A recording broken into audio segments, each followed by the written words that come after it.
In the banquet hall, those who had originally intended to inject capital into the Lin family or postpone repayment immediately changed their attitudes after hearing Xiao Ruodong's words.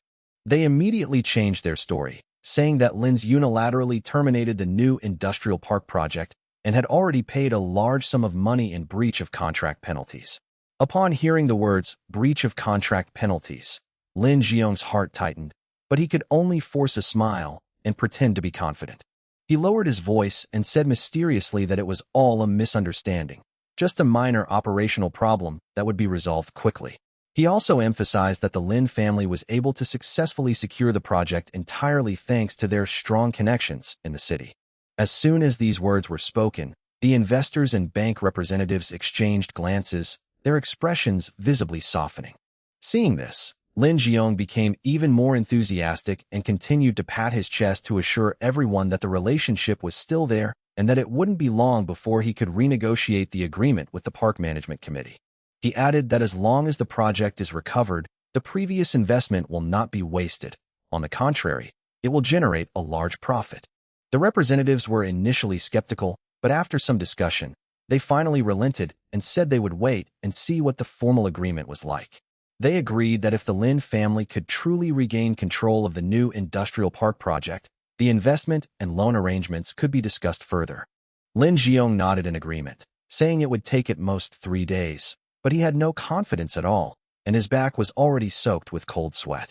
He had no idea about any connections. The project was originally secured by Lin Chun, and now he was the only one holding it together, even if it meant biting the bullet.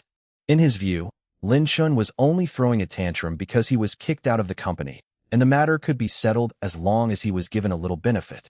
He wiped the sweat from his forehead, but his gaze couldn't help but drift towards the young figure sitting next to Xiao Ruodong. Lin Xin remained calm, completely unlike the panic around him, as if this turmoil had nothing to do with him. As Lin Jiong looked at his son, a thought suddenly popped into his mind. His son seemed to have completely changed since he woke up from his coma. He knew what Lin Xin had been through during this time, and he could also see that this kid was no longer the person he could easily manipulate. What made him even more envious was that Lin Chun had become Xiao Ruodong's male companion tonight, and he knew better than anyone what this meant. The Xiao family is a true behemoth in Hangzhou. If Lin Xinjin and Xiao Ruodong have a close relationship, the Lin family will have hope of turning things around. Thinking of this, Lin Jiong didn't care about saving face anymore. He only had one thought in mind, to save the company first. On stage, the leader in charge of economic affairs had finished his welcoming speech and was announcing with a beaming smile that the true protagonist of the evening was about to appear. Now, let us welcome with warm applause our most distinguished guest from Hangzhou, Ms. Xiao Ruodong of the Xiaoding Group, to the stage to speak. Applause erupted instantly, and all eyes in the audience were drawn to the stage. Xiao Ruodong smiled gently at Lin Chun, then rose gracefully and walked towards the stage amidst countless gazes, the spotlight following her all the way. Seeing his chance, Lin Jiong's heart skipped a beat. He immediately suppressed his breathing and quietly left his seat when no one was paying attention. He bent slightly and strode quickly to Lin Chen's side, taking the seat that originally belonged to Xiao Ruodong. Lin Jiong forced an awkward smile, his voice extremely low, yet unable to conceal the urgency and commanding tone. Lin Chun. Lin Chun was looking at Xiao Ruodong on the stage, not even lifting his eyelids, as if he hadn't heard at all. Lin Jiong's face darkened. Suppressing his anger, he leaned forward a few more times, and his tone became even more urgent. Lin Chun, stop being temperamental. The Lin family is your family too. What good will it do you if the Lin family falls? Lin Chun slowly turned his head to look at him, his eyes as calm as if he were looking at a stranger. There was no emotion in his gaze, only a hint of doubt, as if asking who he was. Lin Jiong felt a lump in his throat from that look, but he still gritted his teeth and squeezed out. What happened at home before was Dad's fault. He spoke quickly and softly, but his tone was full of probing and pleading, trying to restore their past father-son relationship. Seeing that Lin Chun still didn't respond, he finally revealed his true purpose. You and Miss Xiao have a good relationship, don't you? Dad saw it all. Go and talk to the company, and ask the Xiao family to step in and get the new industrial park project back. He spoke more and more urgently, his voice growing softer and softer, as if he were pinning his last hope on these words. As long as the project comes back, all the previous losses can be made up, and the Lin family can still be saved. Lin Shun, I'm begging you. He even began to promise that as long as he was willing to help this time, he would not hold past grievances against him, and that Lin Shin would still be the heir of the Lin family in the future. Lin Shin finally spoke, his voice not loud, but decisively shattering all his fantasies. Chairman Lin, firstly, I have no relationship with you or the Lin group anymore. He spoke in a flat tone, as if stating a fact that had nothing to do with him. Director Chen Ming of Lin's legal department should have already made this very clear. Lin Jiong's face stiffened, his lips moved, but he couldn't squeeze out a single word. Lin Shin's gaze shifted slightly, landing squarely on his face, which was contorted with anxiety and embarrassment. Secondly, you lost the new industrial park project yourself. That exorbitant penalty contract was signed by Gu Yanqing, whom you personally appointed, and has nothing to do with me. These words were like a knife, piercing through Lin Jiong's last shred of pretense. The bloodshot in his eyes vanished instantly, and he seemed to be frozen in place. Lin Shin didn't stop. His voice remained calm, yet as cold as ice. Third, the seat you are sitting in now belongs to Miss Xiao. She doesn't like others touching her things, so please leave. Lin Jiong sat there blankly, staring into Lin Chin's unfathomable eyes, feeling genuine fear for the first time. That wasn't anger nor resentment. It was utter indifference, a resolute decision to sever him along with the Lin family. Just then, Xiao Ruodong's melodious and clear voice, transmitted through the microphone, resounded throughout the banquet hall from the stage. Just as Lin Jiong was urging Lin Shun to return to the Lin family, Xiao Ruodong on the stage picked up the microphone, and her voice instantly dominated the entire audience. She first expressed her gratitude to all sectors of Hangzhou, and then mentioned that shouting group entered Hangzhou because it was attracted by the city's potential and environment. She paused slightly, her gaze sweeping over Lin Chen's location almost imperceptibly, as if deliberately teasing him. The next second, she parted her red lips slightly and dropped a bombshell. Xiaoding Group's first major project was located in the West City High-Tech Development Zone. The moment those words were spoken, the banquet hall erupted in chaos. The new industrial park project was originally the most lucrative piece of meat in the Lin family's hands, but now it has been taken over by the Xiao family, which is equivalent to picking up a gold mine for free. All eyes turned to Lin Jiong, whose face was deathly pale, and he was frozen in his seat, his breathing erratic. Lin Shin remained calm, picked up his wine glass, and took a small sip, as if the words spoken on stage had nothing to do with him. Xiao Ruodong continued speaking, her tone calm, yet every word was like a nail, piercing deeply into Lin Jiong's heart. She also specifically mentioned that the successful completion of this project was inseparable from the help of a friend. At this point, she looked at Lin Shin again, her smile bright and direct, and publicly called out his name. Upon hearing the words, Mr. Lin Shun, Lin Jiong's mind went blank, and he could barely hear anything else. He was just boasting to the investors that the project would be recovered quickly and that he had strong connections. Now that the Xiao family has publicly taken over, and Lin Shun has been specifically thanked, his previous words have instantly become a joke. All the lies were exposed on the spot, and all the hopes were shattered completely. Lin Jiong felt a sweet taste in his throat, his face changed drastically, and the next second, he spat out a mouthful of blood. Bright red bloodstains splattered on the gleaming marble floor, staining his expensive suit as well. His vision went black, his body swayed, and he fell straight backward. Chairman Lin, quick, call an ambulance. The scene immediately descended into chaos, with shouts, footsteps, and cell phone ringing all mingling together. Lin Shin simply put down his wine glass, took out a tissue, and slowly wiped the corner of his mouth, his expression remaining calm. He looked up, and his eyes met those of Xiao Ruodong on the stage. Xiao Ruodong winked at him, a hint of smugness mixed with an unspoken understanding. Lin Jiong was carried to the hospital, but another round of applause rang out in the banquet hall. Many people understood that Xiao Ruodong's move was a public show of support for Lin Shin. From today onwards, the Lin family will only suffer more, and turning things around will probably not be so easy. After Xiao Ruodong stepped down from the stage, she still had to deal with guests from all sides, and Lin Shin was soon surrounded by several people. He gave a few brief words of response, and then told Xiao Ruodong that he had something to do and had to leave first. Xiao Ruodong wanted the driver to take him, but Lin Chun refused outright. As I left the Hentang Club, the night breeze outside carried the chill of early autumn, dispelling the smell of alcohol and perfume from my body. Lin Chun stood alone by the roadside, hailed a taxi, and gave the driver a destination. Master, to Wang's dumpling restaurant in the old town. His voice was soft, a little tired, yet with an indescribable gentleness. As the car drove into the night, neon lights flashed past the window, but his profile remained expressionless. The commotion at the banquet and the chaos of Lin Jiong vomiting blood and collapsing to the ground seemed like a completely different scene. Before long, the taxi stopped at the entrance of an old alley, where the signboard of Wangji Dumpling Restaurant was lit up with a warm yellow light. Lin Xin got out of the car and pushed open the door to go inside. The shop was not big, but it was clean, and the aroma of noodles and the steam wafted out. The owner greeted him quickly, and Lin Xin only ordered one serving of pork and cabbage dumplings, which he also wanted to take home.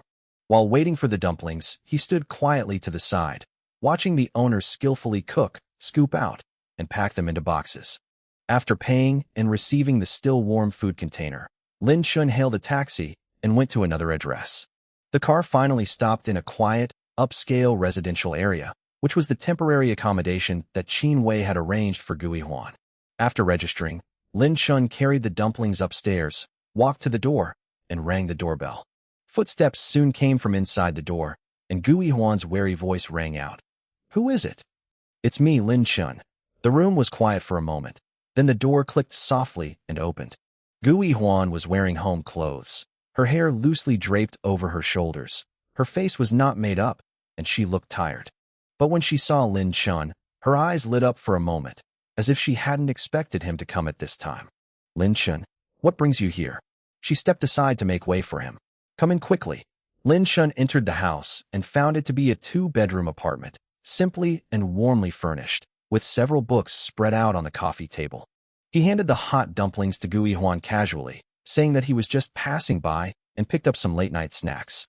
Gui Huan took the bag, feeling the lingering warmth on her fingertips and smelling the familiar fragrance. Her expression suddenly became complicated. She asked Lin Chun in a low voice how he knew she loved dumplings, her voice soft, but with a hint of wariness. Lin Chun sat down on the sofa and calmly said that he didn't know, but he had eaten at that restaurant a few times and the food was okay. The answer sounded ordinary, but Gui Huan didn't ask any further questions. She opened the lunchbox, and a burst of hot steam came out. The plump white dumplings were squeezed together, their aroma spreading out. She picked one up and carefully took a bite, her expression slowly relaxing. Lin Chun looked at her quietly, the light falling on her profile, making her look like an ordinary girl who had let down her guard. But Lin Chun's thoughts had already drifted back to his past life, because he knew that Gui Huan's true identity was not simple. Not long after her previous life, Gui Huan's true identity was revealed. She was actually the biological daughter of Gu Jianjun, the second master of the Gu family in Kyoto.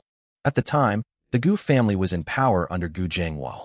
Since he had no daughter, he set his sights on his niece, Gui Huan. In order to curry favor with the son of a higher-ranking official, Gu Zhengwo ignored his brother's objections and insisted on marrying Gui Huan off. In his eyes, this was just a deal to secure his career, and Gui Huan's happiness was not worth mentioning at all. Gu Jianjun was mild-mannered and was usually suppressed by his elder brother in the family, but that time was the first time he completely turned against his daughter. He firmly opposed the marriage, but Gu Zhengwo, relying on his power and family influence, gradually pressured them. Gui Huan could only escape secretly. She dared not use her bank card or her ID card and hid everywhere. Gu Zhengwo was eager to arrange the marriage, but the playboy was also lusting after her beauty, so both sides sent people to track down her whereabouts. But the turning point came suddenly. Gu Jianjun was promoted 2 ranks in a short period of time, and his authority overshadowed that of Gu Zhengwo. Even more astonishingly, he quickly obtained evidence of Gu Zhengwo and that official's illegal activities, and an investigation was swiftly launched. Faced with irrefutable evidence, Gu Zhengwo and his so-called prospective-in-laws were brought down one after another, and the truth about Gui Huan being forced into marriage was also exposed. Gui Huan finally returned to her parents' side, escaping the fate of being used as a bargaining chip, and her life returned to peace. In his past life, Lin Chun had no connection with her, but in this life, He knew how important this powerful figure would be in the future. So when Gui Huan was most isolated and helpless, he wanted to give her some help and also leave himself a way out. Seeing that she was eating too quickly, Lin Shen reminded her to slow down and be careful because it was hot. His tone was a bit gentler than usual. Gui Huan looked up at him, her clear eyes showing helplessness, but also a hint of warmth that was hard to detect. The box of dumplings was quickly emptied. She wiped her mouth, thanked them softly, and said that she hadn't eaten them in a long time. Lin Shen stood up, told her that it was safe here and that she could contact him anytime if she needed anything, and then prepared to leave. He didn't ask any more questions or test her, and this sense of propriety actually lessened Gui Huan's wariness. Gui Huan wanted to see him to the door, but Lin Shen waved his hand and refused. He changed his shoes and opened the door himself. She suddenly called out to him, stood under the light, hesitated as if to speak, and finally whispered another thank you. Lin Shen nodded and said he was welcome, then turned and closed the door. The night fell again at that moment. At the same time, in a hospital ward, Lin Jiong woke up from his coma, his face sallow, looking as if he had aged 10 years. Secretary Wang brought bad news. Suppliers were pressing for payment, banks were demanding loan repayments, and several projects were preparing to terminate cooperation. Lin Jiong gripped the bed sheet tightly, overwhelmed by the fear of a broken capital chain. The Lin Group was rapidly collapsing. He reached for his phone and stopped at an unfamiliar number, a connection he had never actually used. After struggling for a long time, he still couldn't make the call, and instead directed all his anger at Lin Shen. On the other side, Gu Yanqing lay in the villa, his wrists wrapped in bandages, the excruciating pain in his lower body almost driving him to the brink of collapse. The more he thought about it, the more he hated Lin Shen, believing that he was entirely Lin Shen's fault for becoming like this. The alcohol and anger completely overwhelmed his reason. Gu Yanqing pulled out a metal baseball bat, flagged down a car, and headed straight for Lin Shen's residence, his mind filled with only one thought. The night was deep. Lin Shen had just returned from Gui Huan's place and was walking to the entrance of the building to take out his keys. Suddenly, hurried footsteps and a venomous roar came from behind him. Lin Shen instinctively turned to the side, and a gust of wind whistled past his ear. The metal rod slammed against the wall, and lime dust fell down. Lin Shen immediately recognized that the person who had gone mad was Gu Yanqing. His back was struck by the tip of the stick, and a burning pain exploded within him, but Gu Yanqing, with red eyes, swung the stick again to smash him down. Gu Yanqing lunged at Lin Shen again, slamming down the baseball bat with all her might. Lin Shen's eyes turned cold instantly. He could see that Gu Yanqing's steps were unsteady and her movements were full of flaws. Before the stick fell, Lin Shen advanced instead of retreating, suddenly closing in and kicking Gu Yanqing in the stomach. Gu Yanqing screamed and staggered backward, nearly dropping the baseball bat, and doubled over in pain. But hatred made him lose his mind. He gritted his teeth and roared, swinging his stick across the ground again. Lin Shen was prepared and took a half step back to avoid him, then seized the moment when Lin Shen's strength was exhausted and kicked him again. The kick landed squarely on Gu Yanqing's lower abdomen with great force, originally intended to completely subdue him. No one expected that Gu Yanqing's backward posture would veer off course, resulting in him crashing directly into the most dangerous spot. The next second, a shrill, distorted scream pierced the night, sending chills down one's spine. The baseball bat clattered to the ground, and Gu Yanqing clutched his groin as he fell to the ground, curling up in a ball and rolling around frantically. Lin Shen was also stunned for a moment. The pain from being hit in the back made him frown slightly. He didn't approach any further, but calmly took out his phone and called Qin Wei first. He told Qin Wei that Gu Yanqing had attacked him with a weapon, but he had subdued him, though his injuries might be serious. After saying that, he told Qin Wei to bring a lawyer over immediately and retrieve the community surveillance footage as soon as possible. After hanging up the phone, Lin Shen immediately called the police and explained his location and the situation at the scene. Before long, the sound of sirens grew louder as police arrived at the scene and quickly brought the situation under control. They saw Gu Yanqing groaning on the ground, and then looked at Lin Shen, whose clothes were dirty but who remained calm. One person was lying on the ground wielding a stick, and another had a back injury. The situation at the scene was clearly not simple. Both were subsequently taken to the hospital, where Lin Shen was diagnosed with only a soft tissue contusion on his back. Gu Yanqing was not so relaxed. He was rushed into the emergency room, and the doctor looked very serious. The police questioned Lin Shun at the hospital, and Lin Shun recounted the entire incident. He was ambushed at the entrance of the building when he returned home, and Gu Yanqing swung a stick at him from behind. Lin Shun dodged the first blow, but was still hit in the back, and the opponent continued to attack. In this situation, he had no choice but to fight back, kicking Gu Yanqing to the ground to stop him from continuing his attack. He spoke calmly, repeatedly emphasizing that he was acting in self-defense and had not provoked any trouble. At this moment, Qin Wei arrived in a hurry with a middle-aged lawyer, her face frighteningly cold. The lawyer first showed his identification to the police, and then handed over a copy of the surveillance footage he had just received. In the scene, Gu Yanqing is holding a baseball bat and is clearly attacking Lin Shun from behind.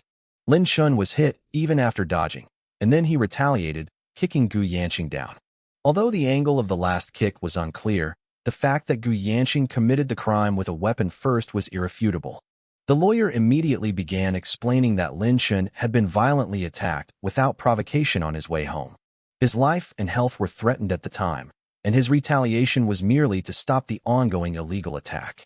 Gu Yanqing's injuries were the result of his own violent act with a weapon, and Lin Shun should not bear the responsibility. After reviewing the surveillance footage and considering the injuries on Lin Shun's back, the police had already formed a conclusion.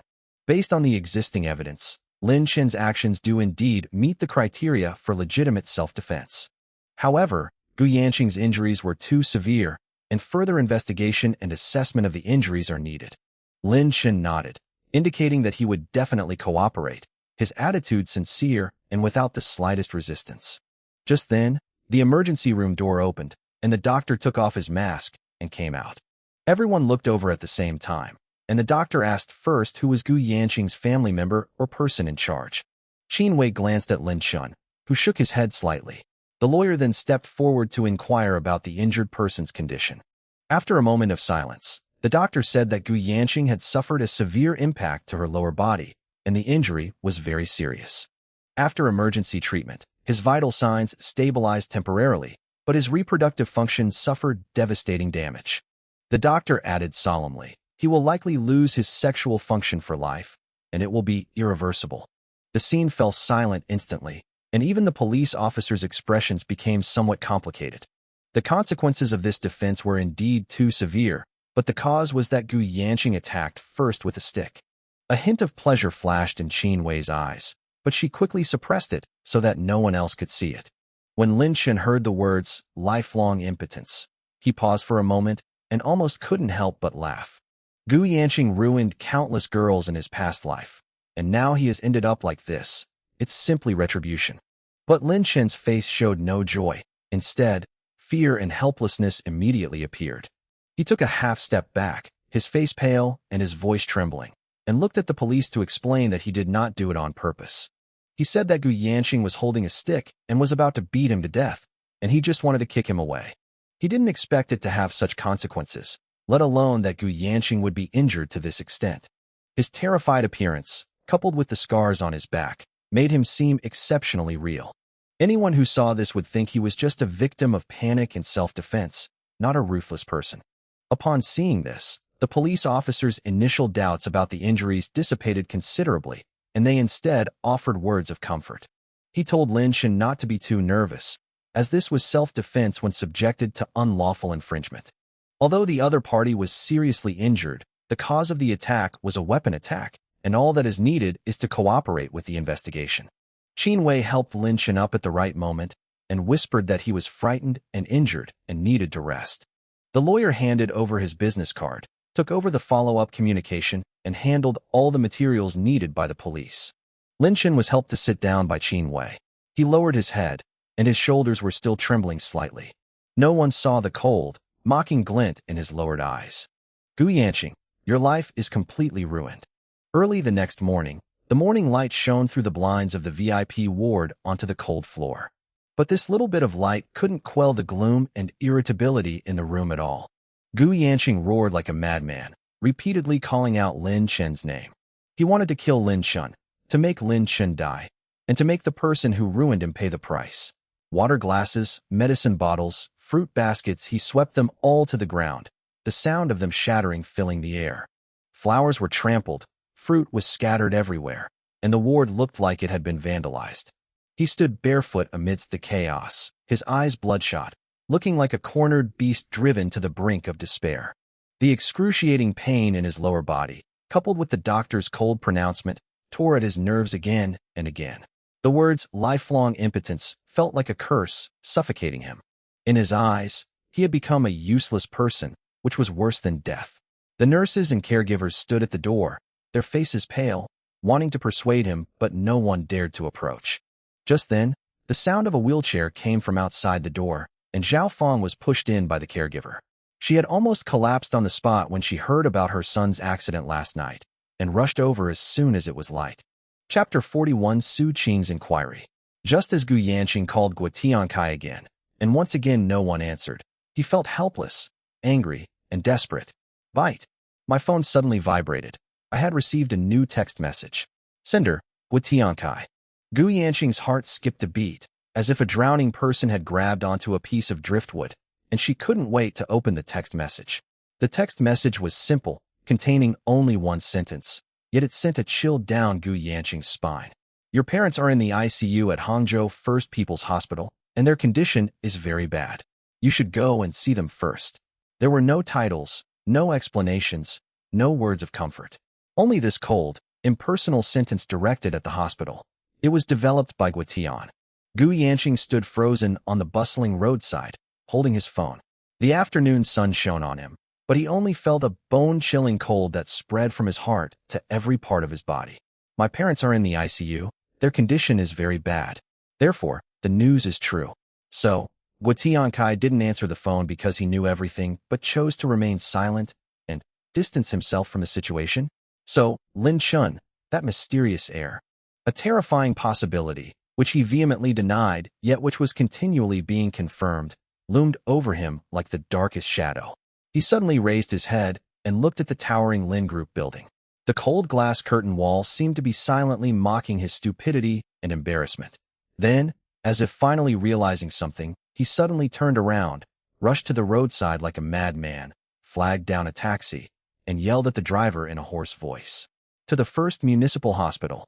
Quickly, to the first municipal hospital. On the other side, on a slightly old street in Hangzhou, the office building of Haishan Building Materials is located. Compared to the towering and magnificent headquarters of the Lin Group, this place appears simple and even somewhat shabby. It is an old 5-story building with some of the exterior tiles peeling off and the signboard at the entrance covered with a thin layer of dust. Su Qing was standing on the street corner opposite this building, gazing into the distance. She made a special change of outfit today, not wearing the eye-catching designer brands Zhang Hao bought for her, but instead wearing a simple, gray hooded sweatshirt. Wearing a mask and a baseball cap, with her long hair tucked into the cap, she deliberately concealed her usual glamorousness, looking like an inconspicuous passerby. Ever since Zhang Hao roughly pushed her away at the hotel, heard him mention, the company is doomed, and Lin Group, on the phone, and saw him flee in a panic like a madman. Su Qing has been feeling uneasy and anxious. The countless messages and phone calls she sent to Zhang Hao went unanswered, which made her even more panicked. Is the golden bachelor she just found going to run into trouble so soon? Those newly acquired luxury goods, that happiness she flaunted on social media, are they all about to vanish in the blink of an eye? She was unwilling to accept it, but also held on to a sliver of hope that things might not be so bad. Perhaps Zhang Hao was overreacting? She had to see it for herself. However, the sight of Haishan Building Materials shattered any lingering hope she had. The company entrance, which is usually quite clean and orderly, is now a complete mess. The guard booth was empty. The guards who should have been on duty were nowhere to be found. The glass doors were wide open, and the inside was bustling with noise and chatter, unlike what one would expect from a normally operating company. Su Qing's heart skipped a beat. She lowered the brim of her hat, quickly crossed the road, and moved closer. She saw several vans and small trucks parked at the entrance, and some people who looked like drivers or workers were gathered in groups of 3 or 5, smoking and talking loudly, their faces showing impatience and anger. Damn it! When are you going to pay me? Exactly. It's been 3 months already. If you don't settle the payment today, I'm taking the goods back. Where is Zhang Haishan? Is he hiding? I heard they've offended the Lin Group and are finished. Our money's probably gone. What? You've offended the Lin family? What are you waiting for? Hurry up and go inside to move your things to pay off the debt. Listening to these comments, Su Qing's heart sank little by little. She bit her lip, mustered her courage, and walked towards the company gate. No one stopped her at the door, and no one even glanced at her. She mingled among a group of people who were making a ruckus and wanted to go inside to collect debts, and easily entered the lobby on the first floor of the office building. The lobby was in complete chaos. The reception desk was empty, and the pretty receptionist was nowhere to be found. Some documents were scattered on the floor. Dozens of people were crowded in the hall, some in suits and some in work clothes. They were all agitated and were arguing and questioning a few people who looked like company management, but were also in a state of panic and sweating profusely. We demand to see General Manager Zhang. We need an explanation today. Yes, our company can't delay payment any longer. The bank people came too, saying the loan was due and they needed to seize the assets. Where's Zhang Haishan? Tell him to come out. The noise was deafening, almost enough to lift the roof off. The air was thick with the smells of smoke, sweat, and the desperate, restless atmosphere unique to those on the eve of bankruptcy. Su Qing was terrified by the scene and shrank to the edge of the crowd, at a loss for what to do. She wanted to find someone to ask what was going on, her eyes searching through the chaotic crowd. Just then, she saw a middle-aged man with a shaved head, tattoos on his arms, and a fierce look on his face, squeezing out of the crowd while cursing, seemingly wanting to go out for a smoke. Su Qing was afraid, but her curiosity and worry about her future overwhelmed everything else. She took a deep breath and jogged after him. When the bald man reached the relatively quiet corner of the stairs, she spoke timidly, deliberately softening her voice. Brother. Excuse me, what's going on here? Why is it so chaotic? The bald man stopped, turned around, and glanced at Su Qing sideways. Seeing that she was wearing a hat and mask and dressed plainly, he asked impatiently, Who are you? What do you want? Su Qing had already prepared her explanation and quickly said, I'm here for an interview. It was scheduled for today. What's going on? An interview? The bald man scoffed as if he'd heard the funniest joke, looking Su Qing up and down with disdain and mockery in his eyes. Interview my ass. Girl, are you blind or out of touch? Can't you see how chaotic this place is? Haishan Building Materials is going bankrupt. Bankruptcy. Although Su Qing had a premonition, hearing the word in person was still like being hit by a heavy hammer, and her face turned pale instantly. Fortunately, she was wearing a mask to cover it up. Her voice trembled. No way. How could this happen so suddenly? Suddenly?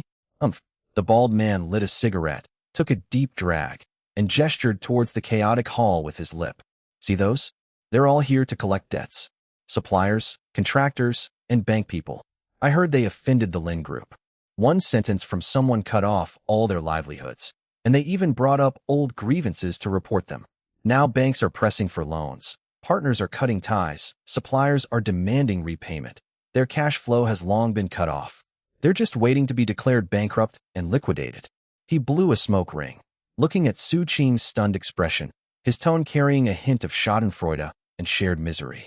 Girl, take my advice, you should leave now. This place will soon become uninhabitable. They can't even pay wages. What's the point of interviewing? Find another job as soon as possible. After saying that, the bald man ignored Su Qing, smoked a cigarette, and strolled back into the noisy crowd to continue his cursing. Chapter 42. Su Qing's Panic. When the bald man told him that Haishan Building Materials was going bankrupt and a large group of people were there to collect debts, Su Qing stood frozen in place, her whole body ice cold. Bankruptcy. Offended the Lin Group. Who on earth dares to offend them? Is it Zhang Haishan or Zhang Hao? Also, didn't the Lin Group just say they had a new manager? Su Qing stood stiffly at the chaotic corner of the staircase at Haishan Building Materials, surrounded by a cacophony of shouts and cries, her nostrils filled with the smell of smoke and despair. The bald man's words pierced her heart like an ice pick, shattering her last shred of hope. Bankruptcy? It's really bankrupt. Had she offended the Lin Group? Su Qing's mind was a complete mess. Who had she offended? Zhang Haishan or Zhang Hao? Regardless of whether it's father or son, the outcome is the same. The Zhang family is finished. The wealthy family she had just thought she had climbed into, the one that would bring her a life of luxury, was about to turn into a worthless mess, and she might even end up with a mountain of debt. As for the Lin Group changing its chairman, Such a distant business upheaval that only appears in the news seems so insignificant compared to her current fear and loss. She didn't care who the new chairman of the Lin Group was. All she knew was that the Zhang family had offended the Lin Group, so they were finished, and her dream of becoming a rich wife was also over. A profound sense of loss and panic overwhelmed her once again. She took one last look at the apocalyptic scene in the lobby, then abruptly turned around, lowered her head, and fled from the suffocating building as if escaping. The sunlight outside was still dazzling. The streets were bustling with traffic and pedestrians were hurrying along. Everything was the same as when she went in, but Su Qing felt that the whole world had turned gray. She walked aimlessly down the street, not knowing where she was going. Go back to the hotel? She was all alone there, along with the chaos and unease left behind by Zhang Hao. She dared not think about where Zhang Hao was or what he was doing. The man who made promises to her that morning and bought her luxury goods may now be in dire straits himself. In the end, she dragged her heavy steps back to the girls' dormitory at Mingda University. Pushing open the door to dormitory 308, a familiar scent mingled with the smells of perfume, cosmetics, and takeout wafted out. This was the place where she had lived for 2 years. Although it was small, it gave her a morbid sense of security at this moment. The other 3 girls in the dorm were all there. One of them, named Wang Li, was sitting at her desk, carefully applying her new lipstick in front of the mirror. On the desk was a bag from a certain mid-range luxury brand. Another woman, named Li Na, was lying in bed scrolling through her phone, wearing a pair of new sneakers that looked expensive. Another person named Sun Tingting was on a video call, speaking in a sweet, coquettish voice, while dangling a sparkly bracelet on her wrist. When they saw Su Qing return, her face pale, her eyes vacant, and her expression absent-minded, the 3 girls stopped what they were doing and all looked at her. "Oh, our busy Qingqing is back." Wang Li spoke first, her tone carrying her usual sarcasm and inquisitiveness. "Weren't you and your young master Zhang spending the last couple of days together in a 5-star hotel? How come you're back in our shabby dorm? Judging from your expression, you didn't have a fight, did you?" Lina also put down her phone, sat up, and glanced at Su Qing. Not seeing a new luxury bag, her tone became somewhat indifferent. "Yeah, Qingqing, you're dressed like a thief. Where's your new bag and bracelet? Aren't you wearing them?" Sun Tingting finished the video call and leaned over, blinking her large, exquisitely made-up eyes. "Qingqing, why are your eyes so red? Have you been crying? Did young Master Zhang bully you? Let me tell you, you can't spoil men too much. You have to make a scene. Look at my boyfriend. He upset me yesterday, and today he immediately bought me this bracelet as an apology." She then proudly waved her wrist. In the past, Su Qing would have definitely retaliated triumphantly, showing off what Zhang Hao had bought for her again, or pretending to sweetly recount her happiness with Zhang Hao. But at this moment, listening to her roommate's familiar words, full of comparison and vanity, she felt extremely grating and ironic. Her heart felt like it was being tightly gripped by an invisible hand, making it hard to breathe. They are still showing off the luxury goods their boyfriends gave them, which may just be things that ordinary working-class people have saved up to buy, and they are still smug about their little vanity. She had already witnessed firsthand what true, but fleeting, wealth was, and the devastating fall from grace. Seeing the curious, inquisitive, and slightly gloating looks in her roommate's eyes, Su Qing finally couldn't hold back her panic, grievances, disappointment, and despair that had been building up all day, and it suddenly burst out. With a loud wah, she could no longer hold back, covered her face, squatted on the ground, and burst into tears. Her cries were shrill and filled with helplessness and despair. Her 3 roommates were startled by her sudden outburst of crying and looked at each other in bewilderment. "Qingqing, what's wrong? Did you really have a fight? Did young Master Zhang hit you?" Wang Li frowned, her tone revealing genuine surprise, but her eyes held even more curiosity. "Yes, Qingqing, don't just cry. What happened? Tell us, and we'll give you some advice." Li Na also came over, feigning to comfort her, but actually wanting to hear some gossip. Su Qing was sobbing uncontrollably and spoke haltingly, her voice thick with tears. "Wah, Zhang Hao's family, is going bankrupt. The company is finished. So many people are demanding repayment. The bank is going to seize the assets. Wah, what am I going to do?" "What? Bankruptcy?" the 3 girls exclaimed at the same time, their faces filled with shock. Wang Li was the first to react. her tone carrying a strange mix of sympathy and, "I knew it. Oh my God. Bankruptcy? Really? Wasn't Zhang Hao's family quite wealthy? How could they suddenly go bankrupt? I don't know the specifics. I heard it's because they offended the Lin group." Su Qing sobbed, her words incoherent. "I went to their company. It was a complete mess. So many people were demanding payment. Wah, my bag, my necklace, my phone. He just bought them for me. What am I going to do now?" Li Na pursed her lips. Her feigned sympathy vanished, and her tone became somewhat harsh. "Offended the Lin group? How could that be good? The Lin group. That's a behemoth. Zhang Hao's dad is too audacious. Now he's not a rich second generation anymore. He's become a negative second generation. Qing, your luck is too good. You just hooked up with one, and it went bankrupt in the blink of an eye." Sun Tingting also showed a sympathetic expression, but what she said was even more hurtful. "Yeah, Qing, you, sigh, I used to envy you for finding a rich second-generation guy who drives a sports car. I never thought. Life is so unpredictable. Don't be too sad. Out with the old, in with the new. But you won't have all those things taken back, will you? After all, their family went bankrupt. The things they gave away might be used to pay off their debts. To pay off the debt." Su Qing's crying stopped abruptly. She raised her head sharply, her face still streaked with tears, her eyes filled with a new kind of fear. She never even considered that possibility. Those bags, jewelry, cell phones. Are they going to be taken back before she even has a chance to enjoy them? Looking at Su Qing's terrified expression, Wang Li felt a strange sense of pleasure. When Su Qing got involved with Zhang Hao, she bragged about it in the dormitory, which really provoked them. She said slowly, "It's hard to say. In bankruptcy liquidation, all assets will be investigated. If these things they gave you are of high value, and they were given when their family was on the verge of bankruptcy, they might really be considered as malicious transfer of assets and have to be recovered." She said this half-truths, mainly to scare Su Qing and make a fool of herself. Su Qing was indeed frightened. Her face turned even paler than before, and she even forgot to cry. She instinctively clutched her ordinary hoodie, as if she could grasp onto something.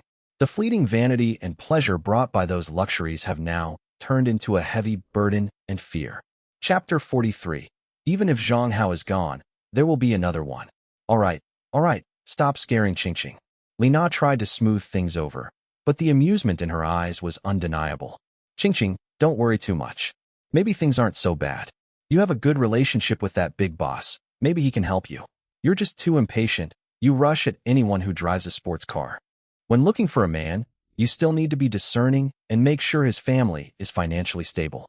Someone like Lin Shen might be poor, but at least his family is stable and won't make you fall from grace overnight, right? She brought up Lin Shen again, her tone full of sarcasm towards Su Qing's initial choice. Back then, they often belittled Lin Shen and praised Zhang Hao in front of Su Qing, urging Su Qing to dump Lin Shen and get together with Zhang Hao. Now that they see Su Qing's investment failure, they naturally want to show off their foresight. Listening to these comforts and analysis, Su Qing felt a mix of emotions, a bitterness, regret, anger, and fear intertwined within her. Looking at the three good sisters in front of her who usually ate, drank, played, and compared themselves with each other, the fake sympathy and undisguised schadenfreude on their faces were so clear and glaring. She suddenly remembered that back then, they were the ones who kept telling her how poor Lin Chun was, how useless he was, and that there was no future with him. She said Zhang Hao was incredibly rich and generous, driving sports cars and using luxury goods, and that he was the kind of man she should be looking for. It was in this atmosphere and under such encouragement that she gradually came to dislike Lin Chun and sided with Zhang Hao. Looking back now, I realized that although Lin Chun was poor, he was genuinely good to her and truly cared for her. And Zhang Hao, what else does he have besides money? Now that he doesn't even have money, what else can he give her? In the dormitory, Su Qing's crying gradually turned into suppressed sobs. She squatted on the ground, her shoulders shrugging, her face covered in tears and snot, looking disheveled and pitiful. Her roommate's words pierced her heart like needles, especially the last comfort they offered about Lin Chun, which precisely struck her most sensitive nerve at that moment. Lin Chun, that name, carrying both distant warmth and sharp irony in the present moment, surfaced in her mind. She remembered how Lin Chun would save his meal money to buy her snacks. She casually mentioned wanting to eat. He would clumsily make her brown sugar water during her period, causing the power to trip in the dormitory and getting scolded by the dormitory aunt. He would hand out flyers under the scorching sun to buy her a birthday present, even getting sunburned and peeling skin. He would secretly cook for her using a small electric cooker when she complained about how bad the food was in the cafeteria, even if the dorm supervisor caught him and he had to write a self-criticism. Although those gifts were worthless and the goodness seemed insignificant to her now, the clumsy, heartfelt sincerity was real. For a few seconds, a strong sense of regret surged into her heart like a tidal wave, almost overwhelming her. If she hadn't listened to her roommate's encouragement, hadn't looked down on Lin Shen for being poor, and hadn't thrown herself into Zhang Hao's arms for that ridiculous vanity, would she still have that ordinary but stable and secure relationship now? Wouldn't we then be spared the fear and embarrassment of falling from heaven to hell? However, this regret lasted for less than 10 seconds. Su Qing abruptly wiped away the tears on her face with the back of her hand, sniffed, and her eyes became stubborn again, even carrying a hint of self-hypnotic ruthlessness. No, she did nothing wrong. So what if Lin Shen is good to her? Can cheap care and effort put food on the table? Can I make her carry designer bags, use the latest mobile phones, and stay in 5-star hotels? Can I make her receive countless envious likes and comments on social media? Cannot. Su Qing is not only beautiful, but also has a great figure. She is one of the most beautiful girls in the department. Why should she follow a poor boy like Lin Shen and live a life of careful budgeting, having to be mindful of others' moods, and worrying about living expenses? Why should she end up like her cousins who got married and had children early, spending all her time dealing with daily chores and turning into a haggard housewife? She was born to live a life of luxury. She should be cherished by men and pampered with money and luxury goods. They deserve to enjoy the best material things and the most envious glances. She did nothing wrong. She simply chose a better life. It's because Lin Shen himself is incompetent. He can't give her what she wants, and he's not good enough for her. As for Zhang Hao, he was just unlucky. His family went bankrupt. Who can he blame? He wasn't destined for wealth and status. He couldn't contain her heart, which was destined for a good life. Even if Zhang Hao is gone, there's always another one. Su Qing said fiercely to herself, as if to encourage herself and convince herself. With my qualifications, why would I be afraid of not finding someone richer? There are plenty of people in Hangzhou with Zhang Hao's level. The Lin Group. Once I find someone more capable, let's see who dares to look down on me. Thinking about it this way, her panic and disappointment seemed to lessen a bit, replaced by a distorted, almost obsessive confidence. She stood up, ignoring the pity or mockery in her roommate's eyes, and went straight to her bed. She began packing up the luxury goods Zhang Hao had bought for her, as if she were clutching the last bit of spoils of war. Qing, are you all right? Wang Li was somewhat surprised to see that she had suddenly stopped crying and even started packing her things. What could possibly be wrong with me? Su Qing asked without turning her head, her voice still trembling with tears, but her tone had hardened.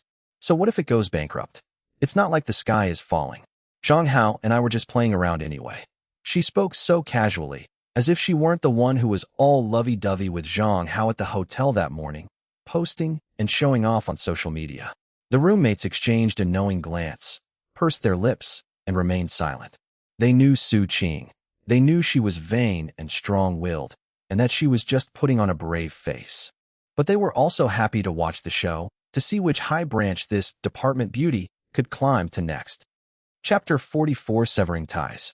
Meanwhile, at Haishan Building Materials Company, in the chairman's office. Bang! Zhang Hao pushed open the heavy solid wood door with all his might. He was panting, his forehead still damp with sweat from his journey and the cold sweat he had broken out in downstairs at the Lin Group building. He was restless the whole way, worried about his father, and secretly hoping that Gu Yanqing would bring good news. However, as soon as he stepped into the office and before he could even see what was inside, everything suddenly went blurry. Smack! A powerful, extremely loud slap landed squarely on his left cheek. The force was so great that Zhang Hao was completely stunned. His ears were ringing. Half of his face instantly lost sensation, followed by a burning pain. He staggered back 2 steps, his back hitting the door frame before he could barely regain his balance. A metallic, sweet taste filled his mouth. He instinctively raised his hand to wipe it, and his fingertip was covered in a glaring red stain. His lip had been split open. My left cheek swelled up rapidly and visibly, revealing a clear 5-finger mark. Dad, why did you hit me? Zhang Hao was both shocked and angry. He covered his face and shouted at his father, Zhang Haishan, in the office.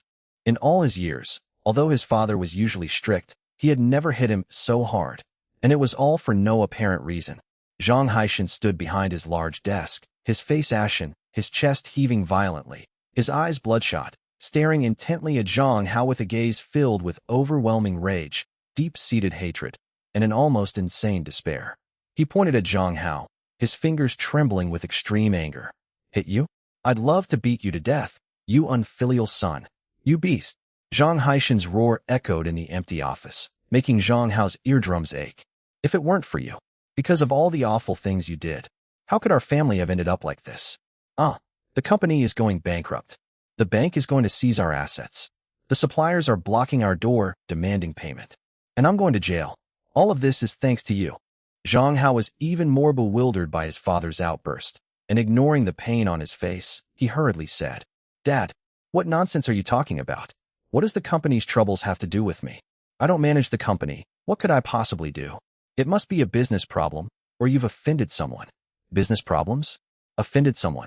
Zhang Haishan laughed bitterly, as if he had heard the biggest joke in the world, but his eyes became even more venomous. Yes, I've offended someone. I've offended Lin Chun, the new chairman of the Lin Group. Lin Chun. When Zhang Hao heard this name, his mind went blank, as if something had exploded.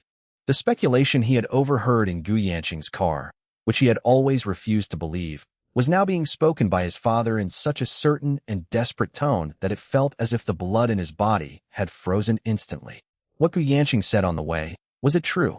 Lin Chun really is the new chairman of the Lin Group? That's right. It's Lin Chun. The Lin Chun who stole someone's girlfriend and then sent those filthy photos to humiliate him. Zhang Haishan practically roared as he laid things out. He's now in charge of the Lin Group. He can decide the life or death of a small company like ours with just a word. He hates you. He hates you to the core. So he's going to use the ruthlessest methods to destroy the Zhang family. To kill me. And to kill you too. Every word was like an icicle, piercing Zhang Hao's heart. His face turned deathly pale, even paler than when he had just been slapped. The last bit of wishful thinking and self-deception I had before was utterly shattered in the face of my father's bloody accusations. Lin Chun really is the heir of the Lin family. He stole Lin Chen's girlfriend, Su Qing. He constantly provoked, belittled, and humiliated Lin Chun. He even posted those kinds of photos that crossed the line to show off and provoke Lin Chun. Everything he did was suicidal. He was pushing the Zhang family to the brink of destruction. An immense fear gripped Zhang Hao like an invisible giant hand, making it difficult for him to breathe, chilling him to the bone, and causing his legs to weaken, almost making him unable to stand. He remembered everything he had done and said to Lin Chun. All those victories that had once made him proud, now all turned into a death warrant. No way. How could that be? Young Master Gu said. Zhang Hao stammered, still trying to grasp at Gu Yanqing as his last straw. Young Master Gu? Gu Yanqing. Zhang Haishan interrupted him sharply, his face revealing an even more ferocious mockery. A fool like you doesn't even deserve to be someone's dog. You think you can rest easy just by hooking up with him? Let me tell you, Lin Chun is the rightful heir of the Lin family. Gu Yanqing? What is he? You didn't even find out his identity before becoming his dog. Zhang Haishan's words shattered Zhang Hao's last illusions. He then recalled the pathetic sight of Gu Yanqing being chased away like a fly by security guards at the entrance of the Lin Group, and his exasperation when he couldn't get through to Gu Tiankai. It turned out that Gu Yanqing was completely unreliable. He's lying to himself. Dad, what do we do now? Zhang Hao's voice was choked with sobs, filled with boundless fear and despair. For the first time, he felt the approach of annihilation so acutely that he was terrified. What should we do? Zhang Haishan looked at his son, who was terrified and running away in a panic. The madness and resentment in his eyes gradually settled into a cold, almost cruel calm. He slowly walked up to Zhang Hao, looking down at him, his voice as if from hell, each word spoken clearly. All the trouble was caused by you alone. Lin Chun hates you, not me, and certainly not the company. If you can make him feel better, maybe, he might be lenient towards the company and me. Upon hearing this, a faint glimmer of hope flashed in Zhang Hao's eyes. and he quickly grabbed his father's trouser leg. Dad, you mean we should beg him? I should kowtow to him and apologize? Give him all my money? Yes. And Su Qing too. I'll give Su Qing back to him. Dad, please help me think of a way. Kneel down and admit your mistake? Return the money? Return the woman? Zhang Haishan sneered, a smile devoid of any warmth, only chilling cruelty. Do you think someone in his position would need your money and woman? What he wants is to vent his anger. He wants you to pay the heaviest price for what you've done. Zhang Hao was startled by his father's gaze and words, and asked blankly, Then what should we do? Zhang Haishan leaned down, close to Zhang Hao's ear, and said in a cold, piercing voice that only the two of them could hear, I will hold a press conference and publicly announce that I am severing my father-son relationship with you. From now on, whether you, Zhang Hao, live or die, will have nothing to do with me, Zhang Haishan, or Haishan Building Materials. And then, he paused, his gaze sweeping over Zhang Hao's legs, his tone as flat as if he were remarking on the weather. I will break your legs and send you to Linchun, where he can do whatever he wants with you. Whether he kills you or tortures you, it's all up to him. Boom! Zhang Hao was struck dumb, completely frozen, his pupils dilated to the extreme as he stared in disbelief at the man he had called Dad for over 20 years. Sever ties? Break his leg? Should we hand them over to Linchun and let him do as he pleases? Chapter 45 Breaking Legs, Severing Ties. When he heard his father say he would break his legs, sever ties with him, and hand him over to Linchun to deal with. No, Dad, you can't do this. I'm your son, your only son. Zhang Hao burst into a piercing cry, clinging tightly to Zhang Haishan's leg, tears streaming down his face. Dad, I know I was wrong. I really know I was wrong. Please save me. You can't hand me over. I'll suffer a fate worse than death. Zhang Haishan's face showed no emotion, only a twisted ruthlessness, a willingness to do anything to protect himself. He kicked Zhang Hao away forcefully, watching him slump on the ground like a dead dog, and said coldly, Son, if you lose a son, you can have another one. If you lose a wife, you can remarry. But if the company is gone, everything I've worked for all my life is gone, and I'm really finished. If you have someone to blame, blame yourself for being blind, for being too arrogant, for being too stupid, and for provoking the wrong person. You have to bear the consequences of your own actions.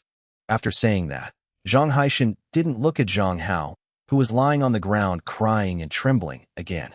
He turned around, walked to his desk, picked up the internal phone, and coldly ordered, Call 2 men in and invite the young master to the next room. Keep a close watch on him.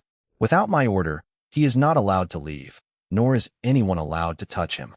In addition, contact the media immediately. I need to hold an emergency press conference. A respectful reply came from the other end of the phone.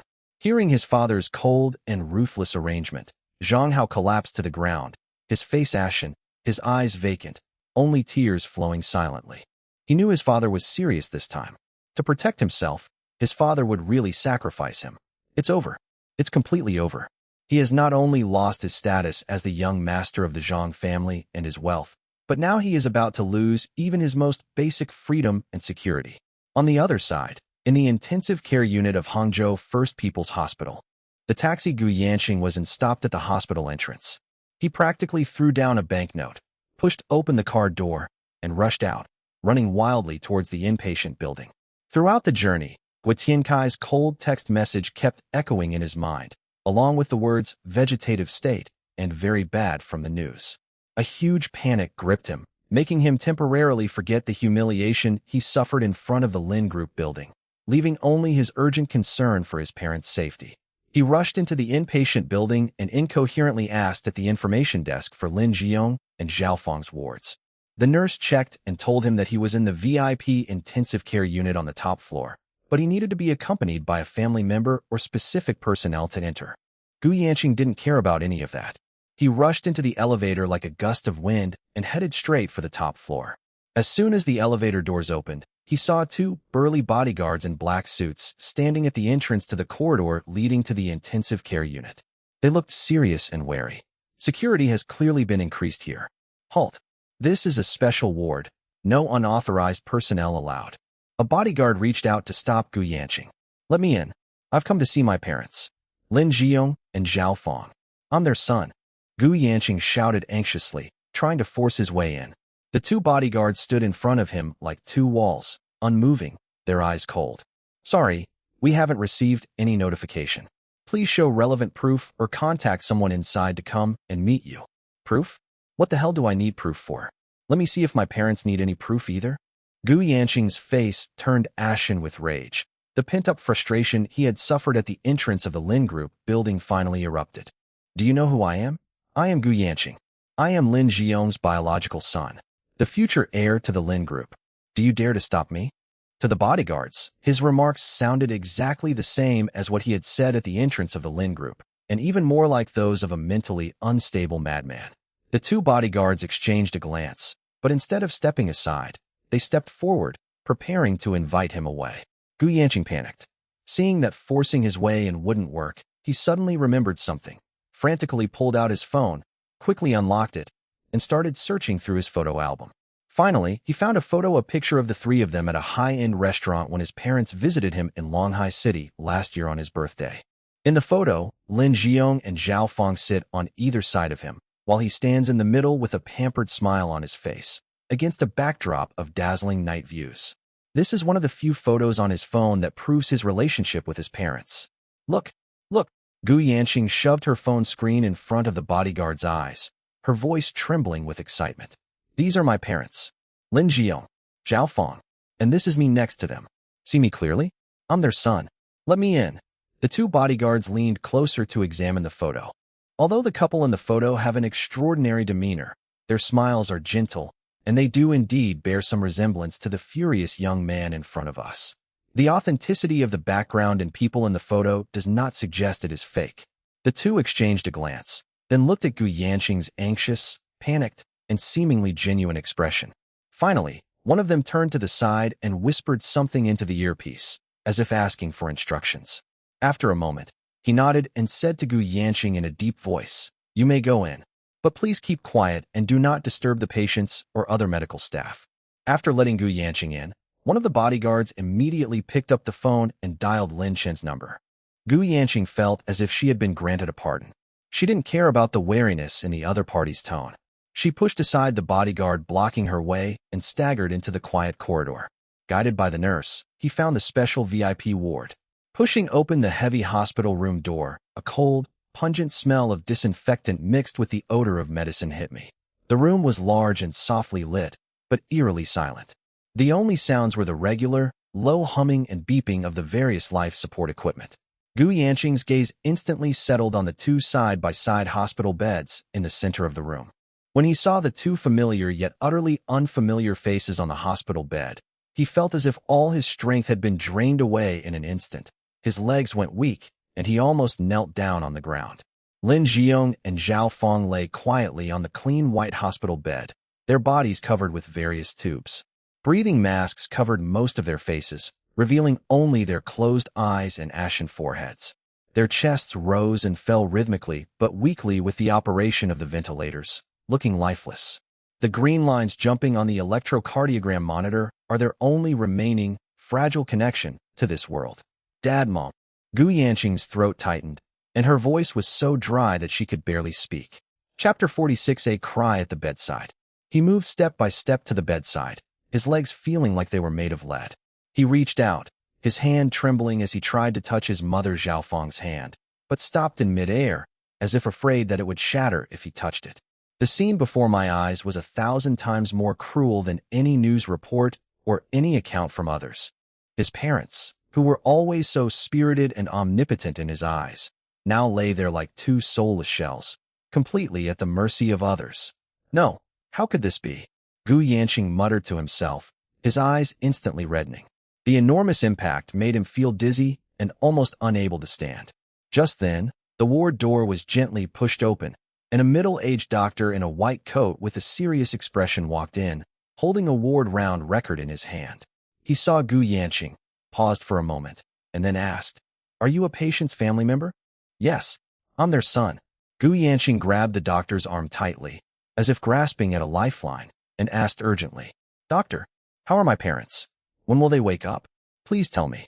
The doctor frowned slightly as Gu Yanqing gripped his hand, but he understood the family's emotions. He gently pulled his hand away from Gu Yanqing's and walked to the bedside. He carefully examined the data on the instrument, then flipped through the records in his hand before turning to Gu Yanqing. His tone was professionally calm, yet there was a hint of a barely perceptible sigh. The condition of the two patients is not optimistic. The car accident caused severe traumatic brain injury and multiple internal organ ruptures, although they survived after all-out rescue efforts.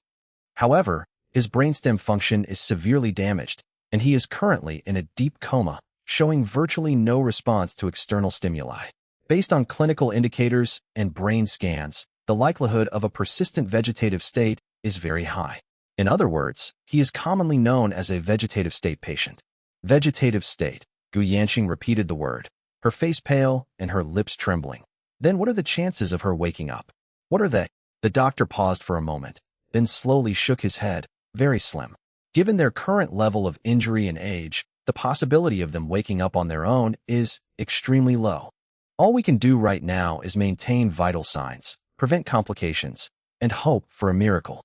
But the family needs to be prepared for long-term care and psychological support. After saying that, the doctor routinely checked the instruments again. After confirming that everything was normal, he nodded to Gu Yanqing, turned around, and left the ward, leaving Gu Yanqing alone to face this cruel reality. The ward fell silent again, with only the sounds of the medical equipment relentlessly reminding everyone of the passage of time. Gu Yanqing stood frozen in place, stunned for several seconds, as if unable to process the doctor's words. Then, he suddenly rushed to Zhao Feng's bedside, grabbed her cold hand, and his voice choked with emotion. Mom, wake up. Look at me. It's me, Yin Qing, Mom. He then turned to Lin Jiong and shook his shoulders.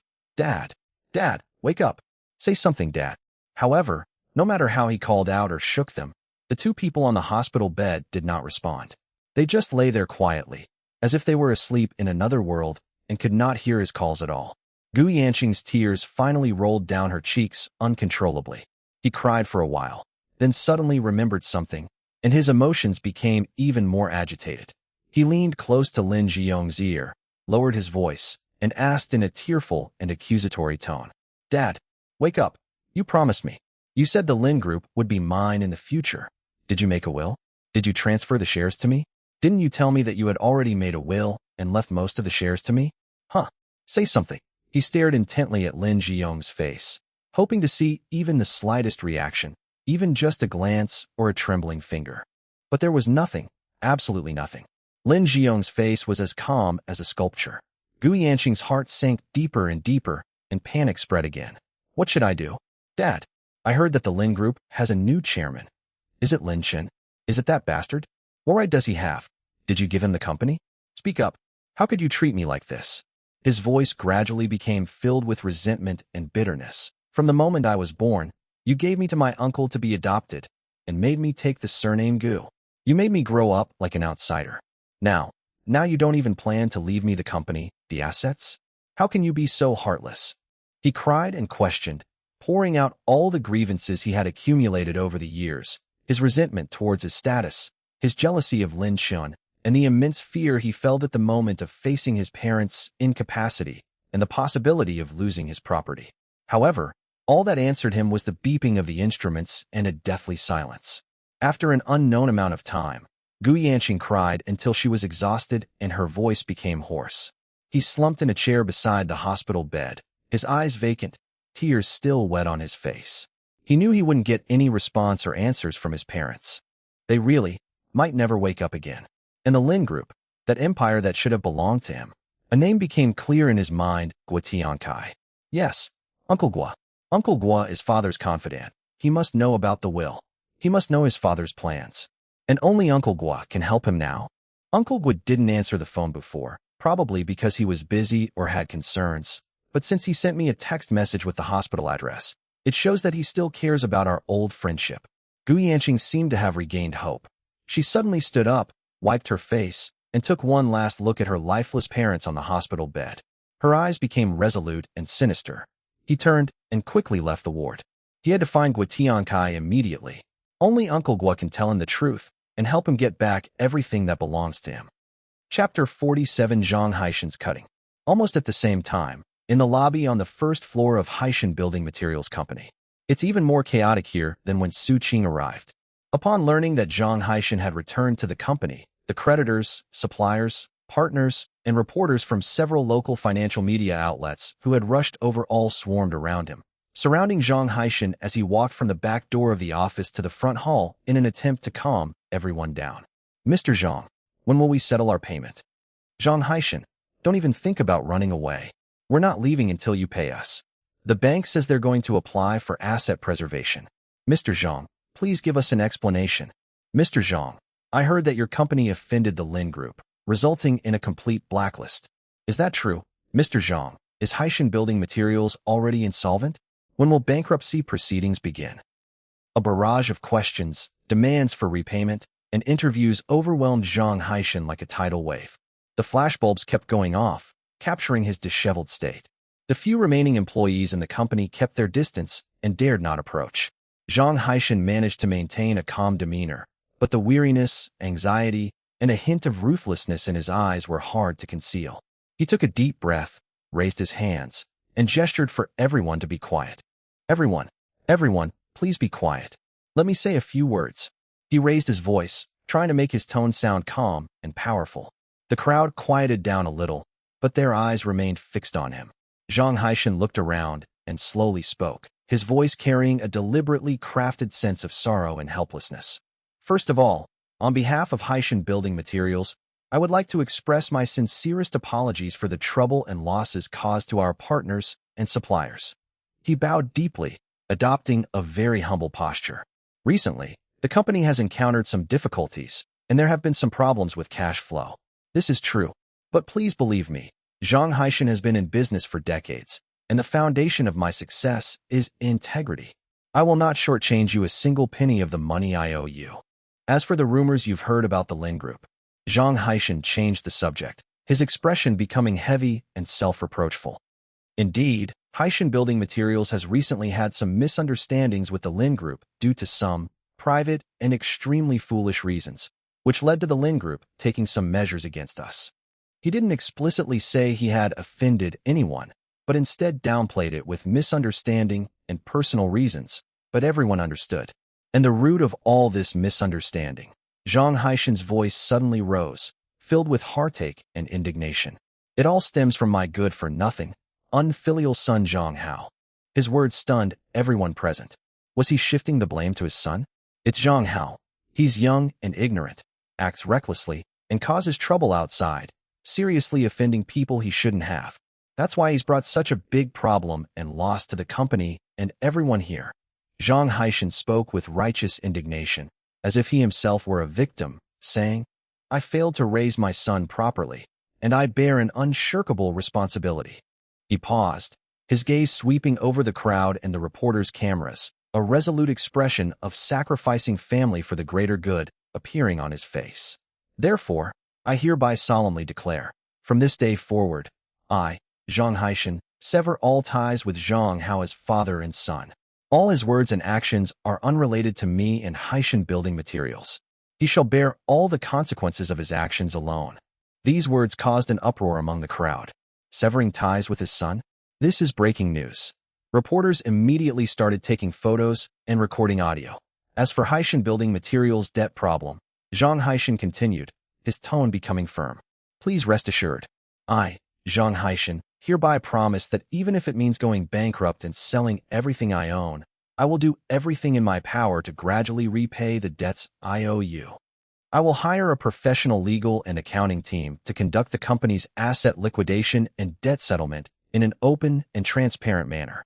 I will absolutely not let everyone's hard-earned money go to waste.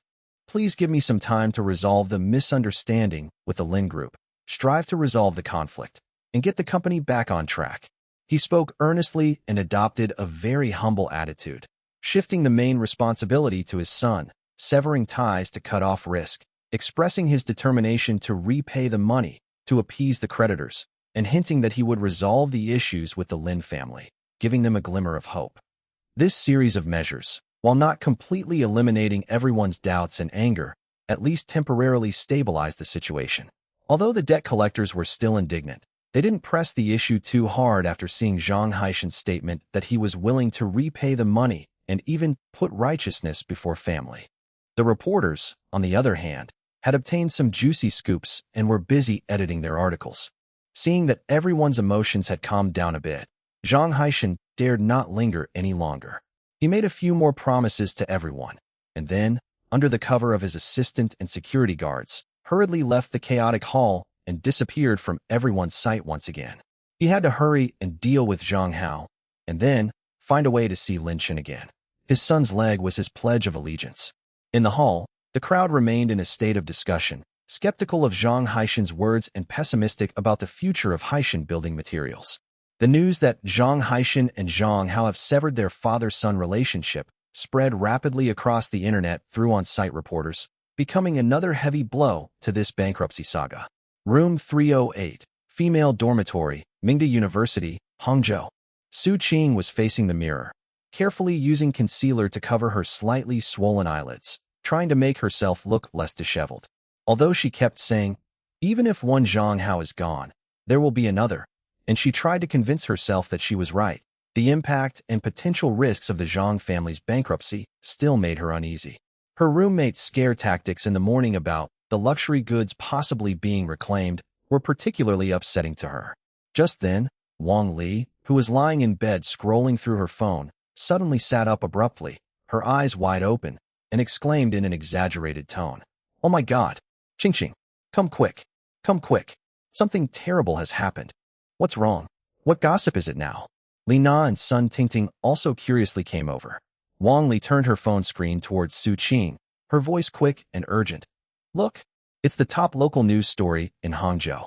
Zhang Hao's father, Zhang Haishan, just held a press conference. He announced that he's severing ties with Zhang Hao." What? Sever ties? Chapter 48 deleted, blocked. When Su Qing, who was still putting on makeup, heard Wang Li tell her that Zhang Hao's father was holding a press conference to sever ties with him, she was shocked. The concealer in Su Qing's hand fell onto the table with a thud. She didn't care about anything else, snatched Wang Li's phone, and stared at the screen with wide eyes. The news headline boldly proclaimed, "Cutting off risks? Haishan Building Materials Chairman Zhang Haishan publicly announces severing father-son relationship with his only son, Zhang Hao." Below is a short video and text report from the scene. In the video, Zhang Haishan, looking grief-stricken, stands in the chaotic company lobby and announces to the camera and the crowd of creditors, "The root of all this misunderstanding lies with my good-for-nothing son, Zhang Hao.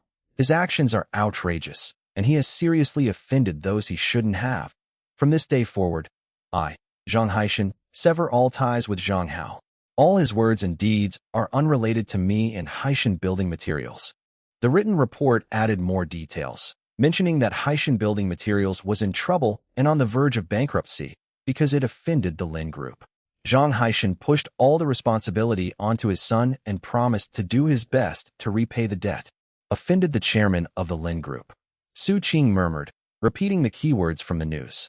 The last trace of complicated feelings she had towards the Zhang family completely dissipated, leaving only relief and disdain. Serves him right. He really deserves it. That idiot Zhang Hao, always so arrogant and domineering. Thinking he's something special, turns out he's really messed up the whole world. The chairman of the Lin Group. Is that someone he can afford to offend? He's practically courting death. At that moment, she didn't connect chairman of the Lin Group with Lin Chen at all. In her view, they were people from completely different worlds. One is a high-ranking, mysterious business tycoon, and the other is her former ex-boyfriend, whom she used to despise, but now feels fortunate to have gotten rid of. Zhang Hao must have gone mad to offend the former. Exactly. That's so stupid. Li Na curled her lip, her tone laced with sarcasm. Now look what's happened. The rich kid has become a stray dog and has been abandoned by his own father. Qing, your luck is truly incredible. You just escaped the sea of suffering, referring to Lin Chen, and jumped into the fire pit, referring to Zhang Hao. Fortunately, the fire pit collapsed on its own. Sun Tingting nodded repeatedly, looking terrified. Qing, you have to be careful. Zhang Hao has been cut off from his father, and his family has gone bankrupt. He must be desperate. A man like him is capable of anything. What if he's desperate and comes back to you? You're his ex-girlfriend, and you even received so many things from him. He'll definitely see you as his lifeline and cling to you relentlessly. Trying to cling to me? Su Qing was startled by Sun Tingting's words, and her expression changed slightly. Upon closer reflection, given Zhang Hao's domineering, selfish, and vindictive personality, it's quite possible that he might actually do something so despicable to end up in this predicament. He has nothing now, but she is still young and beautiful. He might stick to her like a leech, demanding money or her, or even threatening her with the things they did in bed. The thought of possibly being entangled with someone like Zhang Hao, a liability, sent chills down Su Qing's spine and filled her with panic. She finally managed to escape from the poor bastard Lin Shun and hook up with Zhang Hao, hoping for a better life. But Zhang Hao became a bankrupt and homeless dog, and now he wants to drag her down with him? No way. No, absolutely not. Su Qing immediately picked up her phone, unlocked it, and her fingers trembled slightly, but she quickly opened WeChat and found Zhang Hao's chat box. Looking at the starry sky profile picture that she once thought was high-end and classy, she now felt incredibly unlucky. Without any hesitation, she long pressed the chat box and selected delete this chat. But that wasn't enough. She worried that Zhang Hao would contact her through other means. She opened her contacts again, found the nickname Brother Hao, and blocked him. Then, block the numbers in your phone's contact list as well. She quickly checked every social media account that Zhang Hao might have contacted her with, and deleted, blocked, and unfollowed anyone that was related. After doing all this, she finally let out a long sigh of relief, as if she had gotten rid of a huge burden. Looking at the clean contact list, she felt much more at ease. That's right, Ching Ching. Wang Li smiled and patted her shoulder as she watched her deftly add the black person to the contact list. We need to cut ties with this kind of unlucky person as soon as possible. In the future, we need to be more discerning when looking for a man, and not go after this good-looking but useless good-for-nothing. Su Qing twitched the corners of her mouth, said nothing, but deeply agreed in her heart. She secretly vowed that next time she would find someone who was truly rich and powerful, with a solid family background, and who wouldn't easily fall from grace. Like the Lin Group. Never mind, that's too high a level, but at least they have to be scions of prominent families in Hangzhou. Meanwhile, in the top-floor office of the Lin Group, Lin Shen had just finished looking at the entire organizational chart of the Lin Group. My phone vibrated. It was a call from the hospital's bodyguard. President Lin, Gu Yanqing has arrived at the hospital. She used a photo to prove her identity and entered the ward. She stayed inside for about half an hour. After the doctor went in, he told him that the former chairman might become a vegetable. He then spoke at length to the patient, becoming quite emotional, and mentioned the will, shares, and you. He cried for a while and has now left the ward, seemingly to find someone else. Should we continue to monitor him? Lin Shen listened to the report over the phone without any surprise on his face. Gu Yanqing going to the hospital was within his expectations. Seeing his parents' condition and learning about their illness, he also anticipated that they would break down, question, and resent him. What he wanted to know was whether his parents had left him a way out. Who will he go to if he leaves the hospital now? Go find Guitiankai? That fits Gu Yanqing's personality perfectly, always looking for a backer when things go wrong, yet lacking any real ability herself. Guitiankai is currently in dire straits. He probably won't bother with him anymore. Just keep following, Lin Shen calmly instructed. Have someone keep an eye on his behavior and prevent him from doing anything rash or foolish. At the hospital, increase security. Apart from me and Secretary Qin, no one is allowed to enter the ward without my permission, including Gu Yanqing. If he goes there again, stop him immediately and tell them it was my order. Yes, Mr. Lin. After hanging up the phone, Lin Shen glanced at the time. There are 2 more professional classes this afternoon. Although his status is different now, his studies at Mingtak University are not over yet, and he still needs to get his diploma. He didn't want to be treated specially. At least on the surface, he was still an ordinary senior student. Moreover, occasionally going back to school might lead to encountering some interesting people and things. He asked Qin Wei to arrange a car, while he changed into a relatively casual and ordinary outfit and left the group building discreetly. Chapter 49 The School Beauty, Who Was Confessed To. The car drove into the familiar campus of Matilda University. In the late autumn campus, the plane tree leaves are turning yellow, students are hurrying along the road carrying books, and soft music is playing from the loudspeaker. Everything looks peaceful and full of vitality, as if it were a different world from the turbulent business world outside. Lin Shen asked the driver to park the car a little distance away from the teaching building, and then walked there himself. Feeling the long-lost atmosphere of the campus, he relaxed a little. As soon as I got near the teaching building, I saw that the small square not far ahead was surrounded by people, with noise and commotion, as if something exciting was happening. Lin Chen wasn't one to join in the fun, but as his gaze casually swept across the crowd, he spotted a striking, aloof figure in the center of the crowd, Qingyi. She is the undisputed campus belle of Mingda University, possessing both beauty and talent, and coming from a wealthy family. With a cool and aloof demeanor, she is the goddess in the hearts of countless boys. She had previously spoken up for him at the school gate and reprimanded Zhang Hao. At this moment, Shen Qingyi stood in the center of the crowd. Today, she wore a beige knitted long dress with a light brown trench coat over it. Her long, flowing hair cascaded over her shoulders, and her features were exquisite. But there was no joy or shyness on her face from being surrounded by onlookers confessing her feelings. Instead, her delicate eyebrows were slightly furrowed, and her eyes, though calm, revealed a hint of helplessness and indifference. In front of her, hundreds of bright red roses were arranged in the shape of a giant heart. In the center of the heart-shaped roses stands a boy wearing a custom-made suit, with his hair slicked back and holding a large bouquet of blue roses. The man was fairly handsome, but his eyes and brows carried the arrogance and confidence typical of rich kids. He was looking at Shen Qingyi with deep affection, while several people who seemed to be his friends were cheering and egging him on. Qingyi, from the first time I saw you at the freshman ceremony, I knew you were the one I had been waiting for. The boy's voice was loud and clear, trying to drown out the surrounding noise. He knelt on one knee, not in a proposal pose, but very solemnly, raising the blue rose in his hand high. These 99 blue roses represent my enduring love.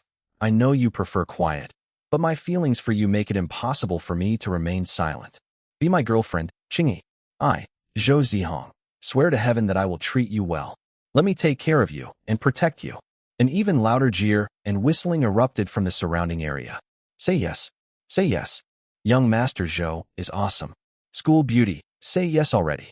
How romantic. Blue roses. They must be so expensive. Zhou Zihong's family seems to be quite wealthy, and he and the school beauty are a good match. The boy called Zhou Zihong had a confident smile on his face. He believed that in this public place, with such a thoughtful arrangement, plus his family background and appearance, no girl could refuse him, especially someone like Shen Qingyi who seemed aloof but actually needed enthusiasm to melt her heart. However, Shen Qingyi's expression did not change at all.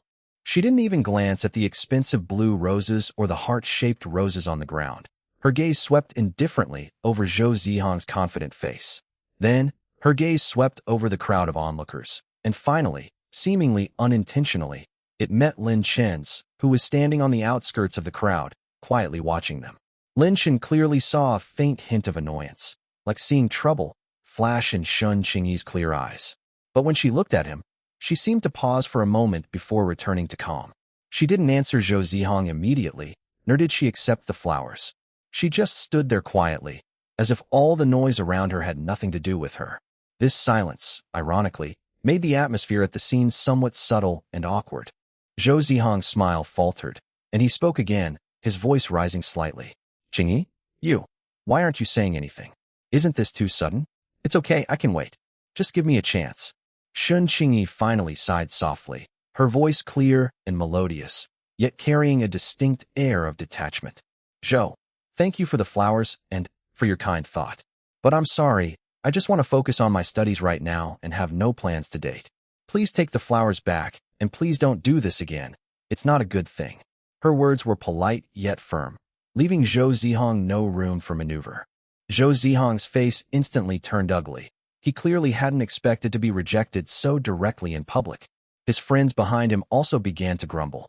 Qingyi, don't be so disrespectful. That's right, young Master Zhou is showing such sincerity. So many girls would love to be with him, but can't. Zhou Zihong suddenly stood up, seemingly wanting to say something, but Shen Qingyi no longer looked at him and turned to leave. Qingyi, Zhou Zihong panicked and stepped forward to stop her. Shen Qingyi felt a deep sense of embarrassment and helplessness at this moment. She had already made herself clear and polite enough. So why was Zhou Zihong still so persistent and even tried to stop her? The jeers and jeers from the surrounding crowd, who seemed to enjoy the drama, only added to her irritation. All she wanted was to get away from this troublesome place as quickly as possible. Just as Shun Qingyi was about to force her way out, and Zhou Zihong reached out to stop her, Su Qing and her roommates squeezed through the crowd to watch the commotion. They had originally planned to go out for a stroll to relax, but they were drawn here by the noise. Wow, it's school beauty Shun Qingyi. Someone's confessing their love to her. What a big commotion. Lina stood on tiptoe to look inside, her face full of excitement. But the next second, her gaze swept across the crowd, her excitement turning into undisguised disgust. She even nudged Su Qing next to her with her elbow, her voice low but full of contempt. Tisk, Qing, look, that good-for-nothing Lin Xun is here too. What bad luck. He got dumped and still has the nerve to watch other people confess their love. He's shameless. Su Qing was captivated by Zhou Zihong's confession and felt a subtle pang of jealousy and comparison. Upon hearing Lina's words, she followed her gaze and indeed saw Lin Xun standing on the other side of the crowd, dressed plainly and with a calm expression. An indescribable sense of irritation and disgust instantly welled up in Su Qing's heart. In her view, Lin Xun's appearance at this moment was nothing short of a silent mockery of her. She just dumped him and got together with Zhang Hao. But then Zhang Hao's family went bankrupt, and Lin Xun, this poor ex-boyfriend, was just sitting here leisurely watching the school beauty get confessed to, acting like nothing had happened. Shouldn't he be crying every day, feeling depressed and ashamed because he was dumped? How can he remain so calm? Even a twisted thought flashed through Su Qing's mind. Why did he have the right to stand here and see such a perfect girl as Shun Qingyi? He didn't deserve it. What a scumbag, heartless. Su Qing pouted and whispered to Lina, as if saying this would prove how wise her choice was and how despicable Lin Xun was. Chapter 50. What makes him so special? At this point, the atmosphere in the room had become somewhat tense. Zhou Zihong stood up and blocked Shun Qingyi's way with a gloomy expression. Shun Qingyi's refusal and her attempt to leave caused him to lose face in front of everyone. The cheers of "say yes" around him now sounded more like mockery. He had several girlfriends, and thanks to his family background and decent looks, he was always successful. This was the first time that, after such careful preparation and under the watchful eyes of everyone, I had been so decisively rejected by a girl. Shun Qingyi's cold and aloof gaze was like a bucket of ice water poured over his head, making him furious and embarrassed. Seeing Shun Qingyi about to leave, Zhou Zihong stepped forward, almost whispering in her ear, his voice laced with threat. Qingyi, our two companies have a business partnership. My father and your father also frequently do business together. Isn't it a bit inappropriate for you to be so disrespectful to me? If word gets out, it might not be good for Uncle Shin's company, would it? This goes beyond being harassed by a rejected confession. It's a blatant attempt to link personal feelings with the family business, using them as a form of threat. Shun Qingyi's expression instantly turned even colder, and a hint of anger flashed in her eyes. What she detested most was this kind of bullying and blurring of public and private matters. Zhou Zihong's words completely crossed her bottom line. But she also knew that Zhou Zihong's family did have business dealings with her family's company, and on a considerable scale. If Zhou Zihong really goes home and talks nonsense, or if his father harbors resentment because his son was humiliated, it won't necessarily cause serious damage to the Shin family, but it will certainly cause some trouble and put his father in a difficult position. Should he directly and firmly refuse, and then storm off? It may feel great, but it could lead to unnecessary business disputes. Compromise? Absolutely not. She had no liking for Zhou Zihong whatsoever, and even felt disgusted by him. What to do? We need a reason that will make Zhou Zihong give up, that won't easily lead to further harassment, and that won't immediately escalate the conflict to the family level. Shun Qingyi's gaze swept across the crowd again unconsciously, and this time, she clearly saw Lin Xun standing not far away. The boy with the stubborn and cold look in his eyes when he was humiliated by Zhang Hao and Su Qing at the school gate a few days ago. She couldn't stand by and watch, so she spoke up in his defense. In a flash, a bold, or rather, somewhat shameless, idea flashed through her mind. Now that I've helped you, it's time for you to repay me. Without much hesitation, Shun Qingyi made her decision. She ignored Zhou Zihong, whose face was gloomy, and turned around. To everyone's astonishment, she walked straight towards Lin Xun, who was also somewhat confused, on the outskirts of the crowd. She walked quickly but steadily, her off-white skirt swaying gently. Amidst the surrounding silence and puzzled gazes, she walked up to Lin Xun. Lin Xun looked at Shun Qingyi, who had suddenly walked up to him, a hint of surprise flashing in his eyes. He still didn't understand what this school beauty wanted to do. The next second, Shun Qingyi made a move that shocked everyone present. She slightly tiptoed, leaned close to Lin Chen's ear, and whispered rapidly in a voice only the two of them could hear, with a hint of righteous indignation. I helped you a few days ago, now it's your turn to repay me. Don't say anything, just cooperate with me. Before she could finish speaking, and to everyone's surprise, including Lin Chen himself, Shun Qingyi turned her head and, with her soft lips, quickly and clearly placed a kiss on Lin Chen's cheek. Boom! The entire small square seemed to have been muted, and then instantly detonated. Everyone was stunned, speechless. Their school beauty, the aloof goddess Shun Qingyi. She actually kissed a guy? And in front of so many people, right where another guy had just confessed his feelings to her and been rejected? Countless gazes, like searchlights, focused on Lin Shun and Shun Qingyi. Shock, disbelief, envy, jealousy, bewilderment, a variety of emotions spread among the crowd. Zhou Zihong's expression froze instantly, then quickly turned red, his eyes widened like copper bells, filled with disbelief and extreme rage from being humiliated. His carefully prepared confession was rejected, and to make matters worse, Shun Qingyi kissed another man right in front of him. This is practically rubbing his face in the ground. Among the crowd, Su Qing and Li Na were struck dumb, their mouths agape as if they could fit an egg in them. Su Qing was first shocked, then a strong, twisted jealousy and anger gnawed at her heart like a venomous snake. Why? Lin Chen, that penniless bastard she didn't want. What a simp. What a loser. How could he be kissed in public by a school beauty and goddess like Shun Qingyi? In her vain and narrow-minded mind, anything Su Qing didn't want was garbage that everyone despised.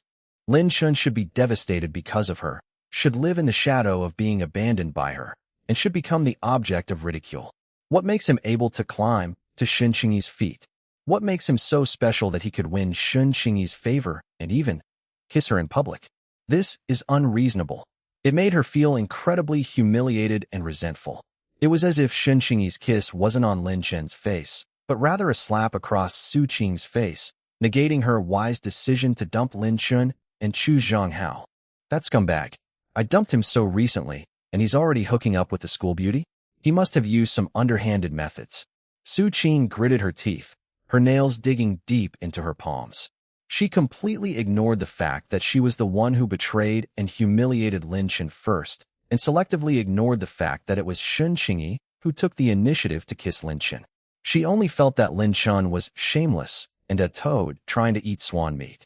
At this moment, others in the crowd recognized Lin Chen, and whispers began to circulate. Hey, isn't that Lin Chen? The one from the Economics and Management Department. It seems to be him. I heard he was dumped by his girlfriend recently. It's pretty bad. Yeah, it's Su Qing. She got together with that rich second-generation Zhang Hao, and now the Zhang family is bankrupt. It's really, wow, what a plot twist. I got dumped, and then the school beauty kissed me? What kind of luck is that? But why would the school beauty kiss him? What's their relationship?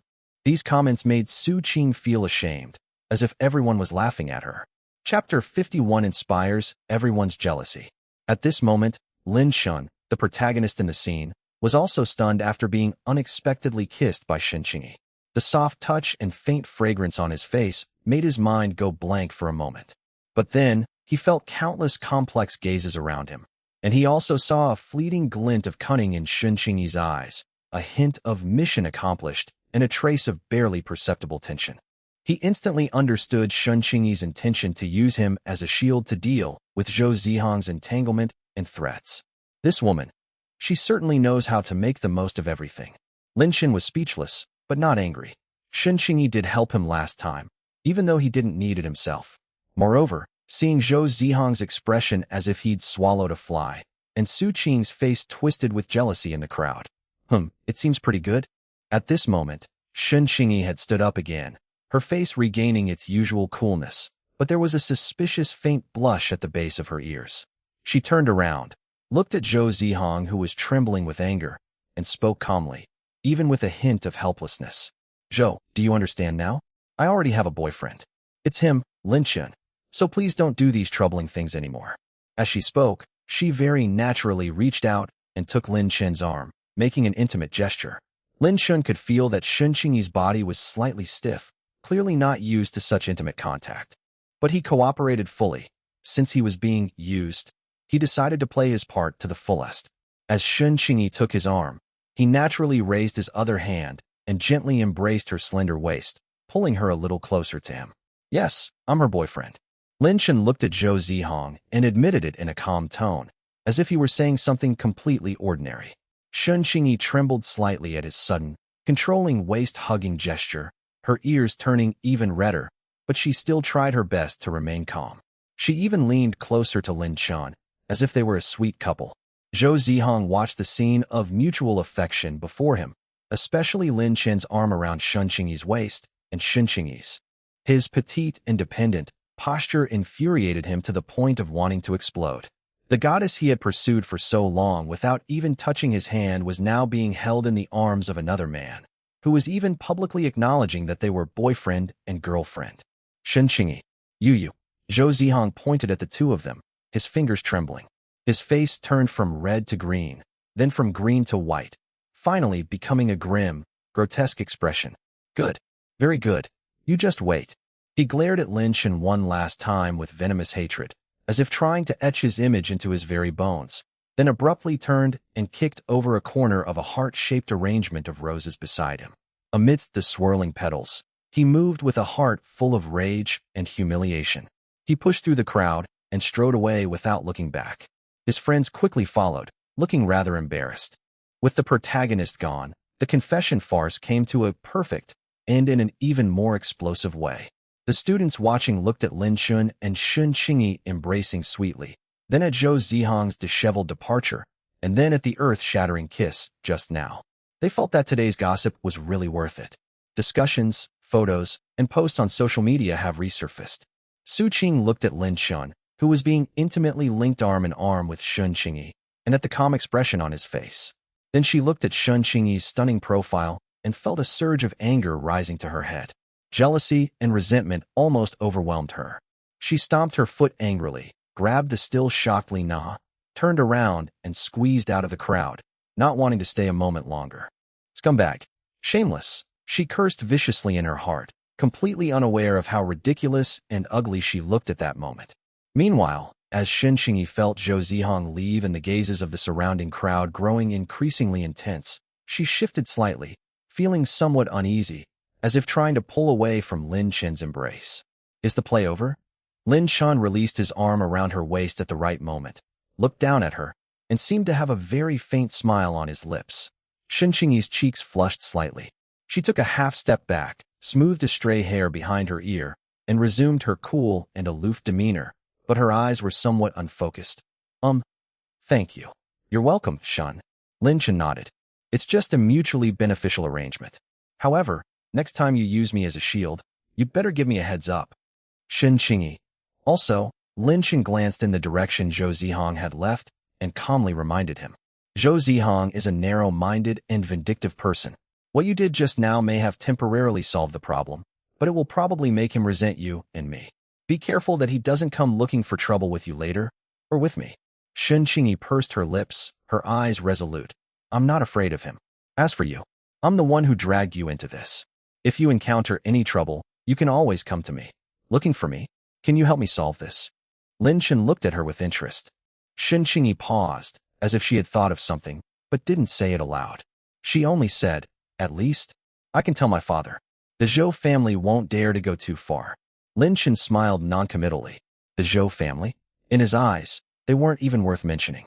However, he didn't need to show off in front of Shun Qingyi. All right, the excitement's over, time to get to class. Lin Chen checked the time, nodded to Shun Qingyi, and then turned and walked towards the teaching building, as if the sensational scandal that had just shocked the entire school had nothing to do with him. Shun Qingyi looked at his tall and calm back, then touched her cheek, which still seemed to retain a strange feeling, her eyes filled with complex emotions. This Lin Chen seems quite different from what she had imagined and heard before. At least, she wouldn't dislike this man. When Lin Chen entered the classroom, there were still a few minutes before class started. But almost the instant he stepped through the door, the previously noisy classroom fell silent, as if a mute button had been pressed. Immediately afterwards, dozens of eyes focused on him. The gazes were indescribably complex. There was naked jealousy, The boys were so envious that their eyes turned red as they watched this former simp being kissed in public by the school beauty, Shinxingyi. There was a sense of admiration mixed with amusement, as if watching a show, thinking that this kid had gotten incredibly lucky. There is ill-intentioned resentment, probably from Zhou Zihong's friends or people who admire Shinxingyi. Of course, there was also a lot of disdain from those who felt it was none of their business, thinking he was still that poor kid Su Qing had dumped, only now he'd had a stroke of good luck. If this sudden collective attention had been directed at Lin Chen in the past, he might have felt embarrassed and uneasy. Chapter 52, He did not make a will. But Lin Chen at this moment is no longer the sensitive and slightly self-conscious boy he once was. He could calmly withstand the gazes of those old foxes in the Lin group, let alone these classmates who were still quite naive. He remained calm, his gaze not lingering on the inquiring or hostile faces, as if everything around him was irrelevant, and walked straight to his usual seat in the back row by the window. However, as he passed the third row, two exceptionally cold and venomous gazes, like tangible icicles, pierced him deeply. It's Su Qing and Li Na. Su Qing put on makeup and wore new clothes today, seemingly wanting to prove that she was doing better after leaving Lin Chen. But at this moment, her carefully drawn face was slightly distorted by jealousy and anger, and the hatred in her eyes was almost bursting out. In her view, Lin Chen's calmness at this moment was the greatest mockery and provocation to her. How could he climb onto Shun Qingyi after being dumped by her? And how could he act so nonchalantly? He should be in pain. He should be humbled. He should be the laughingstock of everyone. Isn't this a blatant slap in the face to Su Qing? This proves she has poor taste. The school beauty has her eye on a woman, but she ignores her. Li Na also looked disdainful and annoyed, as if Lin Chen's presence was polluting the air. She leaned close to Su Qing's ear and whispered something in a voice that was just loud enough for those around them to hear. Some people are really shameless. They're like toads eating swan meat, thinking they're princes. They should look in the mirror and see what kind of people they are. Do they even deserve the school beauty? They're probably just tools to be used as shields, to be used and then thrown away. She deliberately spoke harshly, partly to vent Su Qing's anger, partly to provoke Lin Chen, and partly to belittle him in front of their classmates. Some of the students around heard this and showed expressions of deep agreement or anticipation. Yes, how could a goddess like Shun Qingyi really fall for Lin Chen? They were definitely brought in temporarily to block Zhou Zihong. Thinking about it this way, many people felt much better, and their gazes toward Lin Chen changed from jealousy to mockery. Hearing Li Na's words, Su Qing felt a little better. Yes, that must be it. Shun Qingyi was just using him. Lin Chen, that idiot, actually cooperated so eagerly, he's a disgrace. She snorted coldly, deliberately raised her chin, and glanced at Lin Chen with an extremely contemptuous look, as if to say, "See, you'll always just be a clown who can't stand on stage." Lin Chen's steps did not falter in the slightest because of their words and gazes. He acted as if he hadn't heard or seen anything, walked straight to his seat, pulled out a chair, and sat down calmly. Then I took out my textbook and notes from my bag and started previewing the lesson. The whole process was smooth and natural, as if the small, silent storm that had just targeted him was just a gentle breeze that brushed past his ear. His completely indifferent and calm demeanor made Su Qing and Li Na feel like they had punched cotton, making them even more frustrated. Especially Su Qing, seeing Lin Chen's profile as he focused on reading and recalling the scene of Shun Qingyi kissing him earlier, felt a tightness in her chest that she couldn't shake off. Why? Why is he so calm now? Shouldn't he feel embarrassed and ashamed for what he just said? Seeing that Lin Chen had no reaction, and that Su Qing and the others were like two clowns, the surrounding classmates grew bored and gradually withdrew their attention. They whispered among themselves about the shocking revelation that had just happened, and the topic quickly shifted from Lin Chen to Shun Qingyi, Zhou Zihong, and the romantic confession scene. Su Qing sat in her seat, fuming, cursing Lin Chen and Shun Qingyi countless times in her mind. She secretly vowed to find a boyfriend who was richer than Zhang Hao and had a better family background than Shun Qingyi, and then see how Lin Chen would pretend in front of her. On the other side, in a high-end residential community in Hangzhou, Gu Yanqing waited downstairs at Guo Tiankai's house for nearly an hour, making countless phone calls. Her feelings changed from initial anxiety to anger, and then to near despairing numbness. Just when he thought Guo Tiankai was going to abandon him completely and was preparing to force his way in or leave, The heavy security door finally clicked open from the inside. The person who opened the door was Guitiankai himself. He was dressed in casual home clothes, and his face showed obvious fatigue and a hint of barely perceptible tension. Seeing Gu Yanqing outside the door, unshaven, with bloodshot eyes and an agitated expression, his eyes flickered for a moment, but he still stepped aside and said, "Come in." Gu Yanqing grasped at the last straw and hurriedly slipped inside. As soon as the door closed, he spoke impatiently, his voice hoarse from excitement and the long wait. "Uncle Gua, what exactly do you mean? Why aren't you answering my calls? Why are you avoiding me? Now even you're abandoning me." Guitiankai did not answer immediately.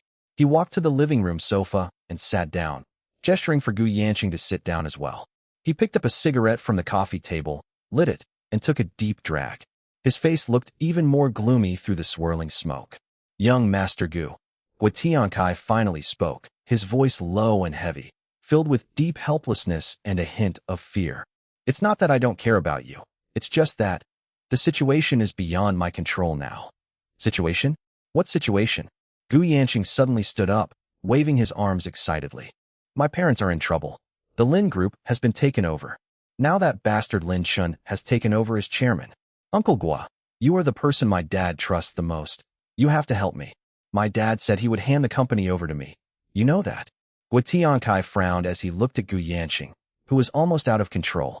He took another drag of his cigarette before slowly saying, "Young Master Gu, please calm down. Lin Chun is in charge of the Lin Group now. Haven't you seen it clearly yet? He just took office and immediately started targeting Sun Dihai, sending several veterans who opposed him to jail. His methods are swift and ruthless. I'm scared too." "Afraid? What are you afraid of? You're a veteran who helped my father build this empire. Does Lin Chun dare to touch you?" Gu Yanqing said angrily. "An elder?" Guitiankai gave a wry smile. Sun Dihai wasn't an elder? Yet he was still imprisoned without warning. Lin Chun has evidence, power, and is acting legitimately. He's the chairman now, with a 51% controlling stake. Who can stop him from touching whomever he wants? If I openly help you, I might be the next one to go to jail." Gu Yanqing was momentarily speechless at Guitiankai's words, but then became even more furious and resentful. "Why? Why should that bastard inherit the Lin Group? My father promised me. He said the Lin Group would be mine in the future. What is Lin Chun anyway?" Guitiankai looked at Gu Yanqing with a complicated expression. "Young Master Gu, it's no use saying all this now. Legally speaking, Lin Chun is the only biological son of the former chairman and his wife. The inheritance procedures are complete and undisputed. The former chairman, it seems he didn't leave any valid will. At least, not a publicly available, legally binding one. No will." Gu Yanqing was struck as if by a heavy blow, staggering back a step, her face deathly pale. "Impossible.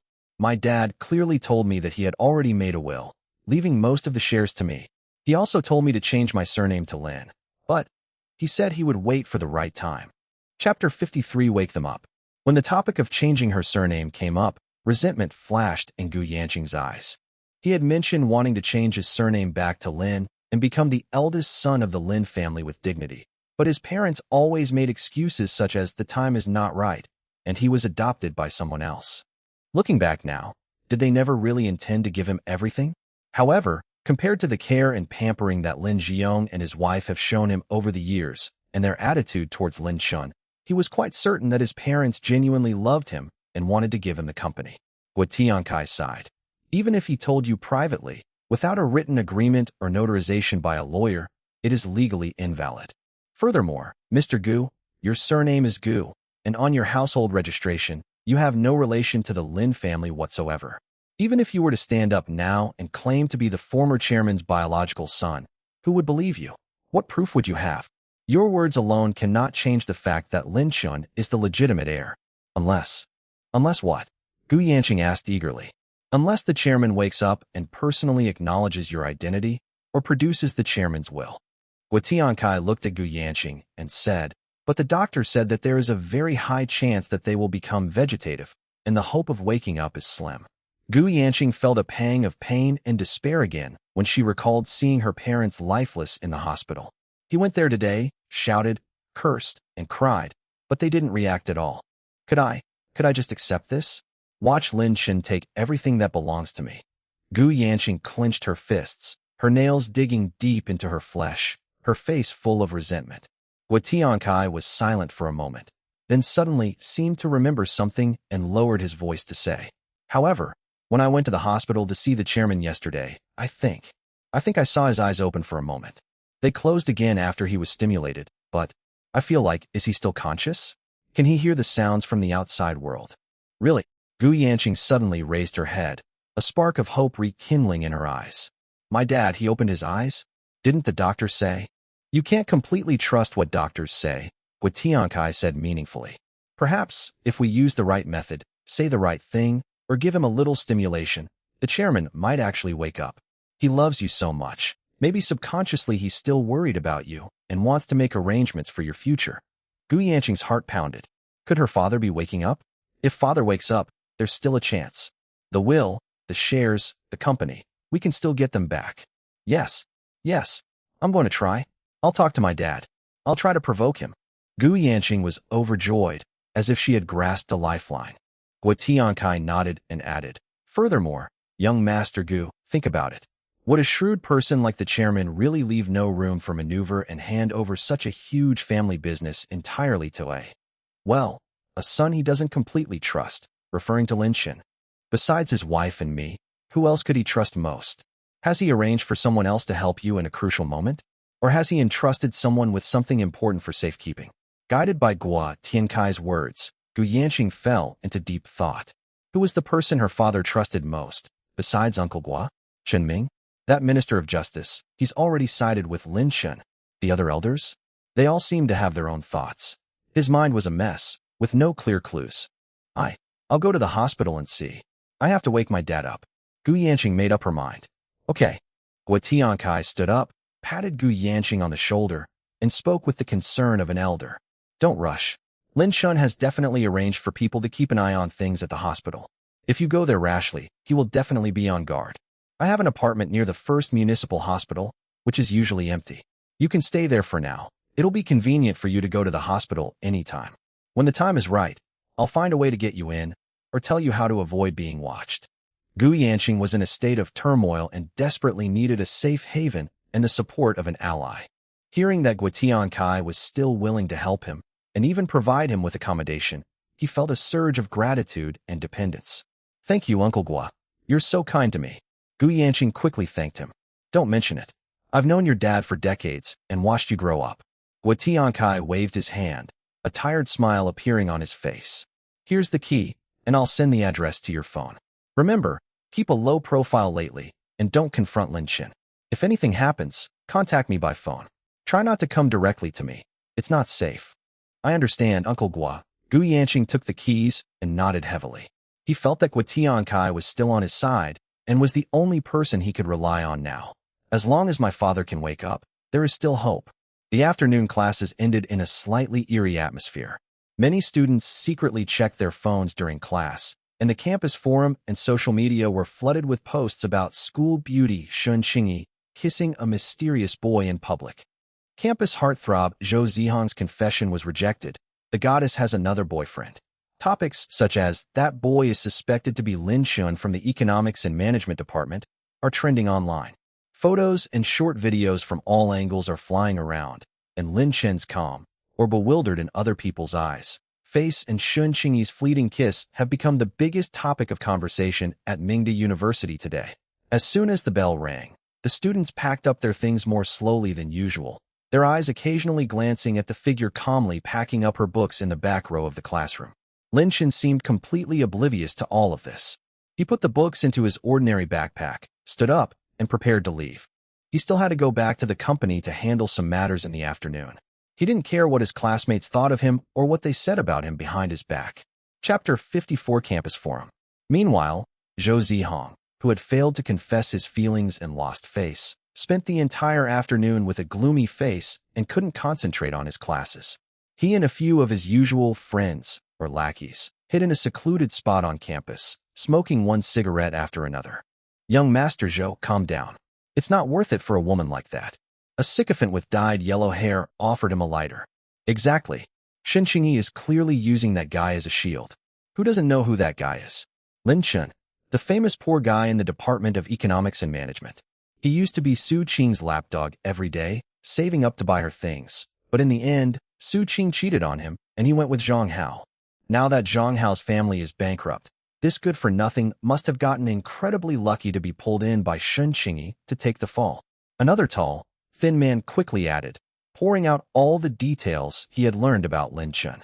Zhou Zihong took a deep drag on his cigarette, his eyes filled with malice. Of course, he also had someone investigate Lin Chen's background, and the information he got was similar to what the lackey had said: an ordinary family, an honest and simple person. His academic performance was average. He was previously very obedient to Su Qing, but was dumped. He is a typical simp template. In terms of family background, appearance, ability, and interpersonal relationships, they are worlds apart from me. If Shen Qingyi weren't blind, she would never have fallen for someone like that. Rationally, he knew that Shen Qingyi was most likely using Lin Chen. But emotionally, he still felt disgusted, as if he had swallowed a fly. Especially the way Shen Qingyi kissed Lin Chen, and the way Lin Chen later wrapped his arm around Shen Qingyi's waist, felt like a thorn stuck in his heart. That was the scene he thought should happen after a successful confession, but it was enjoyed by a poor boy he would never normally even glance at. He simply couldn't swallow this insult. Even if I'm being used, I'm still not happy about it. Zhou Zihong crushed the cigarette, but on the ground with a fierce look in his eyes. What a worthless piece of trash. Does he even deserve to touch Shen Qingyi? Does he even deserve to make me lose face in front of so many people? Young Master Zhou is right. We have to get revenge, the blonde-haired man immediately chimed in. How about we find a chance to ambush him after school and teach him a lesson? Let him know that a toad shouldn't even think about eating swan meat. The tall, thin man darted around and stopped the impulsive blonde-haired guy. Hey, hitting someone is a bad idea. If the school catches you, it will have a bad influence on young Master Zhou. Moreover, now the whole school knows that he is the one who made young Master Zhou lose face. And if something happens to him, everyone will think that it was young Master Zhou who did it. I have an idea that will not only humiliate that kid, but also show Shen Qingyi how foolish it was to choose such a scapegoat. It might even help you, young Master Zhou, salvage some of your image. What idea? Tell me quickly. Zhou Zihong urged impatiently. The tall, thin guy chuckled and took out his phone. Let's post it on the campus forum. I've already thought of a title. Unveiling the true face of the campus belle's boyfriend, a pathetic shield and simp. The content should read, Goddess Shen Qingyi is proud and arrogant, and she can't stand your past romantic history, so she finds it hard to accept. She deliberately brought the most inconspicuous Lin Chen to provoke you and test your sincerity. As for Lin Chen, he's a complete loser. He was publicly cheated on and dumped by his ex-girlfriend. His family is dirt poor, yet he still tries to have his cake and eat it too. He plays along and thinks he's really on top of the world. He's shameless. Let's set the tone and let the whole school see what kind of person he is. At that time, everyone will sympathize with Zhou Xiao being tested, while Lin Chen will only become a laughingstock. Shen Qingyi, seeing the public opinion, might also feel that using such a person as a shield is beneath her dignity, and naturally will no longer associate with him. Zhou Zihong's eyes lit up after hearing this. That's a great idea. Without lifting a finger, you can kill someone by destroying their spirit. It would not only humiliate Lin Chen, but also save face for herself, and sow discord between Shen Qingyi and Lin Chen. Alright, let's do it this way. You're a good writer, so hurry up and post it. Find a few more alt accounts to stir things up and generate buzz. I'm going to make sure Lin Chen can't stay at Mingda University anymore. Zhou Zihong gave the order in a cold tone. Don't worry, young Master Zhou. I've got your back. The tall, thin man patted his chest and assured him, then immediately grabbed his phone and went to the side to type furiously. In less than half an hour, a post that was well-reasoned and full of sarcasm appeared at the top of the Mingda University campus forum. The post detailed Lin Chen's dark history, how he humbly pursued Su Qing, working day and night to earn money to please her, how he was ultimately rejected by Su Qing for being poor, how Zhang Hao stole his love and humiliated him by sending intimate photos, and how he existed on campus like an invisible person. Then, the author shifts focus to analyze why Shen Qingyi chose him as a shield, because he was the least noticeable, the least threatening, the easiest to control, and could be discarded after use. The post concluded with a heartfelt appeal. Although Zhou Xiao has had several relationships, he is truly sincere towards the goddess Shen Qingyi. Everyone should give Zhou Xiao a chance to prove himself, instead of letting a clown like Lin Chun ruin the goddess's judgment on love. The post quickly garnered a large number of replies. Some were orchestrated by Zhou Zihong's paid trolls, while others were simply students who were jealous of Lin Chen's good luck or just wanted to stir up trouble. The original poster is right. How could Xin Qingyi possibly be interested in Lin Chen? Even a fool would know she's just using him as a shield. Exactly. Lin Chen doesn't even deserve it. He's not even worthy of carrying the school beauty's shoes. Although Zhou Xiao has a rich romantic history, he's still a handsome, rich, and successful man. He was genuinely devoted to the school beauty, making such a big fuss about it. What does Lin Chen have? A poor, pathetic guy? I heard that Su Qing and Li Nam mocked him in class today, and he didn't dare to say a word. What a coward. This kind of man deserves to be cuckolded and treated like a lapdog. Now he's trying to ride on the school beauty's coattails? Shaw, support Zhou Xiao? The school beauty is just being deceived temporarily, testing Zhou Xiao. Lin Chun, get out of Mingda right now. Stop making a fool of yourself here. The comments were almost unanimously sarcastic, belittling, and abusive. Occasionally, one or two comments would be made that felt the post was too much or that questioned Zhou Zihong's character. But these were quickly drowned out by a barrage of criticism. In the eyes of most people, Lin Chun and Xin Qingyi are from completely different worlds. It is reasonable and even honorable for the former to be used by the latter.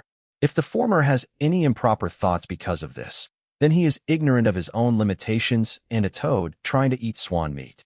As school let out, this post had become the hottest topic on the campus forum, with almost every student leaving the teaching building looking down at their phone and discussing it animatedly. The gaze directed at Lin Chen shifted from shock and jealousy in the morning to undisguised contempt, mockery, and schadenfreude.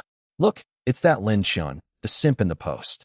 TSK, how pitiful, being used as a pawn and being insulted like this. Serves him right. Who told him to be so shameless? How dare he touch the school beauty? Young Master Zhou has really been tricked this time. But the post is right.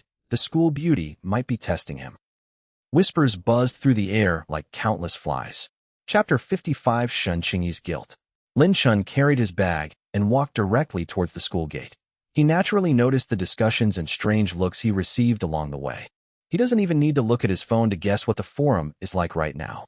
He couldn't be sure who posted the thread on the campus forum, but someone like Zhou Zihong, who had lost face so badly, would definitely do something underhanded. Smearing, spreading rumors, and stirring up trouble are the cheapest and most effective ways for spoiled brats to retaliate. If it were that sensitive and insecure boy from his previous life, he would probably have collapsed long ago in the face of such widespread ridicule and insults online, and might even have taken extreme actions. But Lin Chen's heart was calm and undisturbed at the moment. The vicious words on the forum seemed to him like the chirping of ants, laughable and powerless. They called him a poor boy, a lapdog, a shield, a toad, and so on. They had no idea that the person they were wantonly belittling was the real controller of the Lin Group, someone who held billions in capital and could cripple a company of Zhou Zihong's caliber with a single word. They assumed the post contained the truth, that Lin Chun was merely being used by Xin Qingyi. They thought that this might be true, and that hurling insults and attacks online would make them feel better. After all, she's the school beauty. Even if he's being used, who wouldn't want to be kissed by her? Lin Chun even found it somewhat ironic. These people, driven by a pitiful sense of superiority and herd mentality, vent their malice on someone they know nothing about, unaware of how naive and vulnerable their words and actions are in the face of true power. He was indeed helping Xin Qingyi, acting as a shield. So what? Xin Qingyi paid the reward, the kiss, and the favor. And he completed the transaction. Does it matter what others think or feel? Could this affect his inheritance of the Lin family business? Could it affect his ability to deal with Zhang Hao and Gu Yanqing? Or could it affect the numbers in his bank account? Neither is possible. Therefore, he didn't care at all. These campus disturbances were nothing more than a trivial diversion in his busy schedule, not even worth his time to pay attention to or refute. He walked out of the school gate with a calm expression, and a black sedan that had been waiting by the roadside silently pulled up in front of him. The driver got out and respectfully opened the car door for him. Back to the company, Lin Chen said casually as he got into the car. The car drove away smoothly, leaving the pointing and clamoring eyes and the crowds at the school gate far behind. Meanwhile, in a music room in another teaching building, Xin Qingyi had just finished her afternoon piano practice, put away her sheet music, and checked the time on her phone. The moment the screen unlocked, several push notifications about the campus forum popped up, all with eye-catching words like Lin Chun, simp, and shield. She frowned slightly and clicked on the most popular post. The further she read, the more her brows furrowed, a hint of anger flashing in her cool eyes, but more than that, a complex guilt. The post was full of malicious speculation and personal attacks against Lin Chun, making him worthless and describing him as a pathetic and laughable clown. Although the post also elevated her, saying that she was testing Zhou Zihong, she knew that this was just a lame excuse that Zhou Zihong made to save face and at the same time smear Lin Chun. The one who was truly harmed and besieged was Lin Chun. It was she who, in a moment of panic, dragged Lin Chun into this trouble.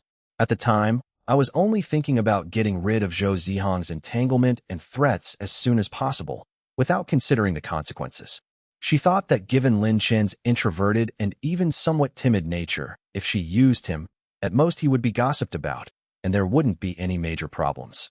Moreover, she felt that since she had helped him before, it was fair for him to repay her this time. But she never expected that Zhou Zihong would be so despicable as to use cyberbullying to mobilize the entire school to humiliate and attack Lin Chun. The comments under those posts were appalling. Lin Chun must be under immense pressure and facing a lot of criticism right now. Shin Xingyi recalled Lin Chun's completely indifferent and calm demeanor when he was being watched by everyone in the classroom that morning and mocked by Su Qing and Li Na. Then he recalled the calm, yet resolute tone in which the man warned him to be wary of Zhou Zihong's retaliation. This boy didn't seem as weak and easily bullied as the rumors suggested, nor was he just an ordinary classmate she thought she could use at will. She took advantage of him, pushed him into the limelight, and now he is suffering an undeserved disaster because of her. A strong sense of guilt welled up in Shin Xingyi's heart. She put down her phone, walked to the window, and watched the crowd gradually disperse below. Lin Chun should have left by now, right? How is he now? Will she be saddened by those posts? Will she hate her as the instigator? She pursed her lips, picked up her phone, and found the number belonging to Lin Chun that she had temporarily saved because of acting. My fingertip hovered over the dial key for a few seconds, but I didn't press it in the end. What would you say if you called now? An apology? That would seem weak and hypocritical. An explanation? The whole thing started because of her. An explanation would be useless. Comfort? From what standpoint? Moreover, given Lin Chun's unusual calmness that afternoon, perhaps he really doesn't care about these rumors? Shin Xingyi's mind was in turmoil. This was the first time she had felt so guilty and uneasy towards someone. It seemed she owed this person a rather heavy debt. As she watched the twilight deepen outside the window, she silently made a decision. This whole affair started because of her, and she couldn't just stand by and watch Lin Chun be humiliated like this by Zhou Zihong. She has to do something. Chapter 56 Gu Yanqing's black card cannot be used. On the other side, a high-end apartment near the first affiliated hospital of Hangzhou. This is a house under Guo Tiankai's name that he doesn't live in often. It's simply decorated, but it has everything you need. Gu Yanqing tossed and turned on the living room sofa, barely sleeping all night. Guo Tiankai's words echoed repeatedly in his mind, and he fantasized about his father waking up, Lin Chun slinking away, and him ascending to the chairman's seat of the Lin Group. He had been sleeping for a long time when he was finally awakened by a strong feeling of hunger. I woke up in the afternoon, and sunlight streamed in through the gaps in the curtains. He rubbed his throbbing temples, glanced at the time, and then realized that he had barely eaten anything since yesterday. Having been accustomed to a life of luxury since childhood, Gu Yanqing couldn't change his eating habits even now that he was down on his luck. He got up, took a quick shower, changed into some reasonably clean clothes, grabbed his wallet and phone, and went out. There's a decent-looking Western restaurant downstairs that he used to occasionally visit when he came to Hangzhou. The restaurant had an elegant ambience and wasn't crowded. Gu Yanqing found a seat by the window, picked up the menu, and habitually ordered a few of her favorite dishes, along with a glass of red wine. The meal was quite expensive, probably costing over 1,000 yuan. Sir, the total is 1,380 yuan. Would you like to pay by card or mobile payment? The waiter handed over the bill with a smile. Swipe the card. Gu Yanqing naturally took out her wallet and pulled out a black and gold supplementary credit card. This card was a supplementary card for his father, Lin Jiong, with an extremely high credit limit. Over the years, he had been extravagant, spending most of his expenses through this card. His parents never questioned it or restricted him. In his view, this was almost a symbol of his princeling status and a source of his daily pocket money. He casually handed the card to the waiter. The waiter took the card and operated it on the POS machine. A few seconds later, the waitress's smile froze slightly. She returned the card, her tone apologetic. "Sir, I'm sorry.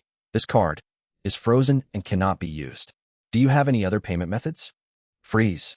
Gu Yanqing was stunned for a moment, thinking she had misheard. He took the card back and examined it carefully. It was indeed his father's supplementary card. How could it be frozen? "Try again." The waiter tried again, but the result was the same.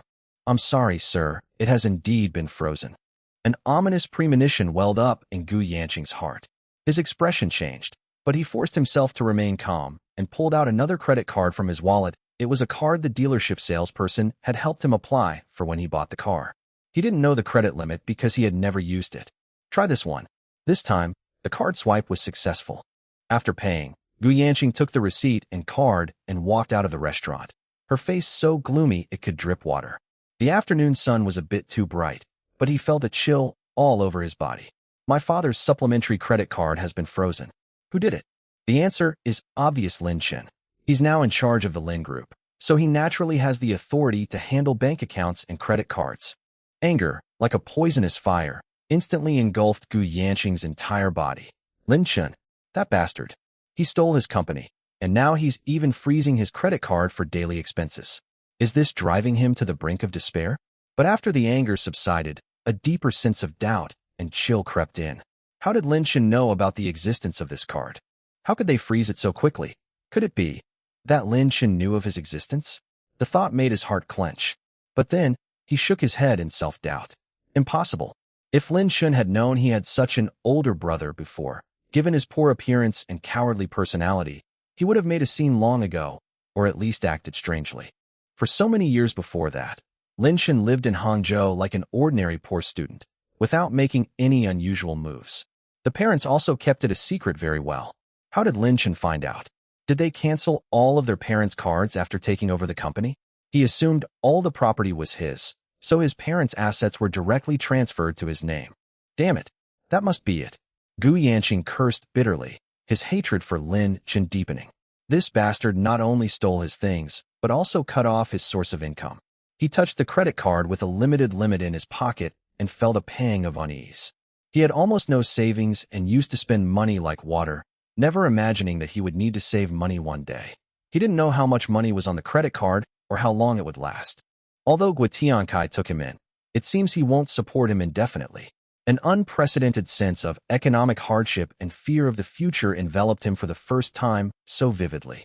He used to look down on Lin Chen's poverty and stinginess, but now it seems he himself is about to follow in Lin Chen's footsteps. No, he absolutely wouldn't allow it. He had to wake his father up as soon as possible and take back everything that belonged to him. Suppressing a bellyful of anger and nameless panic, Gu Yanqing hurried back to her apartment.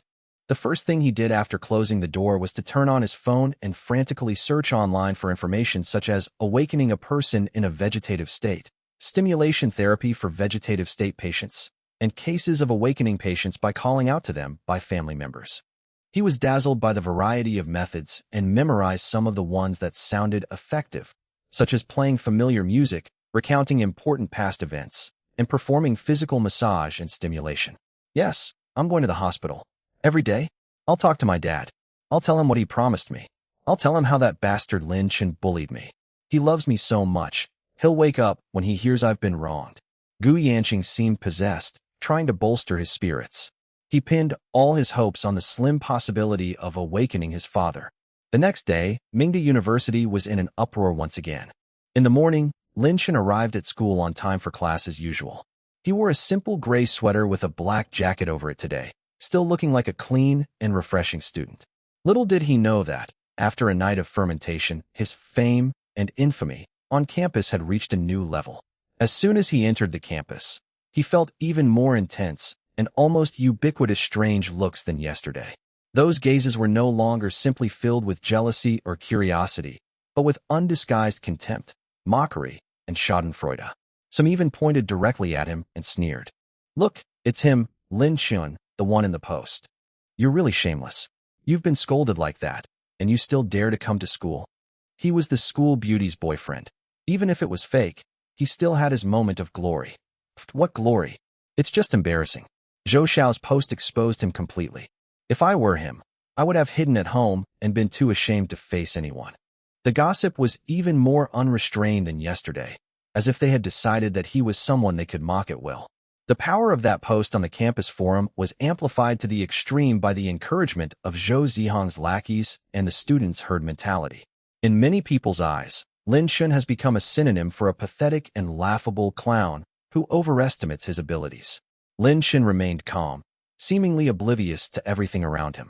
These noises, compared to the open and covert attacks from those old foxes at the Lin Group's board meeting, were as gentle as a spring breeze.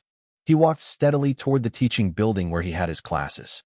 However, when he reached the entrance of the teaching building, he saw an unexpected figure. Shenqingyi. Chapter 57 The School Beauty Delivers Breakfast. Lin Shun walked into the school and was surprised to find Shun Qingyi waiting for him. This was the first time the school beauty had ever waited for someone. Today she was wearing a light blue dress with a beige knitted cardigan over it, her long hair flowing smoothly over her shoulders, and she was holding 2 books in her arms, standing quietly on the steps at the entrance of the teaching building. The morning light shone on her, outlining her elegant and ethereal features, attracting the attention of passing students, but no one dared to approach her. Seeing Lin Shun walk over, Shun Qingyi raised her eyes and met his gaze. Her face was expressionless, but her eyes seemed to hold a hint of determination and apology. Under the gaze of countless astonished, curious, jealous, and incredulous eyes around her, Shun Qingyi strode towards Lin Shun. Holy crap, the school beauty is waiting for Lin Shun. No way. Didn't you say yesterday that you were just a shield? Could the post be fake? Are they really talking? Impossible. Lin Shun must have used some kind of trick to threaten the school beauty. Shoo, keep your voice down. Let's see what's going on. Whispers instantly filled the air, and everyone's eyes were focused on the two of them. Shun Qingyi walked up to Lin Shun and stopped.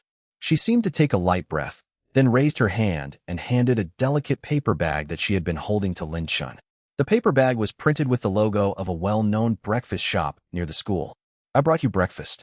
Shun Qingyi's voice was clear and melodious, not loud, but it sounded particularly clear in the quiet doorway. Crab roe soup, dumplings, and soy milk. You used to seem to like these? She wasn't actually sure what Lin Shun liked to eat. She thought about it for a long time last night and vaguely remembered seeing Lin Shun buy a similar breakfast in the cafeteria once, so she went to buy it for him. She knew this move was abrupt and might even attract more criticism, but it was the best way she could think of to support Lin Shun and refute those rumors. She thought about it for a long time last night. The reason why posts on the campus network claiming that her relationship with Lin Shun is fake are popular is because everyone believes that there is a gap in their social status and that she is taking advantage of Lin Shun. If she were to apologize to Lin Shun now, it would only make him the target of more ridicule and cause him even more harm. The only way is to let this shield lie fall apart on its own. How to solve this? The only way is to keep acting, and to act even more realistically. So she went to buy breakfast early in the morning and waited here. She wanted everyone to see that it was she, Shun Qingyi, who was actively approaching Lin Shun and caring about him.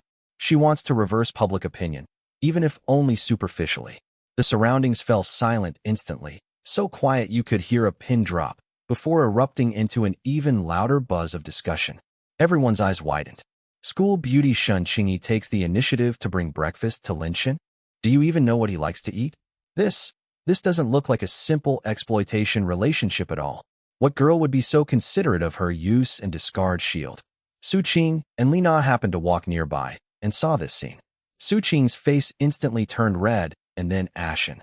She almost snapped the strap of the bag in her hand. Why? Shun Qingyi actually brought breakfast to Lin Shun? Could it be that she's really taken a liking to this good-for-nothing?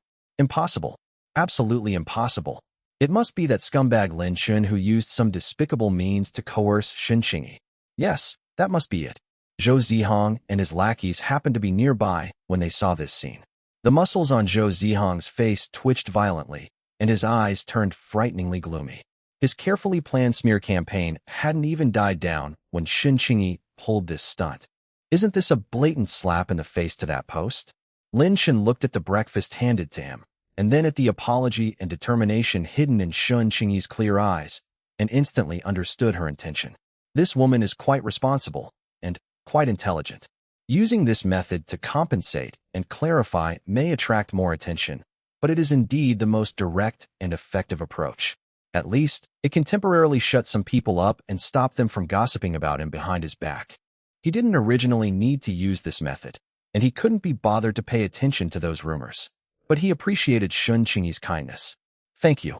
Lin Shen naturally accepted the breakfast, his fingertips inadvertently brushing against Shun Qingyi's slightly cool fingers.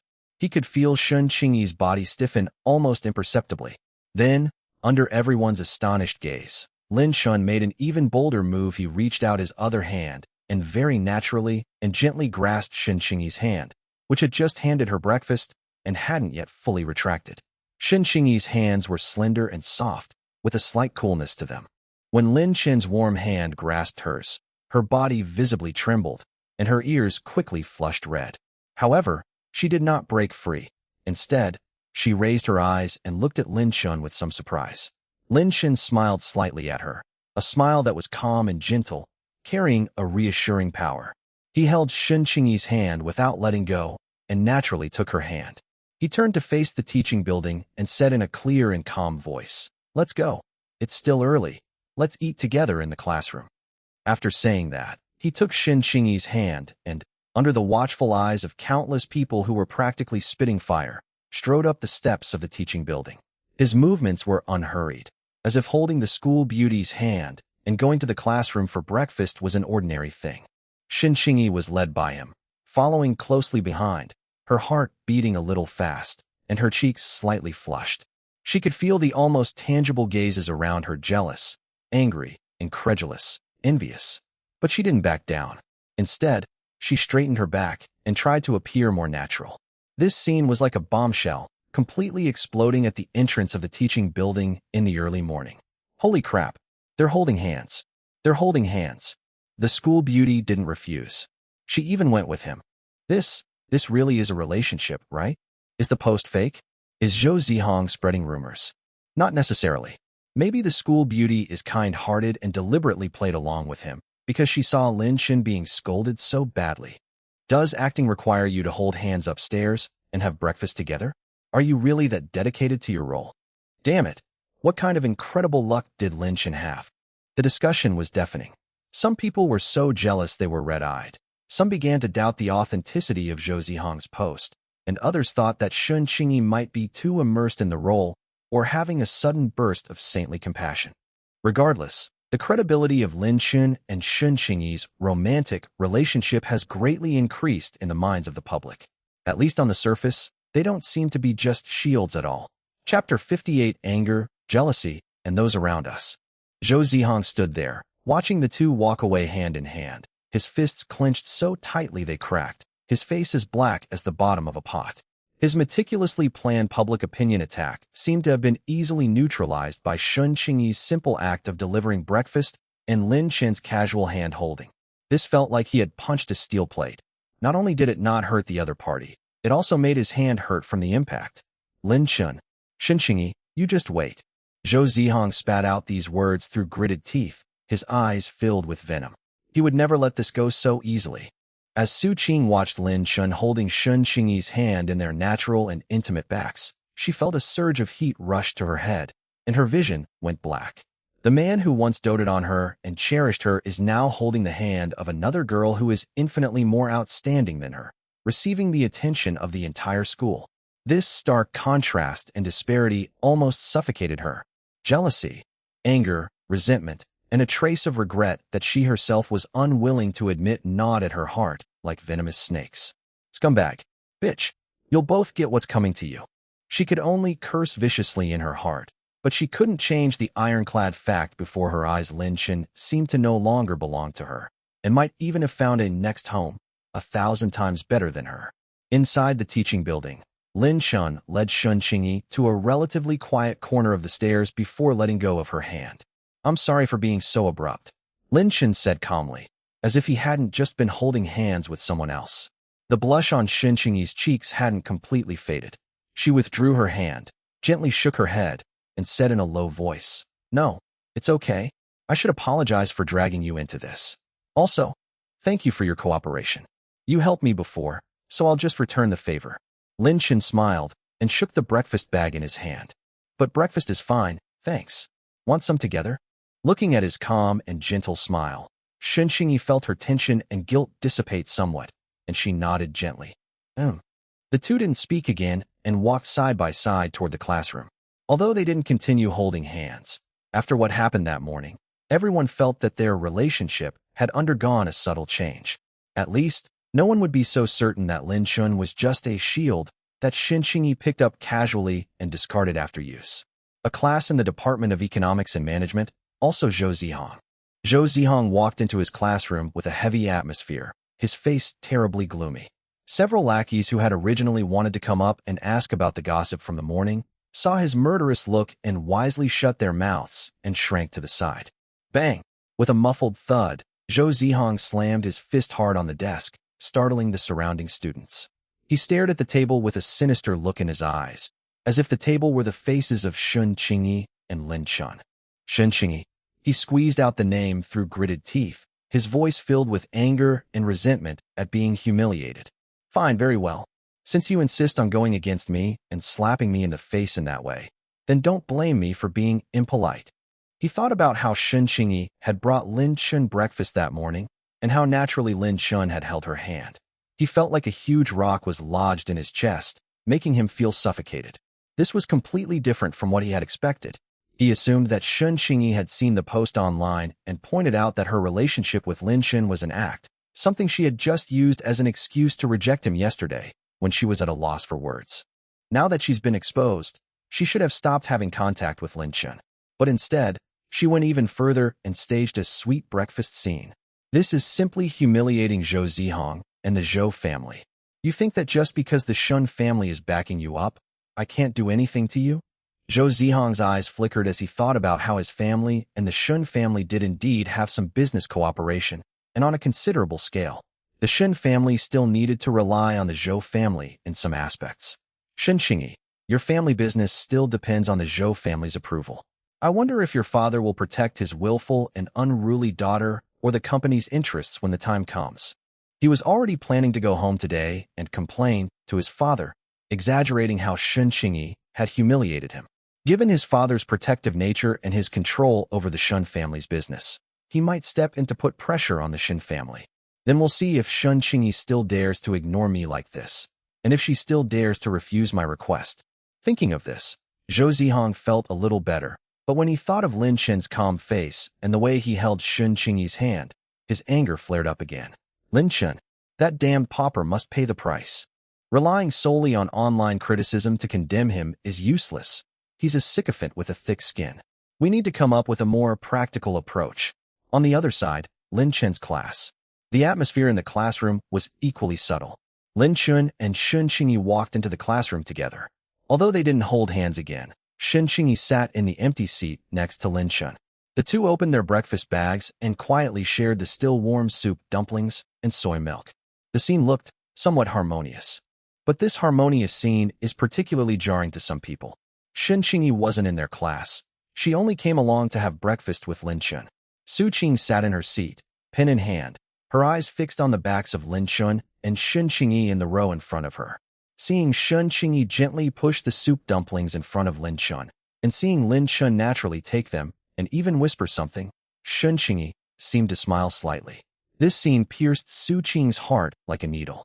Why should the man she doesn't want, the man she discards like trash, receive such gentle treatment from a school beauty like Shen Xingyi?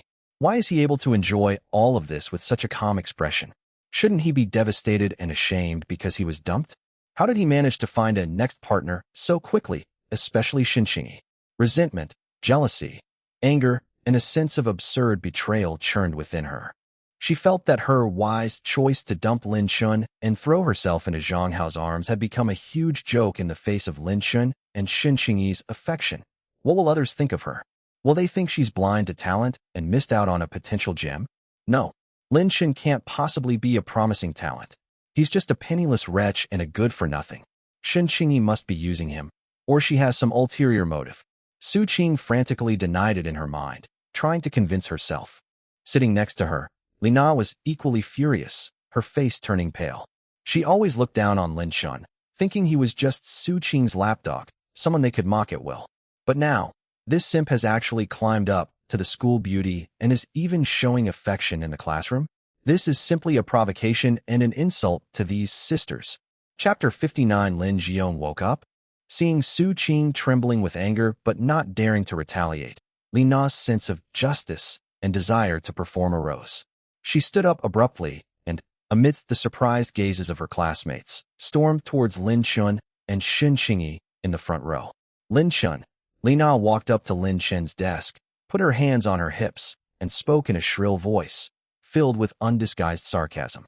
"Oh, so the toad has finally gotten his hands on swan meat. Feeling pretty smug, huh?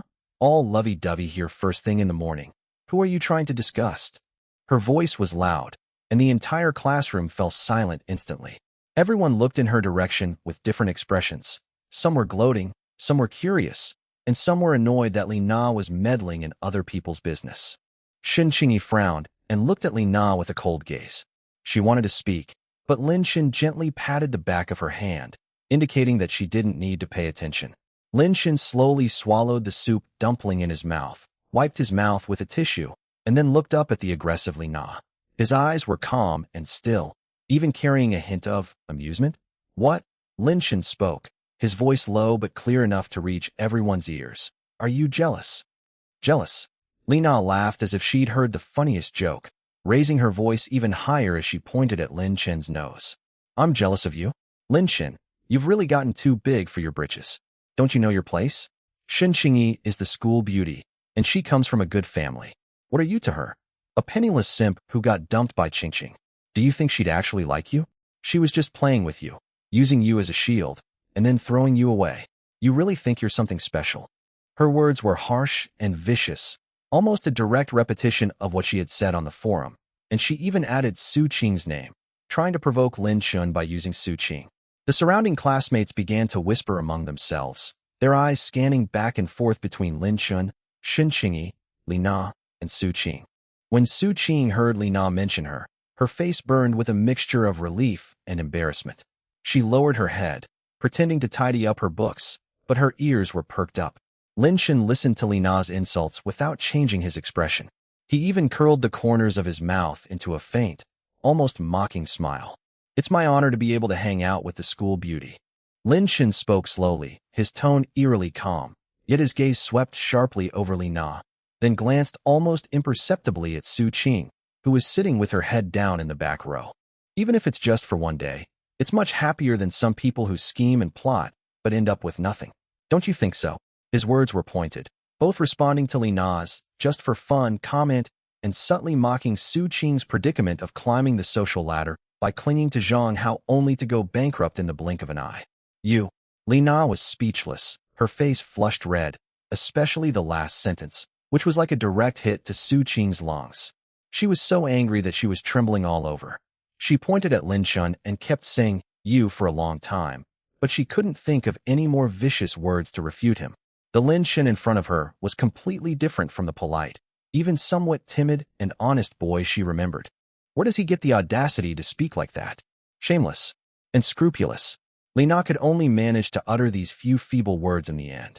She stomped her foot angrily, amidst the strange looks and murmurs of her classmates. He turned around and went back to his seat, looking disheveled and pale, wishing he could disappear into the ground.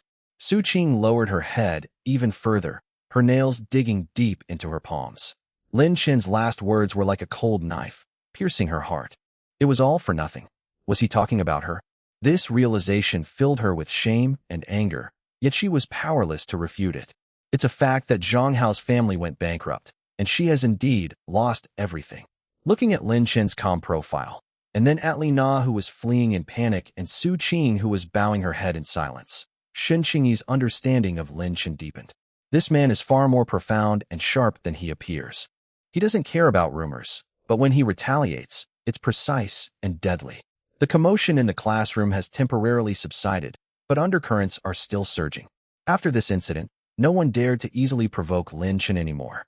His relationship with Shun Qingyi as a couple has become more ambiguous in the minds of many people because of the breakfast incident and Li Na's farce in the morning, yet it also seems a bit more real. Meanwhile, at Hangzhou First People's Hospital, VIP wards. With Guo Tiankai's arrangement and accompaniment, Gu Yanqing visited the hospital again. When he came alone, the bodyguards at the door indeed wouldn't let him in until Guo Tian showed his credentials. He was acting as the company's vice president, visiting the chairman, and only then were the two of them allowed to enter. The ward remained quiet, with only the rhythmic hum of the medical equipment. Lin Jiong and Zhao Feng lay quietly, just as they had the day before. Looking at her parents' lifeless faces, Gu Yanqing felt a pang of sorrow in her heart. Following the methods he found online, he first tried warm appeals. "Dad, Mom, it's me, Yin Qing." He sat down beside Lin Jiong's bed, holding his father's somewhat withered hand, his voice choked with emotion. "I've come to see you. Do you remember? On my 10th birthday, you took me to Disneyland. I insisted on riding the roller coaster and cried my eyes out. You held me the whole time. And Mom, I was under a lot of pressure and couldn't sleep before my college entrance exam. You warmed up milk for me every night and talked to me." Guo Tiankai chimed in, sharing some anecdotes from the company's past, mentioning several retired employees, and reminiscing about the hardships and triumphs Lin Jiong experienced in the early days of his business. However, no matter what they said, the two people on the hospital bed remained unresponsive, and the lines on the monitor were so flat, it was despairing. Gu Yanqing's heart sank little by little. The gentle approach seemed to be ineffective. He gritted his teeth and decided to adopt this stimulation therapy that Guo Tiankai had suggested. "Dad, Mom, if you don't wake up soon, your son might be gone." Gu Yanqing's voice trembled with tears, but it was more a deliberate expression of panic and grievance. Lin Chun seized the company, and now he's even frozen my cards. I don't have a single penny on me, and I'm having trouble even eating. Uncle Guo is helping me out, but I can't always rely on others. As he spoke, he carefully observed Lin Jiong's reaction.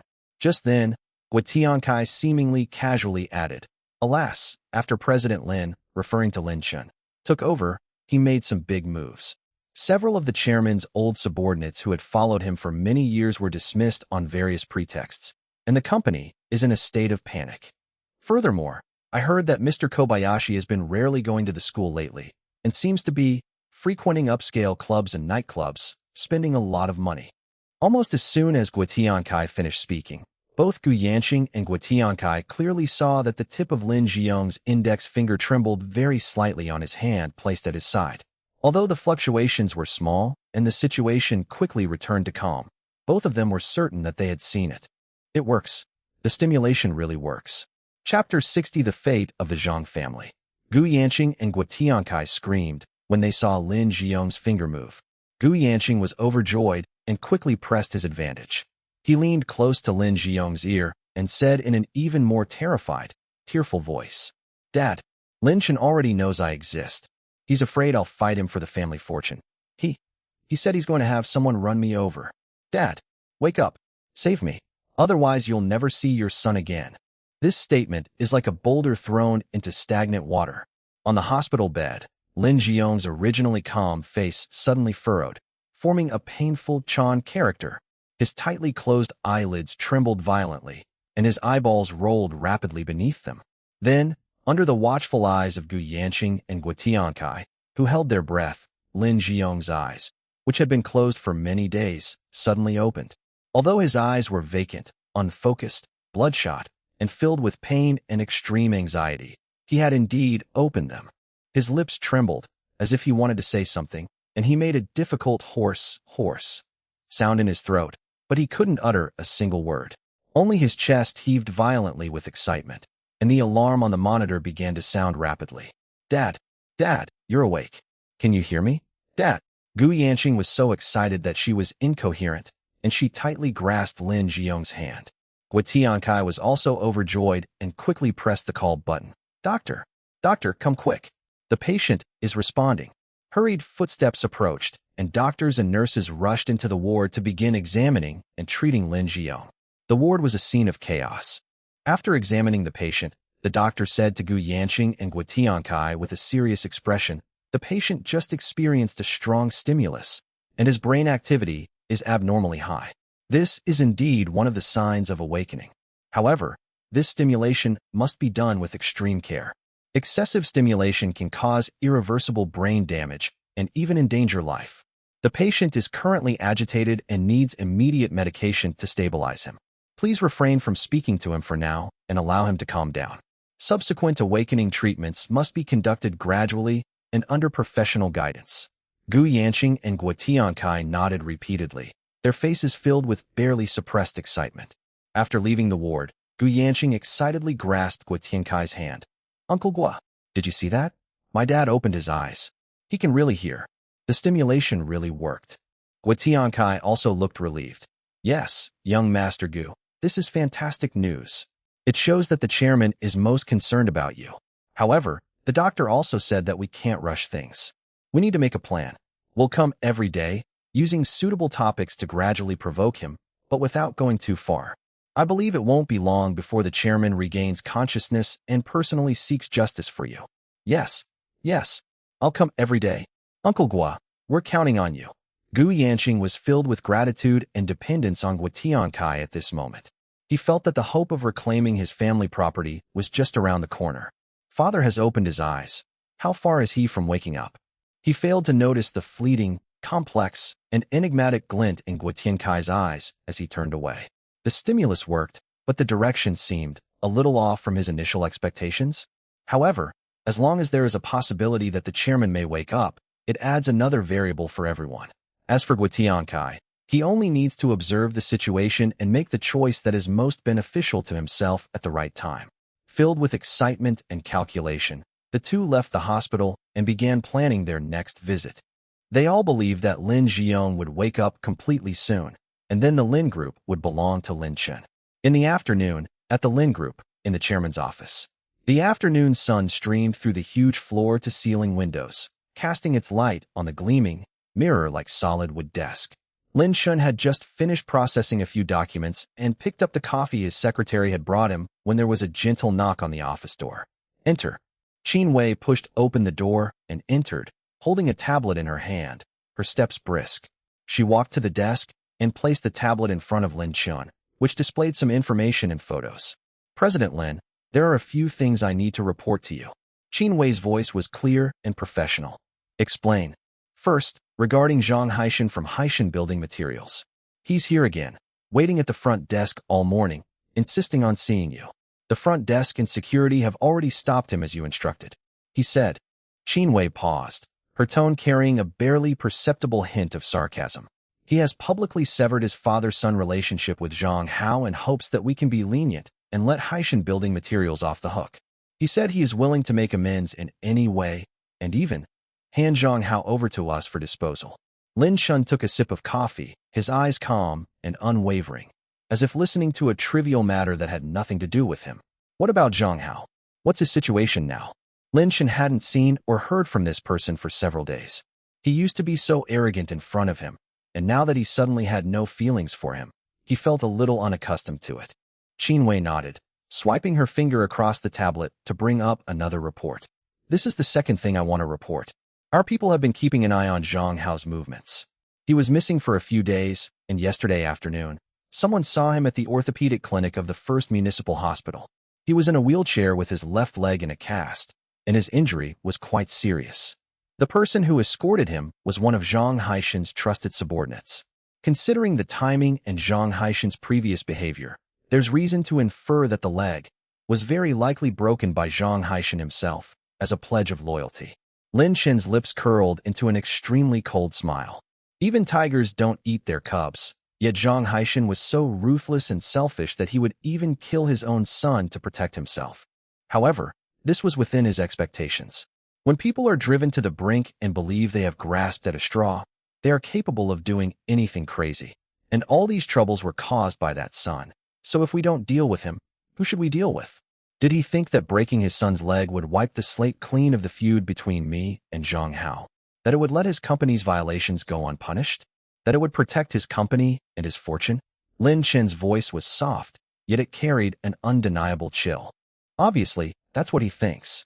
He believes the main root cause is Zhang Hao, and that punishing Zhang Hao will appease your anger, Qin Wei analyzed. Chapter 61 If They Wake Up. Listening to Qin Wei's report on Zhang Haishan's fake situation, Lin Shen put down his coffee cup, turned his gaze to the bustling cityscape outside the window, and asked in a calm voice, "How have the investigations been conducted regarding any violations or illegal activities by Haishan Building Materials in its business dealings with us and other partners over the years? How serious have these violations been?" Qin Wei immediately pulled up another document, which was filled with dense data and clauses. The investigation has been largely completed. Haishan Building Materials has been found to have engaged in serious shoddy workmanship and the use of substandard materials in multiple projects over the past 5 years, involving a huge sum of money. They bribed at least 3 officials in charge of relevant departments to facilitate project approvals and acceptance. They are also suspected of fabricating transactions, issuing false invoices to evade taxes, and contract fraud. If this matter is investigated thoroughly, not only will Haishan Building Materials immediately go bankrupt and be liquidated, but Zhang Haishan himself, as the company's actual controller and main decision-maker, will also face criminal charges, with a high probability of serving more than 10 years in prison. Lin Shen listened quietly, his face expressionless. Zhang Hao's humiliation was a personal vendetta, but Haishan Building Materials' actions damaged the interests of the Lin Group, the quality and safety of the project, social fairness, and market order. He had no reason to let Zhang Haishan off the hook, whether for public or private reasons. Since the evidence is conclusive and the facts are clear, Lin Shen turned around, looked at Qin Wei, and spoke with unwavering resolve. "Then let's follow the rules. Report what needs to be reported, sue what needs to be sued, and pursue compensation where appropriate. The company's legal and audit departments will fully cooperate. I want to see the fastest possible results. As for Zhang Haishan wanting to see me," he paused, a cold glint in his eyes. "Tell him I have nothing to talk to him about. Let him be prepared to talk slowly in court and in prison." "Understood, Mr. Lin." Qin Wei quickly wrote it down, gaining a new understanding of the young chairman's decisiveness and ruthlessness. He not only holds grudges, but also skillfully uses the rules to perfectly combine personal grudges with official business, delivering the heaviest and most irrefutable blow to his opponents. After Qin Wei left, the office returned to silence. Lin Shen picked up his phone. On the screen was an encrypted message from the head of the bodyguards at the hospital who were taking care of his parents. The message was concise. At 10:20 a.m., Gui Tiankai accompanied Gu Yanqing into the ward and stayed for about 40 minutes. During the incident, the patient, Lin Jiong, experienced severe emotional fluctuations, briefly opening his eyes but remaining unable to speak. His condition stabilized after medical intervention. Gua and Gu have left. Lin Shen looked at the message and his brows furrowed almost imperceptibly. Gu Yanqing went again, this time with Gui Tiankai. Father actually opened his eyes? Although the bodyguard had previously reported that Gu Yanqing's father had reacted when he first visited, opening his eyes was a clearer signal. It seems that Gu Yanqing and Gui Tiankai have found a way to stimulate their father, and it seems to be effective. A subtle sense of crisis, like a cool stream, quietly crept into Lin Shen's heart. He didn't care about Gu Yanqing or Gui Tiankai's petty thoughts. What he cared about was the possibility that his father, Lin Jiong, would wake up. What if my father really wakes up and regains some of his cognitive and expressive abilities? Will he acknowledge Gu Yanqing's identity? He might want to redistribute his assets, or even reclaim the Lin group he has already inherited because of his favoritism and guilt towards Gu Yanqing. Although legally, I am already a legitimate heir with all the necessary procedures completed. But if the father wakes up and says that he did not leave a will, he may take back everything, either completely or very likely. Given his prestige and influence within the Lin family, if he were determined to support Gu Yanqing, there would be no way to stop him. More importantly, he had already experienced firsthand the boundless favoritism his parents showed him in his previous life. He had no doubt that as long as his father woke up, even if he was on his last breath, he would do everything he could to secure benefits for Gu Yanqing, and might even be willing to sacrifice his own son. We can't let him wake up. A cold and resolute thought clearly surfaced in Lin Shen's mind. At the very least, we cannot allow him to wake up so quickly and so clear-headedly, nor can we allow him to have the ability and opportunity to interfere with everything he has already taken control of. He needs more concrete legal grounds to assess and address this potential risk. Lin Chen immediately picked up the internal phone and dialed the number of the head of the group's legal department. Minister Chen, could you please come to my office now? I have an urgent legal question that I need to consult about. Lin Chen's tone returned to its usual calm. A few minutes later, Minister of Justice Chen Ming rushed to the scene. He was a middle-aged man with a sharp and capable demeanor, wearing gold-rimmed glasses. He was the legal head of the Lin Group and one of the few senior executives who quickly expressed their stance and whose abilities were recognized after Lin Chen took office. Mr. Lin, you wanted to see me? Chen Ming asked respectfully. Sit down. Lin Chen gestured for him to sit down and asked directly. Minister Chen, I would like to consult on a question regarding inheritance. Suppose A is B's only legal adult direct relative, child. After B suffers a sudden accident and falls into a coma, medically judged to have little chance of recovery, A, in accordance with relevant legal procedures, legally inherited all of B's major assets, including company shares, and has completed all formalities such as the business registration change. Lin Chen paused, then looked at Chen Ming. Now, after being in a coma for a period of time, B has shown signs of waking up and may even regain some cognitive and expressive abilities in the future. Legally speaking, after regaining consciousness, does B have the right to claim that A's inheritance is invalid or to demand a redistribution of the estate? Chen Ming pushed up his glasses, his expression becoming serious and professional. He thought for a moment and cautiously replied, Mr. Lin, what you mean is, if your parents wake up, can they take back the family business you inherited? Lin Chen nodded somewhat awkwardly. Chen Ming had explained it to him directly, which made him feel a little embarrassed. Chen Ming saw the fleeting embarrassment on Lin Chen's face and understood. This young chairman is meticulous and has already begun to consider the worst-case scenario. He did not press for specific targets, but instead addressed the matter at hand, providing the most professional legal analysis. Chapter 62, He has the right to take everything back from you. Mr. Lin, the situation you described is indeed possible in terms of legal principles, but it is very complicated to implement and has many restrictions. Chen Ming carefully considered his words. Simply put, the key lies in the legal status of the deceased, your parents, at the time the inheritance occurred, as well as the legality of the inheritance procedure. You just mentioned that the inheritance was completed when they were in a coma and their chances of waking up were slim. If there had been a legal and valid will at that time, designating you as the sole or primary heir, and if the will had been made when they were of sound mind and had full civil capacity, and if the notarization and other procedures were complete, then even if they later regained consciousness, it would have been very difficult to overturn it. The will represented their true wishes at that time. But if it's intestate succession, there's no will. Chen Ming changed the subject, his tone becoming more serious. The situation is different. Statutory inheritance is a method of inheritance stipulated by law when the deceased has not left a valid will. It is based on kinship and implicitly assumes compliance with the deceased's general wishes. However, there is a prerequisite. The law presumes that the deceased did not make any special arrangements for their property. If the deceased, your parents, is legally declared as a person without civil capacity while in a coma, then it is procedurally legal for their guardian, such as one appointed by the court or previously appointed, to handle their property and carry out statutory inheritance.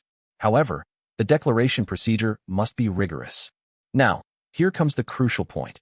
Chen Ming looked directly at Lin Chen and said, word by word, if B, that is, your parents, one day really wake up and, after a medical examination, it is confirmed that they are mentally sound and have regained their civil capacity, then, legally speaking, as the owners of their own property, they have the right to make new arrangements for their property. They can argue that the statutory inheritance during their coma was not a reflection of their true will because they were unable to express their will at the time. While A, you, may have no procedural issues as a legal heir, B, upon waking, can exercise their rights as the property owner. This includes. Chen Ming paused, observing the slight change in Lin Chen's expression, and slowly said, if they wish and are able, they can revise their will, designate new heirs, or change the distribution of their assets. Furthermore, if they can prove that the previous inheritance proceedings were significantly flawed. In extreme cases, such as when they were inherited but were not completely unconscious, or were capable of expressing objections but were unable to do so, there is theoretically a possibility of claiming the previous inheritance was invalid and demanding the return of the property. However, This requires extremely substantial evidence and complex legal proceedings. Lin Chen's fingers tapped lightly on the table, producing a rhythmic sound. He was silent for a moment, then asked, "So, after I inherit the company and before they wake up, all the decisions, investments, and asset disposals I made in the company, if they want to reclaim them after they wake up, will all of these be recovered as well?" Chun Ming nodded, his tone certain. "That's the principle. If they object to the inheritance itself and their objections are upheld, then the subsequent changes in property arising from this invalid or revocable inheritance should, in theory, be restored to the state before the inheritance occurred, or be liquidated and divided. Of course, the actual process will be very complex, involving issues such as bona fide third parties and the continuity of company operations, which the court will take into consideration. However, the initiative will largely shift to the waking deceased." Seeing Lin Chen's increasingly serious expression, he added, "However, Mr. Lin, you are father and son, and the old chairman only has you as his son, so you don't need to worry about these issues." Chun Ming was unaware of Lin Zhiyong's family situation, let alone that Lin Zhiyong had another son and was completely biased towards that son, which is why he told Lin Chen not to worry. "I see." Lin Chen's voice was calm, but a cold glint flashed deep in his eyes. Chun Ming's analysis confirmed his worst fears. "Thank you, Minister Chen. Regarding today's consultation, don't worry, Mr. Lin, I fully understand. Today we're just discussing a hypothetical legal case." Chun Ming immediately replied, his expression serious. "Okay, you can go ahead and get busy." Chun Ming stood up, bowed slightly, and then quietly left the office, carefully closing the door behind him. The office fell silent again, with only the low hum of the central air conditioning audible. Lin Chen got up from the large leather chair and slowly walked to the huge floor-to-ceiling window. Outside the window, the bustling cityscape of Hangzhou unfolds before your eyes, with towering buildings and a constant flow of traffic. The afterglow of the setting sun casts a dark golden halo over this modern metropolis. This place should have been his empire. However, Chun Ming's words were like a cold key, unlocking the box deep in his memory that he least wanted to touch. The bone-chilling coldness and despair that he had deliberately suppressed and covered up with indifference and revenge, originating from his previous life, surged forth like a tidal wave. He remembered his previous life. His parents, Lin Zhiyong and Zhao Feng, always appeared frugal and even somewhat embarrassed in front of him and all his relatives and friends. He lives in an ordinary neighborhood, drives a used car worth tens of thousands of yuan, and wears clothes from ordinary brands. When he was a child, if he wanted a slightly more expensive toy, he would be taught to be thrifty, and that his parents don't earn money easily. He believed it to be true and was sensible from a young age. He never compared himself to others and even felt somewhat inferior because of his ordinary family background. He thought his parents were just being low-key, or that their business was genuinely struggling.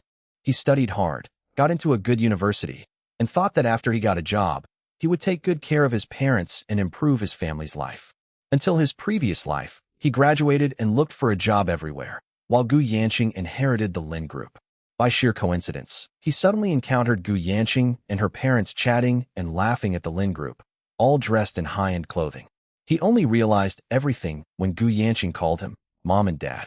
He originally thought his father was a driver for the Lin Group and his mother was a cleaner at the Lin Group, which was what his parents had told him.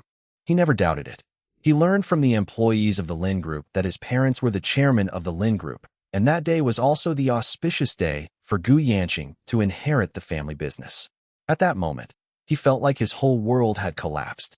It's not that I'm angry because they're the chairman, but because I'm angry about the more than 20-year-long deception. She was furious that they had a son the same age as her, but didn't tell anyone. They were furious that these people, despite their immense wealth, could bear to watch their own son live like a child from an ordinary poor family, worrying about a little money for living expenses and feeling inferior because of a little vanity. They watched him scrimp and save to buy gifts for Su Qing, watched him be humiliated by people like Zhang Hao, watched him lose love and dignity because of poverty. They stood by, watching coldly, and might even have been laughing at his stupidity and despicableness in their hearts. If they pretend to be poor to their relatives and friends because they are afraid of being taken advantage of, he can understand. But he was their own son, their son by blood. How could they bear to do it? How could they bear to part with him? Later, he learned of Gu Yanqing's existence. That other son they adopted out, yet he lived a life of luxury, received the best education, and enjoyed the treatment of a true prince. They poured all their love, resources, and hopes for the future into Gu Yanqing, while they themselves were just a facade, a prop, or even a burden used to cover up the truth or satisfy some kind of distorted psychology. Chapter 63 that was to test you. Lin Shun recalled his previous life, where he saw Gu Yanqing and his parents behaving intimately at the Lin group, as if they were a happy family. Gu Yanqing called them dad and mom, but Lin Shun didn't expose them on the spot. Instead, he asked the people from the Lin group about the identities of the three of them. He immediately exploded when he got home that day, questioning his parents about why they treated him that way. The parents remained calm, showing no remorse or comfort. They simply said that it was to toughen you up so that you would have the motivation to improve. From that day on, the parents stopped pretending, and Gu Yanqing knew that he knew everything. Therefore, Gu Yanqing suppressed him in every way, using the influence of the Lin family to make it impossible for him to find a decent job, and he encountered setbacks everywhere in Hangzhou. He was once desperate and put aside all his pride to beg his parents' former subordinates, to beg Gu Yanqing, and even to beg his parents. He knelt before his parents, crying and saying that he didn't want the family fortune. He just wanted a job to support himself, begging Gu Yanqing to let him go. His father, Lin Jiong, simply looked at him with a tired and annoyed expression and said, "Yin Qing is your brother. He's testing you, teaching you to be self-reliant. The Lin family doesn't support useless people. Test. Earn your own living. Don't raise useless animals." So what about the fact that they raised that good-for-nothing Gu Yanqing for over 20 years and gave him the entire Lin family? At that moment, he was completely heartbroken. The last glimmer of hope for family affection vanished.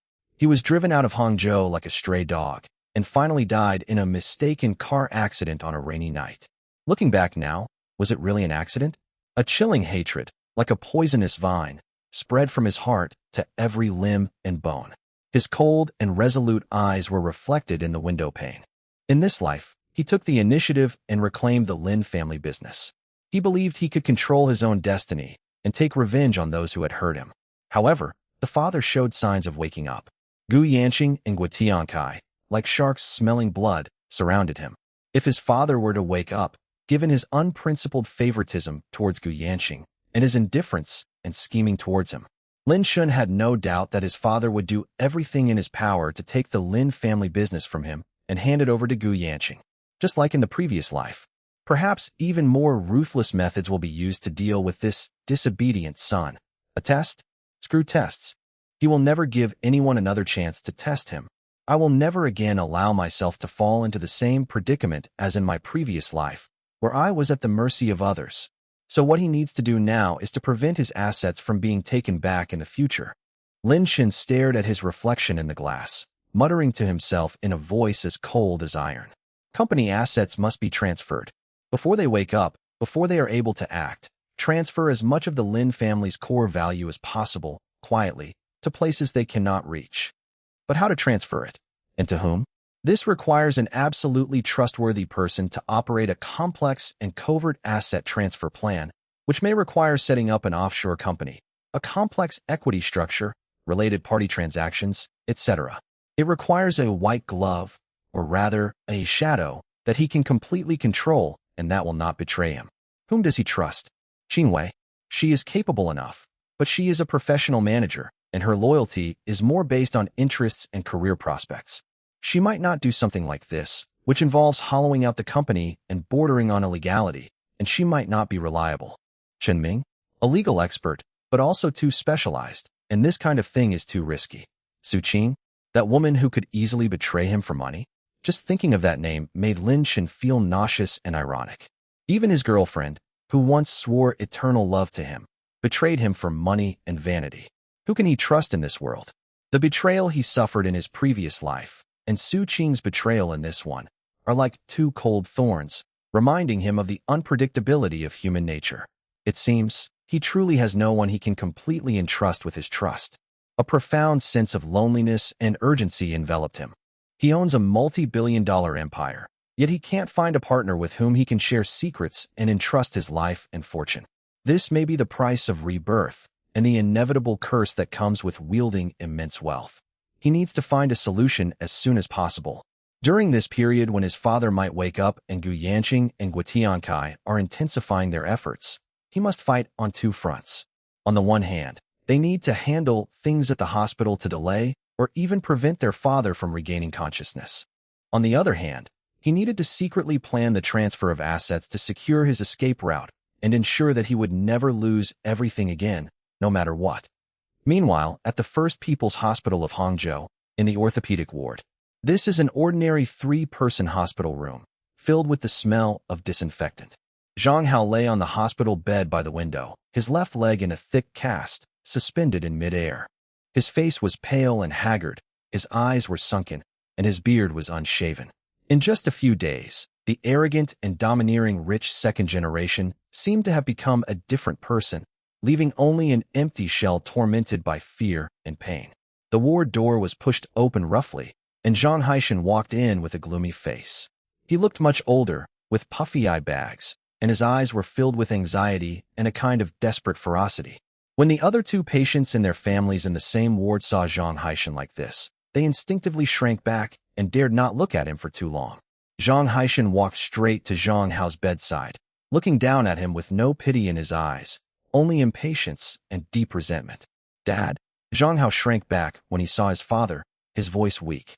"Don't call me Dad," Zhang Haishan growled, startling Zhang Hao. "I don't have a son like you who's good for nothing and good for nothing." Zhang Hao's lips trembled, tears welled in his eyes, but he dared not let them fall. The excruciating pain in his leg constantly reminded him how ruthless the man before him was. Zhang Haishan lowered his voice, but the chill in his tone remained undiminished. "I told you to beg Lin Chun. Did you go and beg him?" "Huh. I called him, but he didn't answer. I sent him a message, but he didn't reply." Zhang Hao's voice was choked with tears. "Dad, my leg. It hurts so much." "Pain? You deserve to die from the pain." Zhang Haishan gritted his teeth. "Do you know what the Lin family's attitude is? They're completely unyielding. They're determined to destroy us. We've already submitted the complaint. The banks, the tax bureau, every department, they're all investigating. Our company accounts have been frozen. Those debt collectors are blocking our door every day. I don't even dare to leave the house now." He grew angrier as he spoke, his chest heaving violently. "I broke your leg to show Lin Chun, to apologize to him. And what happened? He didn't buy it at all. He wasn't satisfied. He wants the Zhang family to be completely ruined. He wants me to go to jail." Zhang Hao's face turned ashen. Boundless fear overwhelmed him once more. Even with his leg broken, Lin Chun still wouldn't let him go? What exactly did he want? "I'm telling you." "Zhang Hao." Zhang Haishan leaned down, his voice as cold as a venomous snake, close to Zhang Hao's ear. "You're barely alive now. If Lin Chun doesn't give in, our Zhang family is completely finished. If I'm finished, you won't have an easy time either. Get up right now, and if you have to crawl, crawl all the way to the Lin group. Kneel in front of his company. Kowtow. Admit your mistakes. Beg him. Call him an animal. Call him a bastard. Say you'll never do it again. Make him break your other leg too. Let him vent his anger. Until he lets us go. Dad, I can't move." Zhang Hao cried out in despair. "Can't move." Zhang Haishan's eyes sharpened. "Then have someone carry you there. I don't care what method you use. If you can't get Lin Chen's forgiveness, before I go in, I'll break your other leg too, so you'll be bedridden and a cripple for the rest of your life." He gave Zhang Hao a final, fierce glare. "You remember this. This is all your fault. If you want any chance of survival, you'd better beg for it with all your might. Otherwise, my son and I will either end up in jail together or die in the streets." After saying that, Zhang Haishan stopped looking at Zhang Hao, who was lying paralyzed on the hospital bed, trembling and full of despair. He turned around, slammed the door, and left angrily. Chapter 64. He was just a college student sponsored by the old chairman. Zhang Haishan stormed out of the ward. The ward was left in deathly silence, and Zhang Hao lay paralyzed on the bed, as if his soul had been ripped out, leaving only endless fear and regret. He knew his father was telling the truth. If Lin Chun didn't let it go, the Zhang family would be finished. And he, the instigator, would face a fate worse than having his leg broken. But Lin Chun, that poor boy he once humiliated and trampled underfoot, could he really become the Yama who controls his life and death?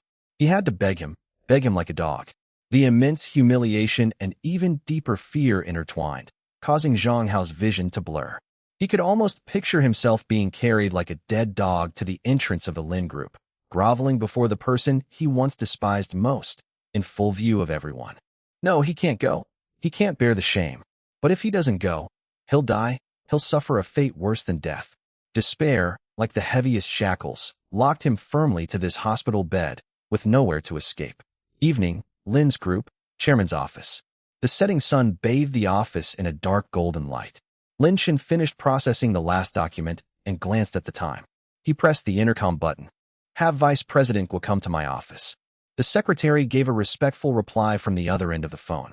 Vice President Guo refers to Guo Tiankai, who serves as the vice president of the Lin Group, overseeing certain business operations and administration.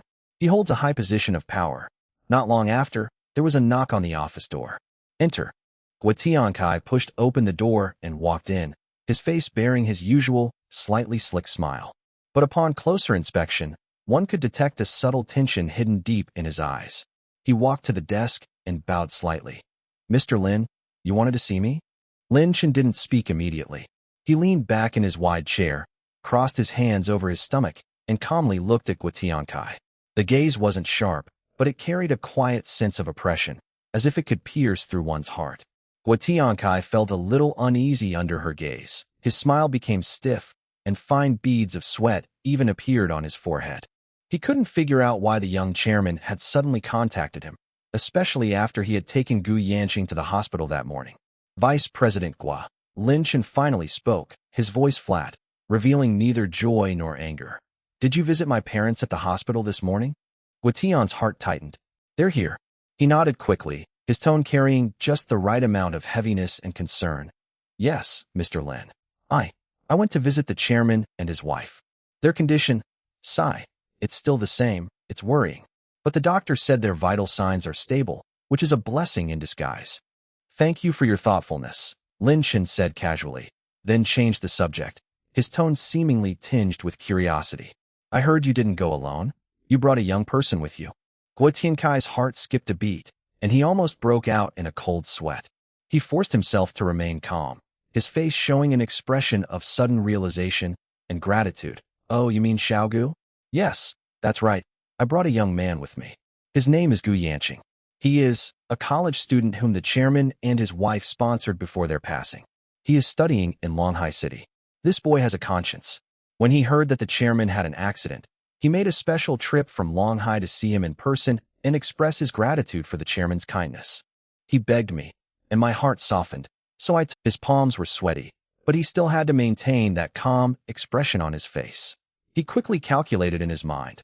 Lin Chen probably doesn't know Gu Yanqing's true identity. If he knew, he wouldn't be so calm. Yes, it must have been a bodyguard or doctor at the hospital who casually mentioned it, and he became suspicious and came to test me. I can't panic. I have to stick to this claim. A brief silence fell over the office. The air seemed to freeze. Only the clock on the wall made a soft tick-tock sound, each tick striking Guo Tiankai's taut nerves. Just when Guo Tiankai felt he was about to collapse, Lin Chen slowly spoke, his tone still calm and devoid of emotion. Oh, I see. It's quite thoughtful of a student who's receiving sponsorship. He paused, shifting his gaze from Guo Tiankai's face to the twilight outside the window, as if asking casually, what's his name again? Gu Yanqing? The name sounds familiar. Yes, his name is Gu Yanqing, Guo Tiankai quickly replied, relieved. It seemed Lin Chen only found the name familiar and hadn't investigated further. This child is quite sensible, but he has a hard life. His family is poor, and he was able to go to university entirely thanks to the chairman's financial support. Lin Chen responded non-committally, then waved his hand. All right, I understand. Thank you for your trouble, Vice President Guo. You can go back to your work now. Yes, Mr. Lin. I'll head out now. Guo Tiankai felt as if he had been granted a pardon.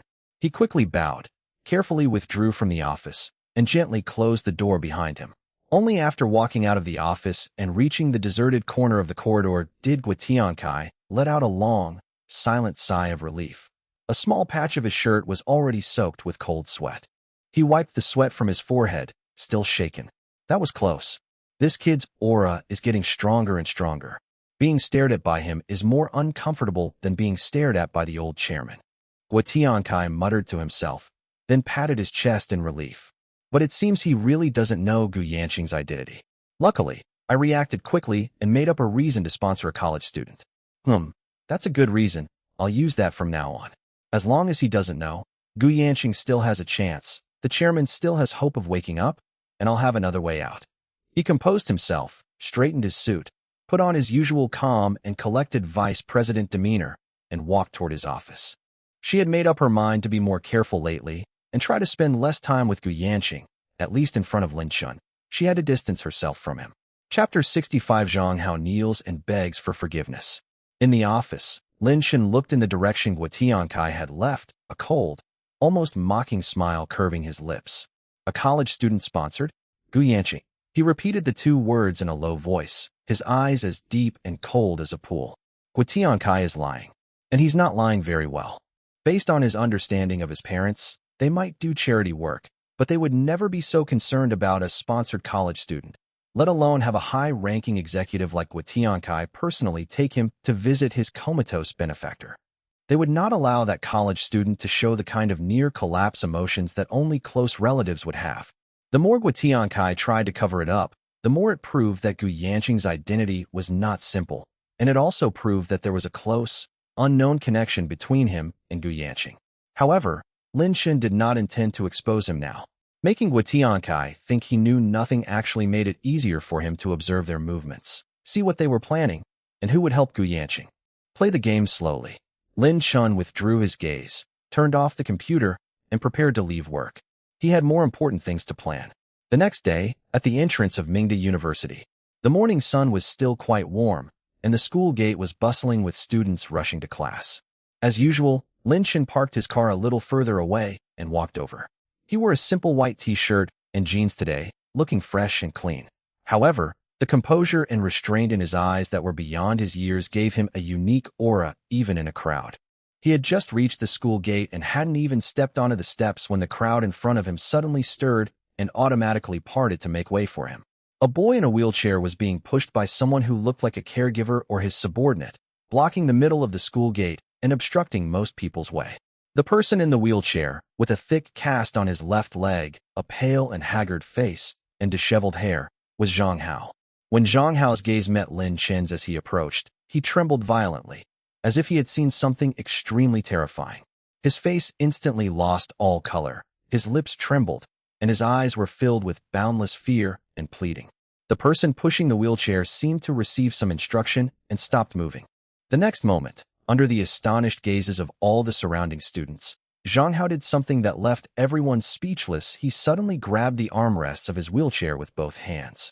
Despite his broken leg in a cast, he used all his strength to roll off the wheelchair in a very disheveled manner, falling heavily onto the cold cement floor. With a muffled thud, Zhang Hao let out a suppressed groan of pain. But he seemed not to feel any pain, or rather, a deeper fear overwhelmed all physical pain. He struggled, supporting his body with his hands, dragging his leg in a cast, and crawled 2 steps toward Lin Chun in an extremely difficult and humiliating posture, before pressing his forehead deeply to the ground. Lin Chun, young Master Lin, I was wrong. I was really wrong. Please, please, have mercy on me and let my family go. Zhang Hao's voice was choked with sobs, hoarse and trembling, filled with desperate pleas. As he spoke, he actually raised his hand and slapped himself hard, both hands at once. Slap, slap, slap. The crisp sound of a slap was particularly jarring at the school gate in the early morning. Zhang Hao hit hard, and in just a few slaps, his own cheeks turned bright red and swelled up quickly. I'm not human. I'm an animal. I was blind. I deserve to die. I shouldn't have provoked you. I shouldn't have had any improper thoughts about Su Qing. I shouldn't have sent those photos to provoke you. I was wrong. I really know I was wrong. Please, please, give me a way out. I'll never do it again. I'll do anything for you. Please. He slapped himself while crying and apologizing incoherently, revealing all the despicable things he had done in the past. His posture was so humble that he was practically in the dirt. There was no trace of the arrogant and domineering rich second generation he used to be. The entire school gate fell into a deathly silence. All the students coming in and out stopped in their tracks, staring wide-eyed at the absurd and shocking scene before them. Zhang Hao, the rich second generation who used to swagger around in school, drive sports cars to pick up girls, and was all the rage just a few days ago. Now he's actually kneeling before Lin Chun like a dog, slapping himself in the face and begging for mercy while crying and wailing? Lin Chun. The Lin Chun who got dumped by Su Qing, who was rumored to be a simp and a poor guy? What's going on? Has the world turned into a magical place? After a brief silence, a burst of discussion erupted. Holy crap. I'm not seeing things, am I? That's Zhang Hao. He's kneeling down to Lin Chun. He's slapping himself? My God, what happened to his leg? Is it broken? What did he just say? That he shouldn't have provoked Lin Chun? That he shouldn't have had inappropriate thoughts about Su Qing? That he posted photos to provoke her? Did Lin Chun break Zhang Hao's leg? Impossible, right? How could Lin Chun have that ability? Isn't his family quite poor? Could it be that Lin Chun hired someone? The underworld. Look. Su Qing is over there too. And Zhou Zihong too. School beauty Shen Qingyi just arrived as well. The crowd parted automatically, revealing a few people standing not far away, equally stunned by the scene. It was Su Qing and her roommates Li Na, Wang Li, and Sun Tingting. They were just about to enter the school gate when they witnessed the whole thing. Su Qing's expression instantly became incredibly complex. First shock, then disbelief, followed by deep confusion and a hint of panic that even she herself didn't realize. What is Zhang Hao doing? He actually knelt down in front of Lin Chun and begged for mercy? Fighting yourself? His leg. Could it really have been broken by Lin Chun? How is this possible? What makes Lin Chun think he can do this? Where did he get the ability and the guts? Li Na's mouth dropped open, and she couldn't close it for a long time. Pointing in that direction, she stammered, Qing. That's Zhang Hao? He's kowtowing to Lin Chun. Wang Li and Sun Tingting looked at each other, their eyes filled with disbelief. Just 2 days ago, they were mocking Lin Chun for being a simp and a good-for-nothing. In the blink of an eye, the once arrogant Zhang Hao was kneeling in front of him. The contrast was too great, and they couldn't even process it. Chapter 66 Zhang Hao's Deepest Regret. Meanwhile, Zhou Zihong happened to walk nearby.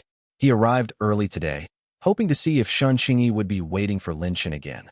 But instead he witnessed this good show. He was first taken aback, then frowned, his eyes scanning back and forth between the humble Zhang Hao and the expressionless Lin Chun with suspicion. He had heard the news of Zhang Hao's family going bankrupt, supposedly because they had offended the Lin group. But what does this have to do with Lin Chun? Why did Zhang Hao make demands of Lin Chun?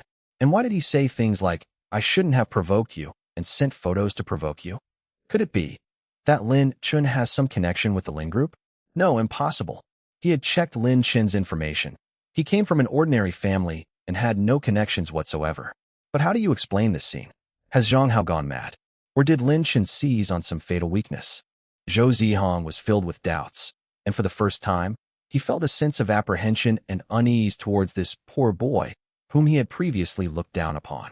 Shen Qingyi stood quietly on the periphery of the crowd, her clear eyes watching the shocking scene at the school gate, and then looking at Lin Chun, who remained calm and even somewhat indifferent despite being begged by Zhang Hao.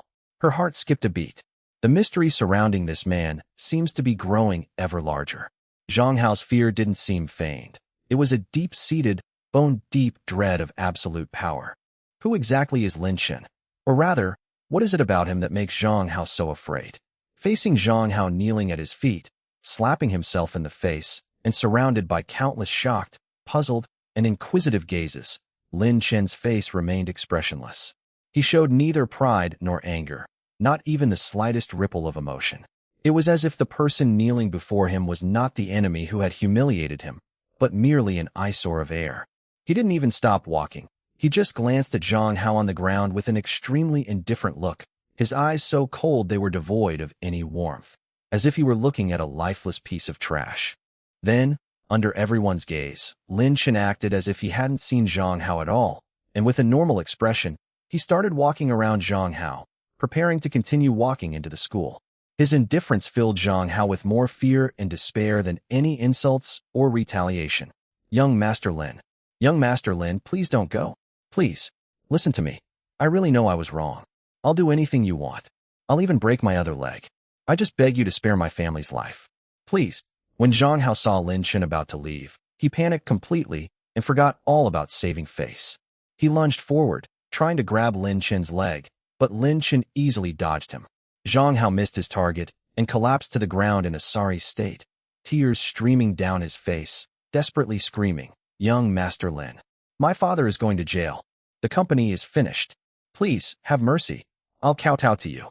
As he spoke, he actually started kowtowing repeatedly, his forehead hitting the hard cement floor with a dull thud. An uproar erupted at the school gate. Everyone was stunned by this crazy scene. Lin Chen finally stopped.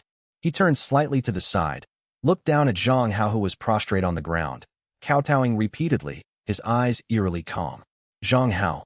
He spoke, his voice not loud, yet it reached everyone's ears clearly, piercing Zhang Hao's heart like an ice pick. "You chose this path yourself. You did this yourself. Begging me won't help. As for your father and your family company." Lin Chen paused, his tone indifferent, yet carrying an undeniable decisiveness. "If you do something wrong, you should accept the consequences. Begging me won't help. I am not above the law." After saying that, he didn't look at Zhang Hao, who was slumped on the ground and ashen-faced, again, and walked straight through the crowd that had parted automatically, heading towards the teaching building. His back was straight and his steps were steady, as if the farce that had just happened had nothing to do with him. The school gate was left in complete silence, and Zhang Hao lay sprawled on the ground, as if all his soul had been taken away, leaving only boundless despair and regret. He also left behind countless gazes filled with shock, doubt, fear, and re-examination, all focused on his departing figure. Lin Chen, who exactly is he? Lin Chen left coldly, his resolute back like an invisible wall, completely severing Zhang Hao's last glimmer of hope. He lay sprawled on the ground, his forehead pressed against the cold, rough cement. The spot where he had just kowtowed was now red, swollen, and bleeding, mixed with tears and dust, covering his face in a disheveled state. But he couldn't feel the pain in his forehead, nor could he feel the countless gazes around him that were either contemptuous, pitying, or mocking. All that remained in his mind were Lin Chen's cold words. "You chose this path yourself. You did this yourself. Begging me won't help. It's no use. It's no use." These two words echoed in his mind like a curse, dragging him into an even deeper abyss of despair. Lin Chen refused to forgive, refused to let the Zhang family go. So, what awaited him and his father? "My father will go to jail for more than 10 years. The man who once commanded respect and had absolute authority over him will now wear prison clothes and spend long years in a dark and gloomy cell. The family business, Haishan Building Materials, which the Zhang family has built up over generations, will go bankrupt and be liquidated, turning into a pile of worthless ruins, and may even incur huge debts." And what about Zhang Hao? He broke his leg, and walking is a problem for him. He used to bully many people at school because he relied on his family's money and influence. Some timid and cowardly honest people might not dare to retaliate. But what about those who also have some family wealth or are petty thugs in society? They might have been wary of the Zhang family's power in the past and dared not do anything to him. But now, the Zhang family has fallen, and Zhang Hao has become a crippled, homeless dog. When the wall falls, everyone pushes it down. He could almost see those he had once bullied, their faces contorted with malice, wielding clubs, bringing them down on his broken leg, on his curled-up body. And what about the creditors, the suppliers and workers who were owed money by the Zhang family? If they can't find their father, will they vent their anger on this former, rich second generation? The more he thought about it, the more frightened he became. His whole body felt cold, and he trembled uncontrollably. His vision blurred, his ears rang, and the noisy chatter at the school gate seemed to fade away, leaving only the increasingly rapid and faint sound of his own heartbeat. No, I don't want to die. I don't want to go to jail. I don't want to be beaten to death." His lips trembled as he uttered silent murmurs. Extreme fear and despair, like an invisible giant hand, gripped his throat tightly, seizing his last bit of strength and consciousness. The last glimmer of light disappeared completely. Young Master Zhang, what's wrong?" The subordinate who pushed him there, who was also sent by Zhang Haishan to supervise him, was shocked to see this and quickly went forward to check on him. Zhang Hao's eyes were closed, his face was ashen, and his breathing was weak. He had fainted from fright. "Quick, get him to the hospital." The subordinates panicked and, disregarding the surrounding crowd, hurriedly lifted the unconscious and limp Zhang Hao onto a wheelchair with another Zhang family member who had rushed over upon hearing the news. They then pushed him away from the school gate and ran towards the car parked not far away. The farce ended abruptly with the protagonist being carried away unconscious.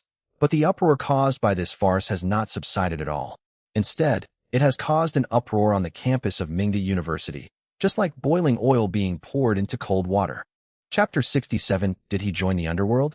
In just one morning, the news that Zhang Hao knelt down and begged Lin Shun but was rejected and fainted on the spot spread to every corner of Mingda University at an astonishing speed. On campus forums, in various class groups, on social media, and even at the cafeteria tables, everyone was enthusiastically discussing this unbelievable event. Lin Shun, who was once weak and easily bullied, and labeled as a simp and a poor boy. Zhang Hao, a once arrogant and domineering rich second generation. Now, the rich second generation has fallen on hard times and broken his leg. He kneels in front of the lickspittle like a dog, slapping himself and begging for mercy. In the end, he is ignored by the other party and faints from fright. This stark contrast and drama are enough to ignite everyone's gossip-loving spirit. But what people are more curious about and discussing is the reason behind it. Did Lin Shun break Zhang Hao's leg? Was Lin Shun behind the Zhang family's bankruptcy? Just who is Lin Shun?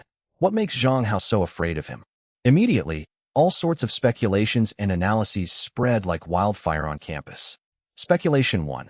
Lin Shun is a relative of a senior executive of the Lin Group. This is a relatively mainstream and reasonable guess. After all, the Zhang family's bankruptcy was ostensibly triggered by offending the Lin Group. And Lin Shun's surname is Lin. I think Lin Shun is probably a relative of some high-ranking member of the Lin Group, maybe a nephew or something. Zhang Hao stole Lin Shun's girlfriend and even sent him those kinds of photos to humiliate him. Lin Shun held a grudge and went to ask his relative, who was a senior executive at Lin's group, to use the group's power to take revenge on the Zhang family. That's why Zhang Hao was so afraid of him, because he knew it was the Lin family who were behind it. That makes sense. Otherwise, there's no way to explain why the Lin family would suddenly target the Zhang family so ruthlessly. Lin Shun is just a poor student. How could he have that kind of ability? He must have gotten it through connections.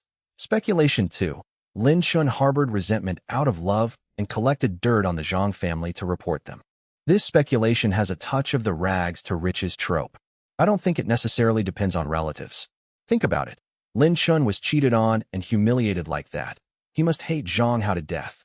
He might have infiltrated Zhang Hao's company or paid someone to investigate, gathering dirt on their shoddy workmanship and bribery, and then anonymously reported it to the Lin Group or other relevant departments. Upon seeing the irrefutable evidence, Lin saw it as a perfect opportunity to establish his authority and, incidentally, to vent Lin Shun's anger. Zhang Hao knew Lin Shun was behind it all, which was why he came to beg him to withdraw the report. That's right. Lin Shun seemed honest before, but maybe he's just pretending to be weak while actually being strong. He might be up to no good. Speculation 3. Lin Shun colluded with the Zhang family's rivals. This speculation leans towards a business conspiracy theory. The Zhang family runs a building materials business in Hangzhou, and they have a lot of competitors. Lin Shun might have been bribed by one of the Zhang family's archenemies, or made some kind of deal to have him take action against the Zhang family.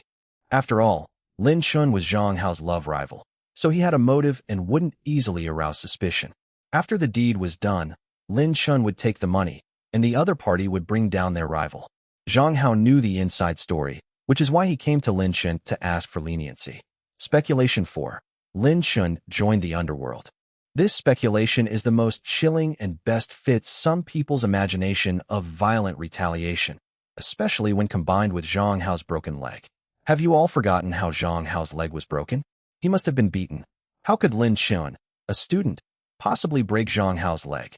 Unless he hired gangsters. I think Lin Shun has definitely joined some kind of underworld gang, or knows some big shot in the underworld, and is using shady methods to take revenge on the Zhang family. Zhang Hao isn't afraid of Lin Shun himself, but of the underworld forces behind him. That's why he was so scared that he kowtowed and begged for mercy. That's right. Look at Lin Shun today, so cold and intimidating. His eyes are terrifying. He's completely different from before. He might really have been involved in the underworld. No one guessed that Lin Shun was the new chairman of the Lin Group. This possibility is so absurd that it is completely beyond everyone's comprehension. The chairman of the Lin Group, what a high-ranking and mysterious figure he is. How could it be Lin Shun, the poor student who was once inconspicuous and even despised in their school? Of all the discussions, this answer, which was closest to the truth, became the least likely option and was never mentioned. Zhou Zihong's analysis. Zhou Zihong sat in the last row of his class, scrolling through the campus forum and group chats with a gloomy expression. His henchmen huddled together, whispering amongst themselves.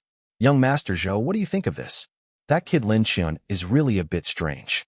The blonde guy leaned over and whispered. Zhou Zihong snorted coldly, his eyes turning sinister. "What can you say? Zhang Hao is a good-for-nothing. He's terrified after his family's decline. As for Lin Xian," he paused, his tone carrying disdain and a hint of bitterness he himself didn't realize. "I think the most likely explanation is that he got incredibly lucky and managed to curry favor with some minor manager at the Lin Group, or he used some underhanded means to find something on the Zhang family. Or, as some people are saying, he joined some low-level gang and is using violence to threaten Zhang Hao. He is more inclined to believe the theory that it involves organized crime, because only violence can directly instill fear, and breaking a leg is in line with the style of organized crime. Moreover, he was unwilling to believe that Lin Xian could bring down the Zhang family through legitimate connections or abilities, as that would make his previous underestimation of Lin Xian seem foolish. "Yes, young Master Zhou's analysis is correct. That must be it," the tall, thin man quickly echoed. "What great skills could someone like Lin Xian, a low-level character, possibly have? He must have used some underhanded methods. Zhang Hao is a coward too. He just knelt down after being intimidated." Zhou Zihong nodded, feeling slightly better. But the coldness and imposing manner that Lin Xian displayed today still made him feel somewhat uncomfortable. He secretly decided to have someone investigate Lin Xian's background more thoroughly to see which underworld person he was connected with. As long as he doesn't join any gang or anything, I can still bully him. He dares to steal my girlfriend? He's asking for it. Chapter 68 Love Turns to Hate. The atmosphere in girls' dormitory 308 was somewhat eerie. During the break between classes, Su Qing and her 3 roommates skipped class and gathered in the dormitory, discussing the events of the morning. "My God, Qing, did you see that? Zhang Hao actually knelt down before Lin Xian. He even hit himself." Wang Li patted her chest, looking as if she was still shaken. "I saw it, it's really embarrassing." Su Qing curled her lips, her tone full of disdain, but her eyes flickered. Zhang Hao's pathetic and humble appearance did disgust her, but what terrified her even more was Lin Xian's attitude. That kind of complete indifference is more chilling than physical or verbal abuse. How do you think Lin Xian managed to do that? Did the Zhang family really go bankrupt because of him? Sun Tingting asked curiously. Li Na scoffed, her face regaining its usual sarcastic tone. How else could he have done that? He must have used some despicable and underhanded methods. Didn't you hear what they said on the forum? He might have joined the underworld, or he might have some leverage over the Zhang family to threaten them. Lin Xian may seem honest, but he's a dark person at heart. He was dumped by Qing, and seeing her with Zhang Hao, he's definitely harboring resentment and plotting revenge. Love turned to hate. Su Qing's heart skipped a beat when she heard these words. She looked up at Li Na. "Yes," Li Na exclaimed enthusiastically, as if she were Sherlock Holmes. "Think about it. How good Lin Xian used to be to Qing. He was so obedient to her, giving her whatever she wanted. But in the end, Qing didn't want him anymore and went with Zhang Hao, who was richer. Lin Xian definitely couldn't accept it. He loved Qing so much, and since he couldn't have her, his love turned to hatred. That's why he hated Zhang Hao for taking Qing away, and hated that Qing looked down on him for being poor. That's why he used such extreme methods to retaliate against the Zhang family, breaking Zhang Hao's leg and ruining their company. He just wanted to prove to Qing that he, Lin Xian, wasn't a loser. He was better than Zhang Hao. Li Na's analysis, while heavily influenced by personal speculation and gossip, inexplicably aligns with some people's imagination of a crime of passion scenario and perfectly explains Lin Xian's motive. As Su Qing listened to Li Na's words, memories of Lin Xian's meticulous care for her in the past, and his cheap but loving concern and sacrifices, involuntarily surfaced in her mind. I recalled Lin Xian's incredulous and pained look when we broke up, though now I think it was probably more of an anger at being betrayed. Considering the scene today where Zhang Hao knelt down and begged for mercy, and Lin Xian coldly ignored him, a thought, like a vine, sprouted, entwined, and grew clearer and clearer in her heart. Lin Xian, it's because he loves her too much. He loved her so much that he couldn't accept losing her, and he went crazy whenever he saw her with Zhang Hao. That's why he was willing to do anything to take revenge on Zhang Hao in this extreme way, to prove himself, and even to get her attention again. Or perhaps he wanted to prove to her that he, Lin Chun, was also capable and no less so than Zhang Hao. This idea satisfied Su Qing's vanity like never before. A twisted sense of pleasure and triumph quietly replaced the previous shock and confusion. So that's how it is. Lin Chun actually loves her to this extent. For her sake, he was willing to become an enemy of the Zhang family, and might even take risks. Zhang Hao's leg injury, the Zhang family's bankruptcy, all stemmed from Lin Chun's love for her. A faint, smug, and satisfied smile involuntarily crept onto Su Qing's lips. That smile contained the vanity of being so deeply loved, the touching feeling of being infatuated with Lin Chun, and even a self-indulgent sense of, look, I'm still very charming. Nana, don't talk nonsense. She lowered her head, feigning modesty, and smoothed her hair, but her voice carried an undisguised lightness. What do you mean by love turning into hate? It's not that dramatic. Lin Chun, he probably just acted on impulse. Can a moment of impulsiveness ruin a company? Break someone's leg? Wang Li exclaimed. Qing, I think Lin Chun is truly deeply in love with you. Although his methods were a bit extreme, it shows that he has always had you in his heart. Exactly, Sun Tingting echoed. Maybe he did all this to prove to you that he's better than Zhang Hao, hoping to win you back. My roommates chimed in, and the more they talked, the more they realized that was exactly how it was. They automatically imagined a melodramatic story of a love-struck ex-boyfriend turning evil for love, taking crazy revenge on his love rival, just to get the goddess to turn her head back. As Su Qing listened to these words, the unease and doubts she felt due to the Zhang family's bankruptcy and Zhang Hao's broken leg were completely dispelled by the vanity of being deeply loved. She even began to feel that although Lin Chun was poor and his methods were extreme, his deep affection was much more sincere and touching than that of Zhang Hao, a spoiled rich kid who only knew how to use money to bribe people. Looking at her beautiful face in the mirror, her smile deepened. Perhaps she could give Lin Chun a chance? After all, he doesn't seem to be entirely useless now. At least, the fact that he could make someone like Zhang Hao kneel down and beg for mercy shows that he has some ability, and he's also quite devoted to her. Su Qing's mind started racing with calculations. She completely forgot that she was the one who betrayed Lin Chun first, that she cooperated with Zhang Hao to humiliate Lin Chun, and that she was the one who immediately blocked and severed ties with Zhang Hao. In her self-centered mindset, all mistakes and harms can be beautified or ignored, while all benefits and attention are what she deserves.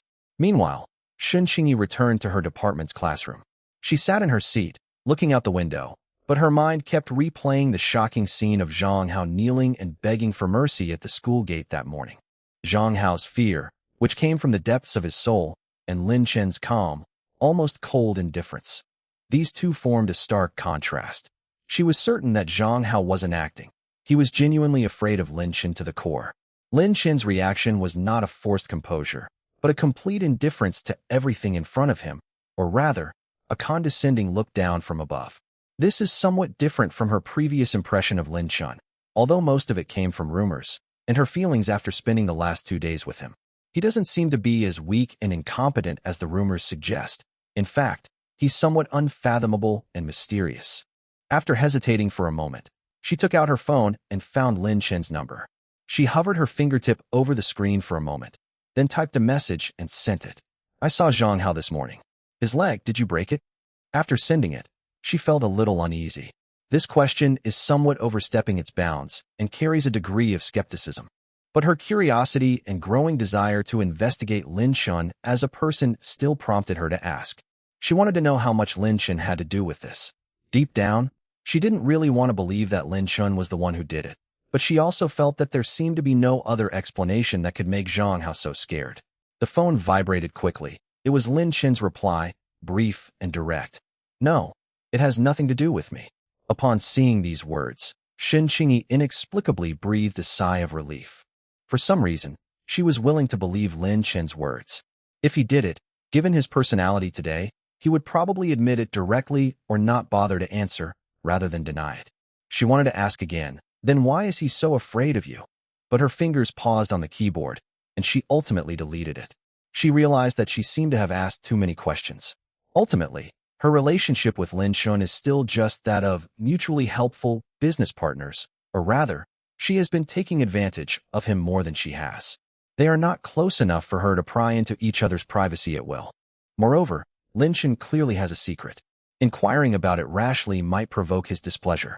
She thought for a moment and replied with just a few simple words. That's good. There were no follow-up questions, nor any further words of comfort or comment.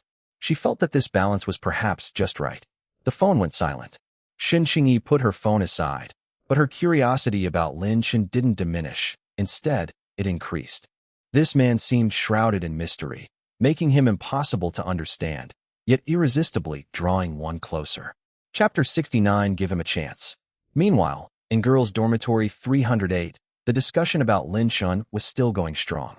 They barely listened to the morning classes. Their minds were entirely on the gossip at the school gate and the subsequent analysis. While touching up her makeup in front of a small mirror, Sun Tingting suddenly spoke up. Hey, Qingqing, something just popped into my head. Since Lin Shen loves you so much, to the point of ruining the Zhang family and breaking Zhang Hao's leg to prove himself, it shows how deeply he loves you. It's practically insane. Su Qing was admiring her newly applied lipstick in the mirror when she heard this. She paused, glanced at Sun Tingting in the mirror, and spoke with a hint of smugness and reserve in her tone. So what? It's no use if he loves me anymore. We've already broken up. Besides, who knows if he's really like what you're saying? His methods are terrifying. That's not how you say it. Sun Tingting put down the mirror, turned around, and her eyes gleamed with a light that seemed to be fueling the fire and enjoying the spectacle more. Qingqing, think about it. If you give him a chance now and make up with him, wouldn't he be overjoyed? All those things he did before were just to win you back, right? If you nod your head, he'll be eternally grateful and obedient to you. Tingting, what are you saying? Lina immediately interrupted, her face full of disapproval. How could Qingqing possibly stay with someone like Lin Shen? He's penniless, and now he's suspected of joining the underworld. Staying with him will only bring her bad luck. She might get caught up in their mess one day. Exactly, Wang Li echoed. Lin Shen may seem a bit strange now, but it's all crooked methods. Our Qingqing needs to find a decent, wealthy man, like Zhou Zihong. When Zhou Zihong was mentioned, Su Qing's eyes flickered, but she didn't say anything. Zhou Zihong comes from a good family and is handsome, but he cares so much about Shen Qingyi, and he doesn't seem like someone who's easy to control. Sun Tingting, however, curled her lip in disapproval. Zhou Zihong is nice, but he only has eyes for the school beauty. Besides, Lin Shen may not have money now, but he has capabilities. Didn't you see how afraid Zhang Hao was of him today? And, most importantly, she deliberately drew out her voice to attract everyone's attention. Now everyone in the school thinks Lin Shen is the boyfriend of the school beauty, Shen Qingyi. The school beauty personally brings him breakfast, and they even hold hands in public. So many boys are envious and jealous. So what? Lina asked, puzzled. How about it? Sun Tingting raised her eyebrows smugly. Qingqing, think about it. If you could win Lin Shen back now, make him dump Shen Qingyi and come back to you as your devoted follower. How prestigious would that be? The man the school beauty has her eye on, you just snap your fingers and he's back, completely devoted to you. Isn't that much more satisfying and fulfilling than chasing after Zhou Zihong, Wang Xiao, or Li Xiao? You've totally outshone the school beauty. These words were like a bolt of lightning, shattering Su Qing's hesitation and reserve. Yes, how could she not have thought of that? Shen Qingyi, the school beauty who always outshines her. She comes from a good family, is beautiful, and has a cool and aloof temperament. She is the goddess in the hearts of all the boys in the school. Now, the man that this goddess has set her sights on was once Su Qing's devoted admirer. If she could win this man back, make him choose her without hesitation between Shen Qingyi and her, and even slap Shen Qingyi in front of everyone, wouldn't that prove that Su Qing's charm is greater than Shen Qingyi's? Family background and temperament are all meaningless compared to true charm. Su Qing is the real goddess who can make men go crazy for her and do anything for her. This idea gave Su Qing's vanity an unprecedented and explosive satisfaction. Her eyes lit up instantly, and her breathing became slightly rapid. Tingting, you shouldn't give me any bad advice. She was still trying to be reserved, but the smile on her face and the light in her eyes betrayed her inner turmoil. Where did I lie? Seeing that she had a chance, Sun Tingting became even more enthusiastic. Qingqing, why don't you give it a try? Anyway, Zhang Hao is definitely out of the question now, and you don't have anyone else in mind. Lin Shun, being a backup plan isn't bad. He can come when you call him and leave when you want. And you can also annoy Shin Qingyi at the same time. Isn't that a good deal?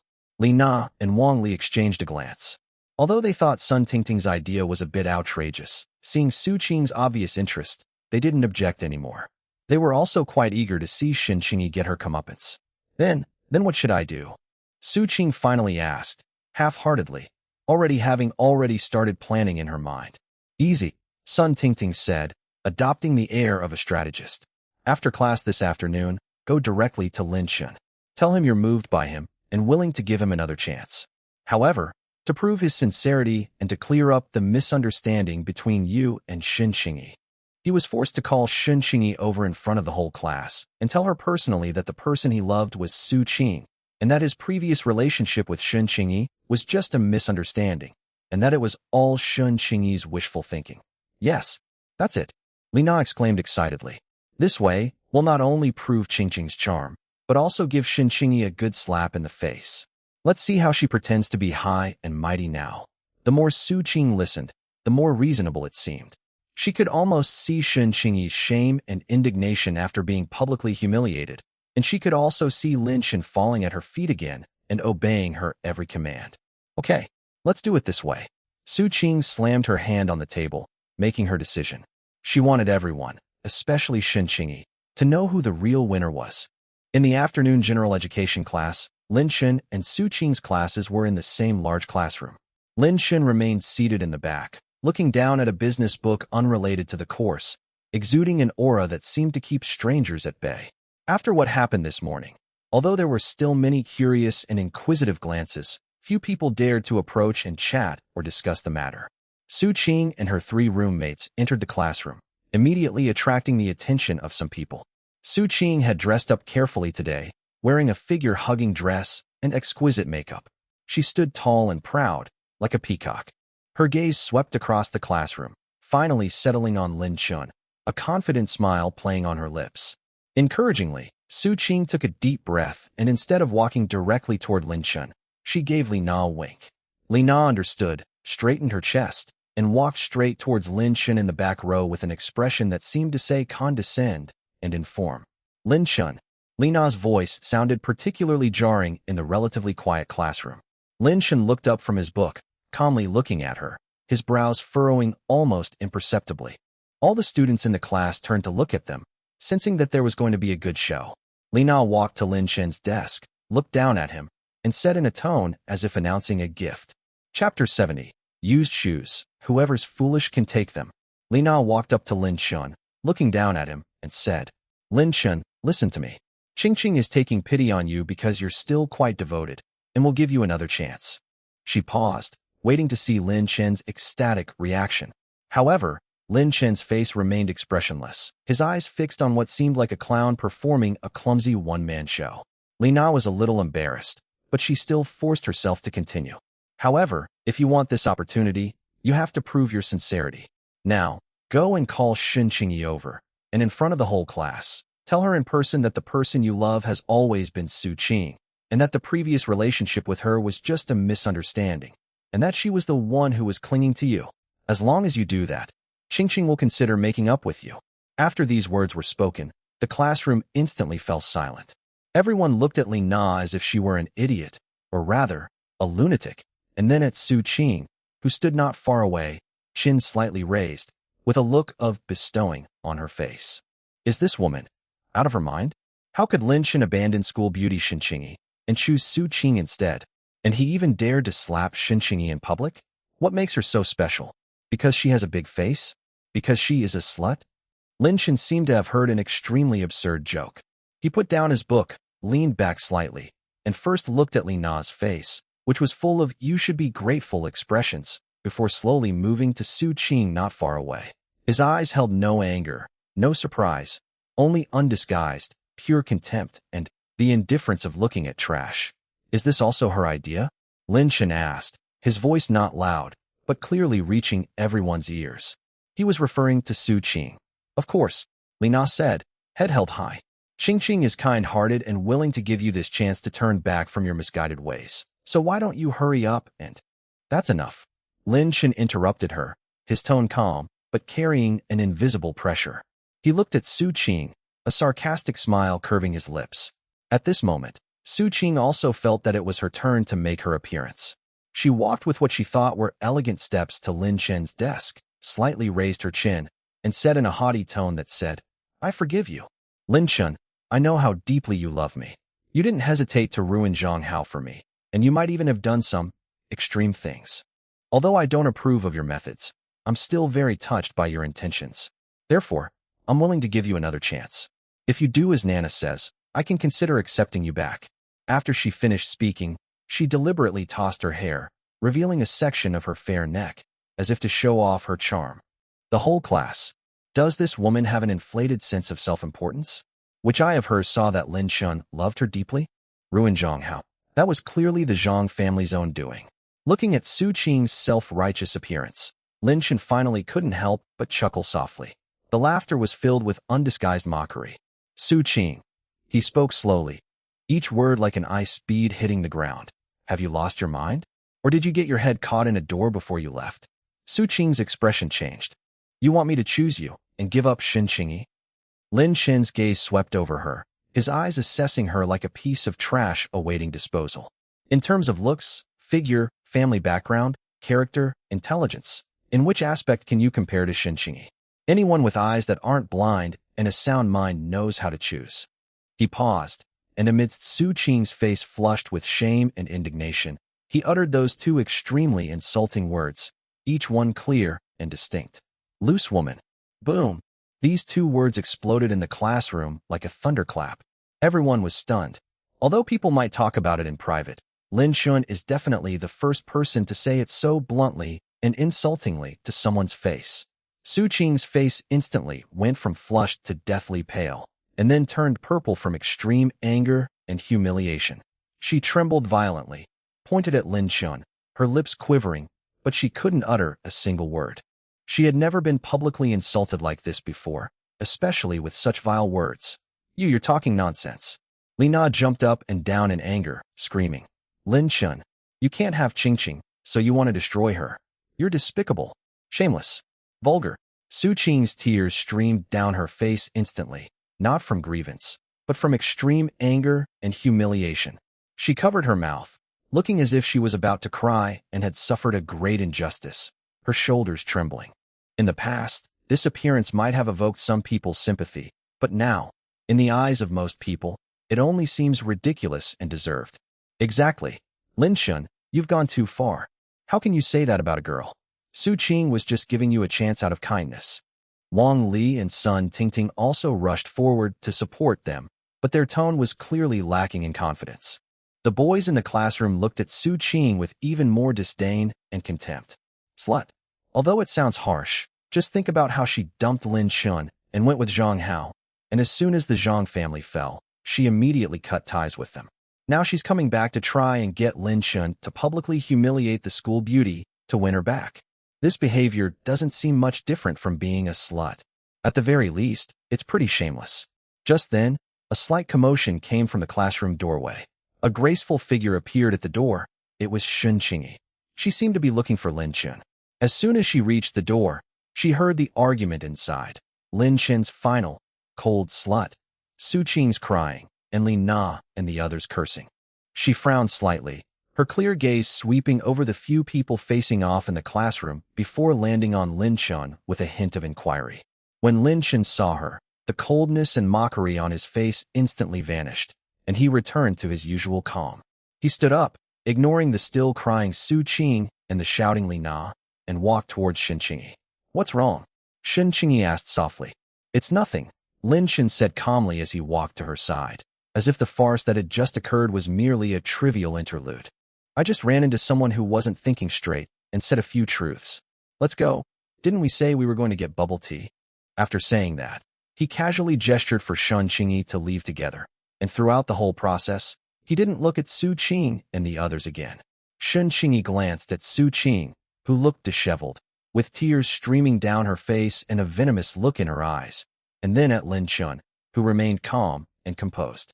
She understood what was going on. She didn't ask any further questions, but simply nodded to Lin Shun. Okay.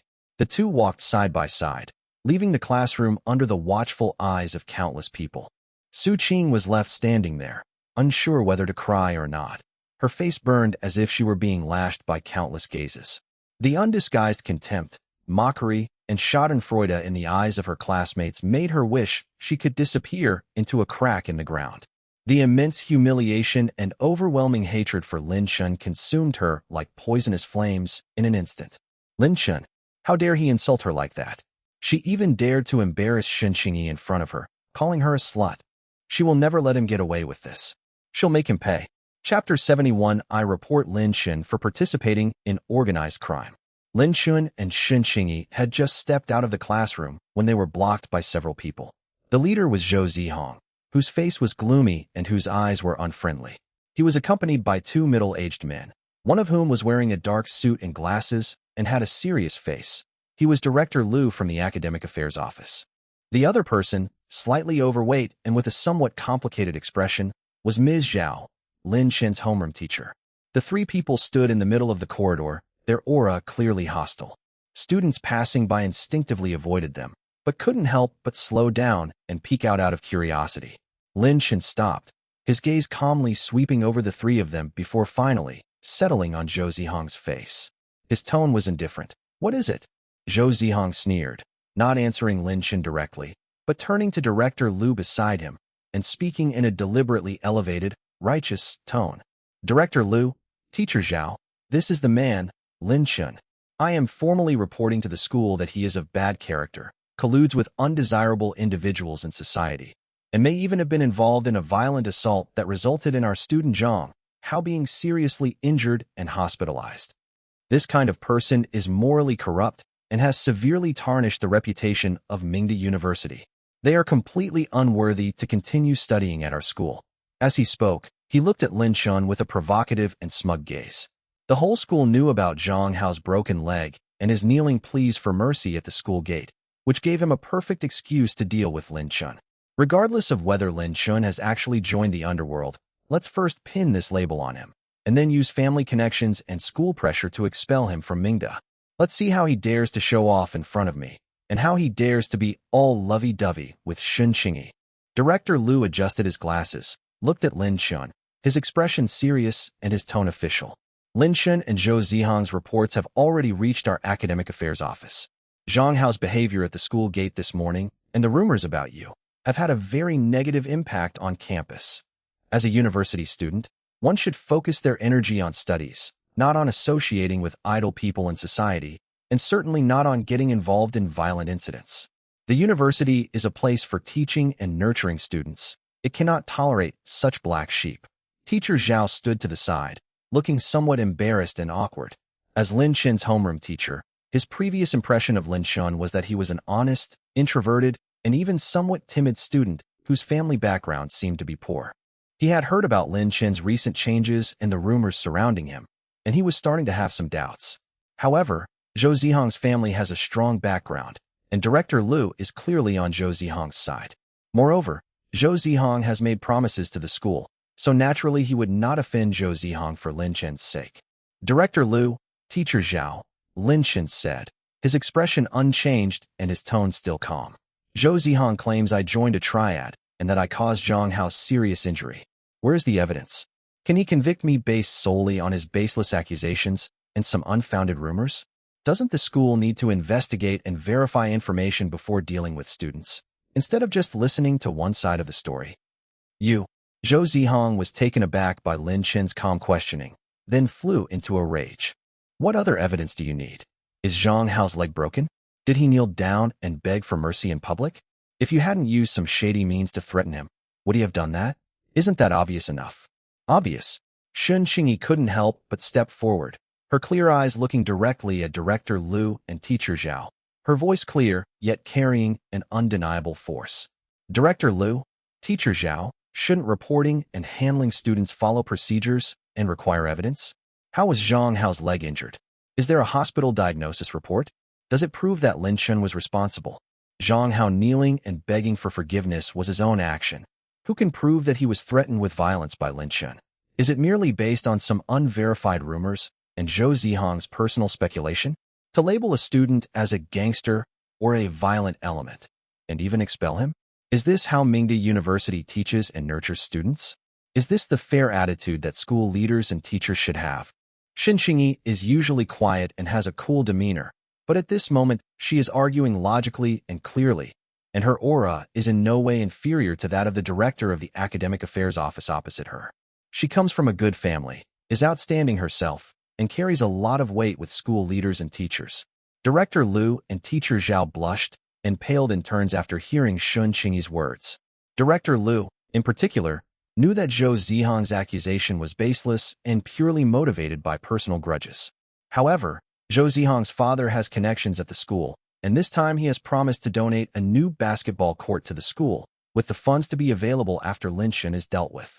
When Zhou Zihang privately communicated with him, his words implied very clearly, if Lin Shen was dealt with, there would be no problem with the donation. Otherwise, the matter might need to be reconsidered. On one side is Lin Shen, a poor student with no background, and on the other side is a wealthy second-generation heir with connections and a donation that is about to be received, as well as his own benefits. Director Liu's mind was already tilted. Although teacher Zhao did not receive a promise from Zhou Zihang, he would not offend the two of them for the sake of this poor student. Director Liu coughed lightly, straightened his face, avoided Shun Qingyi's gaze, and looked at Lin Shen again, his tone becoming firm. Shun Qingyi, don't be fooled by the appearances of some people.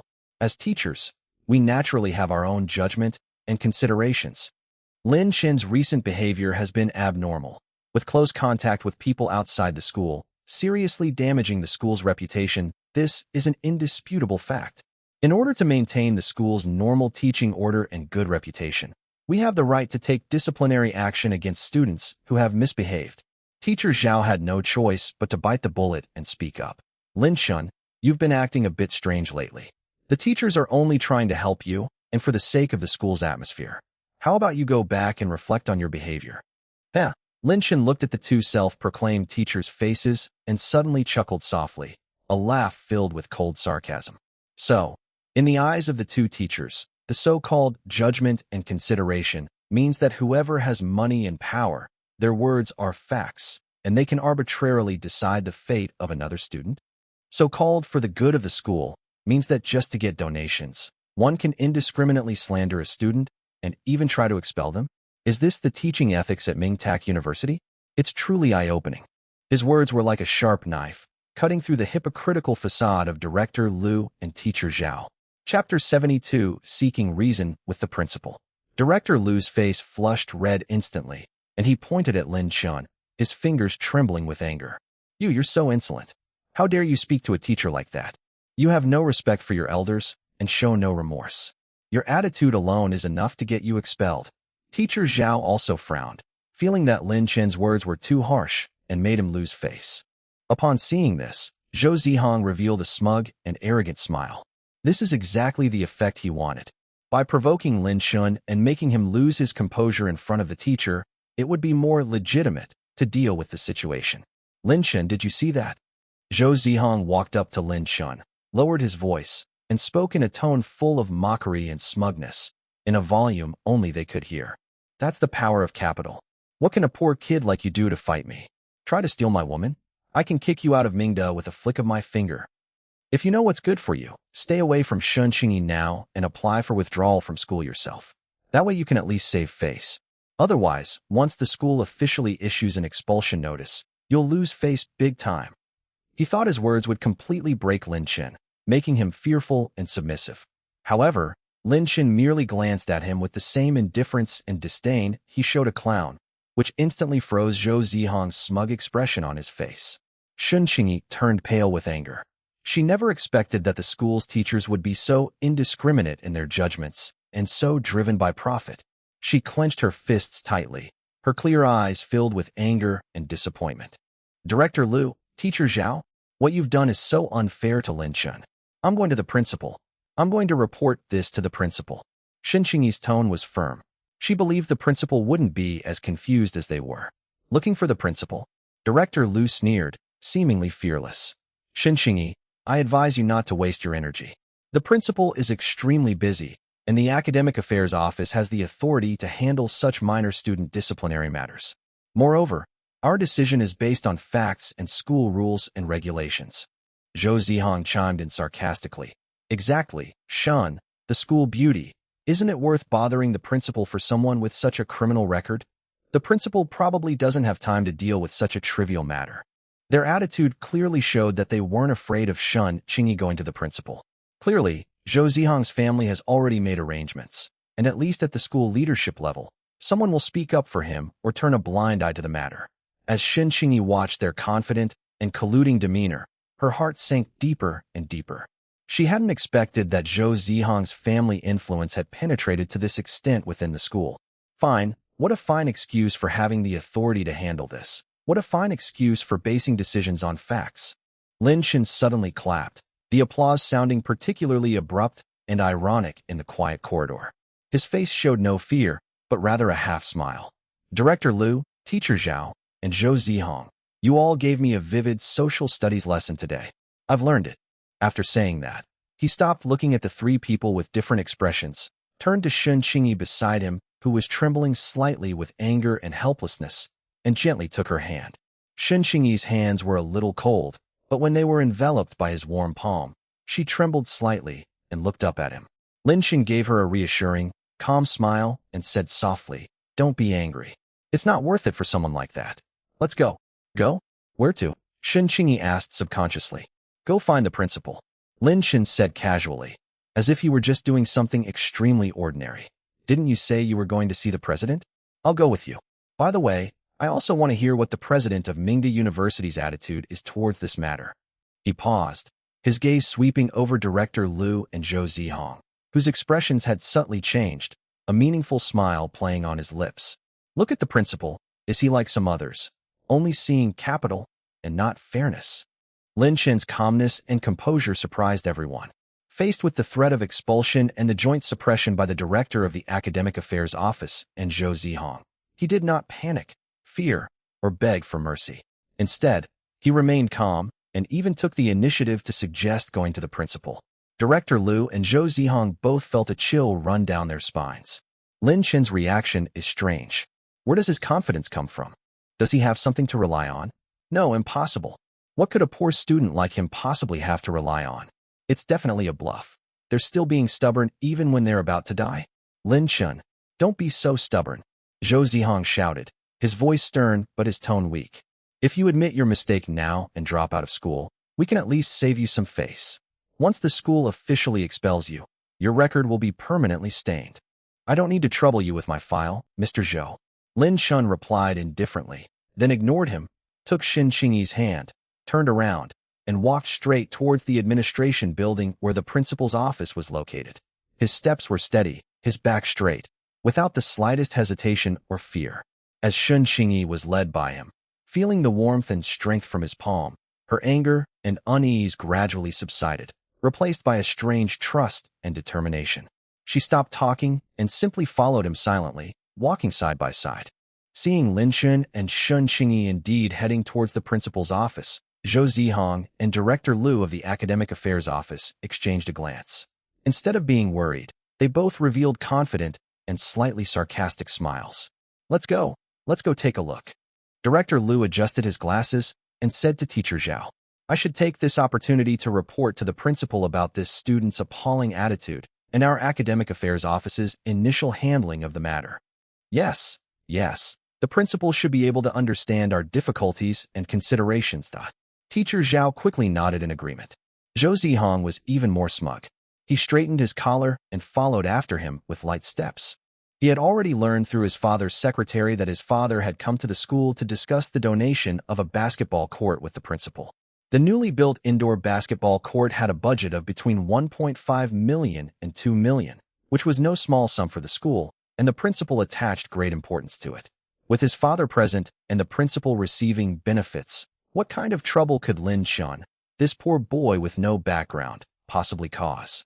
That's utterly self-humiliating.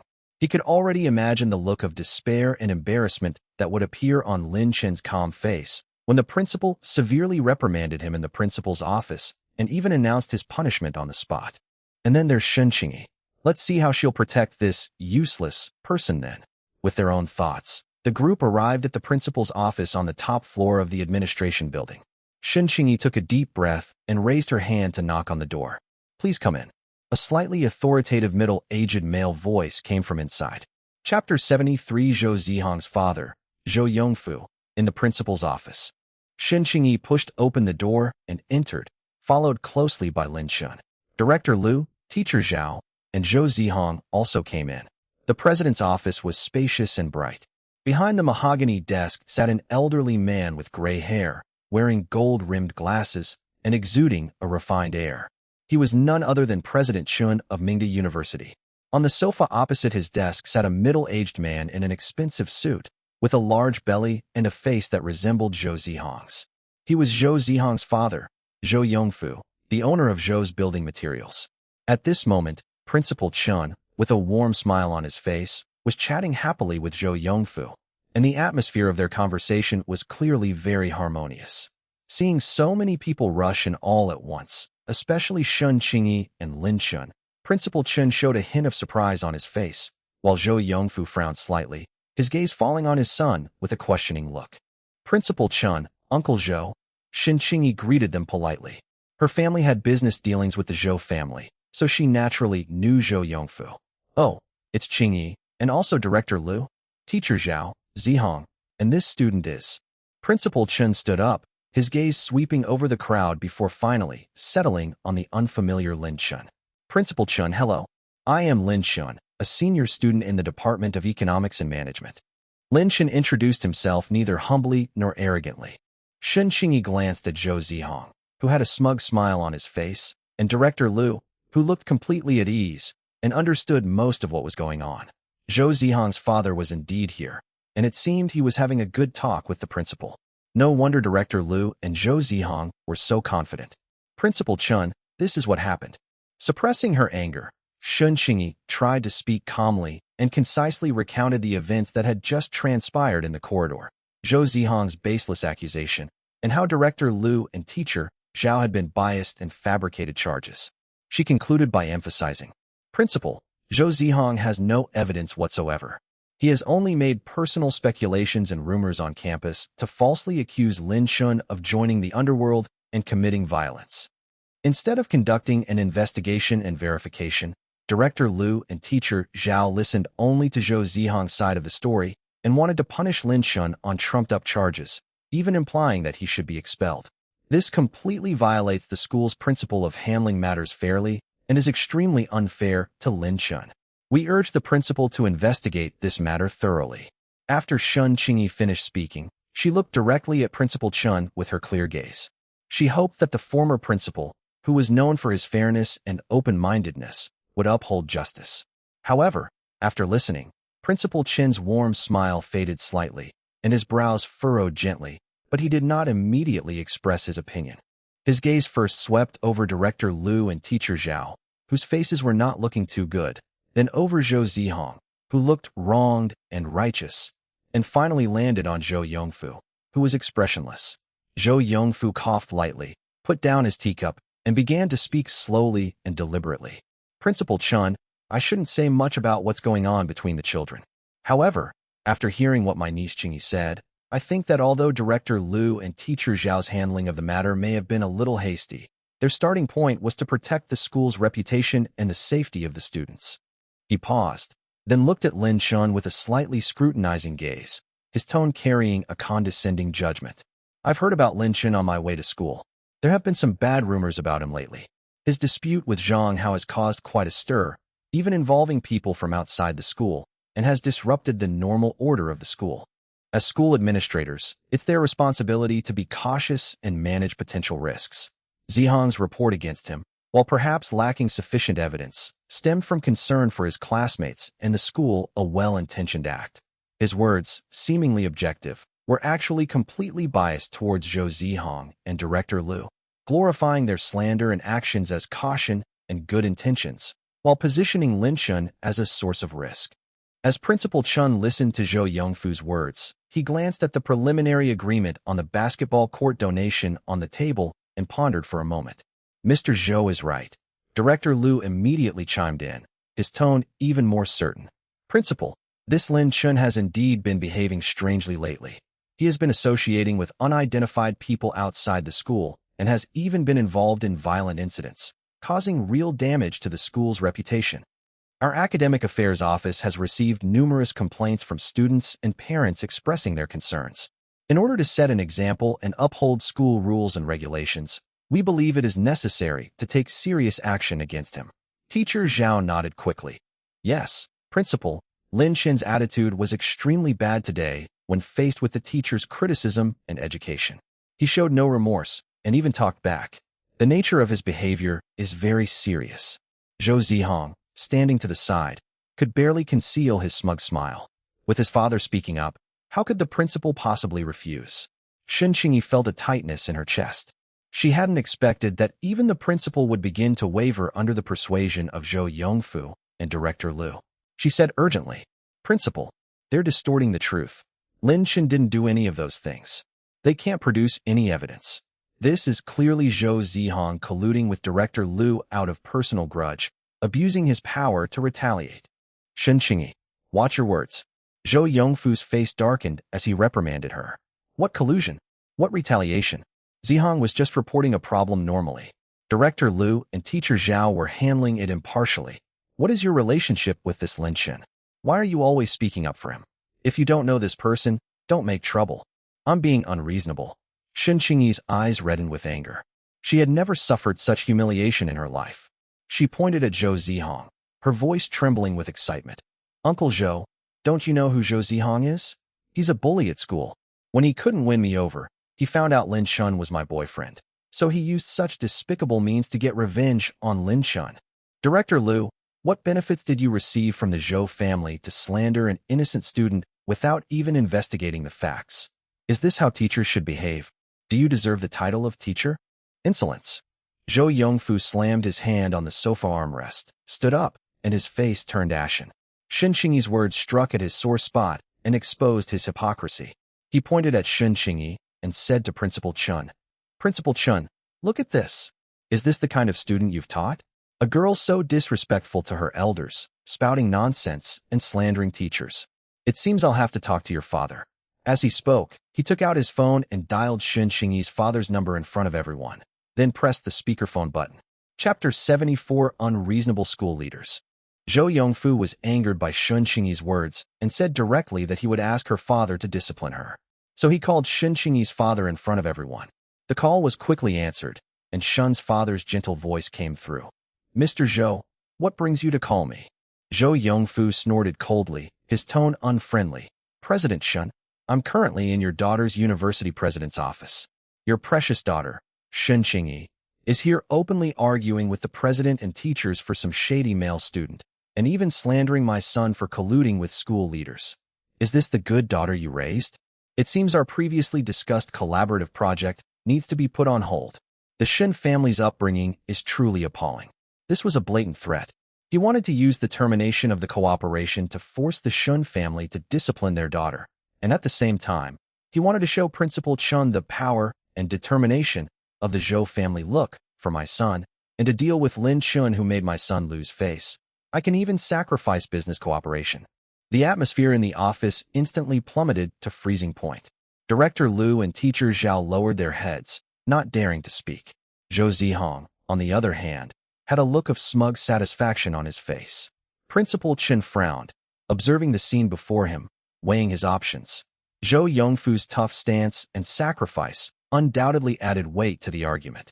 Shen Qingyi bit her lip, looking at Zhou Yongfu's arrogant face, feeling both angry and anxious, but not knowing what to do. She wasn't afraid of her family business being affected, but she didn't want to drag her father down with her. Just then, Shen Qingyi's phone rang. It was her father calling. Upon seeing this, Zhou Yongfu gave a cold smile and gestured for her to take the call. Shen Qingyi took a deep breath, answered the phone, and pressed speakerphone. "Dad." Her voice was choked with emotion. "Qingyi." Shen's father's voice was still gentle, but with a hint of concern. "Jay Cho just called me and said something. Tell Dad, what exactly happened? How did you offend Jay Cho and your teacher?" Shen Qingyi, fighting back tears, recounted, in as concise a language as possible, the events of Zhou Zihong's false accusation, Director Liu's bias, and Zhou Yongfu's pressure concluding with, "Dad, Lin Shun is innocent. They have no evidence. Uncle Zhou and the others are trying to force me to comply and force the school to punish Lin Shun." There was a few seconds of silence on the other end of the phone. Zhou Yongfu wore a confident smile. He believed that once Shin's father learned that an important cooperation might be lost, he would definitely order his daughter to apologize and stop meddling in this matter. However, Mr. Shin's calm and firm voice came through the receiver, echoing clearly in the quiet principal's office. "Qingyi, you did the right thing." Huh. Not only was Zhou Yongfu stunned, but Principal Chun, Director Liu and others were also taken aback. Upholding justice, protecting classmates, and not fearing power are the right things to do. Shin's father's voice was calm and unhurried, yet it carried an undeniable power. Our Shun family values integrity and principles in business. We don't cater to others' whims, nor do we trade interests for personal gain. If Chairman Zhou wants to terminate our cooperation because of this, it only proves that our two families are not a good match. He paused, his tone becoming even gentler. "Qingyi, don't be afraid. Dad supports you. Do what you should do. As for the school, if Mingda University is really such a place where right and wrong are indiscriminate, then it's better not to go. Dad will send you abroad." After saying that, Mr. Shun hung up the phone. Beep, beep, beep. The busy signal sounded particularly jarring in the quiet office. Shun Qingyi held her phone, her eyes reddening even more, but this time not because of grievance, but because of being moved and warmed. Her father's unconditional trust and support gave her tremendous courage. Zhou Yongfu's face instantly turned extremely ugly. He didn't expect Shun's father to be so firm, willing to sacrifice the cooperation to support his daughter. This made his earlier threat look like a joke. The Shin family didn't care about his threats at all, which made him look rather embarrassed in front of Principal Chun. Principal Chin's expression also changed frequently. The Shun family's attitude was so clear, and the father's final statement, "It's better not to go to school," subtly conveyed his dissatisfaction and warning towards the school. Although the Shun family cannot compare to the Zhou family, their strength should not be underestimated, and they also have connections in the education sector. The atmosphere in the office was awkward and heavy. Enraged, Zhou Yongfu, unable to retaliate against Shun Qingyi, turned his attention back to Lin Shun, putting pressure on Principal Chun.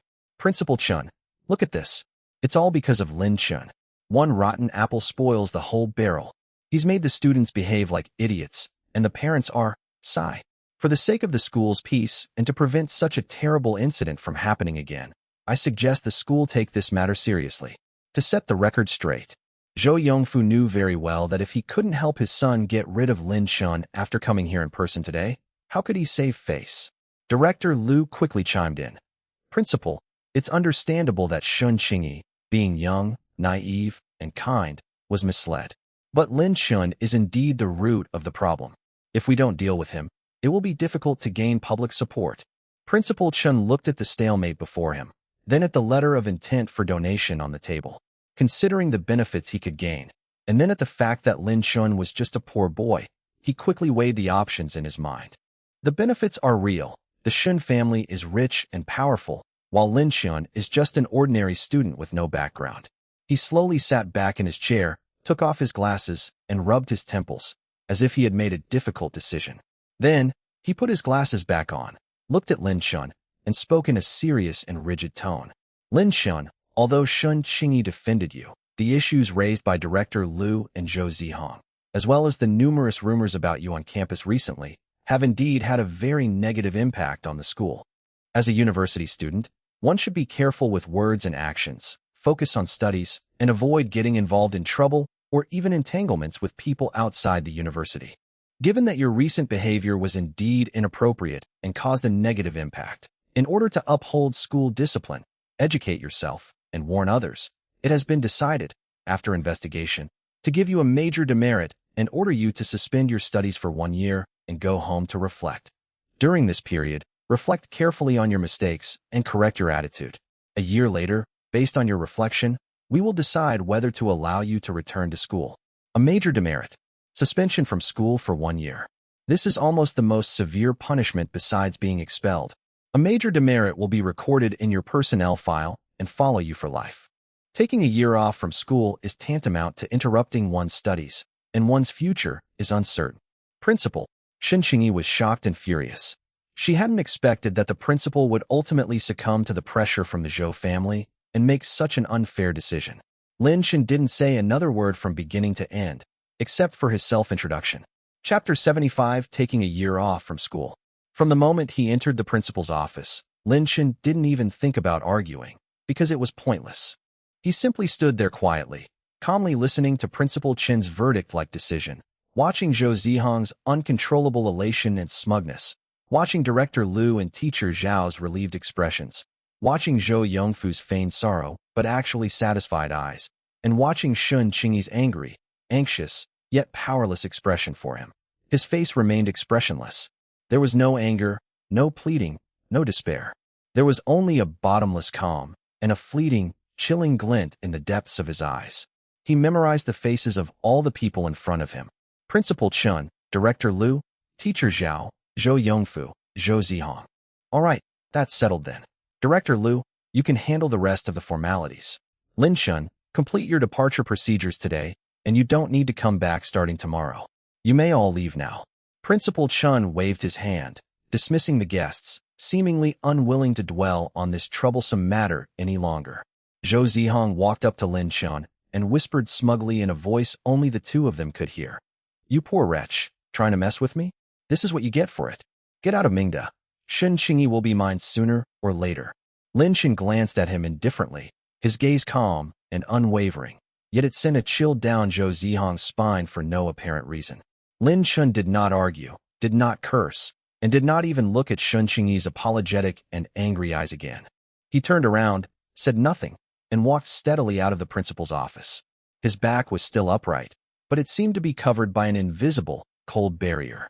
As Shen Qingyi watched his figure disappear through the door, she felt a deep sense of powerlessness and disappointment with the school. She turned her head and gave Principal Chen and Zhou Yongfu a cold look. The disdain and aloofness in her eyes made Principal Chen almost unable to look her in the eye. She turned around and quickly chased after him. Only a few people remained in the office, each with a different expression. Zhou Yongfu smiled again and said to Principal Chen, Principal Chen, we'll sign the agreement for the basketball court donations soon. Zihong is at the school, so please continue to help him. Mr. J, you're too kind.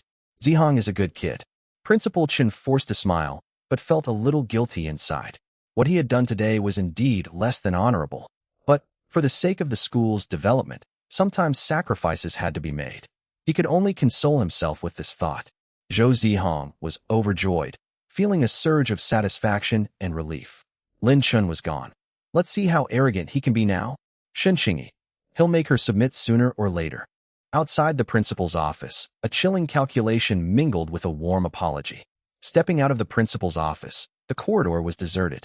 The glaring afternoon sunlight streamed in through the window at the far end, casting a bright band of light on the polished floor, but it couldn't dispel the almost tangible, icy aura emanating from Lin Shen.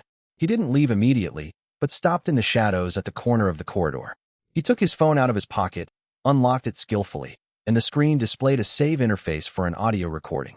With a tap of his finger, he renamed the file to Mingda University President's Office Chen XX, Zhou Yongfu Lu XX, Zhao XX, Zhou Zihong 2023.10.xx, then clicked to encrypt and save it, backing it up to the cloud. Lin Shen understood the situation as soon as he stepped into the principal's office and saw Zhou Yongfu's face, which bore a resemblance to Zhou Zihong, and bore the hypocritical smile typical of successful businessmen. He also heard Shen Qingyi call him Uncle Zhou. The outcome of today's attempt to seek justice from the principal was predetermined from the very beginning. Principal Chen's seemingly hesitant but actually decisive look, Zhou Yongfu's hypocritical favoritism, Director Liu and Teacher Zhao's obsequiousness and framing, Zhou Zihong's smug face. All of this was nothing more than a pre-arranged play, the purpose of which was to completely kick this ungrateful, poor student out of the game, while also currying favor with the sugar daddy and satisfying Zhou Zihong's pitiful vanity and possessiveness. Explanation? Evidence? Justice? These arguments seem ridiculous in the face of blatant exchanges of interests and oppression by power. So he chose to remain silent. It's not about accepting fate, but about seeing their true colors and preserving evidence. With her phone in her pocket, the recording function was already quietly activated. From the moment Shen Qingyi knocked on the door, Every face of everyone in the office, every word of their distorted, threatening, and shameless remarks was clearly recorded. This recording is irrefutable evidence. It is a great gift he will give to these teachers and celebrities in the future. I had just put my phone away when I heard hurried footsteps behind me. Shun Qingyi caught up with her. She ran a little too fast. Her cheeks were slightly flushed, her breathing was a little unsteady, and her clear eyes were filled with undisguised guilt, anger, and sadness. Lin Chun. She stopped in front of him, looking at his profile, which was still calm but clearly much more distant, her voice trembling with a sob. I'm sorry. I'm so sorry. It's my fault. I'm the one who dragged you into this. If it weren't for me, Zhou Zihong wouldn't have targeted you like this, and the principal and the others wouldn't have. She couldn't continue.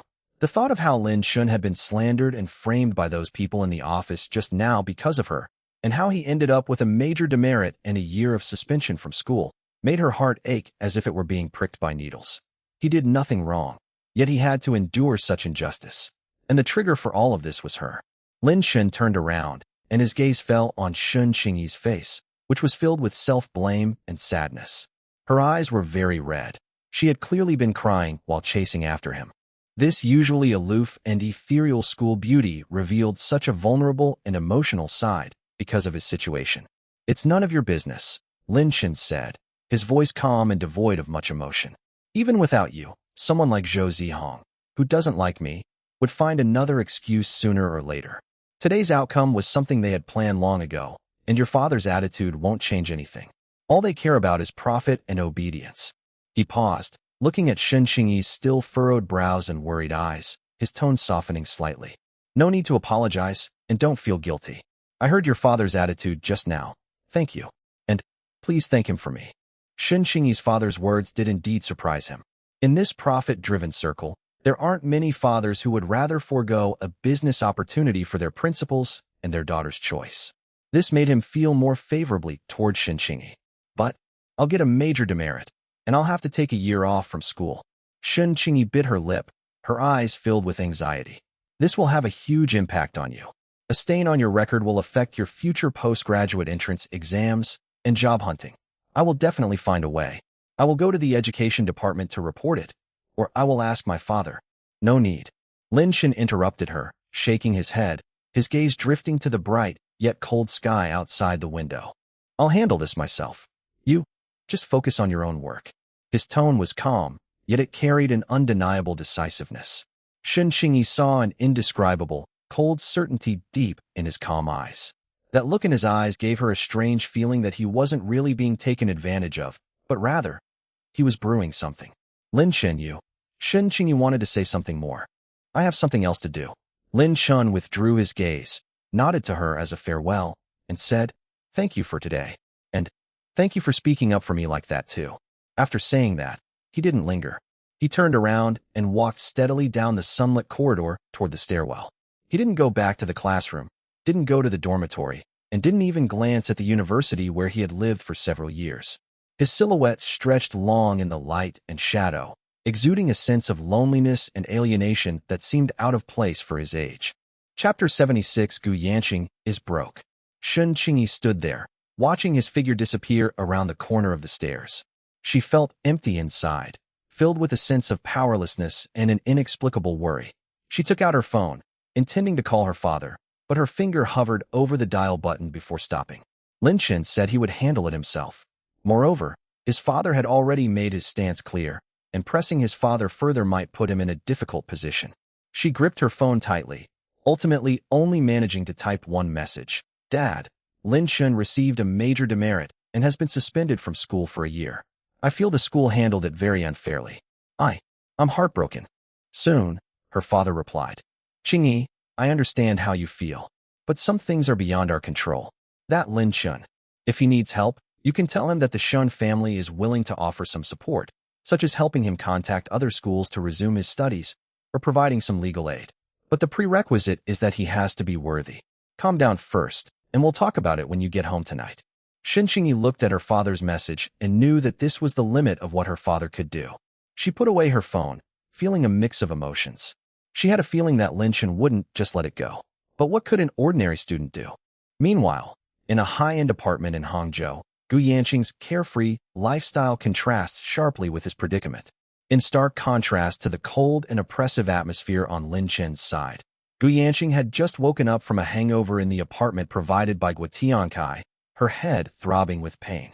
Since arriving in Hangzhou, aside from the panic he felt on the first day due to his parents' situation and the freezing of his bank card, in the following days, especially after successfully stimulating his father to open his eyes and see hope, his inherent playboy and pleasure-seeking nature resurfaced. In Longhai City, he lived a life of revelry every night, surrounded by a group of cronies and beautiful women. He had been feeling very uncomfortable these past few days in Hangzhou because he had no money and no acquaintances. The night before last, he couldn't hold back any longer and took the credit card with a limit of 100,000 yuan that Guo Tiankai had given him to a famous bar in Hangzhou. With his decent looks and generous spending, he quickly struck up conversations with two stylish and hot girls. Amidst the bright lights and intoxicating alcohol, coupled with the flattery and physical contact from the two girls, Gu Yanqing quickly rediscovered her former feelings, casting aside her father's illness, Lin Chen's threats, and the uncertainties of the future. A night of revelry, credit cards spending like water, expensive drinks, private room fees, gifts for two girls. A credit limit of 100,000 yuan was almost emptied overnight. He slept all day yesterday, and then went out with those two girls in the evening, spending all his money again. The card Guo Tiankai gave him was completely maxed out, and his own card was also gone. Waking up at noon today, looking at the empty apartment and the message on her phone that her credit card limit had been maxed out, Gu Yanqing felt a wave of fear and emptiness. The money was gone. He felt his pockets and found he only had a few hundred yuan in cash left. This amount of money isn't even enough for him to have a decent meal in a place like Hangzhou, let alone continue to live it up that night. The two girls even hinted last night that they wanted to go to a newly opened luxury club tonight.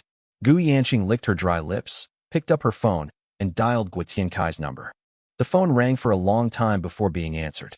Guo Tiankai's tired and impatient voice came through. "Young Master Gu, what is it now?" "Uncle Guo." Gu Yanqing forced a fawning smile, even though the other person couldn't see it. I'm a little short on cash. The card you gave me last time has reached its limit. Could you lend me some more?" "Not much, just another 20 or 30,000. I'll pay you back double." "No, triple, once my dad wakes up."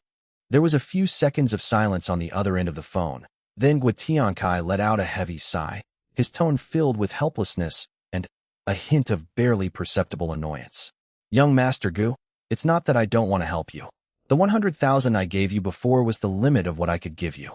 As you know, I'm working under Lin Chen now, and I have to be careful in everything I do.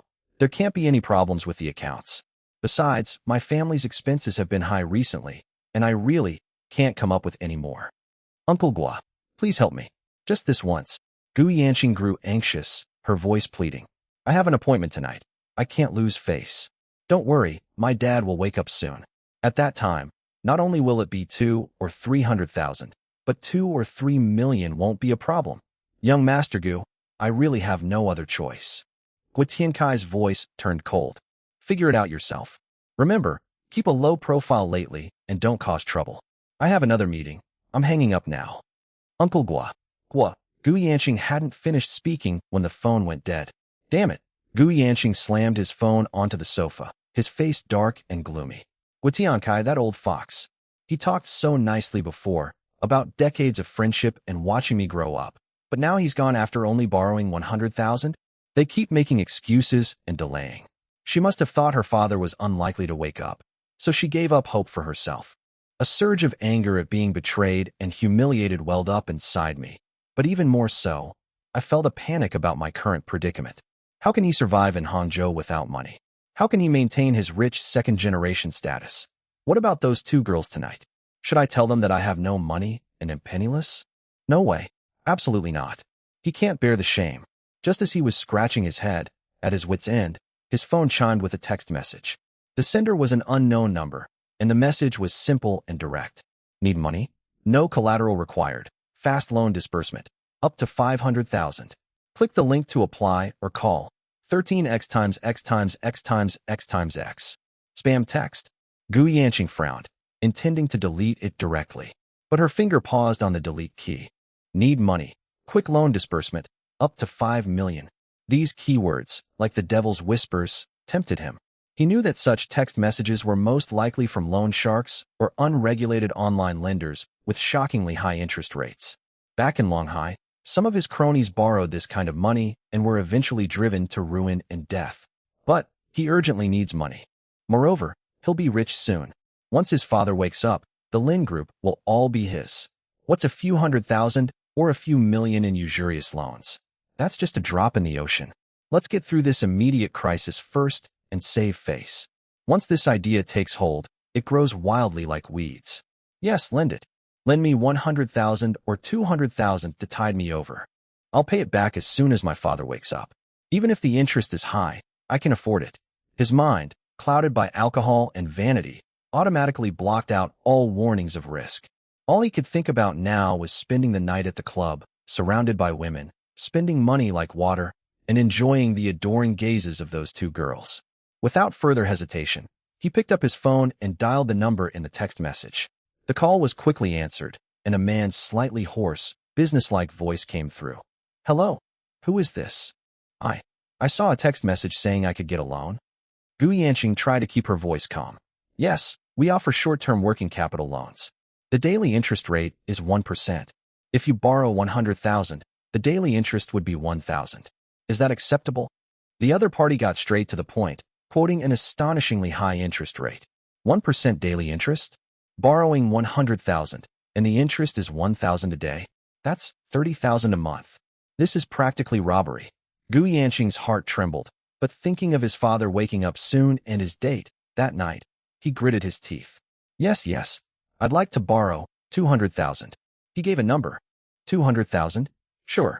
Bring your ID and come to room 1806, Building B, XX Building, XX Road for an in-person meeting. Call me when you get there.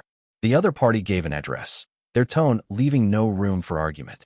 Okay, I'll be right there. Chapter 77 Borrowing Money at High Interest Rates. Gu Yanqing hung up the phone, took a deep breath, as if she had made a major decision. He got up, found his ID card, and tidied his messy hair and clothes in front of the mirror, trying to make himself look more energetic and like a rich young master who was temporarily in trouble. With a mix of nervousness, anticipation, and self-deceptive excitement, Gu Yanqing took a taxi to the location specified in the text message, a mixed-use commercial and residential building in the old city, which looked somewhat old and was filled with all sorts of people. The entrance to Building B was narrow and dimly lit, with a damp and stale smell permeating the air, a far cry from the financial company Gu Yanqing had imagined. He was a little nervous, but thinking about the 200,000 yuan he was about to receive and the carefree night ahead, he gritted his teeth and pressed the elevator button for the 18th floor. There were no signs on the door of room 1806. Gu Yanqing knocked on the door, and a gruff voice came from inside. Who is it? I'm here to apply for a loan. I just called. Gu Yanqing lowered her voice. The door opened, and a wave of smoke hit me. The man who opened the door had a shaved head, wore a tight t-shirt, revealing two thick, tattooed arms, and his eyes held a scrutinizing gaze and a hint of barely perceptible contempt. Behind him sat a tall, thin man, legs crossed, smoking, his eyes equally unfriendly. The room was simply furnished, with only a few worn-out desks and chairs, and a few incomprehensible landscape paintings hanging on the walls. It looked more like a temporary outpost. Come in. The bald man stepped aside to let him in, then closed the door with a thud. Gu Yanqing felt even more uneasy, but he forced himself to remain calm and took out his ID card. Brothers, I would like to borrow 200,000 yuan for an emergency. I will pay it back soon. The bald man took the ID card, glanced at it, and then looked him up and down, especially noticing the expensive but somewhat worn watch on his wrist. A playful smile crept onto his lips. Gu Yanqing? From Longhai? Here in Hangzhou for fun? You don't look like someone who's short of money. How did you end up having to borrow money from us? Recently, I've been having a little trouble with cash flow, Gu Yanqing explained with an embarrassed smile. The tall, thin man stubbed out his cigarette, walked over, picked up Gu Yanqing's ID card, looked at it, then looked at him again, and slowly said, 200,000, 1% daily interest, borrow for 10 days, totaling 220,000 including principal and interest. Can you accept that? 10 days. Gu Yanqing was taken aback. He thought he could borrow at least 1 or 2 months. Brother, 10 days is too short. I might need a month. This isn't a bank. We're all about quick loans and quick repayments. The bald man interrupted him, his eyes showing some impatience. That's the rule. You either lend it or you don't. Judging from your attitude, you probably can't borrow it anywhere else, right? Gu Yanqing choked for a moment, her face turning red. Indeed, who else could he turn to besides this place? Gua Tiankai had already told him that he had no money left, and most of his friends in Longhai City were from ordinary families. They might be able to come up with a few thousand yuan, but tens or hundreds of thousands of yuan were simply an astronomical sum for them. Thinking about the promise he made to those two girls that night, and about his pride as a rich second generation. I'll borrow it, he said through gritted teeth, steeling his resolve. Great. The tall, thin man clapped his hands and took out 2 printed loan contracts from the drawer. The content was extremely simple, even somewhat hasty.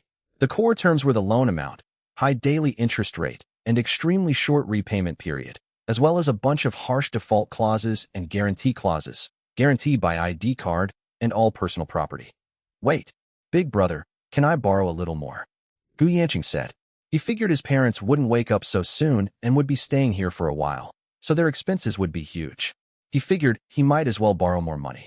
The bald man chuckled, leaned closer to him, patted him on the shoulder, and asked with a hint of skepticism, Young man, we can lend you $1 million, but can you afford to pay it back? Gu Yanqing's neck veins throbbed. He was taken aback by the question, can you afford it? But he still maintained his arrogant demeanor, raising his chin and forcing a confident look. I can afford it, don't worry. I still have luxury cars in Longhai City. I'm quite well off. He spoke with great confidence, but his palms were already sweating profusely. The bald man, still somewhat skeptical, squinted at the man's slightly disheveled, yet still impeccably dressed attire. He slowly lit a cigarette, and amidst the swirling smoke, his voice was rough and hoarse, like sandpaper rubbing together. You're not lying to me, are you? Kid, we hate tricks the most in this line of work. Gu Yanqing was prepared. He immediately took out his phone, his fingertips trembling slightly as he pulled up the driver's license, the one his parents had bought for him for his birthday. He held the screen up to the bald man, his tone deliberately composed. Look carefully, the car is only in Longhai City, and all the paperwork is in order. If I can't pay it back, I'll use the car as collateral. The bald man took the phone, glanced at it, then looked at Gu Yanqing's tightly pursed lips. After a few seconds of silence, he tossed the phone back to him. The tall, thin man had already prepared the contract. The edges of the paper were worn rough, and the clauses were densely packed, except for the breach of contract clause, which was shockingly written. Gu Yanqing didn't even sweep the paper before grabbing a pen and signing his name. The scratching sound of the pen tip gliding across the paper was particularly jarring in the quiet room. The bald man put away the contract, pulled a black plastic bag with a code printed on it from the metal filing cabinet, and threw it on the table with a dull thud. 1 million. After deducting the first month's interest of 100,000, you'll actually receive 900,000. Do you understand the rules? You'll pay back 1 million in a month. If you're short even a penny, the car registered on your vehicle registration certificate will have to be used to offset the amount. Gu Yanqing stared at the bag of money, his Adam's apple bobbing, and he reached out and gripped the bag tightly, his fingertips icy cold. As he stood up, the hem of his suit jacket swept across the corner of the table, causing his worn-out luxury watch to sway, as if confirming his current pretentious embarrassment. I know. He lowered his voice, picked up the money, and strode towards the door without even having the courage to turn back. He pushed open the mottled wooden door, and the sunlight outside made him squint. The wind in the stairwell carried the noise of the market downstairs, creating a stark contrast with the smoke and hostility inside the house. He gripped the money tighter and tighter, as if the heavy weight represented not just cash, but the last straw that held on to his dignity as young Master Gu. The elevator slowly descended, and every second the numbers jumped felt like a pounding on his nerves. Inside, watching his hasty departure, the bald man sneered and said to the tall, thin man, another fat sheep walking into the trap. Look at his cowardly appearance, young Master Lin. He's dreaming. The tall, thin man picked up his phone, dialed a number, and said respectfully, Boss, the fish has taken the bait. As you instructed, the contract was for 1 million. He signed it. A curt came from the other end of the phone, and then the call ended. The tall, thin man put away his phone and exchanged a smile with the bald man. The deal was done. Lin's group, chairman's office. Almost at the same moment Gu Yanqing signed the contract of servitude, Lin Chen's phone vibrated.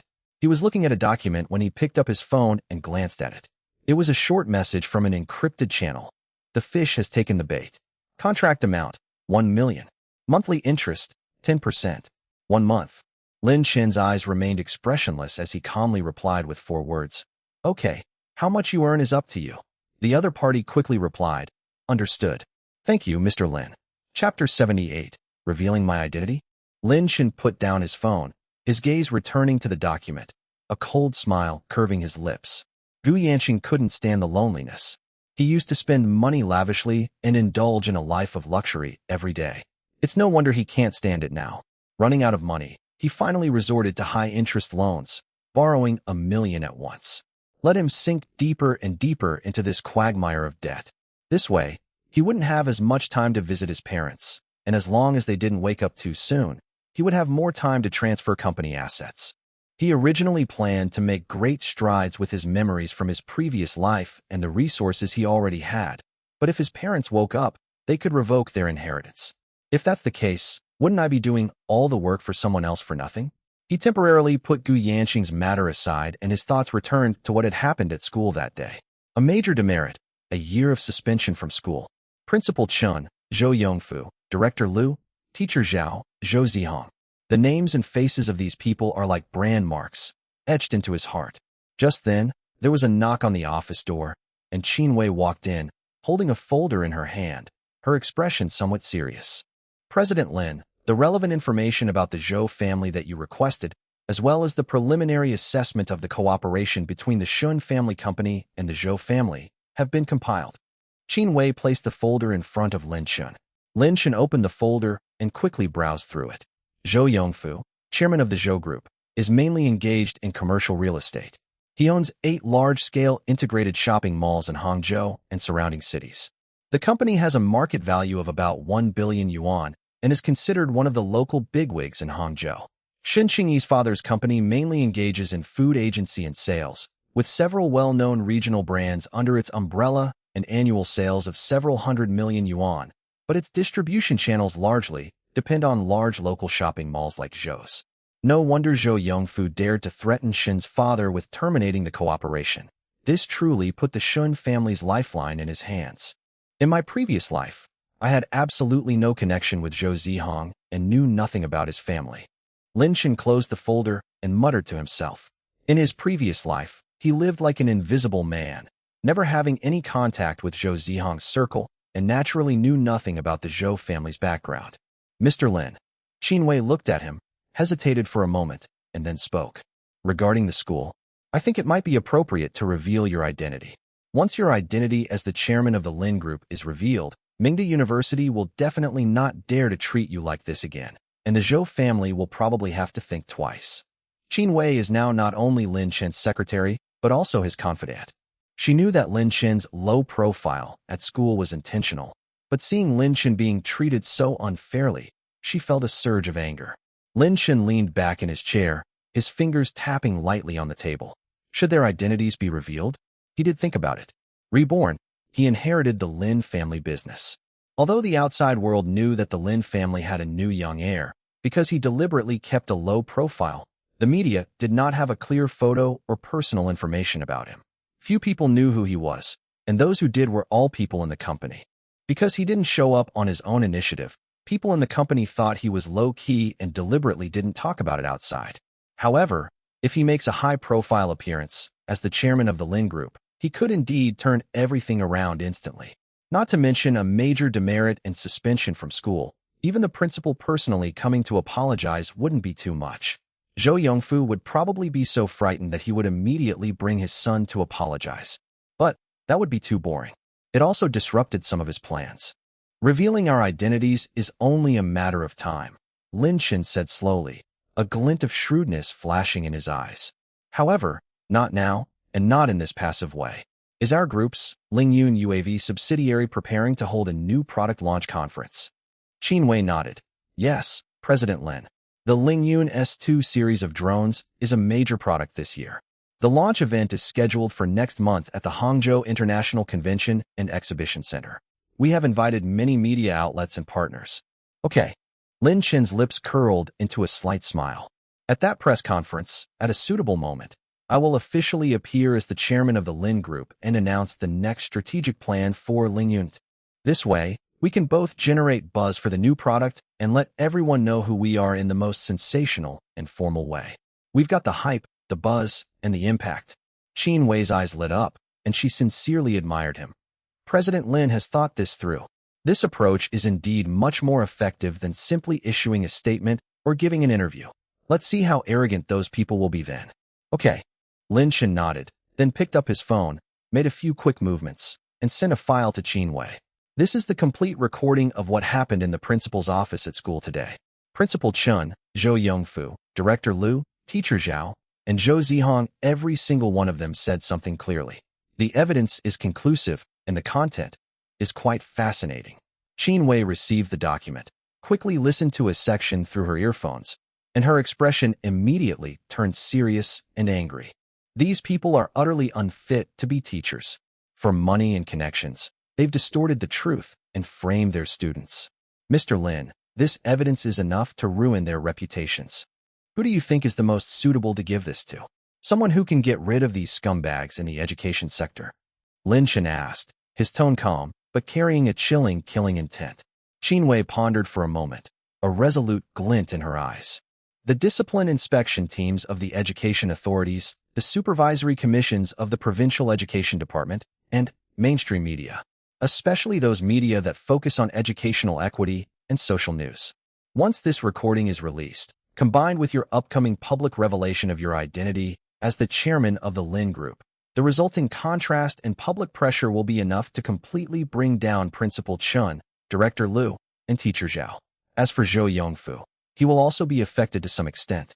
Very good. Lin Chen nodded in satisfaction. I'll leave this matter to you. Pay attention to the pace and method.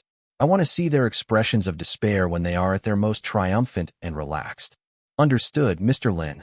Qin Wei replied solemnly, her eyes gleaming with excitement and fighting spirit. She had long disliked those people. Chapter 79, The Shun Family Crisis. Meanwhile, at the same time Lin Chun was planning his counterattack, a completely different scene was unfolding in a secluded private room of a high-end restaurant in Hangzhou. Principal Chun, Director Liu, along with Teacher Zhao and two other middle-level cadres from various schools, were toasting each other in a lively atmosphere. The table was laden with delicacies, and the wine was aged Matai. Principal Chun, this time it's all thanks to your leadership and decisive action in dealing with that bad apple, which has protected our school's reputation. Director Liu said, his face beaming, as he raised his glass in a toast. Yes, Principal is wise. That Lin Chun is obviously no good. Dealing with him sooner will keep the campus quieter. Teacher Zhao quickly chimed in. Principal Chen smiled, took a sip of his drink, waved his hand, and feigned modesty. Well, it's all for the school and the students. But Jay Chao's side really showed his support for our school's educational cause. That new basketball court will benefit many students. Yes. Mr. Zhou is so generous. Principal, don't worry. I've already had the donation agreement processed, and the funds will be in the school's designated account soon. As usual, Director Liu lowered his voice, leaned closer to Principal Chun, and made a gesture. Principal Chun understood, his smile deepened, and he nodded slightly. The so-called old rule is that a portion of the donated funds will be returned to their private accounts under the guise of consulting fees or service fees. The benefits they can receive from this donation of 1 or 2 million are quite considerable. As for Lin Chun, the poor student who was wronged and whose future was ruined, who cares? Just a worthless sacrifice. The group exchanged smiles, as if they could already see piles of cash and a bright future of wealth. They toasted each other more frequently, and the private room was filled with smug laughter. In stark contrast to the cheerful atmosphere here, the chairman's office at the Shun family company was shrouded in gloom. Shun Qingyi's father, Shun Wenbao, was standing by the window, looking at the endless stream of cars below, his brows furrowed, holding a formal notification letter he had just received in his hand. The notification letter came from the Zhou Group, and its content was cold and brief. In view of the differences in the cooperation philosophy between the two parties, the Zhou Group has decided after research, to terminate all cooperation with Shun Company starting from the next quarter. Its shopping malls will not renew the entry agreements for Shun Company products, and the existing inventory will be cleared out after it is sold out. This means that Xinjia Company has lost its most important and core sales channel in Hangzhou and the surrounding areas. Although the Shun family has other channels, the sales volume of Zhou's 8 shopping malls accounts for nearly 60% of the Shun family's local sales. Being ousted would be a heavy blow to Shun's company, causing a significant drop in sales and profits, and potentially even affecting its cash flow and brand reputation. Shen Wenba sighed heavily. He never expected that Zhou Yongfu would be so petty and narrow-minded, resorting to such severe retaliation using business tactics that would harm both himself and others, all over a matter between children. This completely exceeded the scope of normal business competition and was purely a matter of venting personal grievances. This Zhou Yongfu, he's really getting worse as he gets older. Shen Wenba cursed under his breath, his heart filled with anger and helplessness. They were angry at the other party's unreasonable and domineering behavior, but helpless because their own company was indeed controlled by others in terms of distribution channels. He picked up his phone, intending to call his daughter and ask how she was doing, but ultimately didn't dial. His daughter was already upset enough.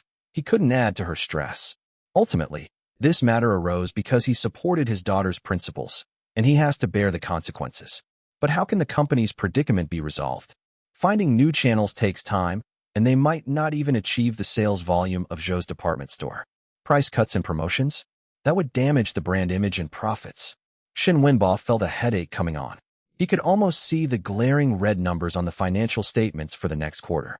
As night deepened, only a warm yellow floor lamp was lit in the living room of the Shun family's villa. Shen Qingyi sat on the sofa with her knees drawn up to her chest, her gaze unfocused as she watched the silent financial news playing on the television, her mind completely elsewhere. The clock on the wall had already passed 10 o'clock, but father still hadn't returned. She knew that her father must be busy with company matters tonight. That shameless and despicable Zhou Yongfu contradicted him at school today and called his father, but his father wouldn't listen to him.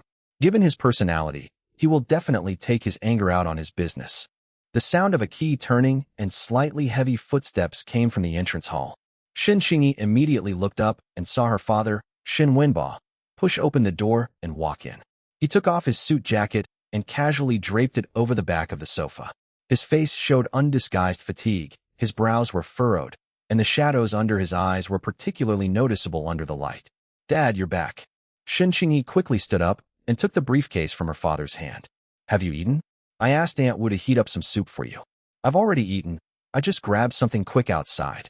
Shen Wenba rubbed his temples, his voice a little hoarse. He sat down on the sofa opposite his daughter, leaned back, and let out a long sigh, as if a huge burden had been lifted, but his tightly furrowed brows remained furrowed. "Dad?" Shen Qingyi felt a sharp pain in her heart as she looked at her father's exhausted appearance, and guilt surged up like a tidal wave. "Is it because of the Zhou family?" Shen Wenba opened his eyes and looked at his daughter's worried and self-reproachful eyes, and his heart softened. He sat up straight and forced a smile, though it sounded somewhat strained. "Don't overthink it. Dad can handle things at the company. It has nothing to do with you." "How can it be nothing?" Shen Qingyi's voice choked with emotion. "If it weren't for me, Zhou Zihong wouldn't have targeted Lin Chun, and Uncle Zhou wouldn't have. Dad, I've heard that they terminated their cooperation with us, right?" Shen Wenba remained silent for a moment, knowing he couldn't hide it from his daughter, and sighed softly. "Yes, we received the official notification this afternoon. Starting next quarter, our products will be withdrawn from all Zhou's shopping malls." Although she had expected it, Shen Qingyi still felt a sense of suffocation when she heard her father confirm it with her own ears. Although she wasn't entirely clear on the exact extent of the loss, seeing how exhausted her father looked, she knew the situation was very serious. "I'm sorry, Dad. It's all my fault." Shen Qingyi lowered her head, tears welling up in her eyes. She felt utterly useless, not only failing to help Lin Chun, but also dragging her father and the company down with her. "Qingyi, raise your head." Shen Wenba's voice became serious yet gentle. "Dad will say it again, you did nothing wrong. It's right to stand up for what you believe is right, to value fairness, and to not be afraid of those in power." Shen Qingyi raised her head, looking at her father through teary eyes. "Our Shen family operates with integrity and uprightness. Making money is important, but being a good person is even more important. If for the sake of business, we have to sacrifice our principles, compromise our principles, or even if it means selling out your daughter's happiness, then this deal is better off not going, Shun Wenba said, his voice trembling with emotion as he recalled the unpleasantness of the evening. Dad, did Uncle Zhou, did he say anything else? Shun Qingyi keenly sensed the unspoken meaning in her father's words. Chapter 80 Selling One's Daughter for Personal Gain. Shun Qingyi asked her father what conditions the Zhou family had proposed. Shun Wenba's face darkened, and after hesitating for a moment, he finally spoke. He knew his daughter was an adult, and that there were things she should know about the wickedness of people.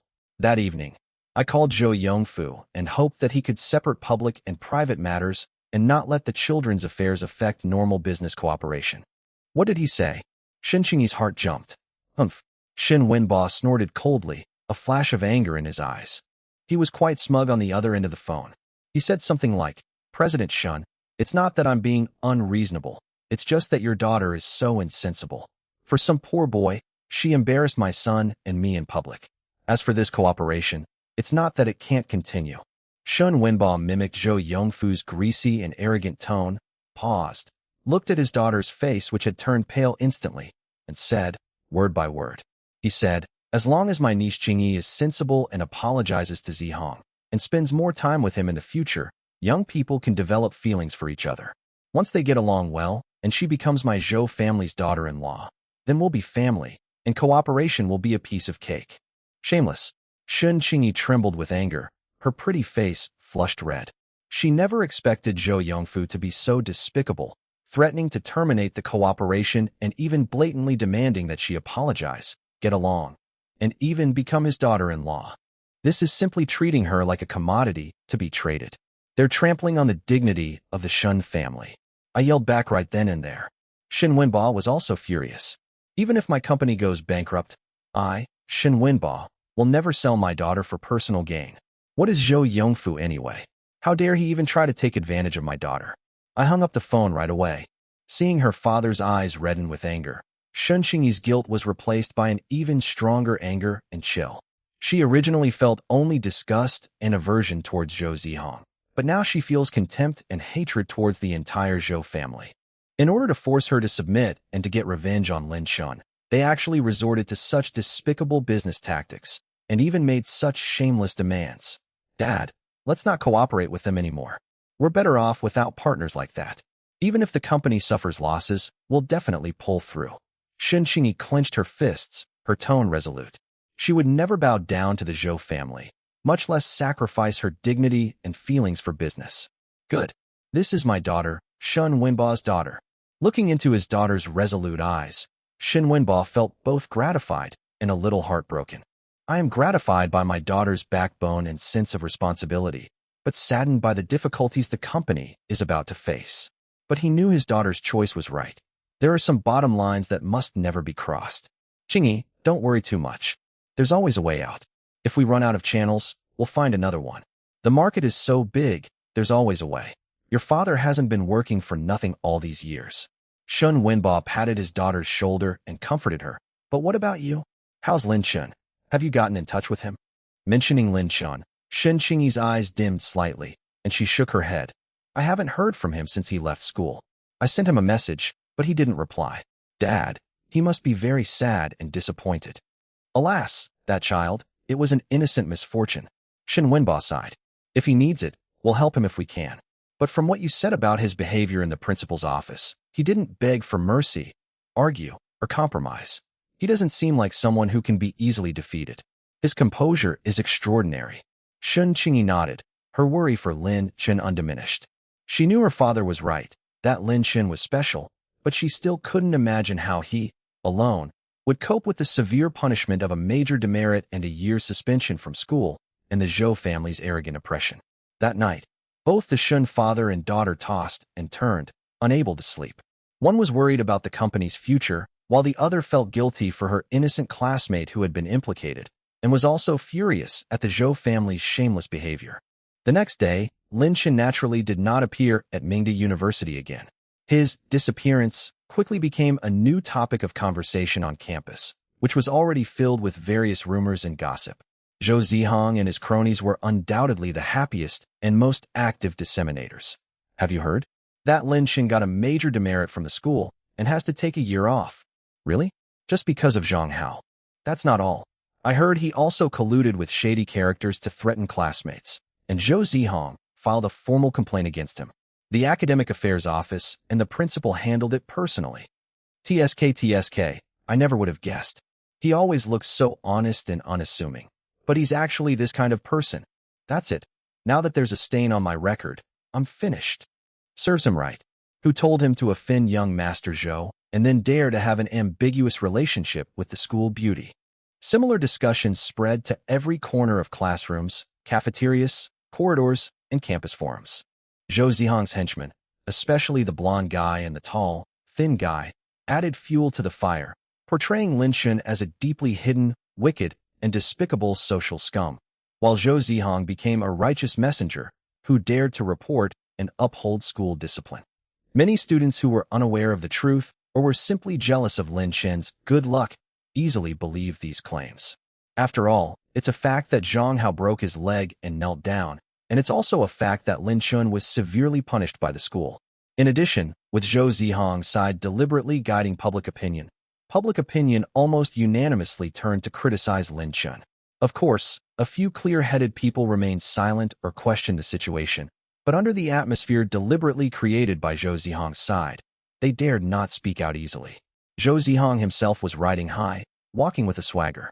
He basked in the gazes of others, some fearful, some fawning, some envious, and felt his prestige at school had reached an unprecedented height. Girls who might have previously ignored him now look at him with more fervor and awe. After all, Lin Xinkai, who stole his girlfriend, ended up in this state because of him. He was confident that after this incident, Shen Xingyi would definitely see reality clearly. Lin Xin, that poor bastard and good for nothing, has been completely defeated and kicked out of Mingda.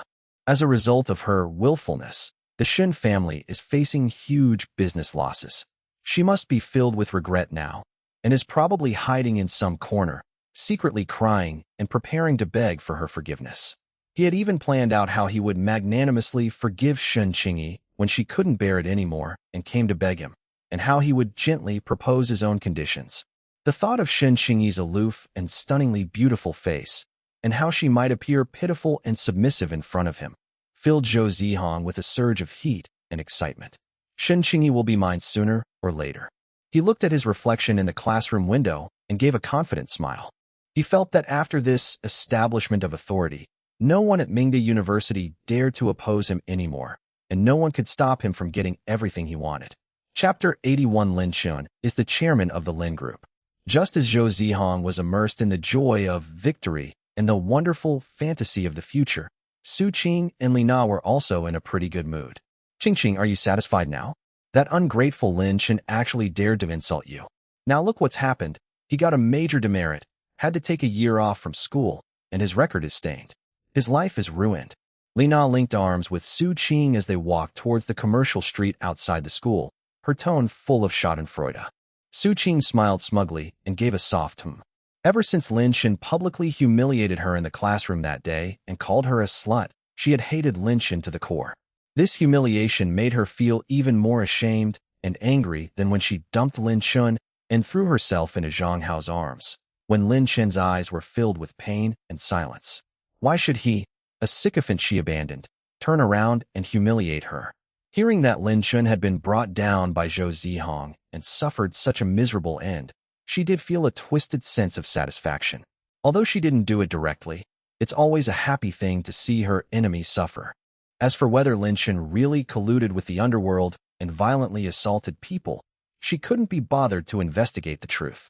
She only needed a reason that Lin Xin deserved it to comfort her vain and fragile heart. Come on, Nana, I'll treat you to milk tea to celebrate. Su Qing was in a great mood and decided to splurge.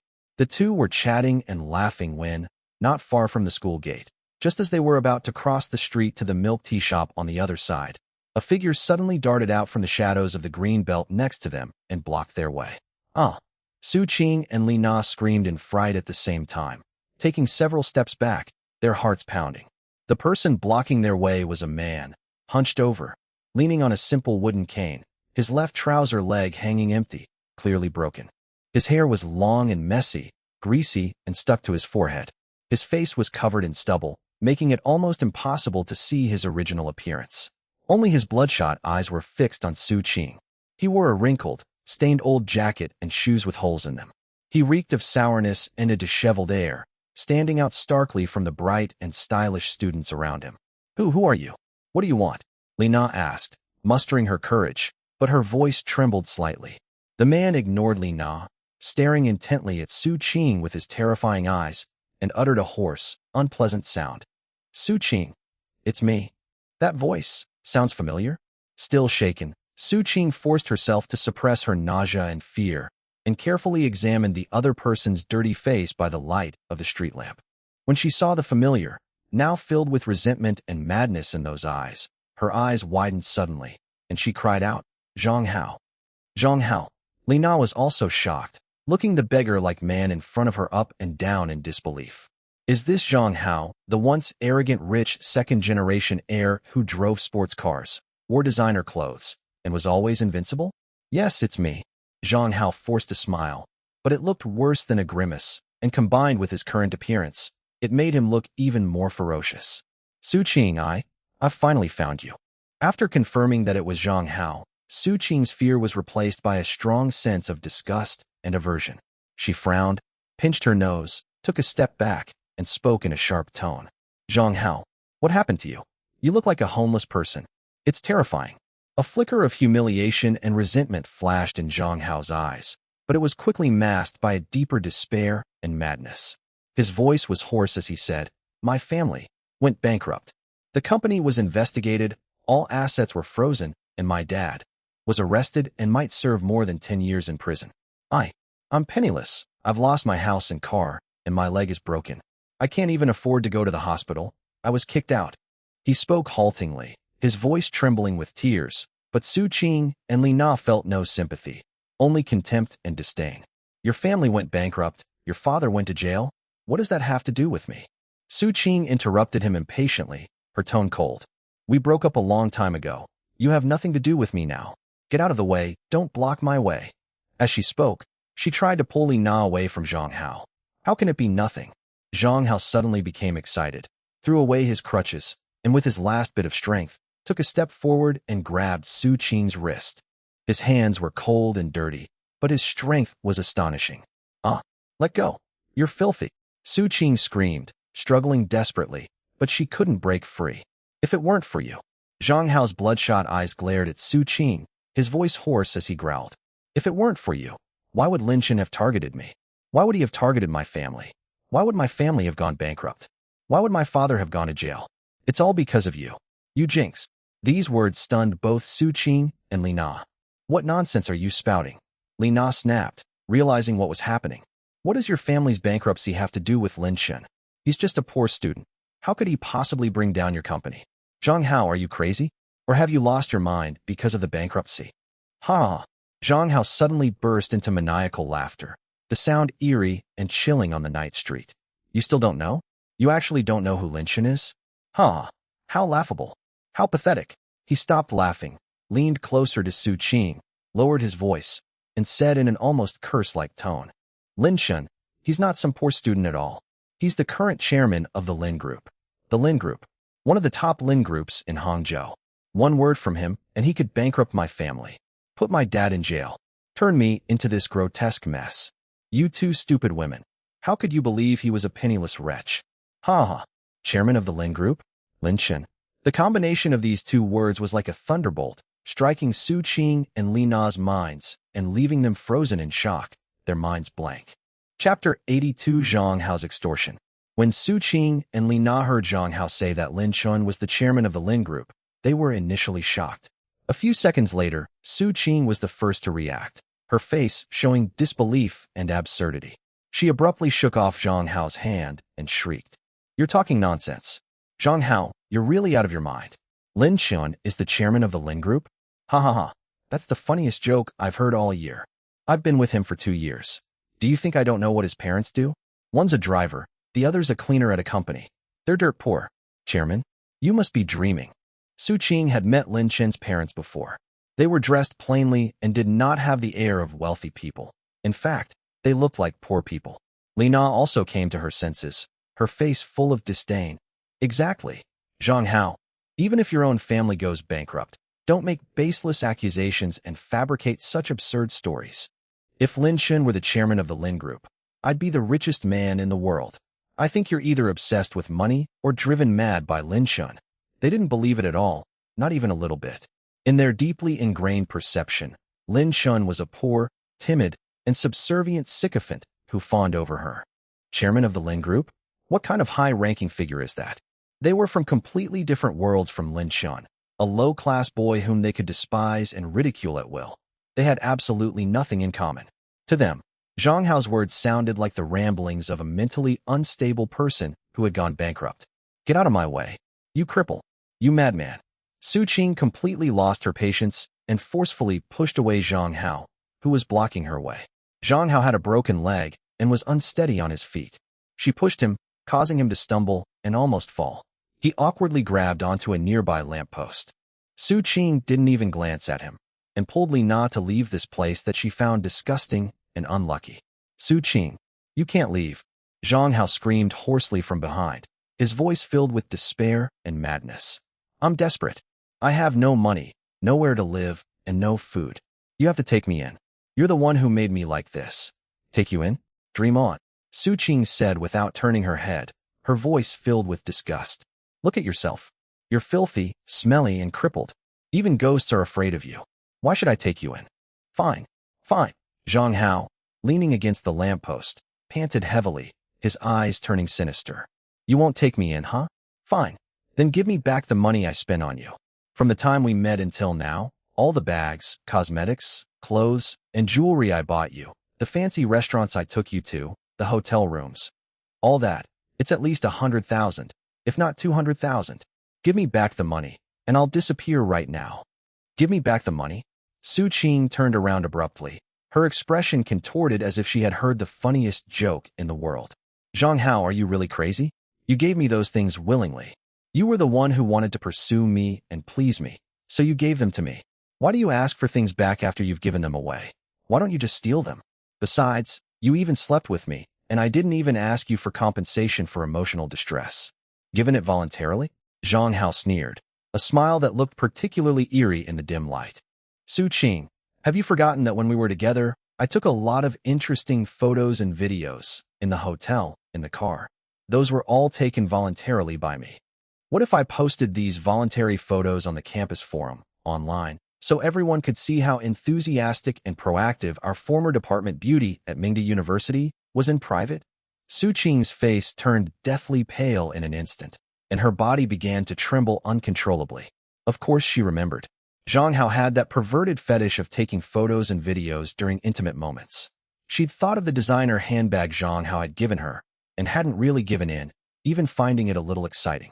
She never imagined Zhang Hao would use that to blackmail her at this moment. You dare. Su Qing's voice was filled with sobs and fear. What wouldn't I dare to do? Zhang Hao's eyes were as cold as a venomous snake. I have nothing now, my family is gone, my leg is broken, living is no different from being dead. If you push me to the brink, I'll drag you down with me. I have nothing to lose, so I'm not afraid of anyone. Pay me, or let everyone enjoy your spectacular performance. The choice is yours. A tremendous fear gripped Su Qing instantly. She could imagine that if those photos and videos were leaked, she would be completely disgraced at Mingda University. No, in the entire city of Hangzhou, becoming the laughingstock and fodder for everyone's gossip. Her life would be ruined. I don't have that much money. Su Qing's voice was soft and pleading. Give me whatever you have. Zhang Hao pressed on. I'll give you a week to gather the rest. If you're short even a fraction, you can expect to become famous. Su Qing was terrified. She frantically rummaged through her wallet and took out all the cash inside. She also made Li Na take out all the money she had. Together, they had about 5,000 yuan. That's all. Su Qing handed the money to Zhang Hao with trembling hands. Zhang Hao grabbed the money, stuffed it into his dirty pocket without even looking at it, and glared fiercely at Su Qing. Remember, 1 week. 100,000 yuan. If you're short a penny, you can expect to be trending on the entire internet. After saying that, he picked up his crutch from the ground and limped away, quickly disappearing into the night outside the school gate, leaving Su Qing and Li Na standing there like two statues. A cool evening breeze blew by, but Su Qing felt icy cold all over, as if she had fallen into an ice cave. The arrogance and pleasure from before had vanished without a trace, leaving only boundless fear and lingering dread. Her legs gave way, and she collapsed onto the cold sidewalk, covering her face and weeping silently. Li Na was also terrified and quickly helped her up. Qing, don't cry. Let's go back to the dormitory first, and we'll think of something when we get back. The two supported each other and returned to their dormitory in a daze, forgetting even to buy milk tea. After closing the dormitory door, Wang Li and Sun Tingting were startled to see that the girls looked pale and absent-minded, and quickly asked what was wrong. Chapter 83. Let them die suddenly? Su Qing just cried, unable to speak. Li Na recounted with lingering fear her encounter with Zhang Hao at the school gate and Zhang Hao's threat to expose the photos. Of course, she omitted the crazy talk Zhang Hao made about Lin Chun being the chairman of the Lin Group. Oh my god, how could Zhang Hao do this? Wang Li exclaimed. This is terrible. Qing, those photos, did you really let him take them? Sun Tingting's face was also full of worry. Su Qing nodded through her tears. It was too late for regrets now. What are we going to do? 100,000 yuan a week. Where are we going to get so much money? Li Na was frantic. They were all ordinary students with limited allowances from their families, which were mostly spent on cosmetics and clothes, leaving them with virtually no savings. How about we tell your parents? Wang Li suggested softly. No. Su Qing immediately screamed in protest. Tell her parents? Wouldn't that expose all the things she did hooking up with rich second-generation heirs and taking those kinds of photos? Her parents would definitely break her legs. Besides, her family's financial situation isn't great. It would be difficult for them to come up with 100,000 yuan all at once. Then, how about we ask Zhou Zihong for help? Sun Tingting's eyes lit up. Young Master Zhou is so rich, 100,000 yuan is just pocket change for him. Besides, didn't he used to have feelings for you, Qing? Now that Lin Chun is gone, maybe he... Find him. No way, I don't know him at all. Su Qing interrupted her sharply, her face full of insecurity. Zhou Zihong only had eyes for Shun Qingyi right now. How could he possibly help her? The dormitory fell into a deathly silence, broken only by Su Qing's suppressed sobs. The four girls looked at each other, none of them able to come up with a solution. The 100,000 yuan felt like a heavy shackle around Su Qing's neck and also weighed heavily on each of their hearts. For the first time, they truly felt how terrible the consequences of vanity and indulgence could be.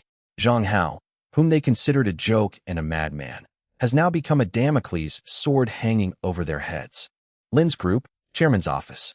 The bustling cityscape of Hangzhou was laid out before him through the huge floor-to-ceiling windows, but Lin Chen's mind was elsewhere. He sat behind his large desk, leaning back slightly, his fingers tapping rhythmically on the surface, his brow furrowed, lost in thought. A blank business plan was spread out in front of him, next to several complex equity structures and offshore company establishment plans. This was his initial plan for transferring assets through a series of complex related party transactions, investments, and even the establishment of shell companies. He gradually transferred some of the core assets and high-quality businesses of the Lin Group to a shadow entity that was completely controlled by him, but had no apparent connection with him. In this way, even if his father, Lin Jiong, wakes up in the future and is truly capable and willing to reclaim the assets he inherited, he will already have a considerable amount of substantial wealth and resources in his hands, so he won't be driven away, left with nothing, and ultimately die a miserable death like in his previous life. However, this plan has one crucial and most challenging question. Who is the shadow? Or, to put it another way, who controls this front company used to transfer assets? And who should be listed as the nominal owner of this company? He himself is clearly not suitable. If his parents wake up and want to take everything back, then the assets under his name may also be investigated. Qingwei, she is capable enough and currently loyal to me. But this loyalty is largely based on the fact that he is the chairman of Lin's group and can provide her with a platform and a future. Such matters, involving the transfer of huge amounts of assets and potentially touching on legal gray areas, pose extremely high risks once exposed. As a professional secretary, even if Qin Wei is willing for now, Can she guarantee that she won't have any ulterior motives when the benefits are significant enough in the future? Chen Ming, a legal expert, professional, but precisely because of his professionalism, he is more aware of the legal risks and ethical flaws involved, and therefore will not easily get involved. Other company executives? Even less likely. They're either old foxes, opportunists, or incompetent. Lin Shun rubbed his temples in frustration.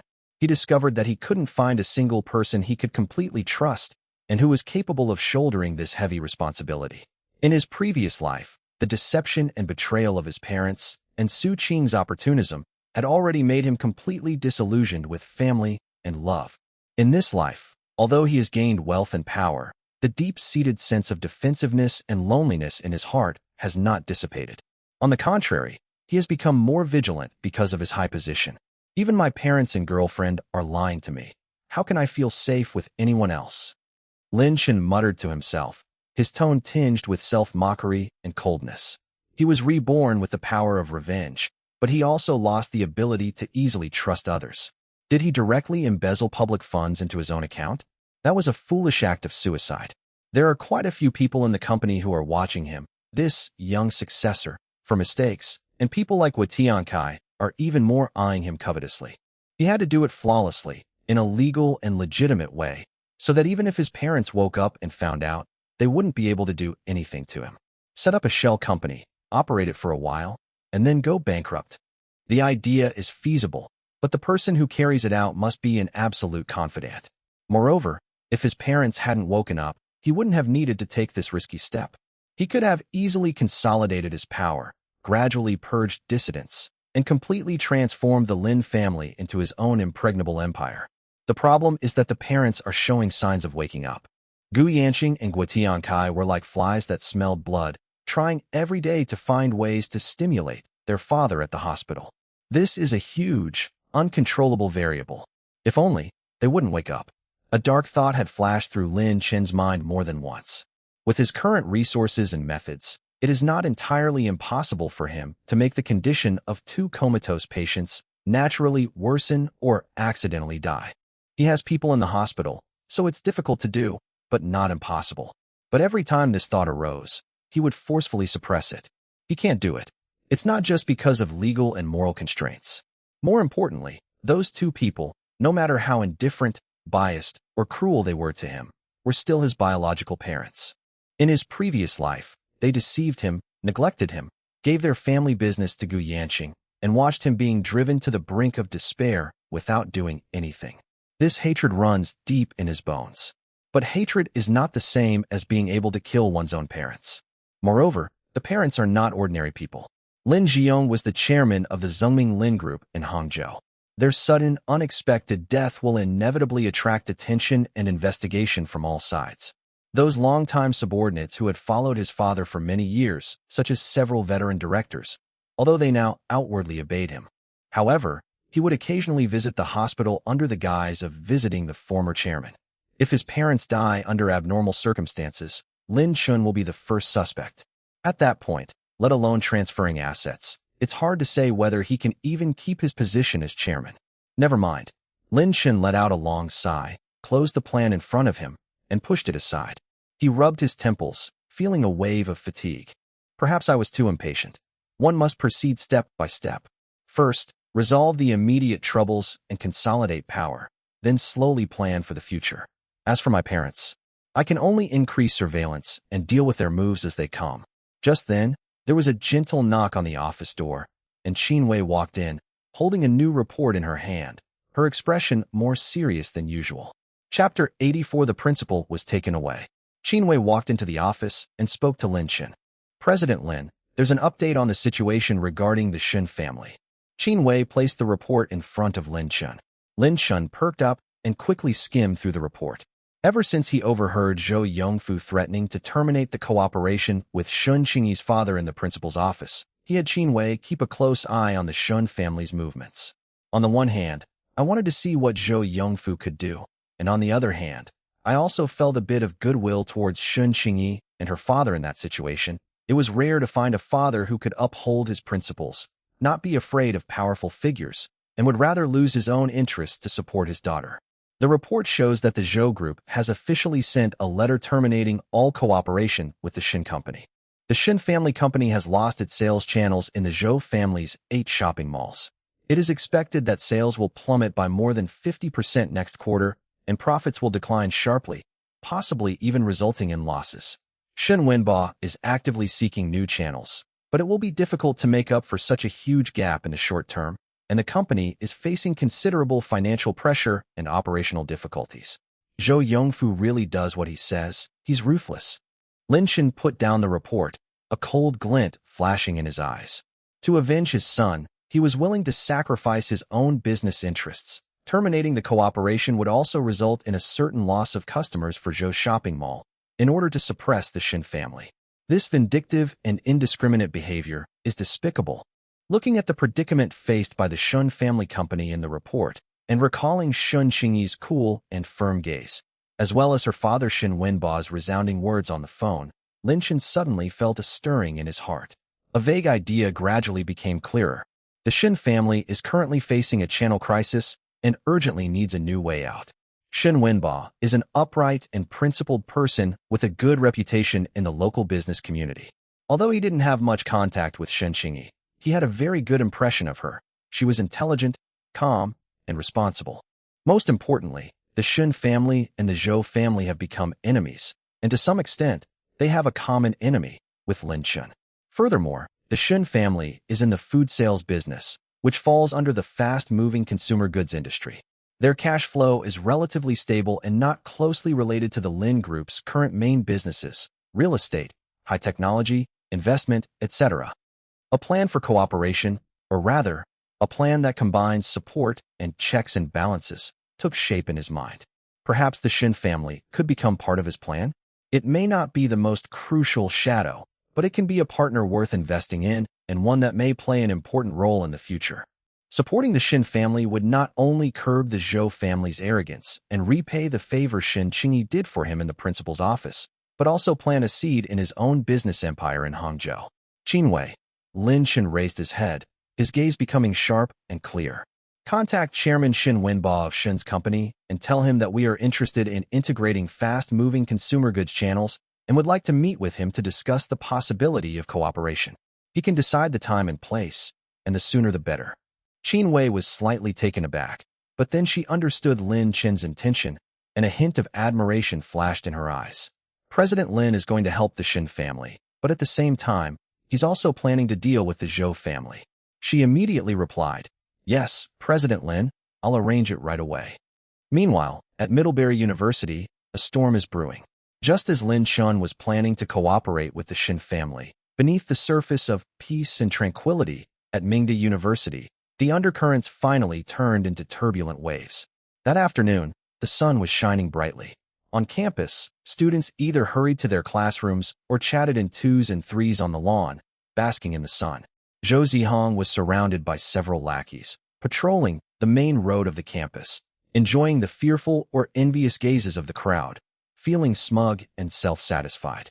Suddenly, a slightly shrill car engine sound came from afar. 2 black official cars with special license plates and the words "Education Supervision" painted on them drove straight into the campus, breaking the afternoon tranquility, led by a vehicle from the school's security department. The car was not parked in the administration building, but drove directly to the teaching building area and parked in front of the office building where the academic affairs office is located. The car door opened, and 7 or 8 middle-aged men and women, dressed in dark suits, with serious expressions and work badges pinned to their chests, disembarked one after another. The leader was in his 50s, with a square face and sharp eyes, exuding an imposing presence even without anger. He glanced up at the sign for Academic Affairs Office, whispered something to the staff member beside him, and then strode steadily into the office building with his entourage. Their appearance immediately attracted the attention of the surrounding students. Huh? Who are those people? They look so serious. An education supervisor's car? What are they doing at our school? Has something happened? Judging by the direction they're heading, it's going to the registrar's office. Could it be? The students whispered among themselves, peering around curiously. Zhou Zihong also stopped and looked at the 2 official vehicles and the group of imposing people. His heart skipped a beat for no reason. Although his father was wealthy and had some connections in the education system, it was still rare for him to come to his door in a supervisory car with a group of people. Is it a routine check? But he quickly calmed down. So what if we do get checked? His father just donated a basketball court to the school. Principal Chun and Director Liu will definitely handle things well. It might just be a routine survey or inspection. However, what happened next far exceeded Zhou Zihang's expectations and the imagination of all the students watching. Less than 10 minutes after the group entered the Academic Affairs Office building, Director Liu of the Academic Affairs Office was invited out by 2 staff members. Director Liu was pale, his forehead was covered in cold sweat, and he had lost his usual official demeanor. His legs were weak as he walked, and he looked very disheveled, being sandwiched in the middle. They didn't stop and walked straight towards the administration building.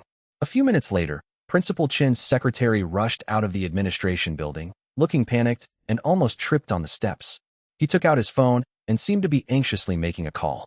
Then, an even more shocking scene unfolded. Principal Chen, with his gray hair, walked out of the principal's office, accompanied by 2 staff members. Principal Chen's face had lost its usual elegance and composure, replaced by a look of dejection and disbelief. His lips trembled as if he wanted to explain something to the leader in the lead, but the other party simply waved his hand expressionlessly, signaling him to follow. Principal Chen, Director Liu, and Teacher Zhao, who was brought out later, were escorted by a group of education supervisors to the 2 official vehicles. The car didn't linger. Under the watchful eyes of countless people filled with shock, confusion, and excitement, it slowly drove away from Mingda University and disappeared at the campus gate. The whole process was so fast it was dazzling, yet it was filled with a silent sense of oppression. Chapter 85 Reversal. They watched as the principal and the director of the Academic Affairs Office were suddenly taken away. The campus was first deathly silent, then suddenly exploded. My God, Principal Chun and Director Liu have been taken away. That's a vehicle from the Discipline Inspection Commission, isn't it? The Discipline Inspection Commission of the education system. Something terrible has happened. Something absolutely terrible has happened. What did they do? Embezzle? Take bribes? Could it be related to recent events? Lin Chen. Zhou Zihang. Quick, look at the forum. Someone's posted something. Sure enough, the campus forum was instantly flooded with messages. Various speculations and rumors are flying around. Some claim to be an anonymous account, citing an insider, revealed that Principal Chun, Director Liu, and others are suspected of accepting huge bribes and improperly handling students' cases. The evidence is conclusive, and they have been taken away for investigation by the Provincial Department of Education's Discipline Inspection Team. Some people also said that when they were taken away, the staff were carrying thick file bags, which may have contained materials for whistleblowing. Zhou Zihang stood there, looking in the direction the official car had disappeared. The smug smile on his face had long since frozen, slowly turning into surprise and uncertainty, and finally turning into a pale face. His heart pounded. An ominous premonition, like a cold, venomous snake, crept silently into his heart. The principal and the director of the Academic Affairs Office were taken away. What exactly happened? Could it be related to their families? He frantically pulled out his phone, wanting to call his father, but his fingers trembled so much he could barely hold the phone. Meanwhile, in the girls' dormitory, Su Qing and Li Na, who were heartbroken and in tears over the 100,000 yuan, also heard the commotion outside and the shocking news brought by their roommates. What? Principal Chun and Director Liu have been taken away by the Discipline Inspection Commission. Li Na jumped out of bed in shock. Su Qing also stopped crying, her swollen eyes filled with astonishment. The principal and the director of the Academic Affairs Office were arrested? This seems like something more distant, yet more terrifying, than the threat she faces. Is Ming Tak University about to undergo a major transformation? In the afternoon, the sun was still shining brightly, but the atmosphere on the campus of Middlebury College was completely different from that in the morning. An eerie atmosphere, a mixture of tension, excitement, and unease, filled the air. The shock of Principal Chun and Director Liu being taken away in the morning had not yet subsided when, in the afternoon, those 2 familiar black official cars with education supervision license plates drove into the campus again. This time, the car didn't linger and drove directly to the teacher's apartment area. Fewer people came down than in the morning, but their movements were more swift and efficient. They went straight into one of the buildings, and soon after, Teacher Zhao, Lin Chen's homeroom teacher, who looked ashen-faced and had a frightened look in her eyes, was also invited out and got into one of the cars. Immediately afterwards, two more middle-level school officials who had not been taken away that morning and had participated in the principal's office meeting that day were also invited out of their offices and meeting rooms respectively and put into another car.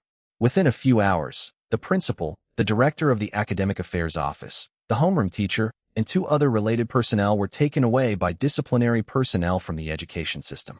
The frequency and scale of this operation made it clear to all the students who witnessed it that this was definitely not a simple routine inspection or cooperation with an investigation, but a targeted, well-documented, and swift crackdown. Oh my God, Teacher Zhao has been taken away too. And Director Wang and Minister Li too. This means they're going to wipe out everyone who was in the principal's office that day. It must be because of Lin Chun. There's no doubt about it. My God, what did Lin Chun do? How could he get the principal, the headmaster, and a teacher all imprisoned at the same time? This energy is terrifying. Is he really a poor student? Could it be that Lin Chen's family has some kind of background that we don't know about? Look, the school has posted an announcement. It's on the official website and the bulletin board. Someone shouted, and the students rushed to the nearest bulletin board or took out their phones to refresh the school's official website.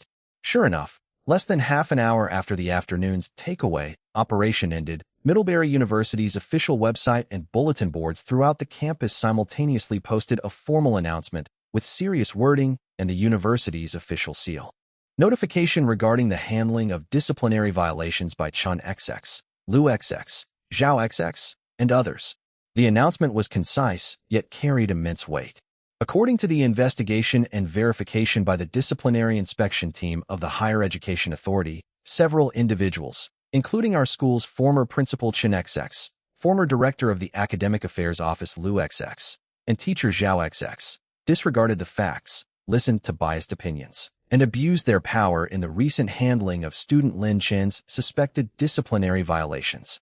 The conduct was deemed irregular, and the individual is suspected of abusing their position to accept improper requests and benefits from individuals outside the school, seriously violating professional ethics for teachers and school discipline, and damaging educational fairness and the school's reputation.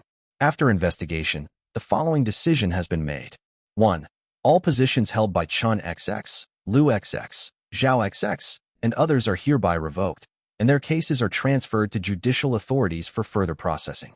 2. The previous disciplinary decision to give Lin Chen a major demerit and suspend him from school for 1 year is hereby revoked, and his reputation is restored. 3. Zhou Zihong, the student who made inappropriate reports and fueled the flames in this incident, will be given a major demerit as a warning to others. 4. The school will deeply reflect on this matter, strengthen the construction of teachers' ethics and conduct, and resolutely safeguard educational fairness and justice. A working group from higher authorities has been assigned to the school to act as principal and oversee all aspects of its work. The announcement was a bombshell. Although there had been speculation, the fact that the truth was revealed in such a formal and serious manner still shocked everyone. A complete reversal. Lin Chun was framed. Moreover, the principal, the director, and the teachers conspired to frame him. The reason for the frame-up was that he accepted improper requests and benefits from people outside the school. Who is that off-campus person? It's obvious even to a fool that it must be Zhou Zihong's father, Zhou Yongfu. The so-called transfer of benefits is nothing more than the donation of that basketball court, isn't it? Zhou Zihong, who previously righteously reported Lin Chun, not only had impure motives, but was also given a major demerit for it. This is simply a huge irony. The announcement caused an uproar at Middlebury University, like ice water poured into boiling oil. My God, it's true. Lin Chun was really wronged. The principal and his associates actually accepted bribes? They'd ruin a student's future just for the Zhou family's money? That's terrifying. Zhou Zihong is disgusting. He couldn't win Shun Qingyi's heart, so he resorted to such despicable means to get revenge on Lin Chun, and even dragged his father and school leaders into it. Lin Chun is now completely exonerated. The punishment has been revoked and his reputation restored. Zhou Zihong deserves it. A major demerit. Let's see how arrogant he'll be then. But how did Lin Chun manage to do that? How could an ordinary student like him get the education system's disciplinary committee to take it so seriously investigate so quickly, and punish him so severely. Yeah, this energy, it's terrifying to think about. Chapter 86 Speculations from All Sides. Public opinion took an instant 180-degree turn. All the previous criticisms and ridicule directed at Lin Chun have now turned into sympathy, shock, and deep curiosity and apprehension. How much power and means does it take to bring down the principal, director, teachers, and those who colluded with him overnight and clear one's name? Lin Chen's image in everyone's mind instantly changed from a poor student who was expelled/suspected gangster to a mysterious, powerful, and ruthless character who should never be provoked. No one dared to talk about him easily anymore, and no one dared to look at him with the same disdain as before. Zhou Zihong didn't look at the announcement, but he already knew everything from his frantically vibrating phone and the strange looks from the people around him.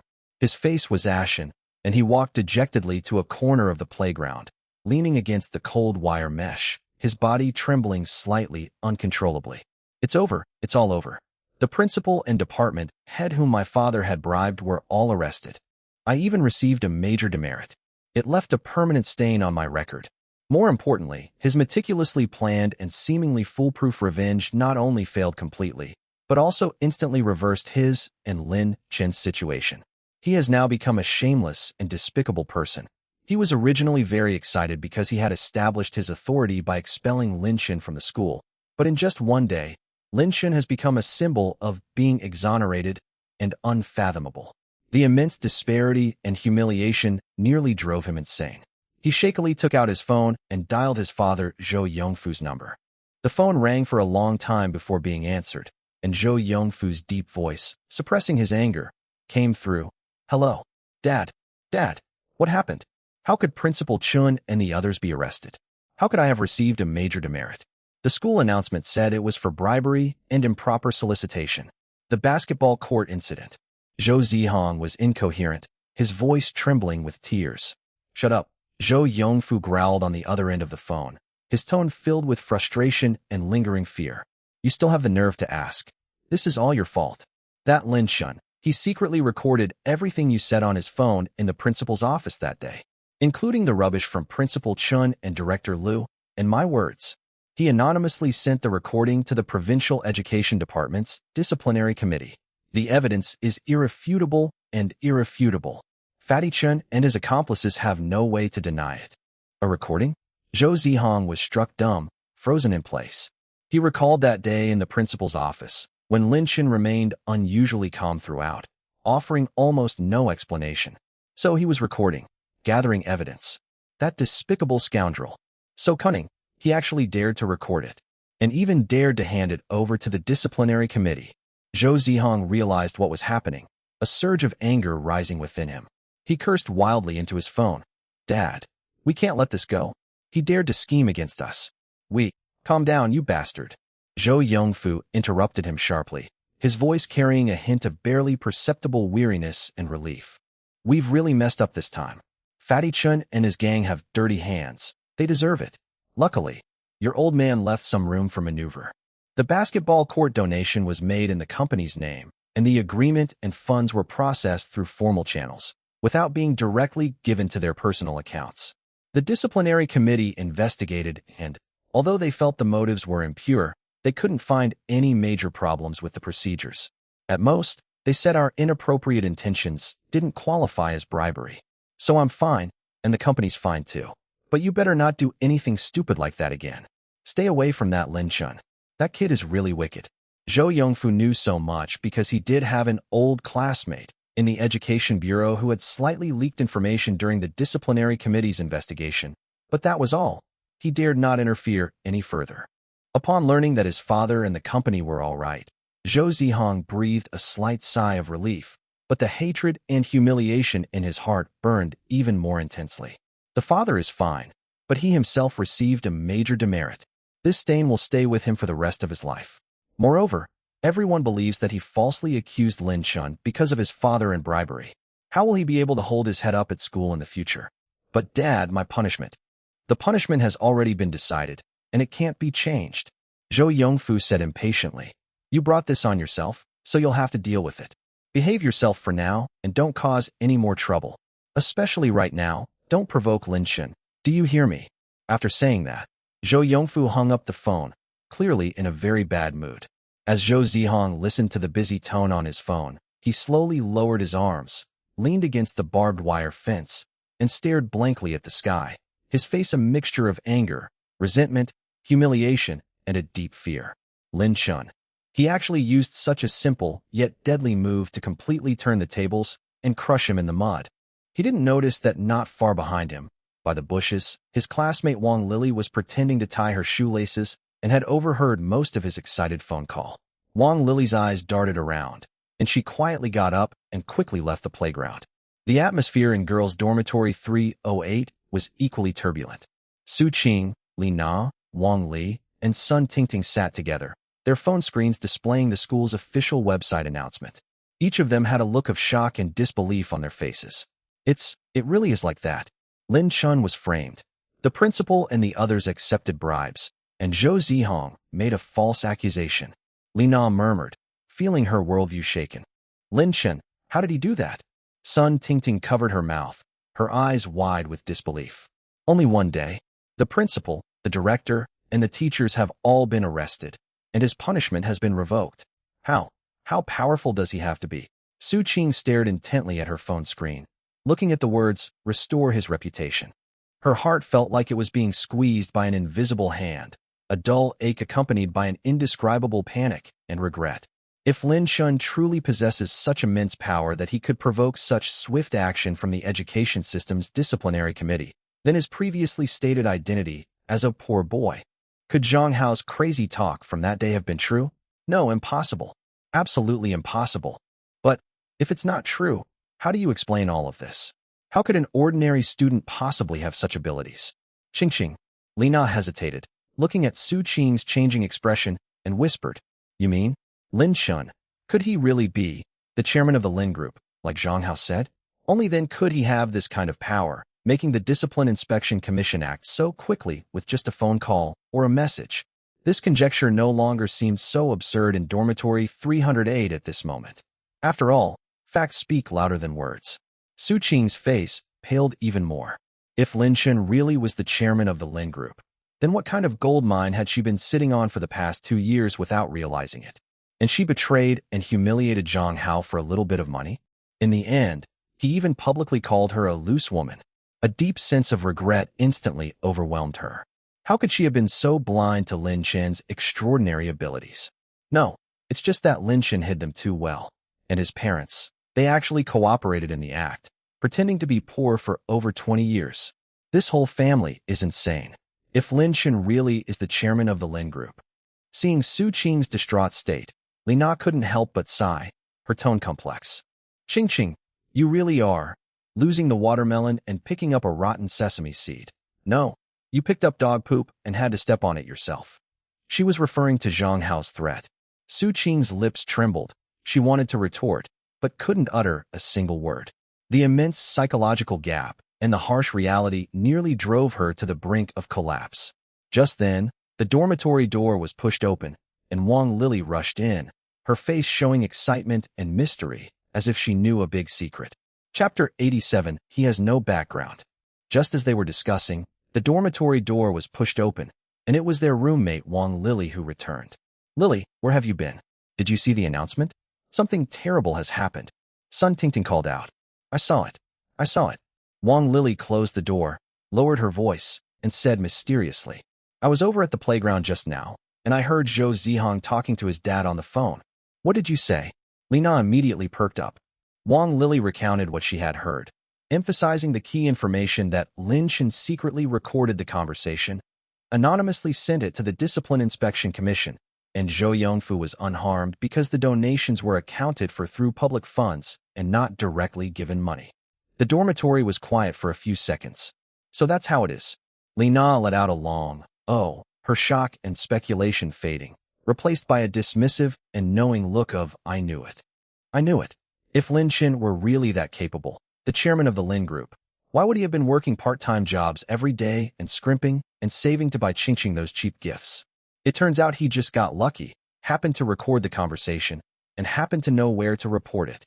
She automatically imagined a scenario where a poor student makes a comeback and turns the tables with cleverness, which was easier for her to accept than the idea that Lin Shun is a hidden master. It was also more effective in calming her subtly unbalanced mindset caused by her previous speculation. After hearing this, Su Qing's intense regret and panic over the possibility that Lin Shun might be a big shot dissipated almost entirely, replaced by a distorted sense of relief and a trace of resentment. It was just a recording? Just a report? It's not that he has a lot of energy. Then wouldn't my regret just now seem ridiculous? Regardless, Lin Shin did indeed clear his name and cause Zhou Zihong to suffer a great loss. This is beyond doubt. However, in their minds, his ability was downgraded from mysterious background to luck and scheming. However, the fact that he thought of recording the conversation and found a way to report it shows he has some cleverness, Wang Li commented. Humph, scheming man. Li Na curled her lip, but her tone was no longer so sharp. Su Qing didn't speak again, only lowered her head, her eyes filled with complicated emotions. It was unclear whether it was the threat of 100,000 yuan or Lin Chen's recent comeback that had left her feeling unsettled. Unlike the complicated thoughts in dormitory 308, in a classroom of another department, Shun Qingyi saw the school announcement on her phone and the overwhelming discussions on the forum. Her slightly furrowed brows finally relaxed, and a genuine smile appeared in her clear eyes, like the first thaw of spring ice. She knew Lin Chen wouldn't be defeated so easily. His ability to face injustice so calmly meant he definitely had a backup plan. Reporting. Although the methods weren't particularly shocking, they were precise, effective, and hit the nail on the head. This composure and decisive counterattack made her think even more highly of Lin Chen. She took out her phone, found Lin Chen's number, hesitated for a moment, then edited a message and sent it. Congratulations, your innocence has been vindicated. The message was sent successfully. Holding her phone, she looked at the bright sunshine outside the window, feeling happy for Lin Shun and also secretly anticipating what he would do next. The Zhou family has suffered such a huge loss. They probably won't let it go easily, right? The afternoon sun shone through the giant floor-to-ceiling windows on the top floor of the Lin Group headquarters building, casting a cool and luxurious glow on the smooth, dark marble floor. This is a landmark in Hangzhou's commercial center, a place that countless entrepreneurs dream of stepping into. Shin Wenbo stood in the elevator, watching the floor numbers jump around. His mood, like the ever-ascending elevator, was filled with trepidation, doubt, and a hint of barely suppressed anticipation. He wore a well-pressed but not top-of-the-line dark gray suit. His hair was neatly combed, and he tried his best to maintain the dignity and composure expected of a chairman of a small company, but the slight sweat on his palms betrayed his inner turmoil. This morning, he was still overwhelmed by the Zhou family's sudden termination of cooperation and the huge predicament the company was about to face. Several minority shareholders had already subtly expressed their dissatisfaction, implying that if he did not handle the relationship with the Zhou family well, he might withdraw his investment. He barely slept a wink, pondering how to explore new channels, how to stabilize the stock price, and how to deal with potential cash flow problems. Just when he was feeling gloomy and depressed, he received a phone call from Ms. Qin Wei, the secretary of the chairman of the Lin Group. On the phone, the female secretary, whose voice was efficient but whose tone was very polite, said that the chairman of the Lin Group was interested in the integration of fast-moving consumer goods channels and hoped to meet with Shun Wenbo, the chairman of the Shin Company, to discuss the possibility of cooperation. The time and place would be determined by Mr. Shun. After hanging up the phone, Shun Wenbo remained stunned for a long time. Lin's Group? That business behemoth spanning multiple sectors including real estate, finance, technology, and manufacturing? A leading enterprise that ranks among the top in Hangzhou and even the entire province? Should I contact him proactively to discuss cooperation? Although Shin's company is well known in the city's food industry with annual sales of several hundred million yuan, it is as insignificant as an ant under an elephant compared to the behemoth Lin's Group, which has a market value of tens of billions of yuan. The two companies had almost no business overlap, and Shun Wenbo himself had never had any dealings with the senior management of the Lin Group, let alone that mysterious and young chairman. Is it a windfall? Or is there some trap he's unaware of? But in any case, the phone call was like a ray of sunshine breaking through a gloomy sky, giving him immense hope and pressure. He dared not delay and immediately said that he was available at any time. Finally, the meeting time was set for this afternoon at the Lin Group headquarters. Bite. The elevator's announcement that it had reached the top floor pulled Shun Wenba back from his chaotic thoughts. The elevator doors slid open silently, revealing a huge, modern, and spacious lobby that was both simple and well-designed. A poised and elegant female secretary, it was Qin Wei, who had been waiting there, greeted them with a professional and perfectly timed smile. "Mr. Shun, welcome to the Lin Group. Mr. Lin is waiting for you in his office. Please follow me." Secretary Qin. "Hello, thank you for your help." Shun Wenba nodded hurriedly and followed Qin Wei through the wide, quiet corridor, the thick carpet absorbing all the sound of their footsteps. He could feel the pervasive aura and efficiency of a top-tier business empire. Arriving at a heavy, solid wood double door, Qin Wei gently knocked. A young, calm, yet undeniably powerful male voice came from inside. "Please come in." Qin Wei pushed open the door and gestured to the side. "President Shun, please." Chapter 88. The Lin family can cooperate with you. Shun Wenba took a deep breath, adjusted his tie, and stepped inside. The first thing that catches the eye is the floor-to-ceiling window that almost takes up the entire wall, and the bustling skyline of Hangzhou outside the window, giving one an instant illusion of looking down on all living beings. The office was so spacious it was almost empty, yet the furnishings were extremely simple, consisting of only a huge curved desk, a few stylish chairs, a bookshelf against the wall, and a set of sofas for guests. The overall color scheme is dominated by black, white, and gray, creating a cool and stylish atmosphere. Sitting behind that huge desk was a man who looked unusually young. He was wearing a well-tailored dark shirt, no tie, and the sleeves were casually rolled up to his forearms. He was looking down at a document. Hearing footsteps, he looked up, revealing a handsome but slightly aloof face with distinct features and deep, calm eyes, creating a peculiar contradiction with his excessively young age. "Is this the new chairman of the Lin Group? So young? She looks about the same age as my daughter, right?" Shun Wenba's heart skipped a beat again, but he remained outwardly calm, quickly adjusting his expression to a polite and respectful smile, and bowed slightly. "Chairman Lin, hello, I am Shun Wenba from Shin's company. I apologize for bothering you." Lin Shin put down the documents in his hand, stood up, and walked around the desk. His face was expressionless, but his eyes were not arrogant. Instead, they held a scrutinizing quality and a hint of barely perceptible gentleness. "Mr. Shun, please have a seat." Lin Shin gestured to the sofa in the reception area and sat down in the main seat, his relaxed posture naturally exuding the aura of a superior. Qin Wei quietly served 2 cups of tea, then left and gently closed the door behind her. Only the two of them remained in the office. Shun Wenba sat upright, his mind racing, trying to figure out how to start the conversation. "Mr. Shun, there's no need to be so formal." Lin Shin spoke first, his voice still steady. "I heard that your company and the Zhou Group seem to have had some unpleasantness recently." Shun Wenba's heart skipped a beat. As expected, Lin Shin's visit to him is very likely related to the Zhou family. He dared not hide it, nor did he need to. The matter had already spread within the circle. He nodded with a wry smile, his tone heavy and frank. "Yes, Chairman Lin.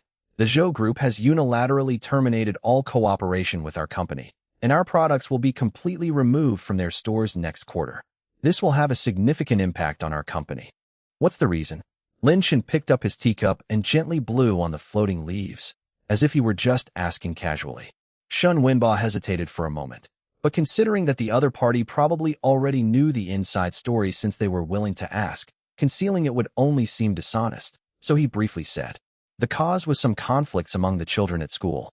Jie Chao's son, Zhou Zihong, was rejected by my daughter and then got into a conflict with one of his classmates. My daughter spoke up for that classmate and may have offended Jie Chao. He didn't know the relationship between his daughter and the classmate she mentioned, nor did he know her name." Lin Shin listened quietly, his face expressionless, until Shun Wenba finished speaking. Only then did he put down his teacup, look calmly at Shun Wenba, and slowly say, "Zhou Yongfu is a man who is unscrupulous in business and petty. He uses business tactics to suppress his business partners over minor squabbles between his children. He doesn't distinguish between public and private matters and is vindictive. I can't stand him." Shun Wenba's heart skipped a beat. From Lin Shin's calm tone, he could detect a clear chill and disdain for the Zhou family. This reassured him somewhat, At least Lin Chen's impression of the Zhou family was negative. So, Lin Chen changed the subject, his gaze becoming sharp and direct. I plan to cooperate with President Shun. Cooperation? Shin Wenba's spirits lifted, but he was more puzzled. He asked cautiously, Chairman Lin, our Shun group deals in food distribution and sales, while your group's main business seems not to involve supermarket retail? This cooperation.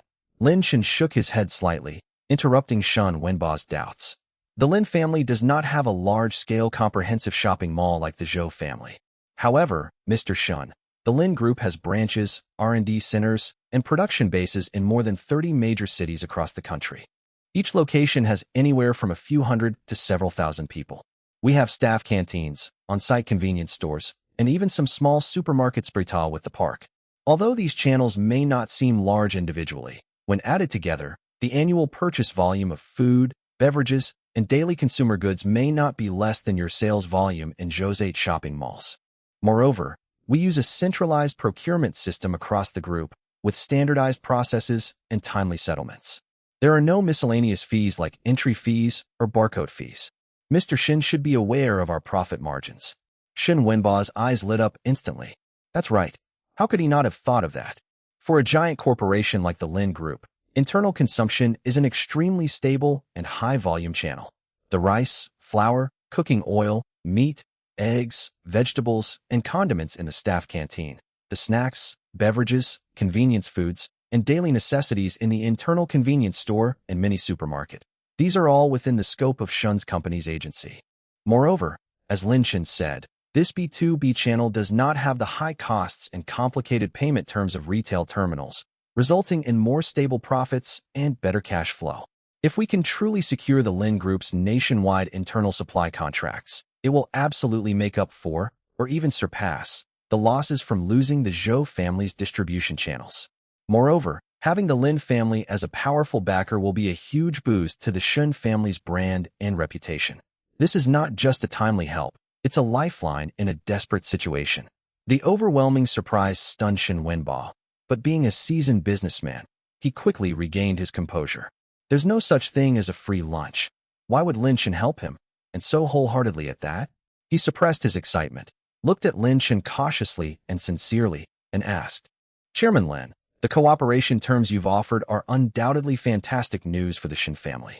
However, if I may be so bold, are there any conditions for doing this? Or rather, what do you require of the Shin family? He asked very directly, and he was mentally prepared. Even if Lin Chen wants to invest, take control, or make other demands, as long as it's within a reasonable range and for the company's survival and development, he can consider it. However, Lin Chen's answer stunned him once again. Conditions? Lin Chen raised an eyebrow slightly, seemingly puzzled. Then a very faint, almost imperceptible smile curved his lips. There are no conditions. It's just normal business cooperation. I have confidence in Shun's company's products and reputation, and I also need a stable and reliable supplier. It's a win-win situation. No conditions? Shin Wenba was completely dumbfounded. Chapter 89, Giving the Shun Family a Hand. When Lin Shun said that no conditions were required, Shun Wenba was stunned. How is that possible? The Lin Group proactively approached us, offering such a generous cooperation without any strings attached? This makes no sense in the first place. He looked into Lin Chen's calm, unwavering eyes so deep they were unfathomable. Shin Wenba felt even more uncertain and even a little uneasy. He gave an awkward laugh, his tone tentative and apologetic. Chairman Lin, I apologize. It's not that I'm being cynical. It's just, for a small company like ours like Shun's to receive such favor from Lin's, to have them extend an olive branch and offer such generous terms, I'm a little overwhelmed and truly don't understand why. So, you're afraid I'll scheme against you? Lin Chun directly pointed out his doubts, his tone remaining calm, revealing neither joy nor anger. Shin Wenba, his thoughts exposed, blushed and quickly waved his hands. No, Chairman Lin, that's not what I meant, It's all right. Lin Chun waved his hand, interrupting his explanation. He leaned forward slightly, his gaze falling on Shun Wenba's face. His eyes seemed to soften for a fleeting moment, but it was too quick to catch. He spoke slowly, his voice not loud, yet clearly reaching Shun Wenba's ears. Mr. Shun, you don't need to overthink it. I'm helping you because of your daughter, Shunqingi. Chingy. Shen Wenbo looked up abruptly, staring at Lin Chun in disbelief. Lin Chun nodded, his tone carrying a barely perceptible warmth. That day at school, when I was falsely accused and maliciously reported by Zhou Zihong, and treated unfairly by the principal and others, your daughter disregarded Zhou Yongfu's threats and insisted on speaking up for me. I remember this favor. Later, I heard that the Zhou family took their anger out on you because of it and suppressed the Shin family. I happened to have the same need. So this is a way of returning the favor and, incidentally, making things difficult for Zhou Yongfu. So that's how it is. Shen Wenbo suddenly understood, and all his doubts and anxieties vanished instantly. The classmate my daughter mentioned turned out to be the person in front of me, the heir to the Lin Group. I never expected him to be so low-key.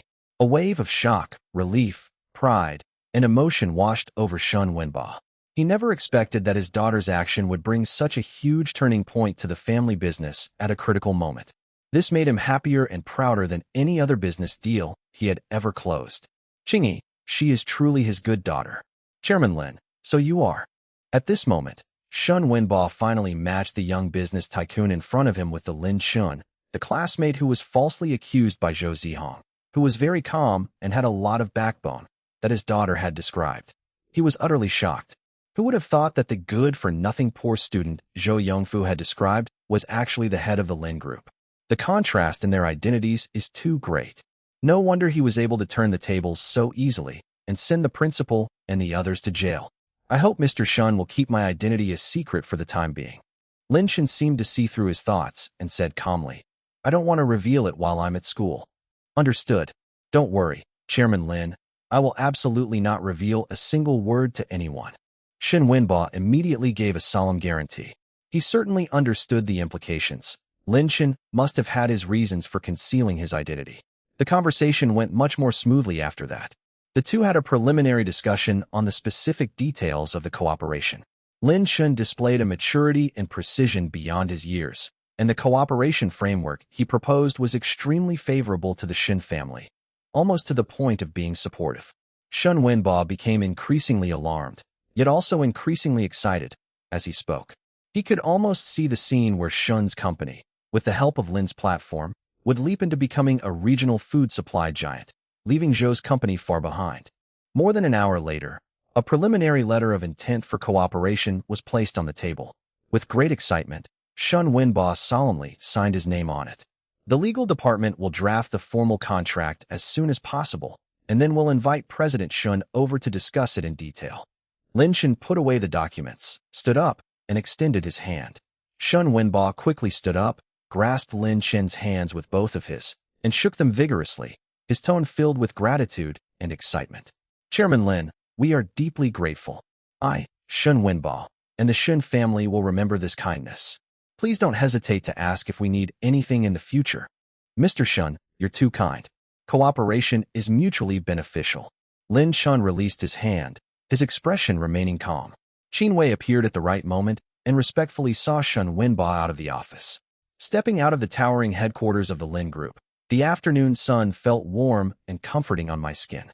Shen Wenbo took a deep breath of the fresh air outside, feeling a sense of comfort emanating from every pore of his body. The gloom that had been weighing on his heart for days was swept away, replaced by an unprecedented sense of clarity and fighting spirit.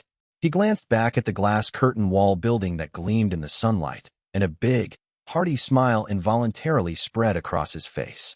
Zhou Yongfu, you think you can kill me by cutting off my channels? You never expected this, did you?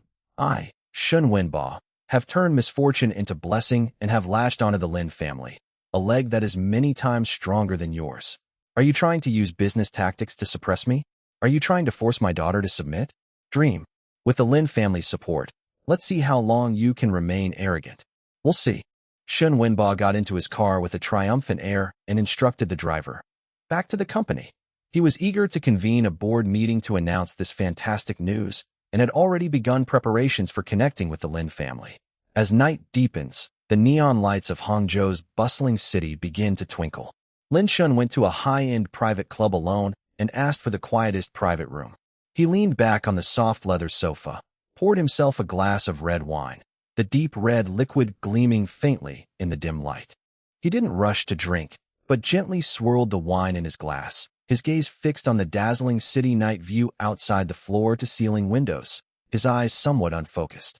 This afternoon, he anonymously consulted a well-known legal consultation platform, describing his predicament. His parents are in a coma. He has inherited the family business, but there is a possibility that his parents will wake up. Once the parents wake up from their vegetative state, they have the right to claim that the previous inheritance is invalid and to demand a redistribution of the estate. In this situation, how can one legally protect the property they have inherited? Several tens of minutes later, he received a reply from a senior lawyer. In its response, the lawyer pointed out that the safest way to legally and reasonably protect assets is to establish a new company that is entirely under your control and hire reliable professional managers to manage it. Then, in the name of this new company, it takes over some of the original company's business and gradually transfers the core assets and high-quality business to the new company through normal business dealings. In this way, even if his parents wake up in the future and want to take back control of the original company, Lin Shun will have already transferred a considerable amount of substantial wealth to a new company that belongs entirely to him and has nothing to do with his parents through legitimate business cooperation. This suggestion coincided with Lin Chen's previous thoughts. However, a problem remains. Doing so would require a complete transfer of Lin's business and funds, which would take too long. This approach can only be taken gradually, otherwise it could easily arouse suspicion from the company's shareholders. Too slow, Lin Chen took a sip of wine and muttered to himself. The solutions provided by lawyers require time and a prudent approach. But what he lacked most was time. Gu Yanqing and Guo Tiankai were like two flies, constantly buzzing around the hospital, and the signs of their father waking up were becoming increasingly obvious. He dared not gamble on when his parents would fully wake up. Once they did, given their favoritism towards Gu Yanqing and their indifference towards him, the likelihood of them taking back the Lin family business was extremely high. At that point, it would be incredibly difficult for him to transfer his assets. But for now, this is the only way we can use it. Lin Shen put down his wine glass, his eyes sharpening. He decided to start working on it tomorrow, registering a new investment company in a certain place under the name of an offshore company. First, establish the framework and find suitable candidates. Even if progress is slow, we must get started. As for more thorough and faster solutions, we can only wait for an opportunity. Chapter 90 Zhou Yongfu's Challenge. At the same time, loud music and unrestrained laughter from the next private room could still be faintly heard through the well-insulated walls.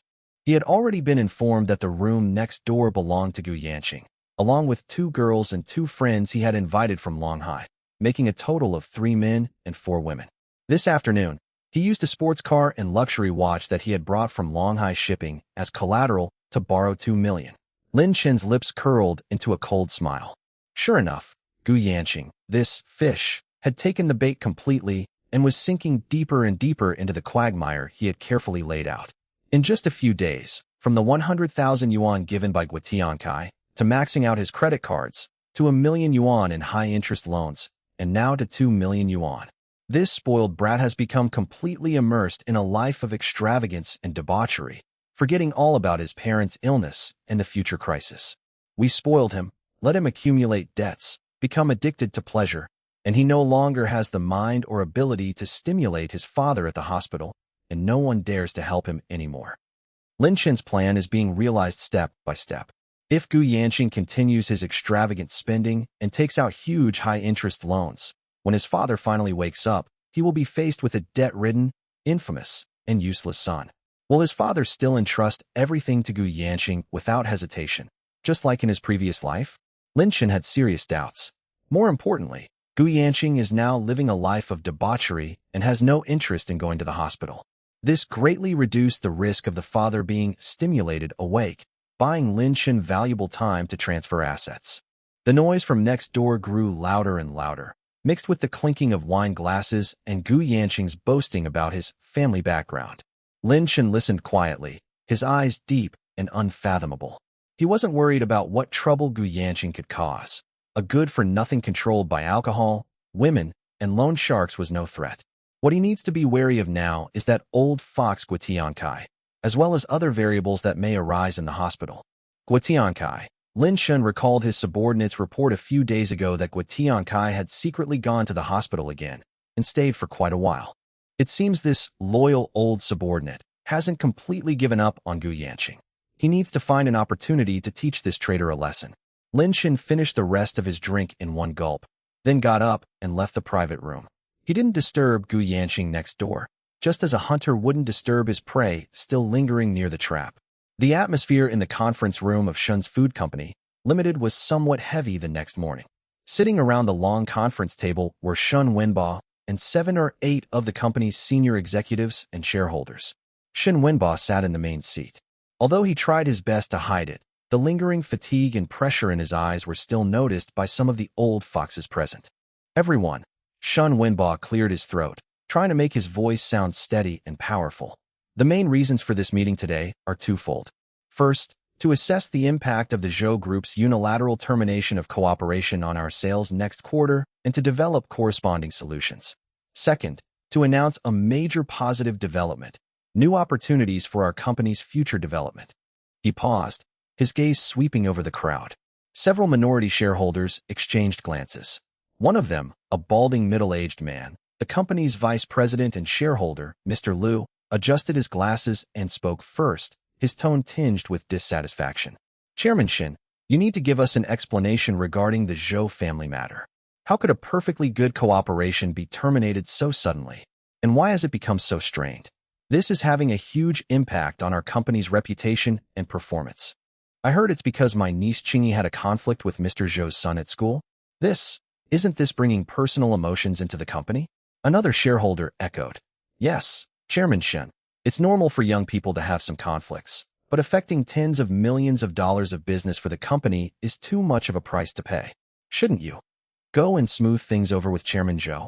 Apologize or something? Shun Wenba's face darkened, and he was about to retort when the conference room door was suddenly pushed open from the outside. A loud bang interrupted everyone's thoughts in the meeting room.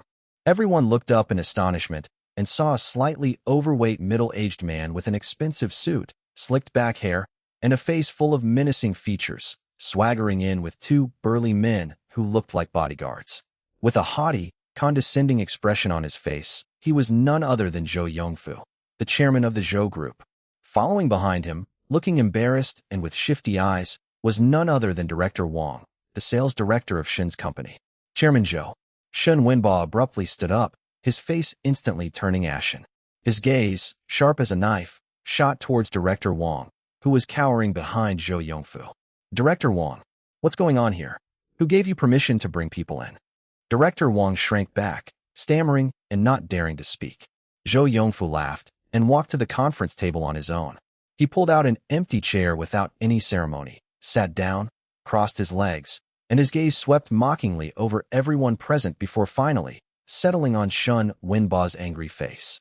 President Shun, please don't get agitated, Zhou Yongfu said slowly, his voice carrying a greasy tone. I heard you were having a meeting discussing the termination of our cooperation.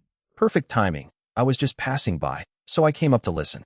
After all, we've been cooperating for so many years. I'd also like to hear how President Shin plans to deal with my suppression, Zhou Yongfu. Ha ha. He deliberately emphasized the word suppress, making it sound provocative. Chapter 91, The Uninvited Guest. The meeting room of Shun's Food Company Limited was deathly silent. All the executives and shareholders stared in shock at this uninvited, arrogant, and domineering guest. Vice President Liu and the others looked on with surprise and uncertainty, glancing at Zhou Yongfu and then at Shun Wenba. Shun Wenba's chest heaved violently. He suppressed his anger and said coldly, Zhou Yongfu, this is the conference room of my Shin Group. You are not welcome. Please leave immediately. Leave. Zhou Yongfu spread his hands dramatically, as if he had heard a joke. Mr. Shun, is this how you treat your guests? I'm here to check on our old business partners. I heard that without our Zhou family's distribution channels, your performance is going to plummet by 50% or 60% next quarter. TSK, what a pity. So many years of hard work, it might all be destroyed in an instant. He paused, his gaze sweeping over the shareholders whose expressions were shifting, and said meaningfully, aren't you all veterans and investors of Shin's Group? Seeing the company about to fall into trouble or even go bankrupt because of some people's personal grudges, aren't you worried? Don't you want to find a way out for the company and your investments? These words were like a poisonous thorn, piercing precisely into the hearts of Vice President Liu and several other shareholders who already harbored resentment towards Shen Wenba. Their gazes towards Shen Wenba became even more complex. Shen Wenba trembled with rage, pointing at Zhou Yongfu. Zhou Yongfu, stop trying to sow discord. Our Shen family can survive even without your Zhou family. You, survive? How can you survive? Zhou Yongfu interrupted him, scoffing, leaning forward, staring at Shen Wenba, his tone filled with undisguised threat and smugness. Shen Wenba, stop being so stubborn. In Hangzhou and even the surrounding areas, my Zhou family controls nearly 40% of the large supermarket channels. As for the rest, which one doesn't give Zhou Yongfu some face? Do you think you can find an alternative channel of the same scale after cutting off your cooperation with me? Dream on. He leaned back in his chair and said leisurely, I'm here today to point out a clear path for you and for everyone here. If you, Mr. Shun, are sensible enough, go back and discipline your precious daughter properly. Make her apologize to my son, and then obediently serve him well from now on. Our cooperation isn't impossible to resume. In fact, I could even consider allocating better locations and more resources to your Shen family. What do you say? This is a blatant threat. Not only does he want Shen Wenba to submit, but he also wants to force him to sacrifice his daughter's happiness in front of all the executives and shareholders in order to save the company. His intentions are despicable. The air in the conference room seemed to freeze. Everyone held their breath and stared at Shen Wenba. Vice President Liu and the others exchanged glances, seemingly somewhat tempted. After all, if simply apologizing and making Shen Qingyi obedient could salvage a huge loss and even bring more benefits, it sounds not like something that can't be ignored. Director Wang kept his head down, not daring to look at anyone.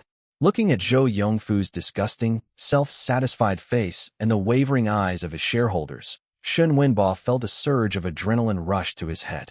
He slammed his hand on the table, making a loud bang.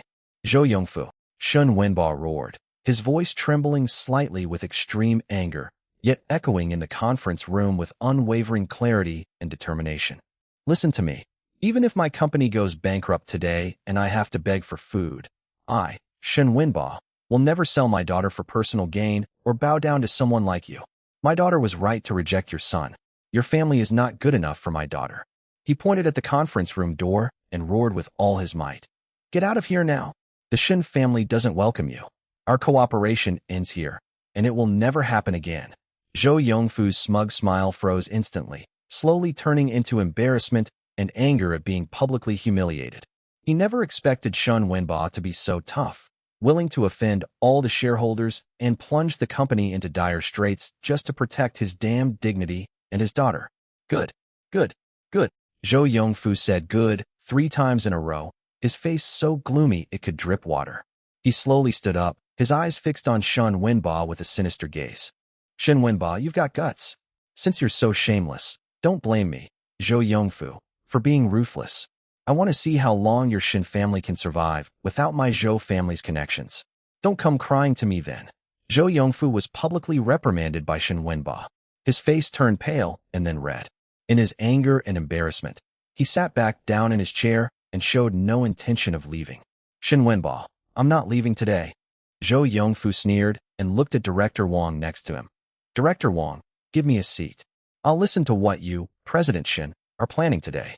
Director Wang's face stiffened, but seeing Zhou Yongfu's cold eyes and remembering the promise Zhou Yongfu had given him in private, he gritted his teeth, stood up and gave his seat to Zhou Yongfu, while he stepped aside, lowering his head and not daring to look at Shen Wenba. Director Wang, what are you doing? Shen Wenba was trembling with anger, pointing at Director Wang. Do you even know what you're doing?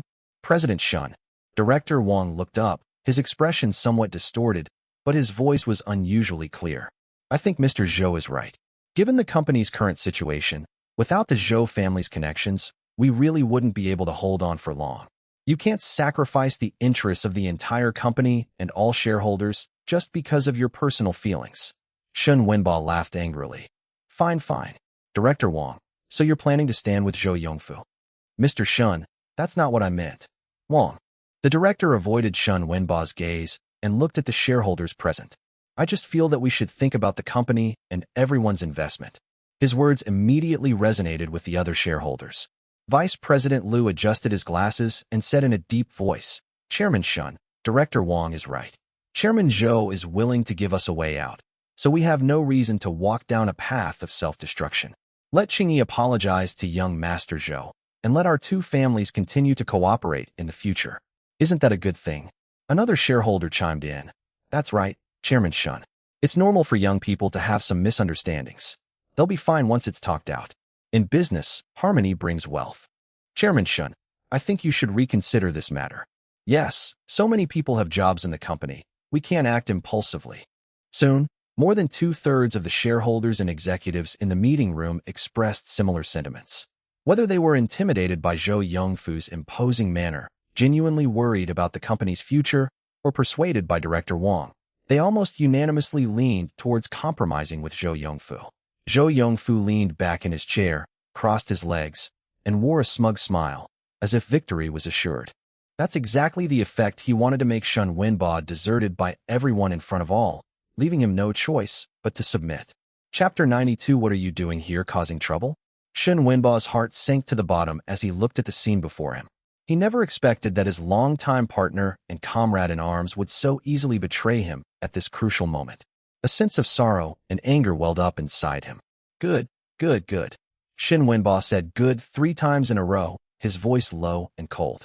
It seems that everyone here thinks I should sacrifice my daughter's happiness and bow down to Zhou Yongfu. Is that right? Vice President Liu frowned. Chairman Shun, you can't say that. How can this be called sacrificing your daughter's happiness? Young Master Zhou is young and promising, and comes from a good family. If my niece Qingyi could marry him. Shut up. Shin Wenba slammed his hand on the table, interrupting him sharply. Vice President Liu, my daughter's happiness is none of your business.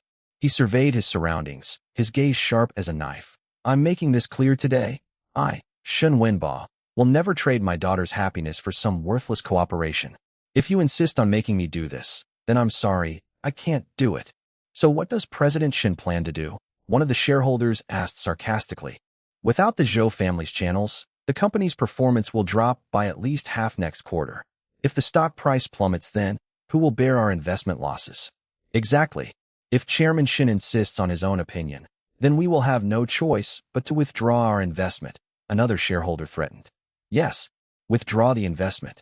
We can't just sit here and wait to die with the company. Chairman Shun, if you can't come up with a solution, we'll have no choice but to withdraw.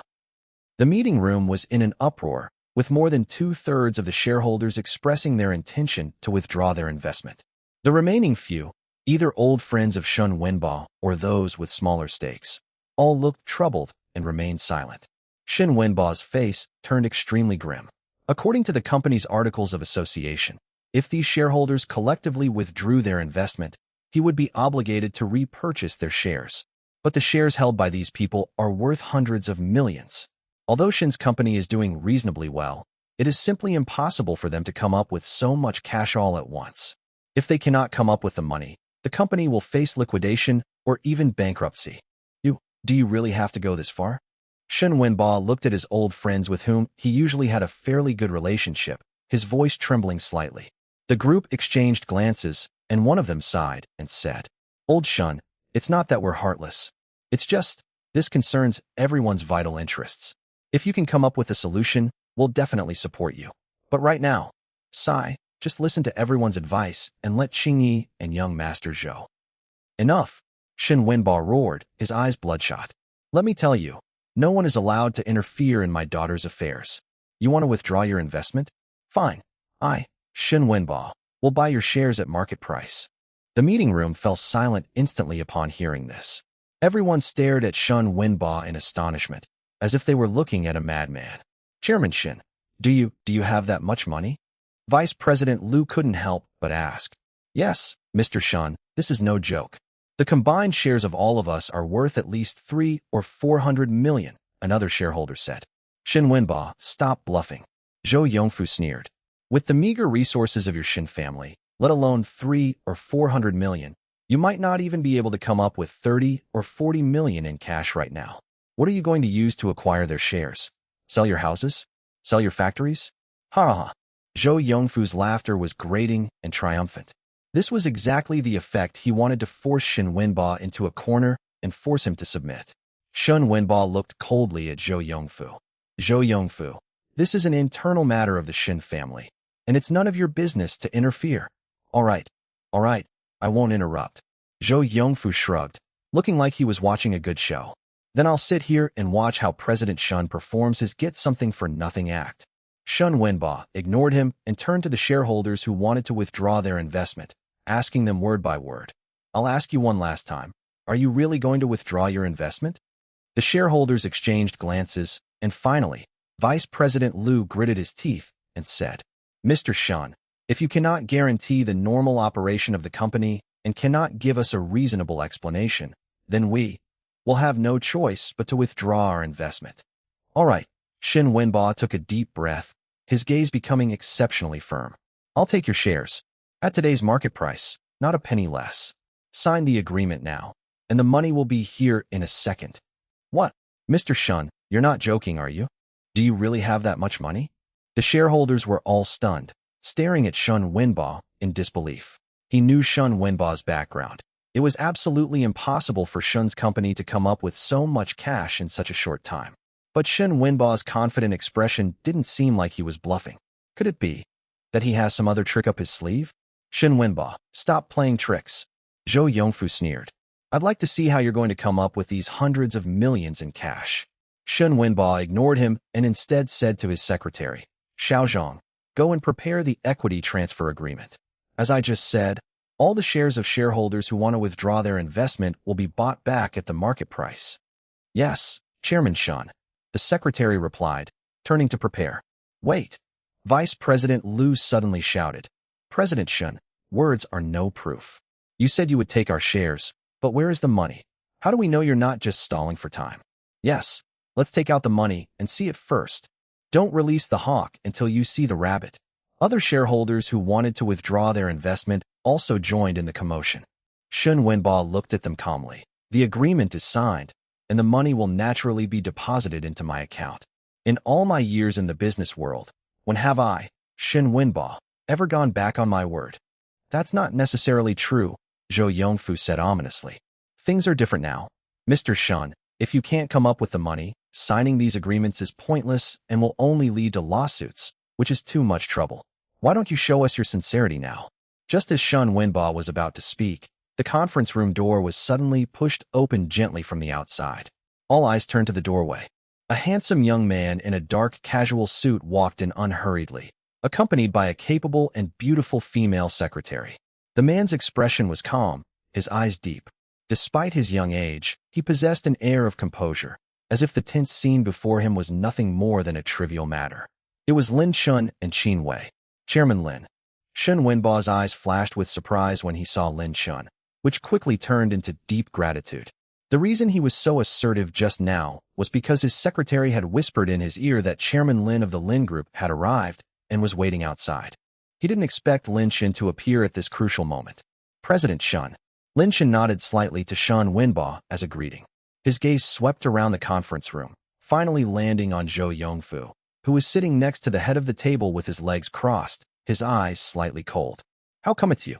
Zhou Yongfu frowned, looking at Lin Chun, who had suddenly appeared. He had seen him in the principal's office at school that day. The conflict between his son and the girl from the Shin family was because of this person. At the time, he even had someone investigate and found out that the student was just a poor student with no background.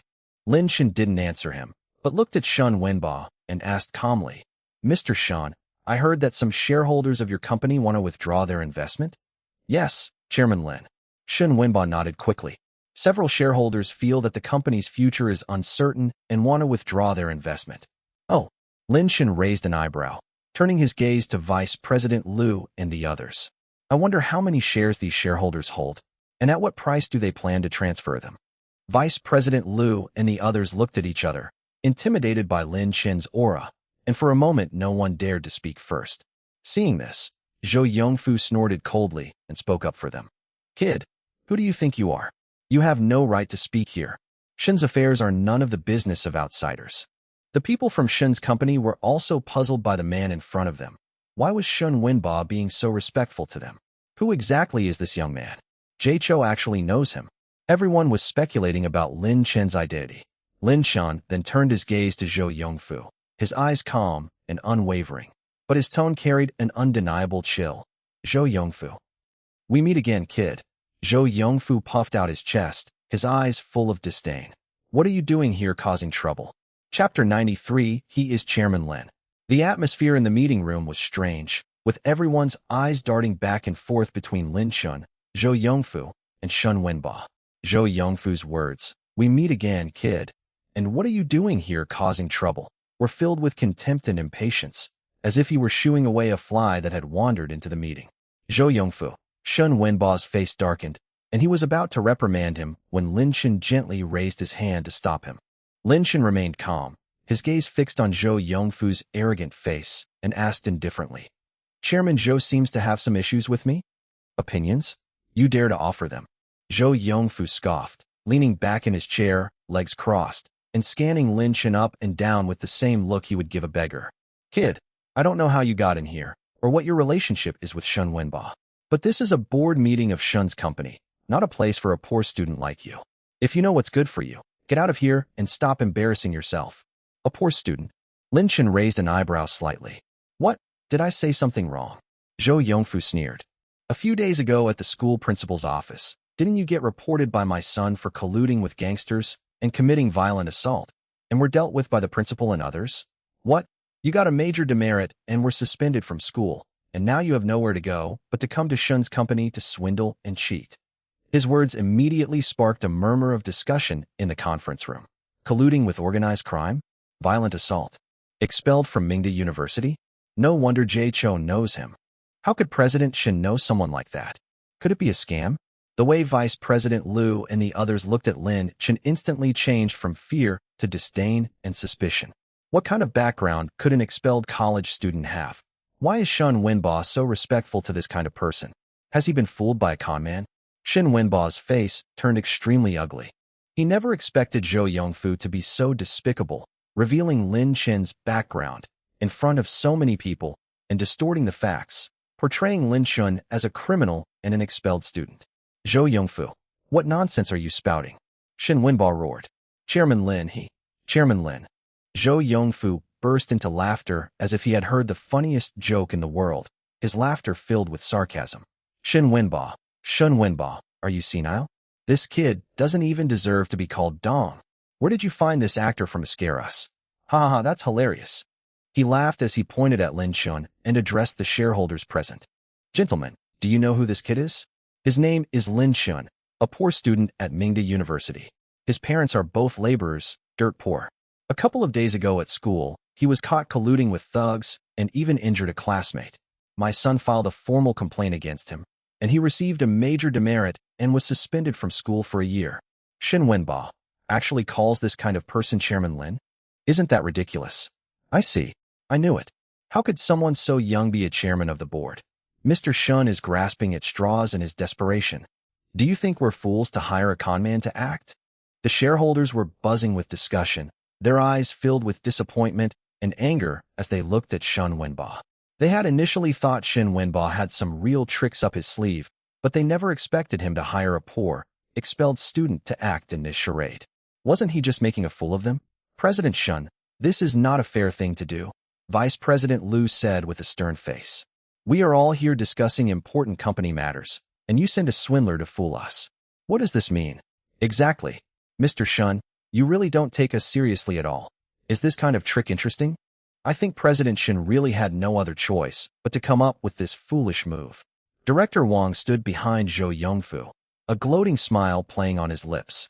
Shin Wenba, you've finally met your match. Let's see how you get out of this mess. Seeing that his words had an effect, Zhou Yongfu became even more smug. He looked at Lin Shan and said in a condescending tone, Kid, I'll give you a chance because you're so young. Now, immediately get out of here. I can pretend I didn't see anything. Otherwise, don't blame me for being impolite. Lin Shan listened quietly to Zhou Yongfu's sarcasm and the crowd's discussions, his face remaining expressionless, as if they weren't talking about him. Only after Zhou Yongfu finished speaking did he slowly open his mouth, his tone still calm. Finished? You? Zhou Yongfu was taken aback by Lin Shan's calm attitude, then became even more furious. Kid, can't you understand human language? I told you to get lost. Didn't you hear me? You're the one who should get lost. Lin Chen's voice wasn't loud, but it clearly reached everyone's ears. This is Shun's company. Chairman Shun invited me here, not you, right? You. Zhou Yongfu's face turned ashen with rage. He slammed his fist on the table and stood up. You brat, you're asking for death. Shun Wenba could no longer contain himself and shouted sternly. Zhou Yongfu, shut up. Chairman Lin is a distinguished guest I invited. He is the president of the Lin Group. If you dare to disrespect Chairman Lin again, don't blame me for being impolite. The president of the Lin Group? Zhou Yongfu laughed so hard, as if he had heard the funniest joke of the century, that tears were almost streaming down his face. Shen Wenba, are you crazy? The president of the Lin Group? Him? Ha ha ha. Even if you're going to hire someone to act, can't you at least find someone decent? What kind of place is the Lin Group? It's one of the top business empires in Hangzhou. The president can't be some poor student like this. Do you think we're all 3-year-olds? Exactly. Mr. Shun, your lie is absolutely outrageous. The president of the Lin Group? If he's the president of the Lin Group, then I'm the richest man in the world. President Shun, stop acting, it's pointless. The shareholders shook their heads. Clearly, no one believed Shun Wenba's words. A poor student who was expelled from school is the president of the Lin Group? That's simply a fantasy. Chapter 94 Acquisition of Shares. Looking at the doubtful, mocking, and disdainful gazes of the crowd, and then at Zhou Yongfu's smug face, Shun Wenba felt both anxious and angry. He knew that if he didn't demonstrate some real skills, these people would never believe Lin Chen's identity just by talking. Chairman Lin, what do you think of this? Shun Wenba looked at Lin Chen, somewhat embarrassed. Lin Chen waved his hand, signaling him to calm down. He looked at Zhou Yongfu and said calmly, Chairman Zhou, do you not believe my identity? Believe you? Why should I believe you? Zhou Yongfu sneered. What evidence do you have to prove you are the president of the Lin Group?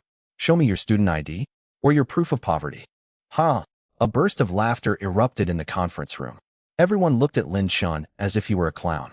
Lin Chen neither laughed nor got angry. He simply looked calmly at Zhou Yongfu and said slowly, I don't need to prove my identity to anyone. Whether you believe me or not is your business.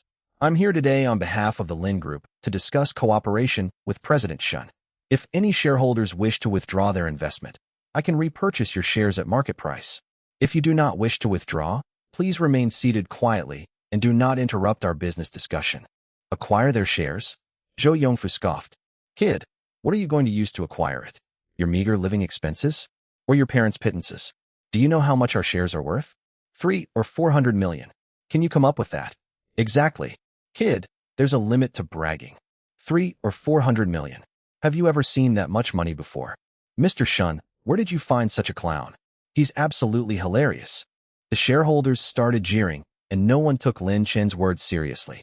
Lin Shun ignored their mockery and instead looked at Shun Wenba. President Shun, is the agreement ready? Ready, Chairman Lin. Shun Wenba nodded quickly and said to his secretary, Xiao Zhang, bring over the equity transfer agreement. Yes. The secretary quickly brought over a stack of agreements and distributed them to the shareholders who wanted to withdraw their investment. Keep pretending, keep pretending. Zhou Yongfu crossed his arms, looking on with amusement. I want to see how long you're going to keep up this act. Vice President Liu and the others looked at each other, holding the agreement. They had only intended to force Shen Wenba to comply, but they hadn't expected things to develop to this point. Now that the agreement is in front of us, should we sign it or not? Vice President Liu, didn't you want to withdraw your investment? Shen Wenba asked calmly, looking at Vice President Liu. The agreement is here. Once you sign it, the money will be in your account immediately. If you don't want to withdraw your investment, put the agreement down and we'll continue the meeting. Vice President Liu and the others looked at each other, then at Zhou Yongfu, and then at Lin Chen. They didn't really believe Lin Chen could come up with that much money, but Shen Wenba's confident expression made them hesitate. Mr. Shun, are you sure the money will be credited to your account once you sign? One shareholder couldn't help but ask. I'm sure, Shen Wenba said firmly. Fine, I'll sign. A shareholder who was usually impulsive gritted his teeth, picked up the pen, and signed his name on the agreement. President Shun, I've signed. Where's the money? I'll sign too. Count me in. I want to see if they really have money. With the first one taking the lead, the other shareholders who wanted to withdraw their investment also signed the agreement. They were essentially gambling. betting that Shun Winba wouldn't be able to come up with the money and that the agreement would be void, leaving them with no loss. Moreover, they could use this opportunity to demonstrate their loyalty to Zhou Yongfu. Soon, all 6 or 7 shareholders signed the agreement, which was then delivered to Shun Winba. President Shun, we've all signed. Where's the money? Vice President Liu asked, his tone laced with a hint of provocation. Shin Winba didn't speak, but looked at Lin Shun. Lin Shun nodded to Qin Wei beside him. Qin Wei stepped forward, picked up the agreements, carefully reviewed them, and after confirming there were no problems, said to the shareholders who had signed them, "Gentlemen, please provide your bank account information.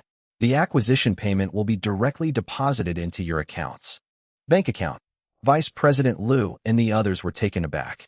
What? You're afraid to give it? Qin Wei smiled slightly. Afraid we'll check your account balance. Who's afraid? Provoked, Vice President Liu immediately gave out his bank account number. The others followed suit. Qin Wei noted down the account number, took out her phone, and made a call. Director Chun, there are several accounts here that need immediate transfer. I'll send you the account number. The amount should be according to the agreement. Please process it right away. After saying that, she hung up the phone and started operating her mobile phone. The conference room fell silent. Everyone stared at Qin Wei, wondering what she was up to. Zhou Yongfu crossed his arms, a cold smile playing on his lips.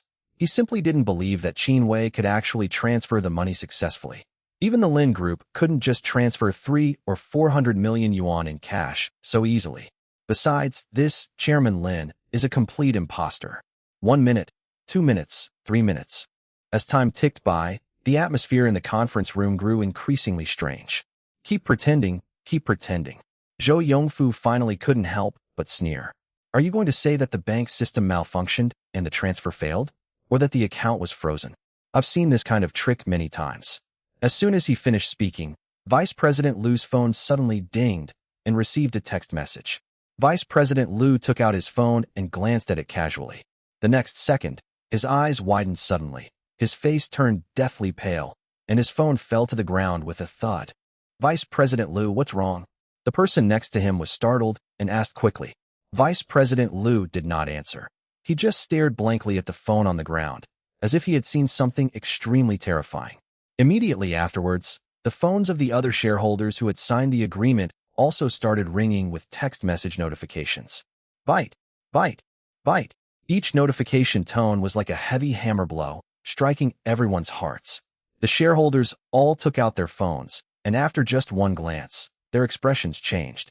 Some people's hands trembled, and they almost dropped their phones. Some people opened their mouths wide, but couldn't make a sound. Some people's legs went weak, and they slumped into their chairs. What's wrong? What exactly happened? Zhou Yongfu sensed something was wrong and asked sternly. Vice President Liu slowly raised his head, his face ashen, his lips trembling, and said in an almost inaudible voice, The money has arrived. What? Zhou Yongfu's pupils suddenly contracted. It's in the account. Another shareholder said in a trembling voice, 30 million. Not a penny less. Mine has arrived too, 25 million. Mine too, 18 million. The voices of several shareholders trembled, filled with disbelief and fear. They originally thought that Shun Winba couldn't come up with the money at all, and that signing the agreement was just for show. To my surprise, the money arrived in my account less than 5 minutes after the agreement was signed, and not a penny less. Chapter 95. It's all a lie. It's all a scam. The shareholders were incredulous when they saw the exact amount of money they received on their phones. How is that possible? How could Shun Winba possibly produce so much cash in such a short period of time? Unless that young man is really the president of the Lin Group. Thinking of this, Vice President Liu and the others suddenly looked at Lin Shun, their eyes filled with fear and awe. No, impossible. Zhou Yongfu suddenly stood up, rushed to Vice President Liu, and snatched his phone. On the screen was a bank notification that money had been deposited into the account. Your account ending in XXXX received a transfer of 30 million yuan at XX balance. The long string of numbers that followed stung Zhou Yongfu's eyes. It's fake. It must be fake. Zhou Yongfu shouted hysterically. It's photoshopped. It must be Photoshop. If Mr. Zhou doesn't believe me, he can call the bank to verify, Qin Wei said calmly. Or he can ask the other shareholders if their money has also arrived. Zhou Yongfu abruptly turned his head to look at the other shareholders. Those shareholders were pale-faced, their eyes darting away, not daring to look at him at all. No need to ask anymore. The answer is already obvious. You really are. Zhou Yongfu slowly turned his head to look at Lin Chun, his voice trembling, his eyes filled with disbelief and fear. Lin Chun looked at him calmly, without saying a word. But sometimes, silence is more powerful than any words. At that moment, the conference room was deathly silent. Everyone seemed to understand. This young man, whom they mocked, despised, and treated as a fraud, is actually the president of the Lin Group, the helmsman of that commercial behemoth in Hangzhou and even the entire province. And just now, they had humiliated and mocked him in every way possible. Thump! Vice President Liu was the first to collapse to his knees, his face ashen. The other shareholders who had signed the agreement also collapsed to the ground, their faces filled with despair. The meeting room was deathly silent, enveloped by the despair and fear of the shareholders kneeling on the floor. But Zhou Yongfu, being a shrewd businessman, quickly got his mind, blinded by profit and prejudice, working again after the initial shock and disbelief. No, impossible. Absolutely impossible. Who is Zhou Yongfu? Having worked my way up in Hangzhou for decades, what kind of people haven't I seen? What kind of things haven't I experienced? How could he possibly be wrong? He personally sent people to investigate Lin Chun. His parents were ordinary wage earners, and his family was as ordinary as could be. He was an inconspicuous poor student at Mingda University. The two had a conflict before, in the principal's office, the reason being their son. Although Lin Chun was a bit clever and secretly recorded the conversation, he ultimately couldn't do anything to Lin Chun. But in the end, he was still just a poor kid. How could someone like that be the president of the Lin Group? What kind of place is the Lin Group?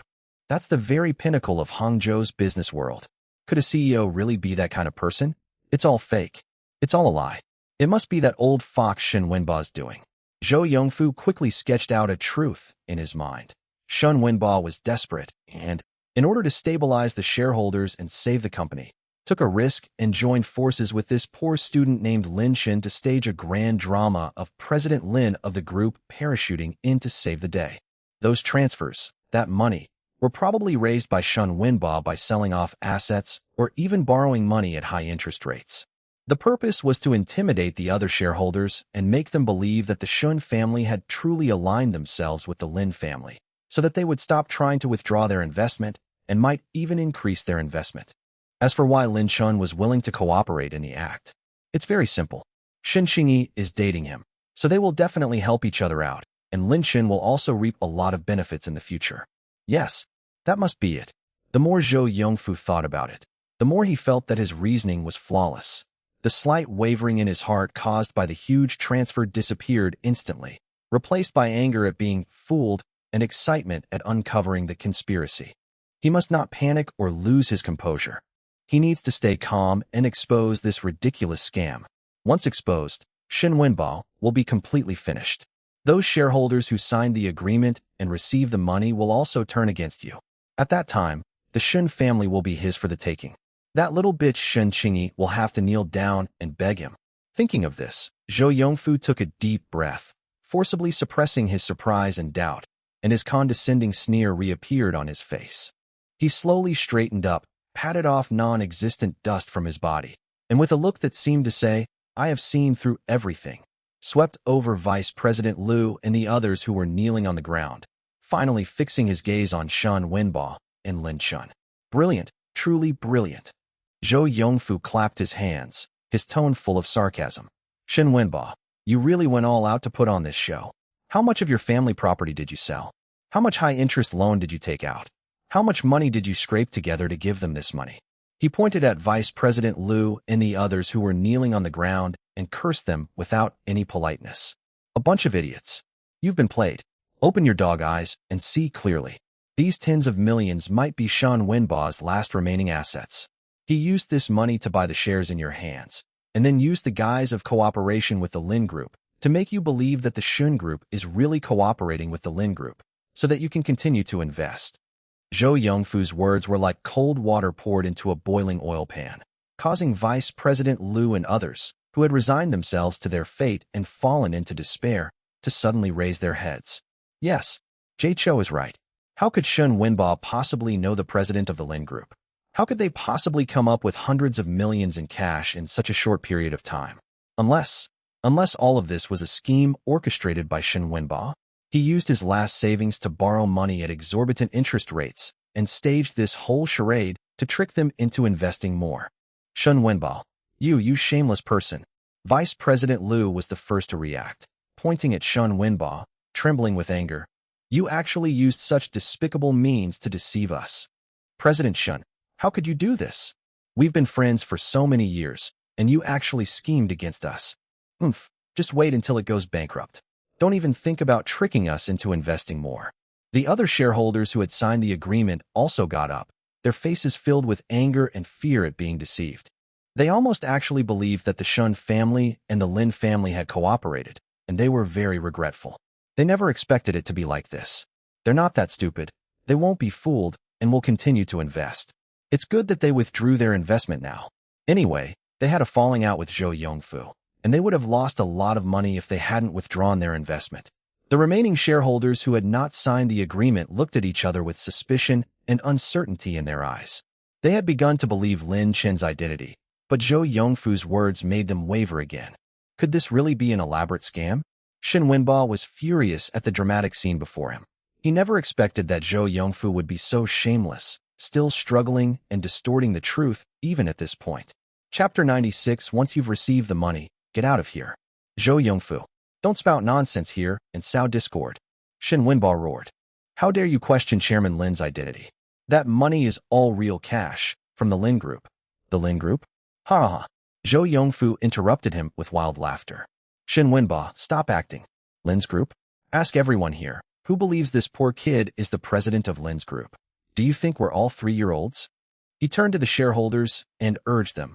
Gentlemen, although the change of president of the Lin Group is quite mysterious, and the outside world doesn't know who it is, think about it. If this guy really is the president of the Lin Group, why would he cooperate with a small company like yours and come all the way here in person? The shareholders looked at each other, then at Lin Chen's simple, even somewhat plain, casual suit, and then at his excessively young face, their suspicions growing stronger. Yes, if he really is the president of the Lin Group, he should be surrounded by a retinue, have a powerful aura, and be dressed in top-tier custom-made clothing. How could it be such an ordinary-looking young man? Moreover, if he were truly an important figure, why would he personally come here to discuss cooperation? Jay Cho is right. This is truly unbelievable. Mr. Shun, shouldn't you give us an explanation? The shareholders' attitudes began to waver again, and their gazes toward Shen Wenba and Lin Shun were once again filled with suspicion and questioning. Seeing this, Zhou Yongfu felt much more at ease. He knew his words had worked. With just a little more fuel to the fire, the scam would be completely exposed. Shen Wenba, stop your futile struggle, Zhou Yongfu said smugly. Admit your mistake now, return the shares to Vice President Liu and the others, and apologize to me properly, and I might spare your life. Otherwise, you're finished. Faced with Zhou Yongfu's relentless pressure and the shareholders' questions, Shen Wenba was sweating profusely. Just as he was about to defend himself again, Lin Chen gently raised his hand, indicating that he didn't need to say anything more. Lin Chen's gaze calmly swept over the indignant Vice President Liu and others, then looked at Zhou Yongfu, who had a righteous look on his face and was waiting to see a good show, and finally landed on the hesitant shareholders. His expression remained unchanged throughout, as if the farce unfolding before him had nothing to do with him. Finished, Lin Chen looked at Zhou Yongfu and asked calmly, "What's wrong, kid?" Speechless now, Zhou Yongfu sneered. "I hit the nail on the head, feeling guilty now?" Lin Chen ignored him and turned to Vice President Liu and the others, asking, "Has your money arrived in your accounts?" Vice President Liu was taken aback, then nodded subconsciously. Yes, the money has arrived." "It's good that the money has arrived." Lin Chen nodded, his tone calm, yet carrying an undeniable decisiveness. "Now that the money has been received and the agreement has been signed, from this moment on, the shares of Shun's company that you hold belong to me.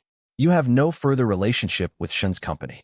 He paused, his gaze sweeping over the group. "So now, please leave. You are not welcome here." "What?" Vice President Liu and the others were stunned. They were still immersed in the anger of being deceived and the excitement of exposing the conspiracy when Lin Chen said that. and they were suddenly awakened by what he said. That's right. Regardless of where the money came from or whether it was Shun Wenba's conspiracy, the money has indeed been deposited into their accounts. The agreement in black and white has been signed. Legally speaking, their shares have already been sold. They are no longer shareholders of Shun's. Then what are they still doing here? What are they accusing Shun Wenba of? They have no right to do so anymore. Once they understood this, the anger on Vice President Liu and the others' faces froze instantly, slowly turning into embarrassment, confusion, and finally deep regret and fear. They then realized that regardless of whether Shun Wenba had lied to them or whether Lin Shun was really the president of the Lin Group, they had already handed over their bargaining chips, and it was sold at market price. If the Shun family were to truly be resurrected and rise to prominence because of the Lin family's intervention, then they would be complete fools who sold off a goose that lays golden eggs for a pittance. No, Mr. Lin, President Shun, just now Vice President Liu wanted to say something, trying to salvage the situation. Seeing Lin Shun so calm and composed, without the slightest hint of guilt, and speaking with such confidence, he began to believe him again. Please leave. Lin Shun's voice turned cold, tinged with impatience. I don't want to say the same thing a third time. Chairman Shun, call security. Yes, Chairman Lin. Shun Wenba immediately picked up the intercom. Security department, send a few people to the conference room and ask the shareholders who have already resigned to leave. Wait, Mr. Lin, President Shun, let's talk some more. Vice President Liu and the others panicked. They realized that things had turned out differently than they expected. They thought Shun Wenba was just bluffing. If they were kicked out like this, they would really break ties with the Shun family and the Lin family. There's nothing to talk about, Shun Wenba said coldly, his tone hardening. You weren't acting like this when you wanted to withdraw your investment. Now that you've taken the money and signed the agreement, you want to back out? There's no such thing as a free lunch. Security. Soon, several security guards rushed in. Please ask these gentlemen to leave. Qinwei pointed at Vice President Liu and the others and said to the security guard, also, write down their names and appearances. They shall not be allowed to enter Shun's company again without permission. Yes, the security guard replied, stepping forward to invite the person. You dare? I'm a shareholder. Vice President Liu still tried to struggle. You're not anymore, a security guard said coldly, grabbing his arm and dragging him outside. Let me go? I can walk by myself. Vice President Liu struggled, his face flushed, but it was no use against the security guards. He could only be half dragged and half pulled out of the conference room. Seeing this, the other shareholders who had signed the agreement knew that all was lost. They looked ashen-faced and dejected and followed behind, walking out on their own. They all felt a little regretful, but also somewhat relieved. Since Shun Wenba and Zhou Yongfu had fallen out, Shun's business would only get worse and worse, and might even go bankrupt.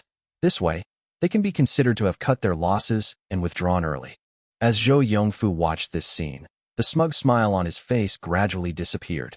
He didn't expect that Lin Shun, who was so inconspicuous, would handle things so decisively. Where did his confidence come from? Could I have guessed wrong? Impossible. Mr. Zhou, are you done watching the show? Lin Shun turned his gaze to Zhou Yongfu, his eyes calm, but carrying an invisible pressure. If you're done, you can leave now. You.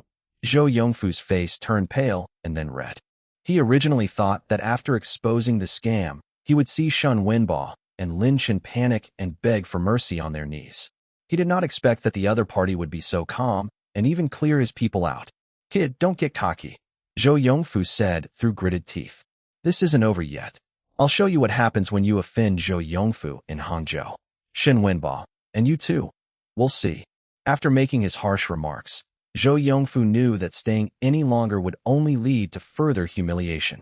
He glared fiercely at Lin Shun and Shun Wenba, then slunk away from the conference room with his two bodyguards. Chapter 97: Eliminating the Cancer. With the departure of Zhou Yongfu and Vice President Liu, the meeting room suddenly became much emptier, leaving only Shun Wenba, Lin Shun, Qinwei, and 3 or 4 other small shareholders who had not yet expressed their opinions and held relatively few shares. The 3 or 4 minority shareholders were on pins and needles, heads bowed, not daring to breathe. Although they hadn't joined Vice President Liu and the others in their commotion, they hadn't stood up to support Shun Wenba either. Now, they were filled with unease, wondering how this young Chairman Lin would deal with them. Shun Wenba looked at the empty conference room and let out a long sigh of relief. A crisis that nearly led to the company's collapse was thus resolved by Lin Shun with swift and decisive action. Although the process was thrilling, the result seems pretty good. Those dissenting shareholders were ousted. Although the company lost some cash, its shareholding structure became clearer, and he looked at Lin Shun, his heart filled with gratitude and lingering fear. If Lin Shun hadn't come to the company today and told me he could pay, I might have really become a laughingstock for Zhou Yongfu. Chairman Lin, we are truly grateful to you today, Shun Wenba said sincerely.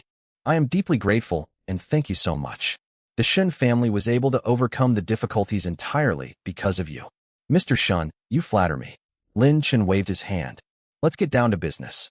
He glanced at the 3 or 4 minority shareholders and said calmly, Gentlemen, you've all witnessed what happened. The future of Shin's company depends on your own choices. If you wish to stay, you're welcome. If you wish to leave, you can do so now, and I will acquire your shares under the same conditions. Upon hearing this, the 3 or 4 minority shareholders trembled and quickly expressed their opinions. Chairman Lin, President Shun, of course we'll stay. Yes, we've always supported President Shun. They weren't stupid.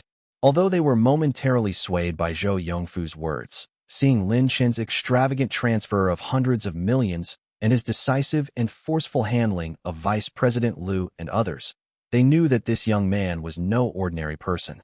In particular, Shun Wenba's respect for him was genuine and not an act. If you follow him, you might actually get to eat meat. Moreover, since they have few shares, they wouldn't get much money even if they wanted to withdraw their investment, so they might as well stay and take a gamble. Lin Chen nodded and said no more. His main purpose in coming today was to help Shun Wenba stabilize the situation and also to assess the true worth of Shun shareholders. It seems the result is not bad. A number of opportunists have been purged, and while the remaining ones may not be entirely loyal, at least they are pragmatic. President Shun, let's continue the meeting, Lin Shun said to Shun Wenba. Yes, Chairman Lin.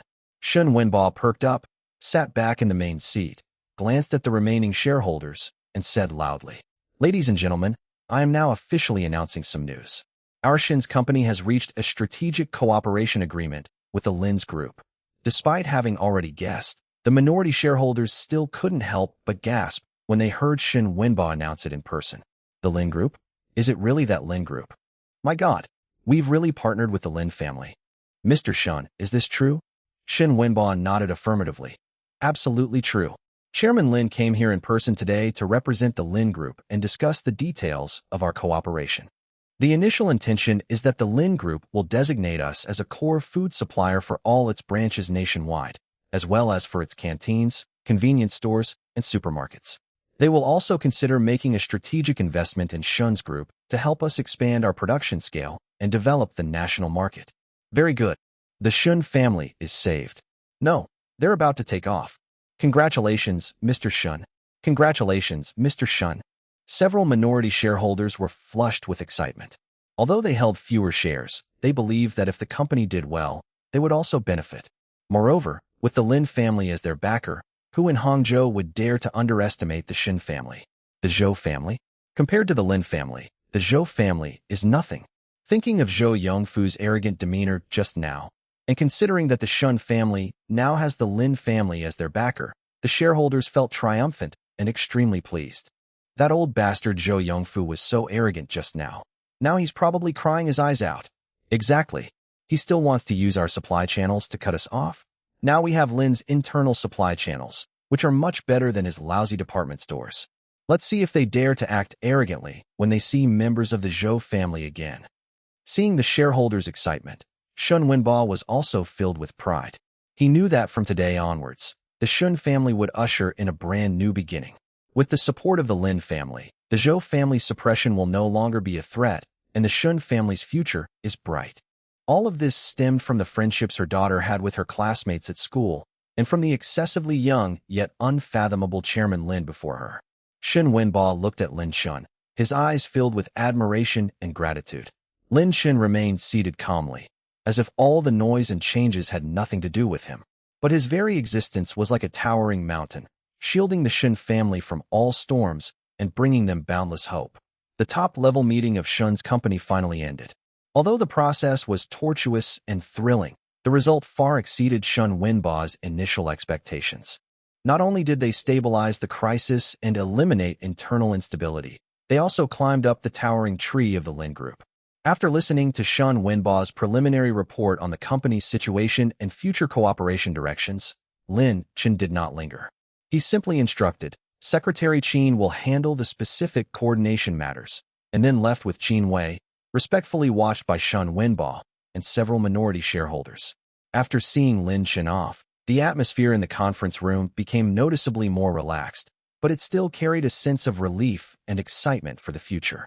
Shun Wenba did not immediately dismiss the remaining minority shareholders, but instead turned his gaze to the outside of the meeting room, to the figure who kept his head down, wishing he could shrink into a crack in the wall. Director Wang. This former sales director of the company, Shun Wenba's trusted right-hand man, sided with Zhou Yongfu at a critical moment. He not only allowed Zhou to enter a confidential meeting, but also spoke up for Zhou in public, putting on a show of coercion. His actions were despicable and his intentions were wicked. Director Wang.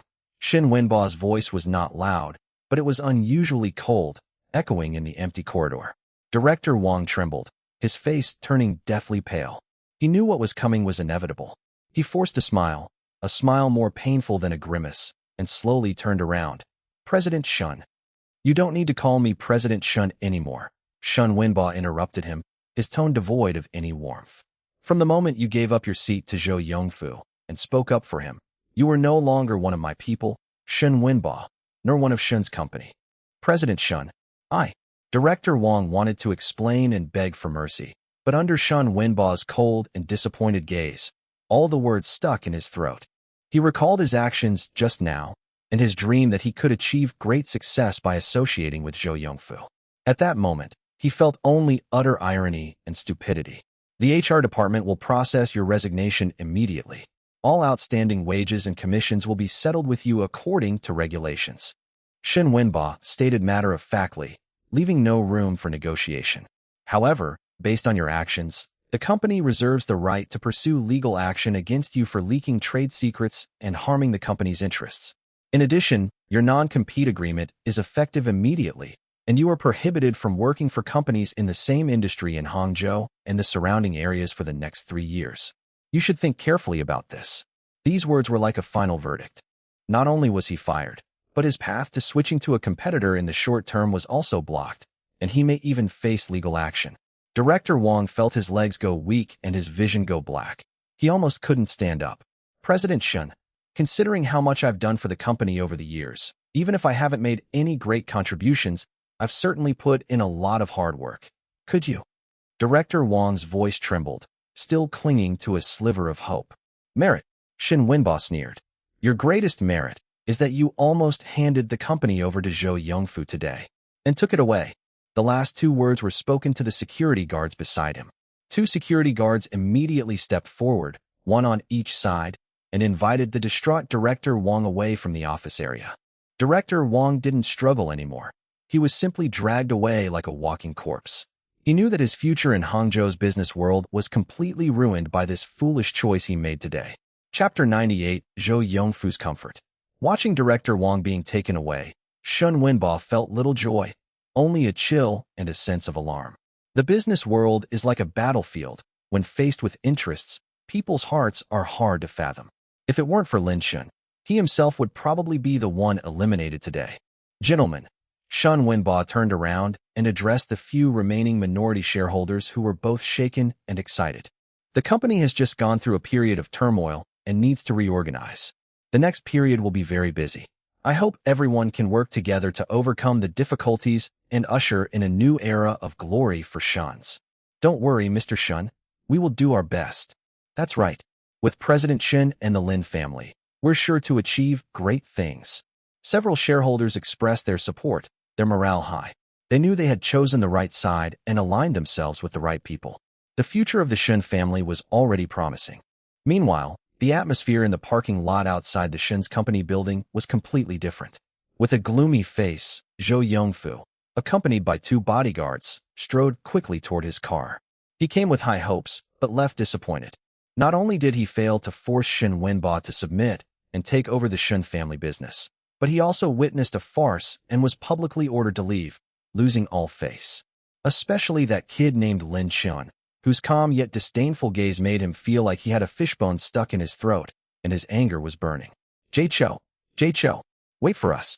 Just as Zhou Yongfu was about to open the car door, a hurried and flustered shout came from behind him. He turned around and saw Vice President Liu and his entourage, who had just been invited out by Shun's security guards.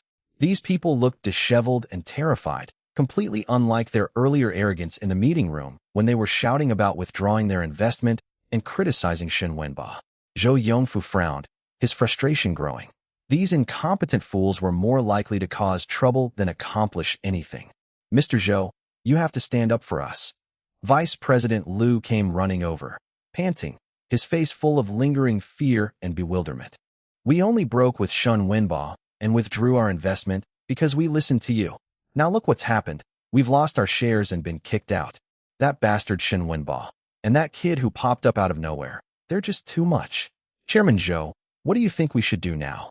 Yes, Mr. Jay Cho, we're all doing this to support you. Now that the Shen family has kicked us out, what are we going to do? Mr. Jay Cho, you have to help us think of a solution. The other shareholders also gathered around, chattering amongst themselves, their voices filled with anxiety and fear of the future. They had been incited by Zhou Yongfu to believe that Shun was doomed, and that withdrawing their investment was a wise move that would also allow them to curry favor with Zhou Yongfu. Unexpectedly, Shun Wenba actually took out the money, and Lin Qin acted so forcefully and decisively. Now they have the money, but they have also completely broken ties with the Shen family and lost their shareholder status. If the Shun family were to truly be resurrected, or even soar to new heights through some cooperation with the Lin family, they would become a colossal joke and have offended a potentially enormous behemoth. How could they not panic? Looking at the panicked allies in front of him, Zhou Yongfu felt even more contempt. A bunch of opportunists, blinded by greed. Are they scared now? Or were they before? However, he cannot completely distance himself from them yet. Although these people are foolish, they have just received a sum of cash and have been in the Hangzhou business community for many years, so they still have some connections and influence. Keep them calm. They might come in handy later. Thinking of this, Zhou Yongfu forcibly suppressed his impatience and anger and forced a smile that looked quite calm and even had a bit of foresight on his face. Everyone, please calm down. Zhou Yongfu waved his hand, signaling for everyone to quiet down. What's the panic? Do you think withdrawing from the Shen family is a bad thing? Vice President Liu and the others were taken aback and looked at him, puzzled. I'm telling you, it's not a bad thing at all, but a wonderful thing. Zhou Yongfu lowered his voice, his tone resolute, as if revealing some secret. You guys were fooled by the act that Shun Wenba and that kid put on. An act? Vice President Liu asked doubtfully. But the money really did arrive in the account. So what if the money arrives?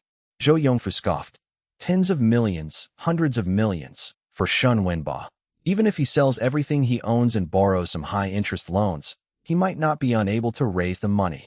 He's gambling. I'm betting you'll be scared, betting other investors will be lured in by the Lin's cooperation gimmick, and betting he can use the new investments he's swindled to fill the hole left by high-interest loans, or even abscond with the money. He scanned the crowd with sharp eyes. Think about it. If the Shun family really got involved with the Lin Group, would the president of the Lin Group personally come to talk to Shun Wenba? So low-key? Dressed like that? Is that even possible? This is clearly Shun Wenba, desperate and hiring a somewhat convincing actor to stage a ruse. His goal is to buy time and swindle money to prolong his life. Vice President Liu and the others looked at each other, still feeling a little uneasy, but Zhou Yongfu's words did indeed alleviate their panic and regret to a great extent. Yes, it's really unusual for the president of the Lin Group to personally visit a small company like the Shun Group. In contrast, Zhou Yongfu's fraud theory seems to better align with their understanding of Shun Wenba's situation.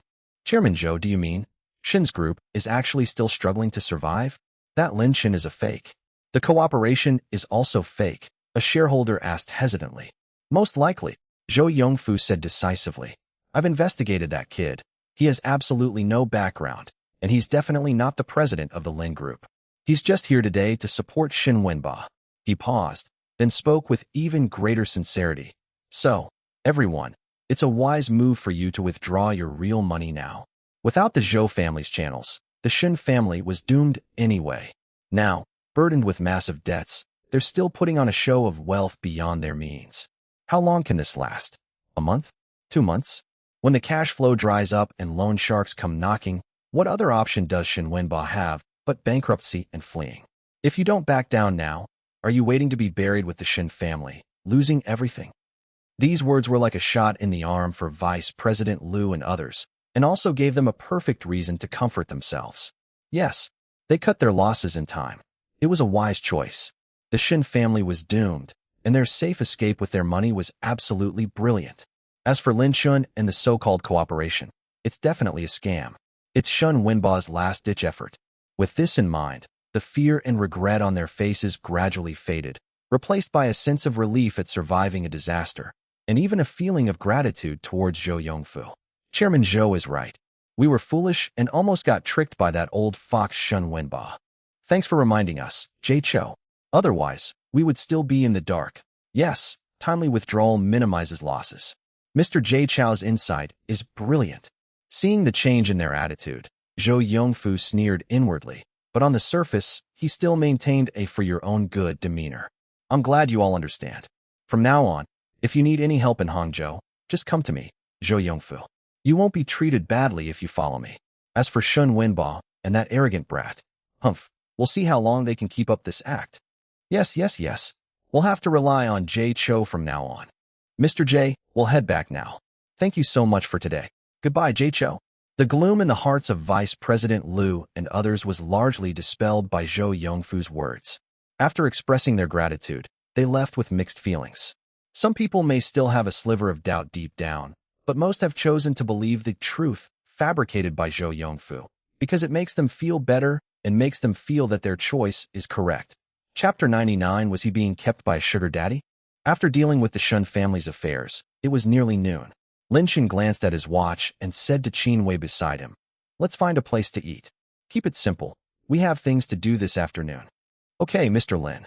Qin Wei nodded and quickly searched her mind for suitable restaurants nearby. Lin Chen isn't picky about food, but the environment must be quiet, the food must be authentic, and it's best to have a relatively private spot. She quickly chose a well-regarded, mid to high-end fusion restaurant that was not far away and had an elegant ambience. "Let's go to Yunjing, President Lin. They serve authentic Cantonese and Hangzhou cuisine there, and they have private rooms," Qin Wei suggested. "Okay." Lin Chen nodded, having no objection. The driver had already driven the car to the entrance of the Shun's building and was waiting. It was a black Maybach S680 with a low-key and understated appearance, its smooth lines and composed temperament somewhat similar to the feeling Lin Chen gave off. This is one of the several official vehicles provided to the chairman of the Lin Group headquarters, and is usually driven by a dedicated driver. Qin Wei opened the car door for Lin Chen, and after he was settled, she got into the passenger seat and gave the driver the address. The car smoothly entered the slightly busy midday traffic and stopped in front of a restaurant called Yunjing about 20 minutes later. The restaurant's facade is unassuming, but through the floor-to-ceiling windows one can see the elegant interior and the sparse number of customers, clearly indicating that it is not targeting the mass market. Lin Chen and Qin Wei got out of the car one after the other. Lin Chen was wearing a simple dark casual suit today, without a tie, exuding a cool and composed demeanor. Qin Wei was dressed in a well-fitting business suit, with exquisite makeup, looking capable and efficient, and carrying a briefcase containing documents. The two walked side by side toward the restaurant entrance, with Lin Chen slightly ahead and Qin Wei half a step behind, their posture respectful and professional. Unbeknownst to them, 3 young men and women were standing in front of another cafe across the street, their eyes drawn to the sight of them getting out of the car. It was Su Qing, her best friend Li Na, and Li Na's boyfriend, a rich second-generation heir whose family ran a small business named Zhao Kai. "Hey, isn't that Lin Chen?" The sharp-eyed Li Na was the first to spot him, nudging Su Qing next to her with a tone of surprise and undisguised gossip. Su Qing was looking down at her phone when she heard this, so she looked up and followed the direction Li Na was pointing. Sure enough, I saw that familiar yet unfamiliar figure Lin Chen. He was walking into the Cloud Realm restaurant with a woman who looked much more mature than her, dressed in professional attire and exuding a capable air. The woman's demeanor seemed quite respectful towards Lin Chen, but in their eyes it was affection. Su Qing's brows immediately furrowed. Lin Shen, what's he doing here? She knew Cloud Realm was expensive, something the Lin Shen of the past, who had to work part-time and save every penny, could never easily afford. And who was that woman beside him? She looked at least several years older than him, dressed maturely, like a career woman or a rich woman. It really is him. Li Na's boyfriend, Zhao Kai, also recognized him. His family was in business, so he was quite knowledgeable about cars. His gaze lingered on the car Lin Chun and his group had just gotten out of, and he clicked his tongue. Wow, a top-of-the-line Maybach S680. That car isn't cheap. It must cost over 3 million after all the fees, right? Looks like that woman is quite wealthy. A Maybach? Over 3 million. Li Na gasped, her gaze towards Lin Chun and the woman instantly becoming subtle yet excited. She lowered her voice, as if she had discovered some incredible secret. My God, could Lin Chun be being kept by a rich woman? No wonder I heard he was expelled from school recently. Oh no, suspended from school, and then disappeared. So he found a way out. The more she talked, the more she felt that her guess was reasonable and well-founded. Look at that woman. She looks much older than Lin Chun. She's dressed like a female boss, and she's so concerned about Lin Chun. She mistakenly took Qin Wei's professional respect for something else. She must be one of those rich, powerful, and lonely women who've taken on a young, handsome gigolo like Lin Chun. TSK. I never expected Lin Chun, who usually seems so honest, to go down this path. As Su Qing listened to Li Na's words and watched Lin Chun and that woman disappear into the restaurant, her face turned pale and then red. Her heart felt like it was filled with mixed emotions, and she couldn't quite describe what she was feeling. There was disgust, disdain, and a hint of bitterness, but more than anything, there was a sense of, I knew it, contempt. She remembered that Lin Chun had been framed by Zhou Zihong at school, but later he reportedly turned the tables by recording a conversation and even made Zhou Zihong suffer. At the time, she thought Lin Chun might be a bit clever and had just gotten lucky. Now it seems that his so-called comeback might not have been due to his own abilities, but rather that this rich woman might have been pulling strings behind the scenes. Otherwise, where would a poor student like him get the connections and confidence? It's disgusting. Su Qing squeezed out the two words through gritted teeth, her eyes practically overflowing with disgust. She felt she had been blind to have spent 2 years with such a person. Although she dumped him and went on to be with Zhang Hao, it now seems that Lin Chun is even worse than she imagined. He actually went and hooked up with an older woman who could be his sister or even his aunt, for money. He has absolutely no morals. Chapter 100. How shameful. Exactly. They're a disgrace to Mingda University. Li Na chimed in, her tone filled with schadenfreude and a sense of moral superiority. Qing, you were so wise to dump him back then. It's a good thing you didn't continue with a man who would do anything for money. Looking at the two girls' indignant expressions, Zhao Kai glanced at the rather upscale Cloud Realm restaurant, his eyes darting around, and a malicious smile crept across his face. Since we've run into each other by such a coincidence, how about we go in and say hello?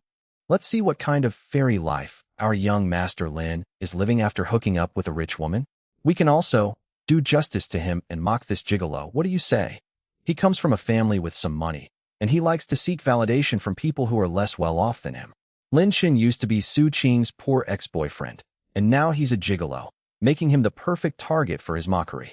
Moreover, why not show off your sense of justice and superiority in front of your girlfriend and her best friend? Li Na's eyes lit up, and she immediately nodded excitedly. Great.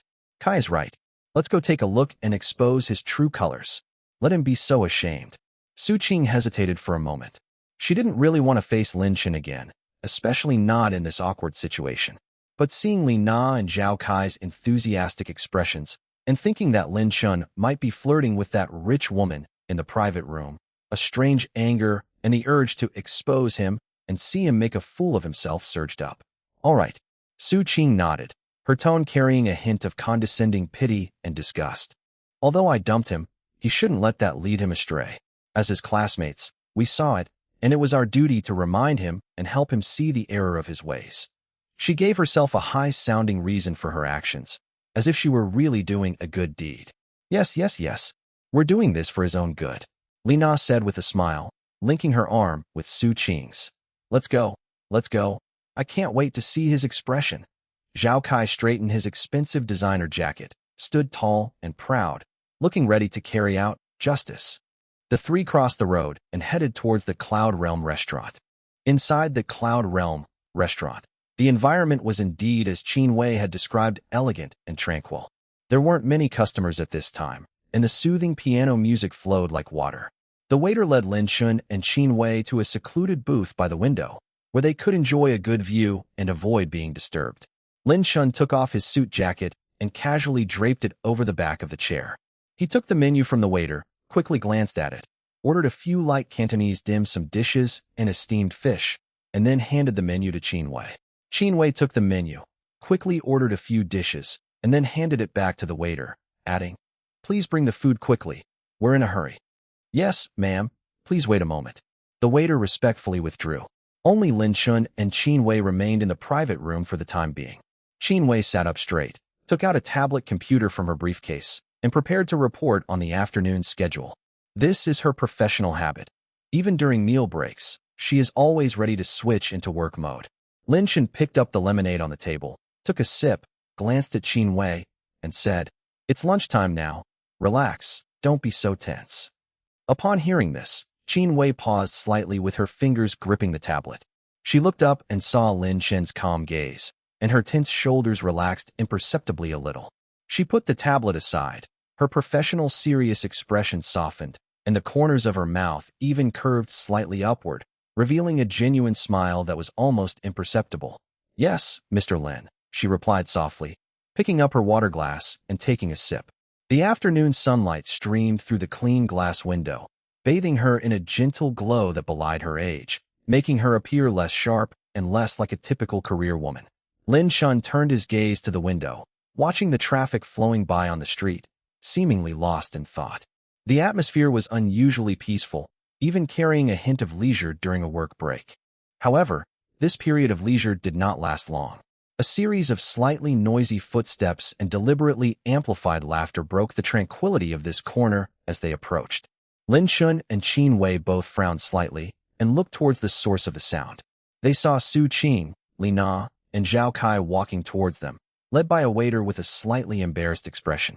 Li Na's face showed undisguised excitement and a look of anticipation, while Zhao Kai held his head high, looking arrogant as if he were here to uphold justice.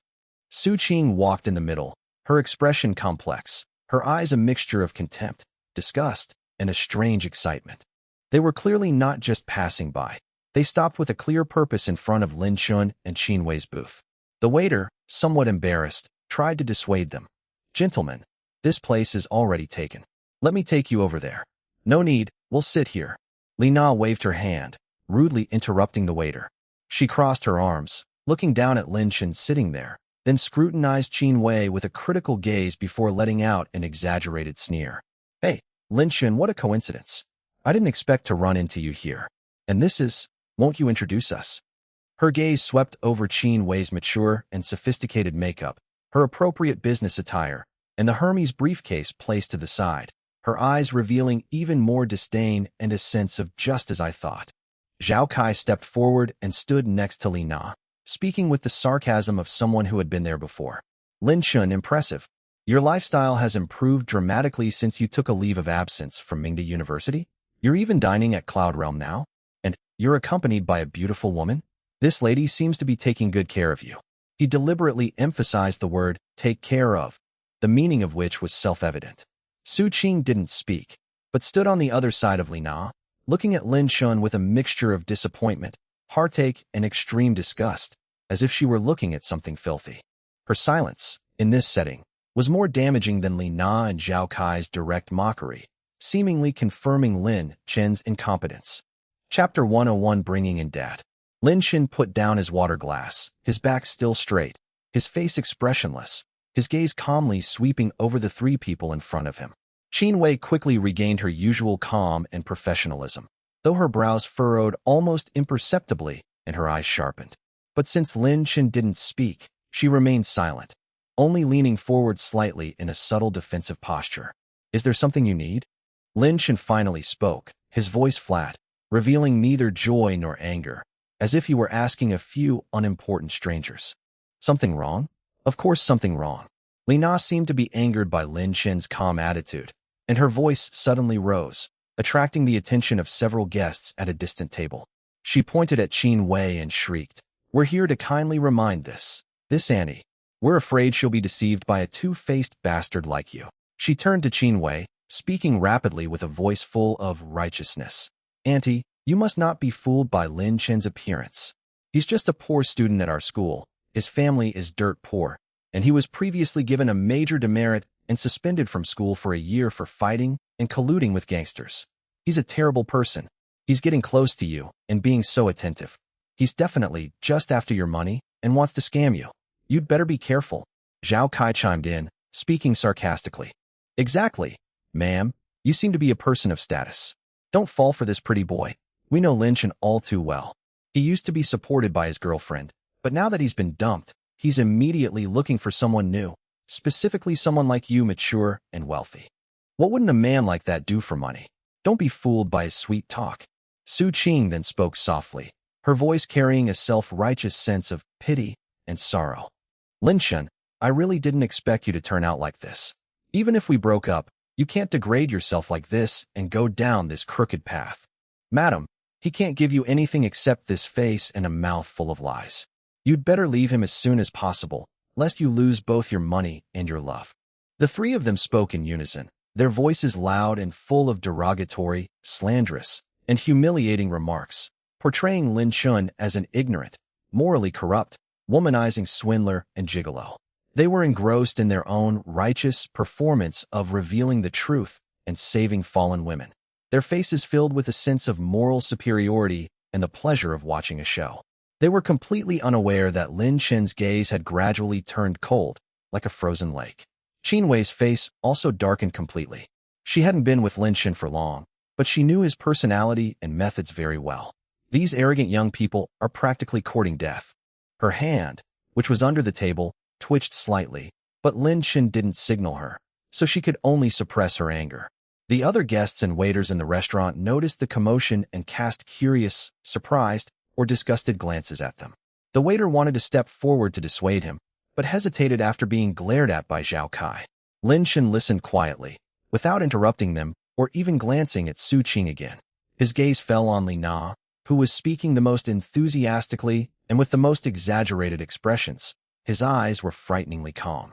Finally, when Li Na pointed at Qin Wei with spittle flying and said, "Auntie, wake up. He's just trash," Lin Chen moved. His movements were slow, even somewhat casual. He slowly stood up from his seat. Li Na was in the middle of her talk when she saw Lin Chen stand up. She thought he had been hit where it hurt and was trying to explain or run away. Her smug smile widened, and she was about to intensify her attack. The next second, smack, a crisp, loud slap suddenly rang out in the restaurant. The sound was so loud that it even drowned out the background music, instantly silencing all whispers. The entire restaurant seemed to have been put on pause. Li Na's remaining words were stuck in her throat. She felt a burning pain on her left cheek. Her ears were ringing, and she staggered from the slap, almost falling. Fortunately, Zhao Kai, who was next to her, instinctively caught her. She covered her face, looked up, and stared at Lin Chen in disbelief, her eyes filled with astonishment, anger, and bewilderment. She never expected that Lin Chen would dare to hit her, to slap her in front of so many people. Su Qing and Zhao Kai were completely stunned, staring blankly at Lin Chen. Lin Chen shook his hand as if he had just swatted away an annoying fly. He didn't even glance at Li Na, who was covering her face and glaring with resentment. His gaze calmly shifted to Su Qing and Zhao Kai, who were still not fully recovered. His voice remained indifferent, yet carried an icy chill. "Are you done talking? If you're going to litter, you should be aware of the consequences. Roll." 2 short sentences, 3 words. There was no angry roar, no fierce rebuttal, only a condescending, utter indifference and expulsion. Su Qing's face flushed bright red instantly, then quickly turned deathly pale. Zhao Kai was both shocked and furious. He wanted to step forward, but when he met Lin Chen's cold and indifferent gaze, he felt a chill in his heart and dared not move for a moment. Li Na, who had been covering her face, finally snapped out of her shock and pain, bursting into tears partly from the pain and partly from overwhelming shame and indignation. She pointed at Lin Chen, wailing and cursing. "Lin Chen, how dare you hit me? You lowlife gigolo. You'll die a horrible death. I'm calling the police. I'll sue you for intentional assault. Call the police? Qin finally spoke coldly. She stood up, took out her phone, and her tone was devoid of any warmth. Do you need me to call 110 for you? By the way, I'd like to remind you that publicly insulting or defaming others in public is illegal if the circumstances are serious. Would you like me to contact my lawyer to discuss with you in detail the sentencing standards for defamation, as well as compensation for reputational damage and emotional distress? She exuded a powerful aura, her eyes sharp as knives, instantly stunning Li Na, who was only capable of throwing tantrums and crying, causing her sobs to stop. Li Na was speechless, her face flushed, and she couldn't stop crying. She didn't know how to respond. Call the police? Of course she wanted to call the police and have Lin Chen arrested, but Qin words made her uneasy. Insult and defamation? Compensation? What did she, a student, know about these things? Su Qing's face also turned pale, and she bit her lip, feeling both angry and scared. She never expected things to escalate to this point, with Lin Chen daring to hit someone, and that rich woman also seemed to be no pushover, speaking sharply and appearing to be someone not to be trifled with. Only Zhao Kai, after the initial shock and a trace of apprehension, watched Qin stand up for Lin Chen, especially when he heard Qin say "my lawyer" in that condescending tone, and then looked at Lin Chen's calm and seemingly detached appearance. A surge of anger mixed with the annoyance of being belittled suddenly rushed to his head. His family is in the building materials business, with assets worth tens of millions. While they may not be considered top tier in Hangzhou, they are not easily manipulated either. At school and on social media, he acts like a little tyrant, relying on his family's wealth and his eloquence. When have I ever suffered such a loss? My female companion was assaulted by a pretty boy, and then threatened with the law by an older woman. Lawyer? Huh, who are you trying to scare? Zhao Kai released Li Na's hand, stepped forward, puffed out his chest, and tried to intimidate Qin with his imposing manner. He pointed to himself, then to Li Na, who was still sobbing with her face covered, his tone arrogant. Do you know who we are? My dad is Zhao Jiqiang, the owner of Jiqiang Building Materials. He's a big shot in Hangzhou. You, just because you have a little money and keep a young man as a mistress, you dare to be so arrogant? And you even hit my girlfriend? Do you really think there's no law in Hangzhou? He deliberately raised the volume of Zhao Jiqiang and Jiqiang Building Materials, as if these two names were some kind of powerful talisman. In his view, no matter how capable this woman was, she was just a businesswoman or a high-level executive with some money.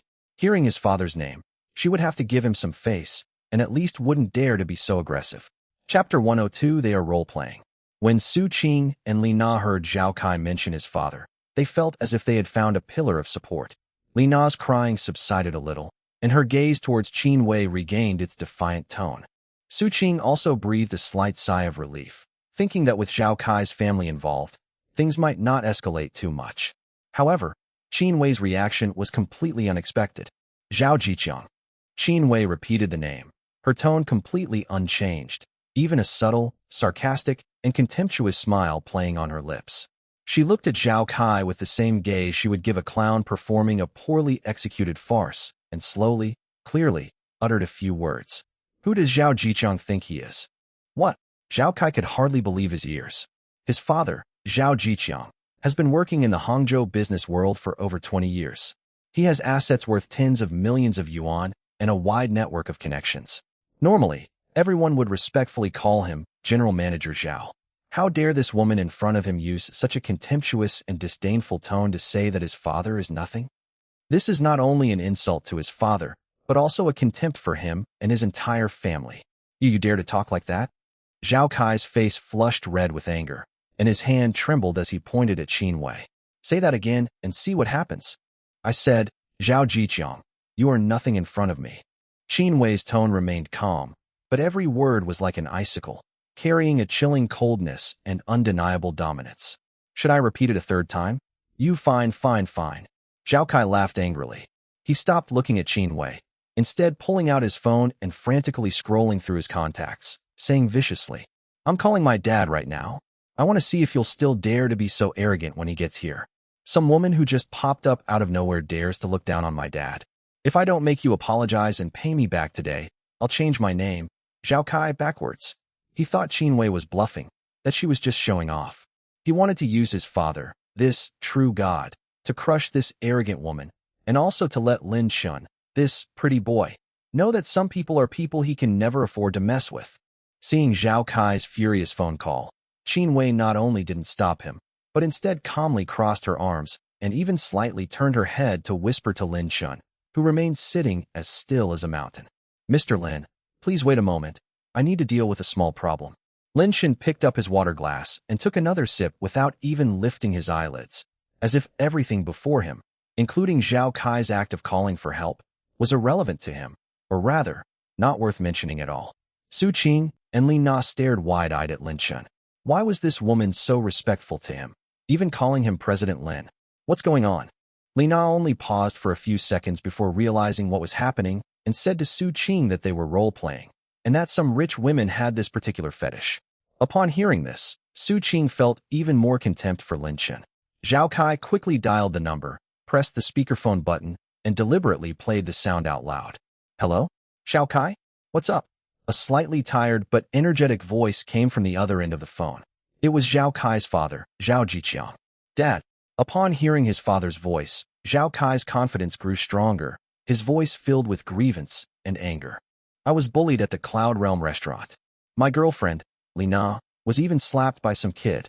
When I argued with them, they insulted me. They said who I am. Dad, you have to stand up for me." "What? In Cloud Realm? Who dares to do this?" Zhao Jiqiang's voice was clearly filled with anger. He only had one son, Zhao Kai, and although he disciplined him regularly, he was extremely protective of his own. Upon hearing that his son and future daughter-in-law had been beaten and insulted outside, his anger flared up immediately. "It's just..." Zhao Kai was about to describe it when Qin Wei suddenly spoke up. Her voice wasn't loud, but it came through the phone's microphone clearly. "Mr. Zhao, it's been a long time. You still have such a temper." On the other end of the phone, Zhao Jiqiang's voice, which was about to erupt in anger, suddenly stopped, as if he had been choked. After a 2-second silence, a voice, tinged with obvious hesitation and even a barely perceptible tremor, came through. "Excuse me, may I ask who you are?"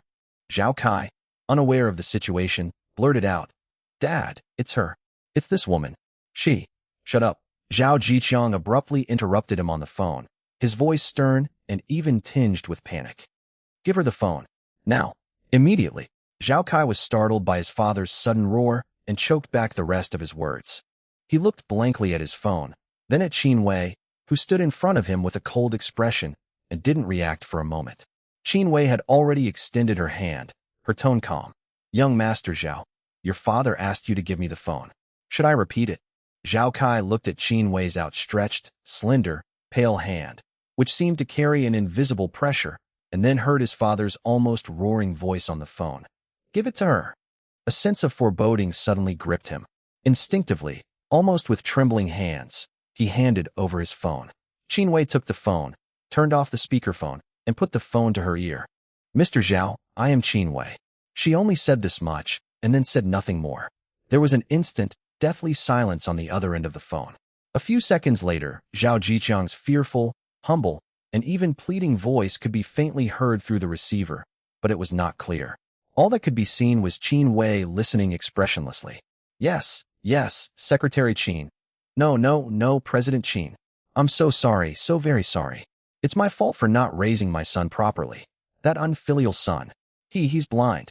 He deserves to die. Yes, I will definitely discipline him severely. Please be lenient. Is President Lin here too? Please give my regards to President Lin. I am extremely sorry. I will make that unfilial son apologize immediately." His voice was broken and intermittent, his tone humble, and his attitude fearful, a stark contrast to the angry Zhao Jiqiang from just moments before. Zhao Kai, Su Qing, and Li Na stood in front of Qin Wei.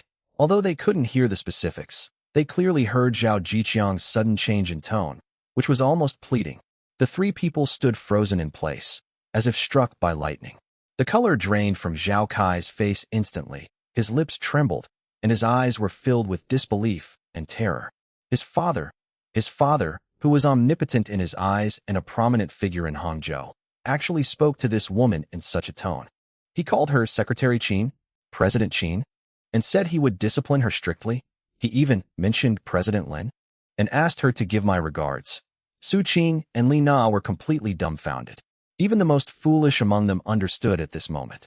The woman in front of them, whom they regarded as the rich woman who was keeping Lin Chun, was definitely not simple.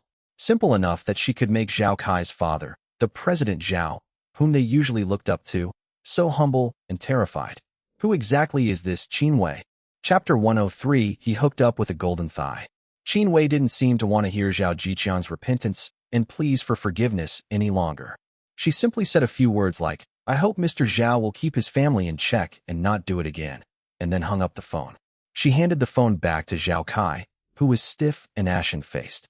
Zhao Kai took the phone, his hands trembling so much he could barely hold it. He looked at Qin Wei's cold and delicate face, then at Lin Chen beside him who hadn't uttered a word from beginning to end, as if watching a play. A huge sense of fear and shame almost overwhelmed him. He finally realized that what he had kicked today was not a steel plate, but an electrified titanium alloy steel plate. No, it was a mountain of knives and a sea of fire. I'm so sorry. Mr. Qin, Mr. Lin, Mr. Lin. Zhao Kai suddenly bowed 90 degrees, his voice trembling with fear, stammering. The phone call had been on speakerphone, and his father's attitude explained everything. I was blind. I was talking nonsense. I was wrong. I apologize to you both. Please forgive me this time. As he spoke, he forcefully pulled Li Na, who was still in a daze beside him, and glared at Su Qing. Li Na was also terrified. Forgetting the pain in her hands that were covering her face, she quickly followed suit and bowed, her voice trembling with tears. I'm so sorry. President Qin, Lin Chen. No, Mr. Lin, it was my fault for being so loose-lipped. I was wrong. Please don't hold it against me.